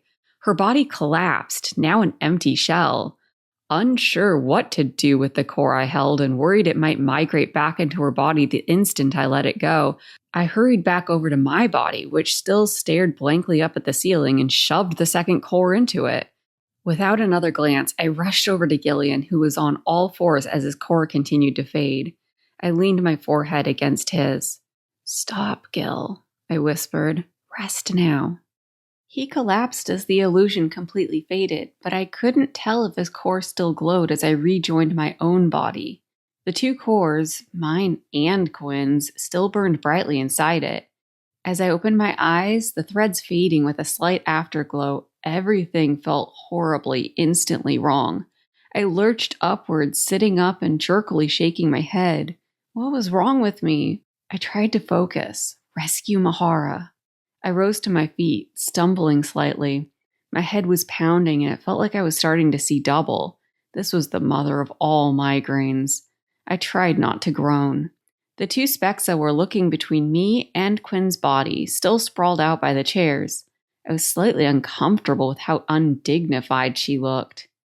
"Get the girl down," I yelled at them. They jumped into action immediately, without saying a word. I was struck by how quiet it was in here. The only sound was the machinery giving a high-pitched whine as it slowly moved toward the web.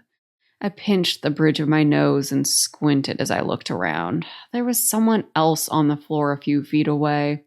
I strode over and nudged the body with my foot. "Gillean," I blinked. Of course, I already knew he was here. I knelt down, marveling a little at how limber and light I felt. I put my fingers to his neck and felt a pulse. Well, he was alive then, although his skin had a rather sickly pallor. I sighed and rose, yet one more problem to deal with. There was a clamor coming nearby, only aggravating my headache, and I looked over in irritation. Trisk and Harrow were working the grappler, slowly lowering the girl. "What are you doing?" I asked. Trisk dipped out of the grappler and helped Harrow extract the girl from the clamp. "Are you listening?" I yelled, speed walking over to them. I snapped, which finally got their attention. "Leave her. Get Gillean out of here. Lock him up in one of the water spirit cells." They let the girl slump to the ground, and I smiled at the sound as she hit the floor. What? A throat-clenching panic rose inside of me, and I clutched at my head. I was losing control. I let out a small shriek, and the air filled with countless glowing ribbons. I reached out at one in wonder, unsure what was happening, but utterly fascinated. The world stilled, and I calmed, feeling more in control again. My body collapsed, but I remained standing, slowly turning to gaze at the ribbons.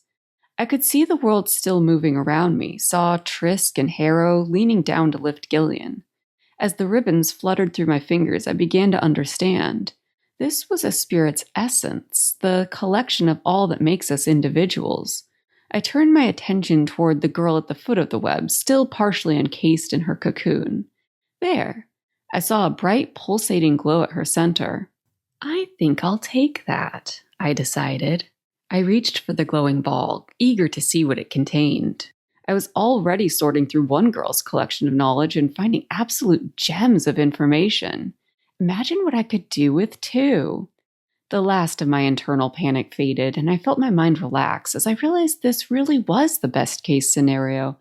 Even when everything seemed to be falling apart, here I was with all the solutions. I could rid myself of the last remaining threat and solve the issue of the girl who wouldn't cooperate all at once. With something like a sigh of relief, I began to feel more like myself again. The glow inside the girl turned out to actually be a tightly wound ribbon, almost like a ball of yarn. When I pulled it toward my body, a shock of pain ripped through me. Why? I paused for a moment and then tried again, angrily this time. It was as if the ribbon was stuck, cemented in place. Another stab of pain caused me to skitter back in fear, away from the girl. Something inside me shifted and an awful cramping feeling gripped my gut, almost like my insides were falling apart. Too late, I looked down at my own body. One of my own cords was unraveling in my chest. I clutched for it, but my arms refused to move. I was rooted in place. My body shivered in panic and desperation, but I could do nothing but watch as the ribbon spooled loose in front of me, floating weightlessly. My life. The horror started to fade to confusion as the air filled with a long thread, the unraveling starting to slow. My life? I grabbed the extra, unraveled core from my body and carefully carried it back over to Quinn's body, gently placing it back inside. The confusion faded into satisfaction. Much better. I quickly returned to my own body, shifting back into it and returning to the physical world. I sat up with a groan, rubbing my head. I felt bruised and battered, which was no surprise as I had let my body collapse on the ground twice in a very short period of time. I couldn't complain, though. At least I had my body back. Next to me, Mahara was slowly sitting up as well, picking pieces of web off her arms and legs with a disgusted look on her face. Mahara! I flung myself at her, wrapping her up tightly in my arms. I felt tears fill my eyes, and I let them fall on her head, not even caring. I had forgotten the warm, honey-like smell of the top of her head, and I inhaled, not wanting to let her go. Thank you, I said softly, my voice muffled. Ew, what did you do to your hair? She pushed me back, her crooked smile the only clue that she was just as happy to see me. She still looked exhausted and skinnier than I remembered, but her cheeks were already starting to flush. I couldn't see that in your spirit form. What? I reached up and felt the wiry streak that stood out so starkly from the rest. Long story. I kind of like it though. We heard the chairs clatter behind us and turned together. I stood, pulling Mahara up next to me. She was still disentangling herself from her cocoon, nudging the webbing away with her foot. Quinn was using the chairs to hoist herself up. She looked shaky and uncertain of herself. Excuse me, she called over when she noticed us, her worried expression relaxing. Do you know what's going on here? Mahara shook off the last large pieces of the web, although her hair and skin still glistened with the thin, gossamer-like pieces, almost invisible until they caught the light just right. Hey! She waved and walked over to Quinn as I followed a few steps behind, still shaken by our last interaction. You know who you are? Quinn laughed, and I stopped short. It sounded unnatural coming from her. I'm afraid I don't, she admitted, looking around the room. This room is beautiful, don't you think? What's wrong with her? I asked. Is she afflicted? Mahara returned to my side, leaning against me, her head resting against my shoulder. She thought for a moment as we watched her sink into one of the chairs and stare in wonder up at the ceiling high above us. I guess she is in a way. I took away all her memories of herself and her life, but I didn't break the strands connected to her. She elbowed my side way too hard, and I let out a small groan. Which is what you should have done, she chided. What kind of idiot puts a second person in their own body? I ignored her reprimand. So we all remember exactly who she is, but she has no idea, I said, running my fingers through Mahara's hair. It was a tangled mess, like usual. Oh shit. I yanked my fingers out of her hair and she yelped a little, glaring up at me. Gillean, I've got to go after him. Right. She smoothed her hair back down, as if it made a difference. The water spirit. Okay then, let's go. How? I felt like ripping at my own hair now. The Spexa will lock me back up in a second, especially when they find Quinn. No one's going to listen to me now that I'm just me again. Without warning, Mahara leaped onto my back and wrapped her arms around my neck. With a groan, I hoisted her up and grabbed her legs so she stopped choking me. What are you doing? She laid her head on my shoulder. Don't worry, just trust me. She nestled her head against my neck. And don't drop me or interrupt me, she added. I staggered forward and Mahara almost slipped from my back, but I managed to readjust her a little higher and leaned forward. Finally feeling stable, I slowly walked toward the door, briefly letting go of one leg to swipe my thumb and pull the door open. As she started to slip down, I quickly grabbed her leg again and finished opening the door with my foot. As I exited, 2 Spexa stationed outside immediately rushed forward, but then paused a few feet away. You should head that way, one of them said flatly, pointing down the hallway. The other opened her arms, holding them out. Can I help you? Even knowing it was Mahara affecting them like this, I still felt nervous about just handing her over again, and I shook my head, slowly shuffling down the hallway in the direction the other spirit had indicated. Every other spirit we passed either stared wordlessly at us, pointed us down the hallway, or walked alongside us, face blank. Eventually, we found ourselves in a stairwell. One of the spirits had become our guide, leading us deeper and deeper into the belly of the building. He kept having to pause to let me catch up as exhaustion crept into my muscles. My legs shook as we descended another level, and I briefly considered asking one of our chaperones to take Mahara after all, but I stubbornly held on as we continued down the stairs. Finally, just as I was positive we must be well below street level, buried in the ground now, we reached the bottom, and I gave a sigh of relief as our retinue opened the door for me and led us into a new corridor. Maybe it was my imagination, but even though this hallway appeared identical to all the other white-tiled hallways we had walked through, I thought it was a little darker, the air a little damper. It contributed to the pressing feeling that we were underground now. I realized after a moment that the doors were different as well. They had small windows like so many others, but these had thin metal filaments built into them. I suspected they were designed to reinforce the windows. This is a prison for spirits they can't trick with illusions, I realized. My resolve strengthened. I walked a little faster, felt a little more energy coursing through my body.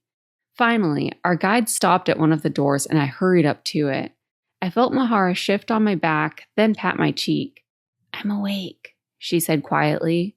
I let go of her legs and let her slide off my back, landing lightly on her feet behind me. Standing on my tiptoes, I peered through the window in the door and saw Gillean inside.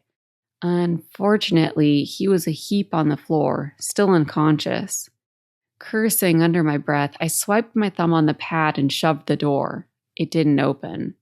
Can you open this? I snapped at the Spexa who had followed us there. They all slowly shook their heads. Seriously? I looked through the window again at Gillean. I couldn't tell if he was breathing or not. What do we do now? I asked Mahara, my voice rising slightly in panic.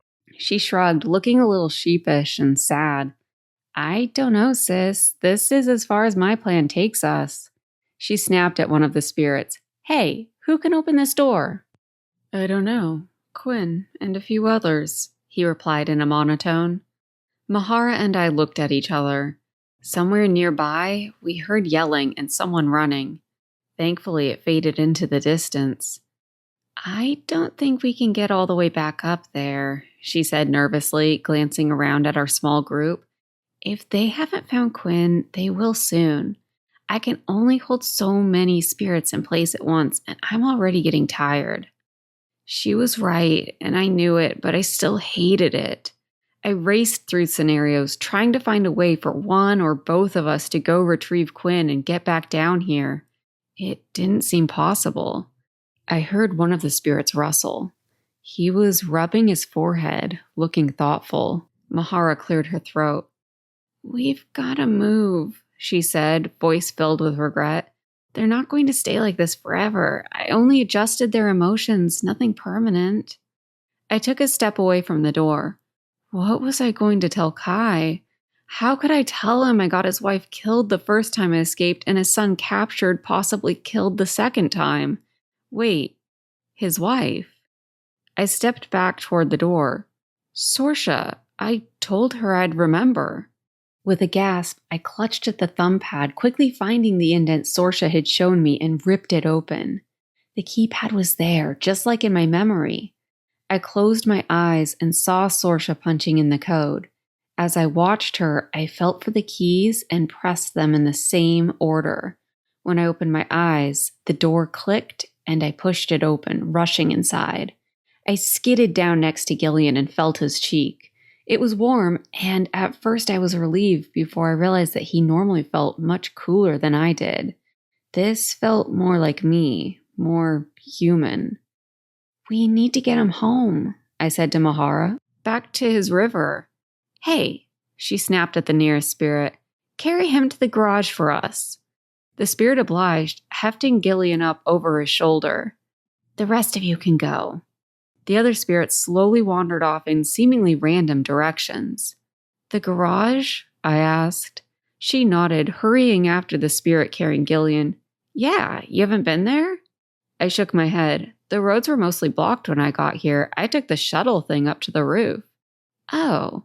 Her forehead creased a little. "The Kraecha?" "I think so. Is that going to be a problem?" We stepped into an elevator, and the spirit pressed the button for one of the higher floors. "Guess we'll find out," she replied, a bit breezily, bouncing on her toes as the elevator climbed. "Once word gets out what we did to Quinn, I think there's going to be some chaos. We should probably try to get ahead of it, right?" "Probably." The elevator slowed, and I struggled not to join in on Mahara's endless bouncing, impatiently waiting for the doors to open.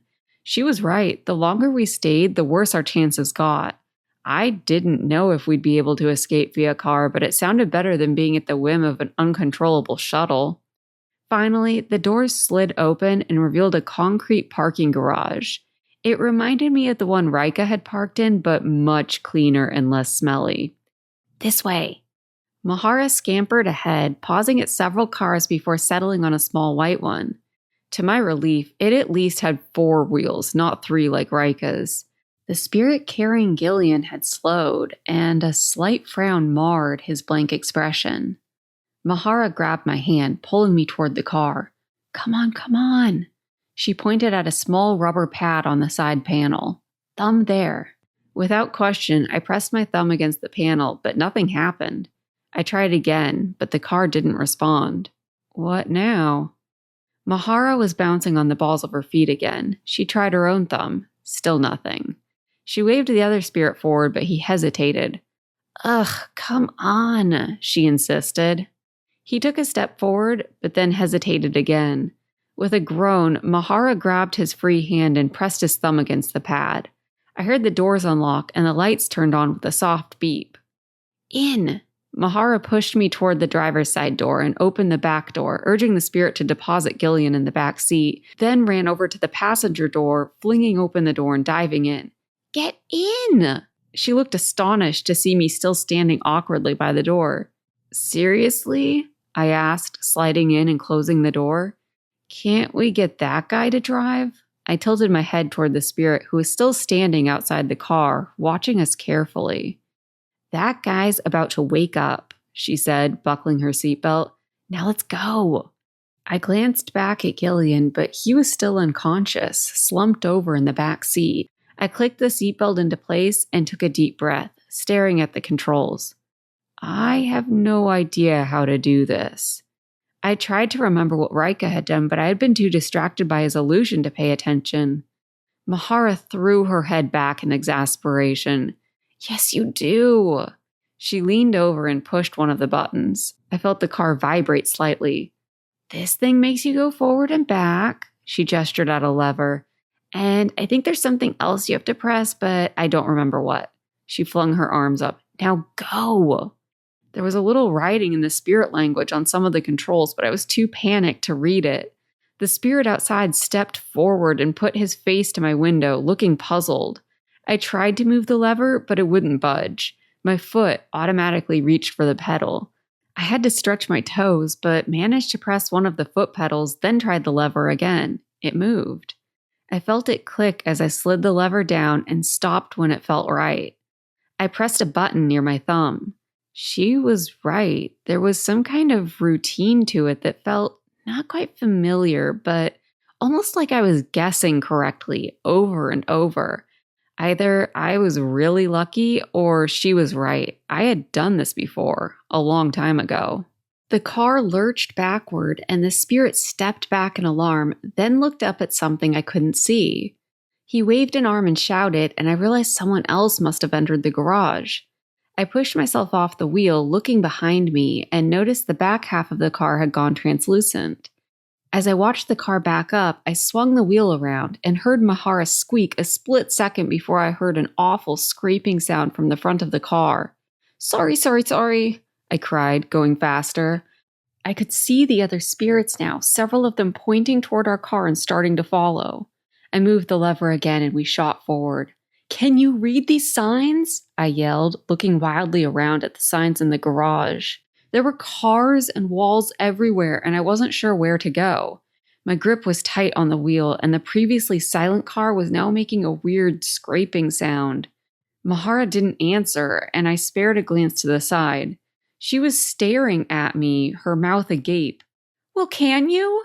I insisted, my voice raising an octave as I sped between the cars, making a last-minute decision to turn right. The car squealed a little as I turned. No! She exploded. How could you forget how to read? I saw a light ahead and sped up a little. I'm sorry, I just remembered my name a few days ago, I shouted. There was a line of parked cars and a half wall in between us and the light, and I realized we had hit a dead end. I braked hard and we screeched to a stop. I've had other stuff on my mind. Stop! Mahara batted my hand away and I realized I had been reaching automatically for the button she used to turn the car on. You turn this car off, we're not turning it back on again. Go backward. I wasn't going to turn it off, I grumbled and turned around again, looking behind us. The back half of the car wasn't transparent this time, which seemed odd.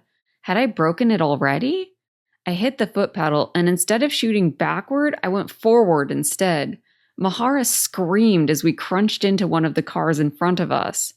I flinched and quickly moved the lever back to where I thought it was already and reversed. My bad. I could feel my cheeks flush and a bead of sweat drip down my back. At least Gillean wasn't witnessing this. I finally got to a place where I could turn and got the car moving forward again. It was vibrating more than before, but at least it was still on. I turned the other way this time, and we circled around until there was nothing between us and the light. With a small bump and a quick turn, we were out.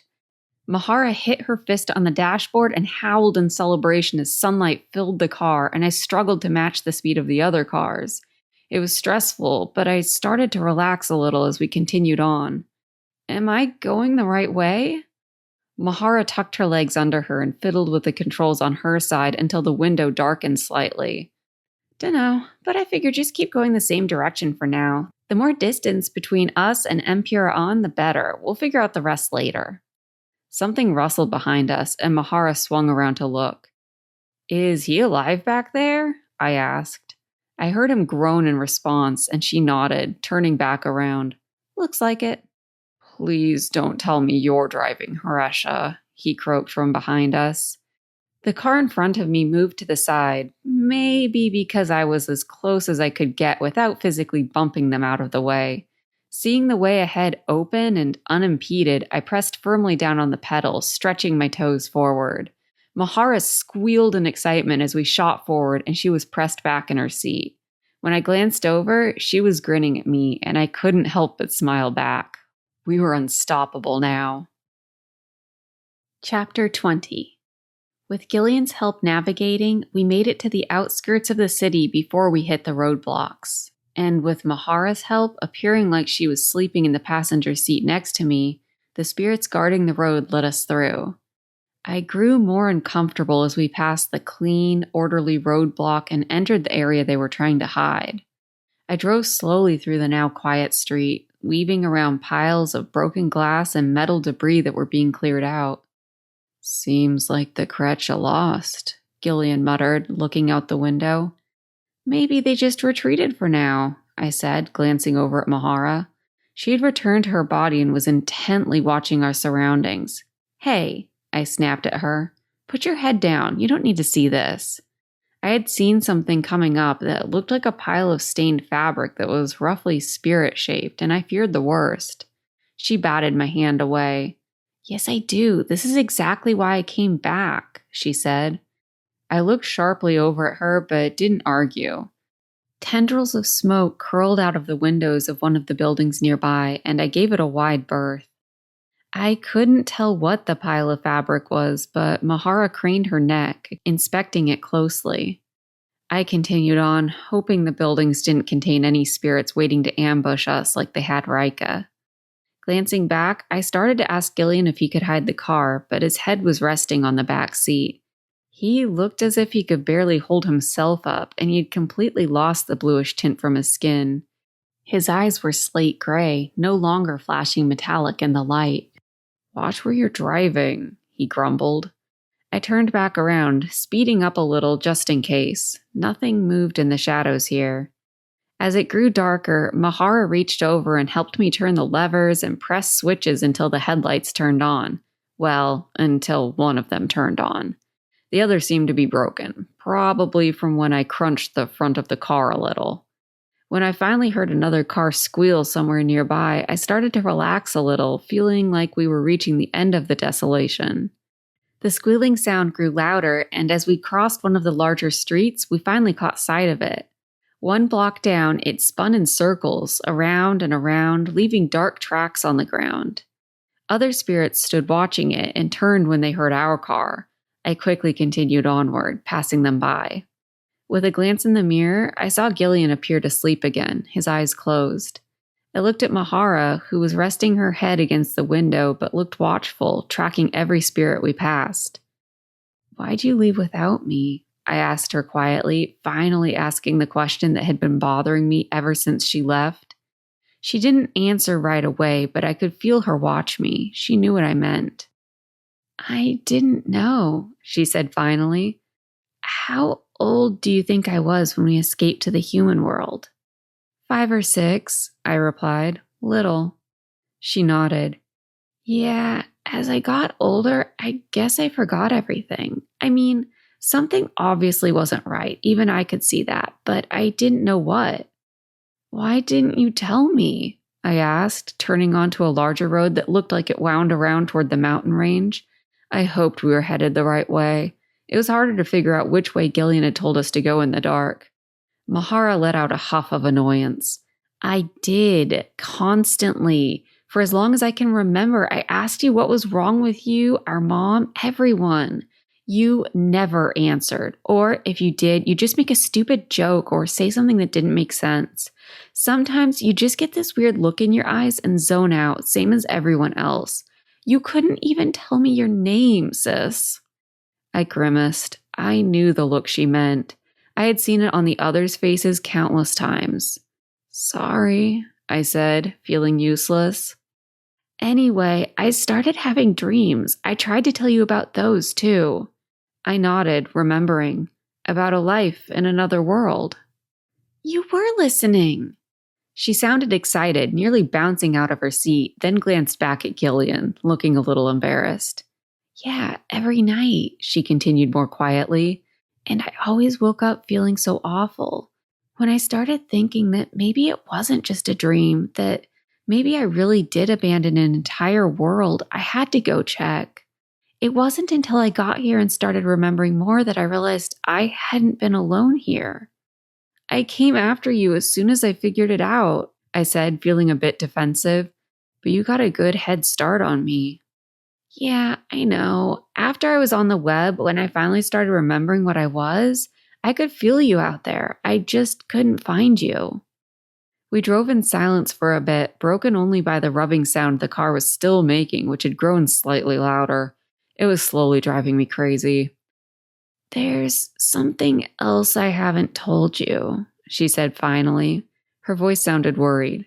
What? I asked, alarmed. How could there possibly be anything else I didn't know? Should the thought even surprise me anymore? She sighed.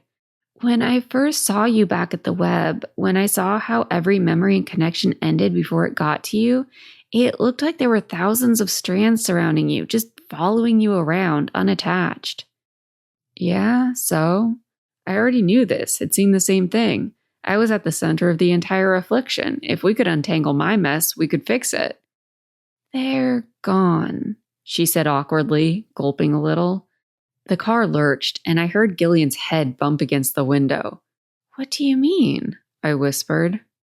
It happened when you stuck Quinn in your body. It was like she was overriding you. All the strands were just exploding out, floating away. I was silent, and she began talking faster. I jumped in as fast as I could, tried to undo the damage, but... She trailed off. I don't know. It's not like they're gone or anything. They sound kind of gone, I said. No. You've only lost your end of them. She gestured widely. The other end still exists. It's just attached to all the other spirits. I groaned. Can you just explain what it means? Are my missing memories gone or not? Not gone. Her head dipped forward suddenly, nearly hitting the dashboard, and I instinctively flung my arm over, trying to catch her. She sprung back up, conscious again. Nope, definitely not gone. That water spirit back there's got plenty of them. You've just got to find the other ends. I gave her an exhausted look, and she rolled her eyes. Don't look at me like that. It's not that bad. Wherever you see someone afflicted, you know they've got some loose ends for you. Thousands of threads, I said. Whatever. She gave me a dismissive yawn. You'll be fine. Mahara, I started, my voice rising. Wait. Huh? She looked out the window, startled. What is it? I waved away her concern. No, nothing out there. It's just... I felt my face flush a little. I forgot. Gillean explained it to me. I know Mahara's not your name. I misunderstood you back then. She was fiddling with the air vents, her hair blowing back slightly as she put her face close to one of them. Oh, yeah, I guess. It's fine. But, what am I supposed to call you? What's your real name? Mahara shrugged. Who knows? I found all the memories I can find, but I was too young to have much useful. Whatever it was before, it doesn't really matter. Maybe we'll figure it out when we get more of your memories back. Maybe we won't. I don't care. But I can't call you Mahara, I protested, even though I couldn't imagine calling her anything else. It's a dumb mistake. I don't even say it right. She tapped the dashboard as she thought, always moving. Okay, yeah, your pronunciation sucks, but it's a cute nickname. It reminds me of that book you read to me once about that girl who called her older sister by a weird nickname. You remember? I did, but before I could get a word in or protest that I wasn't the younger sister here, she continued. And did you know there's another older meaning to Mahara? There is? I knew enough of the spirit language to know Gillean was right that Mahara was a childish way to ask for help, but I couldn't think of any other meaning. Yeah, it's a conjugation people don't really use anymore, but in it, Mahara translates as one who helps. It's kinda cool. I nodded. Seems fitting, but how do you possibly know archaic spirit language? You didn't even know the human language when we first escaped. You obviously weren't paying attention in class. She squeaked, insulted. I'm sorry, what? Pretty sure you kept Kai too busy planning an escape that you guys didn't bother teaching me anything human. I wondered if the answer would be in my memories of why Mahara hadn't learned the human language and why our escape seemed so rushed and half-baked. Had something happened to hasten our plans? We began the ascent up the mountains as the gibbous moon rose in front of us. The rubbing sound seemed to get worse the faster I went, so I took the road slowly. As we wound back and forth, the moon peeked out between the cliffs, lighting the way. Shadows occasionally moved on the side of the road or between the trees, but when I pointed them out and Mahara investigated, they were always deer or coyotes or other small animals. We had left the other cars behind, and no one seemed to be making this ascent in the dark. As we crested what must have been the top and got a look at the valley beyond, Gillean woke up and leaned forward between us to watch through the windshield. The wildlands beyond glowed in the pale moonlight. A low fog was creeping through the branches, creating shafts of light where the moon shone through. The road itself glistened with a mirror-like shine, and I braked softly as we began the descent, correctly guessing that it was icy. All three of us watched silently as we slowly put a mountain range between us and the capital. I drove through the night, my eyes bleary by the time the cloudy sky started to lighten. Mahara and Gillean were both sleeping when the car finally gave a loud pop and veered to the left. I let it come to an unsteady stop, fighting to steer it over to the right shoulder of the road. Gillean leaned forward and glanced at the controls. "You finally blew the tire," he said. "Can we fix it?" I asked, my finger hovering over the button to turn off the car. He tapped one of the gauges that I had been ignoring. "No point, it's basically out of power anyway. Besides, I'm sure Quinn can track this thing." Mahara and I glanced at each other as I turned off the car and we exited. I gave the car a sad pat on its slightly crumpled hood. We had only spent half a day together, but I would miss it. "I'm not sure Quinn will be tracking much of anything, at least not for a bit," I said. We took turns explaining what had happened after Gillean collapsed. He raised an extra judgmental eyebrow at me when Mahara got to the part where I had taken Quinn's core into my own body. I saw his shoulders sag a little when I explained how I had figured out how to open his cell door. In turn, he confirmed that he had taken the rest of the Kazik to get an extra boost of power to create a distraction, hoping I had gotten good enough at seeing through his illusions to take the opportunity to run. His saving grace was that the Kazik was laced with a sleeping drug that kept him from completely burning out. If he remembered me telling him to stop, he didn't say it. We left the road when we saw a few cars approaching in the distance, the lights still bright against the dim dawn, and we instead walked through the trees just out of sight. None of us had any food or supplies, but Gillean explained we were farther north now than how we had approached the capital and should run into a few towns if we kept following the road. He still had some money at least. As the sun rose, we took a break, mostly for my benefit as I let out another jaw-cracking yawn. I was still too full of adrenaline to sleep, but sat down and stretched out my legs, leaning back against a boulder and closing my eyes. The fog was beginning to burn off, and the sun warmed my cheeks. Gillean and Mahara sat nearby, awkwardly silent as I rested. I could hear Mahara plucking a few late-blooming flowers nearby and suspected she was weaving them together. "So what?" Gillean finally said, speaking quietly to Mahara. "You're just going to go from afflicted spirit to afflicted spirit and fix everyone's memories?" "And humans," she said simply, continuing to pluck flowers from where she sat. "How are you even going to tackle something as big as that?" His voice sounded skeptical, and I opened my eyes a slit to watch. In the light, I could see Gillian's skin looked worse than I realized in the car. His face was no longer cracked and on the verge of splitting apart, but something that looked like scars or deep, unnatural wrinkles creased his skin now. I wondered if his river would restore him, or if something like that was permanent. I touched my own streak of white hair. "One person at a time," she replied with a shrug, finishing her string of flowers. She lifted the crown and placed it on Gillian's head, adorning his dark green hair with the white flowers. He scowled, but didn't remove it. "Two at a time," I corrected her, finally giving up the guise of sleep. "I'm helping too." Mahara grinned at me and started on a second crown, but Gillean just looked between us, his expression unreadable.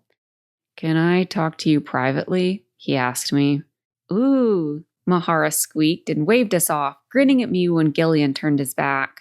I rolled my eyes at her and followed Gillean through the brush, climbing down an embankment. I heard water in the distance, and when we ducked under the tangled boughs of a tree, we found ourselves in front of a lazily flowing river. Wordlessly, he sat and took off his boots, rolling up his pants before clambering onto a rock that overlooked the river. He sat and let his feet dip into the water, leaning back on his hands. A cool breeze shifted the trees above us, sending a handful of leaves fluttering into the water. As they flowed past, I followed his lead and sat down next to him, dipping my own feet in. It was shockingly cold, and goosebumps immediately rose on my legs, but it felt good, invigorating.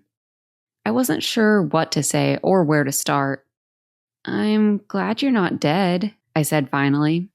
I didn't mention the lines running across his skin, unsure if he realized how different he looked. "I think you should return to the human world with your sister," he responded. I blinked. "What? Why? What are you talking about?" "You've seen what it's like here." He looked over at me, his gaze intense, but I met it. "The turmoil here is only going to get worse, especially if you start restoring people's memories. You'll be at the heart of it." I opened my mouth to argue, but he put up a finger to let him continue. "Wait, hear me out. If you go back to the human world, you can fix the afflicted there and actually start making bonds with people, integrate with them, make friends, family." "No," I said, angry he would suggest such a thing. "I'm a spirit. I belong here. Mahara and I created the affliction. We can fix it too." "Don't forget you're half human," he said. "You don't belong here, Haresha. My mother gave her life for you to escape to the human world. My father gave his sanity. If you don't go, everything they sacrificed will be in vain." I crossed my arms, still angry, but less so at Gillean himself. "I appreciate your concern," I said coldly, "but I'm not going back, at least not immediately." He sighed and turned back to the river. "I can't force you, but I do want to ask one thing." I waited for his request. "Don't give me back my old memories," he finally said. "What?" My arms dropped. "Why don't you want your memories? You know that makes you afflicted, right?" The look I got through my father's notes of our old life was enough. I don't know if I want to remember how things used to be. I don't understand," I stuttered, caught off guard. "Is it because of me? Did he not want to feel guiltier than he already did because we used to be friends? Or did he not want to be forced back into a friendship with me again based on our history?" He kicked the water, splashing the red and gold speckled leaves as they floated by. "Yeah, you don't understand." I started to push myself up, frustrated, but he grabbed my arm and pulled me back down. "No, wait. What do you want, Gillean?" I snapped. "Do you want me to stay or want me to go? You want to solve the affliction or just ignore it? Want to remember me or forget? Because I'm kind of getting mixed messages here." "Haresha," he hesitated. I noticed suddenly that he hadn't let go of my arm, even though I was no longer pulling away. "I want you to be safe." He grabbed my other arm, turning me toward him. "And I want you to be happy. All this here, this isn't either. There's a reason my parents helped you escape at all costs. Whatever you did to Quinn, it's only going to make things worse. If you stay, if your sister stays, you're both in danger. So am I." "I know," I said, trying to read his expression. "But that's my decision to make, and Mahara's. And why are you in danger? Just go back home, take care of your dad. If you don't want anything to do with us, then don't. If you really want to forget about us, say the word." The thought of making Gillean forget about me again made me feel sick to my stomach. But I had done it once. I had to believe I could do it again if it was truly necessary. He gave a small sigh. I could tell he wanted to roll his eyes, but he seemed to catch himself. "Not wanting to dredge up the past isn't the same as forgetting you." "It is," I started. "Are you unhappy with how things are now?" he interrupted. His grip tightened a little, but not painfully, just intense. He looked almost worried as he waited for my response. "No." I trailed off a little, not positive what he meant. "With you, you mean?" He inclined his head slightly, and the conviction in my voice grew. "No, I'm not unhappy." "Then don't change things." He was pleading a little now. "Please, Haresha, When you take a look behind, you change the course ahead. He gave me a half smile, especially if you're driving. I kind of got it. What if I uncovered something in the past that changed how we felt about each other now? Was that really possible? Instinctively, I felt like it wasn't, but I wasn't certain. Okay, I finally agreed. Okay, I won't look at our memories any more than I have already, if you're sure. His whole body relaxed and his hands dropped from my arms. Thank you. Then, if that's the case and you won't go back to the human world, not yet anyway, I said quickly. I'll fix things there too, although I bet they're getting along just fine now that I'm gone. He pushed himself up from the boulder, then extended a hand to me. I took it and he pulled me to my feet. If you still trust me, I'm with you, he said, with one condition. What is it? I asked, a bit reluctantly. Please take me home first, he asked, smiling ruefully.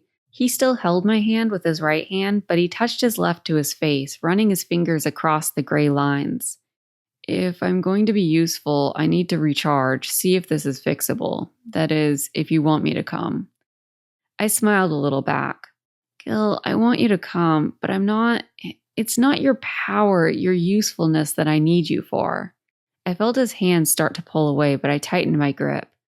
Of course, we can start there and see how your dad's doing, but even if this isn't changeable, I was careful not to say fixable as I ran my thumb against one of the lines on his hand. Stay with me, with us. He hesitated for a long moment, but finally gave a small nod. I promise. Good. I led him away, back toward where we left our boots. And keep me in the loop this time. No more surprises. He gave a heavy sigh as I dropped his hand to put my boots back on, and he did the same. I promise. I liked this. And teach me how to read the spirit language better? He groaned. Don't get greedy, he grumbled. Please, I asked. Fine. As much as he tried to hide it, he sounded a little pleased. I promise. Now, come on, Harsha. He stopped himself. Cora, let's go find your sister before she wanders off again.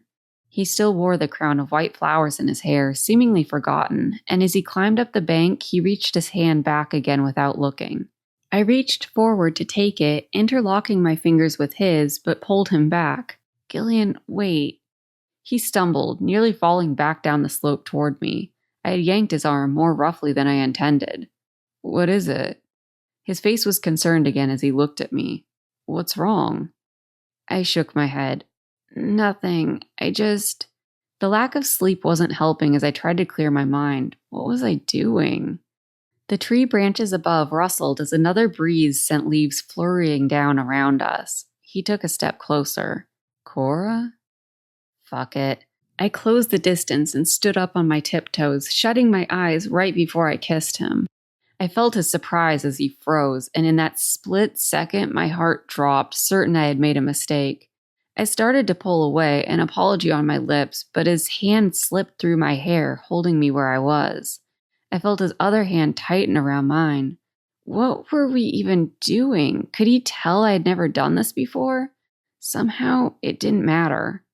I finally broke it off, stepping away and letting go of his hand.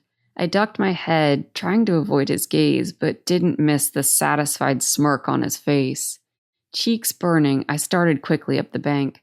Come on, we'd better get back to Mahara. Oh, you're done now? Well then, let's go, he replied. I could hear the smile in his voice. As hard as I tried, I couldn't drop the smile from my face either. I already regret it. You're insufferable, I grumbled, ducking under a tree limb. He wrapped an arm around me and kissed the top of my head, even as I tried to wriggle away.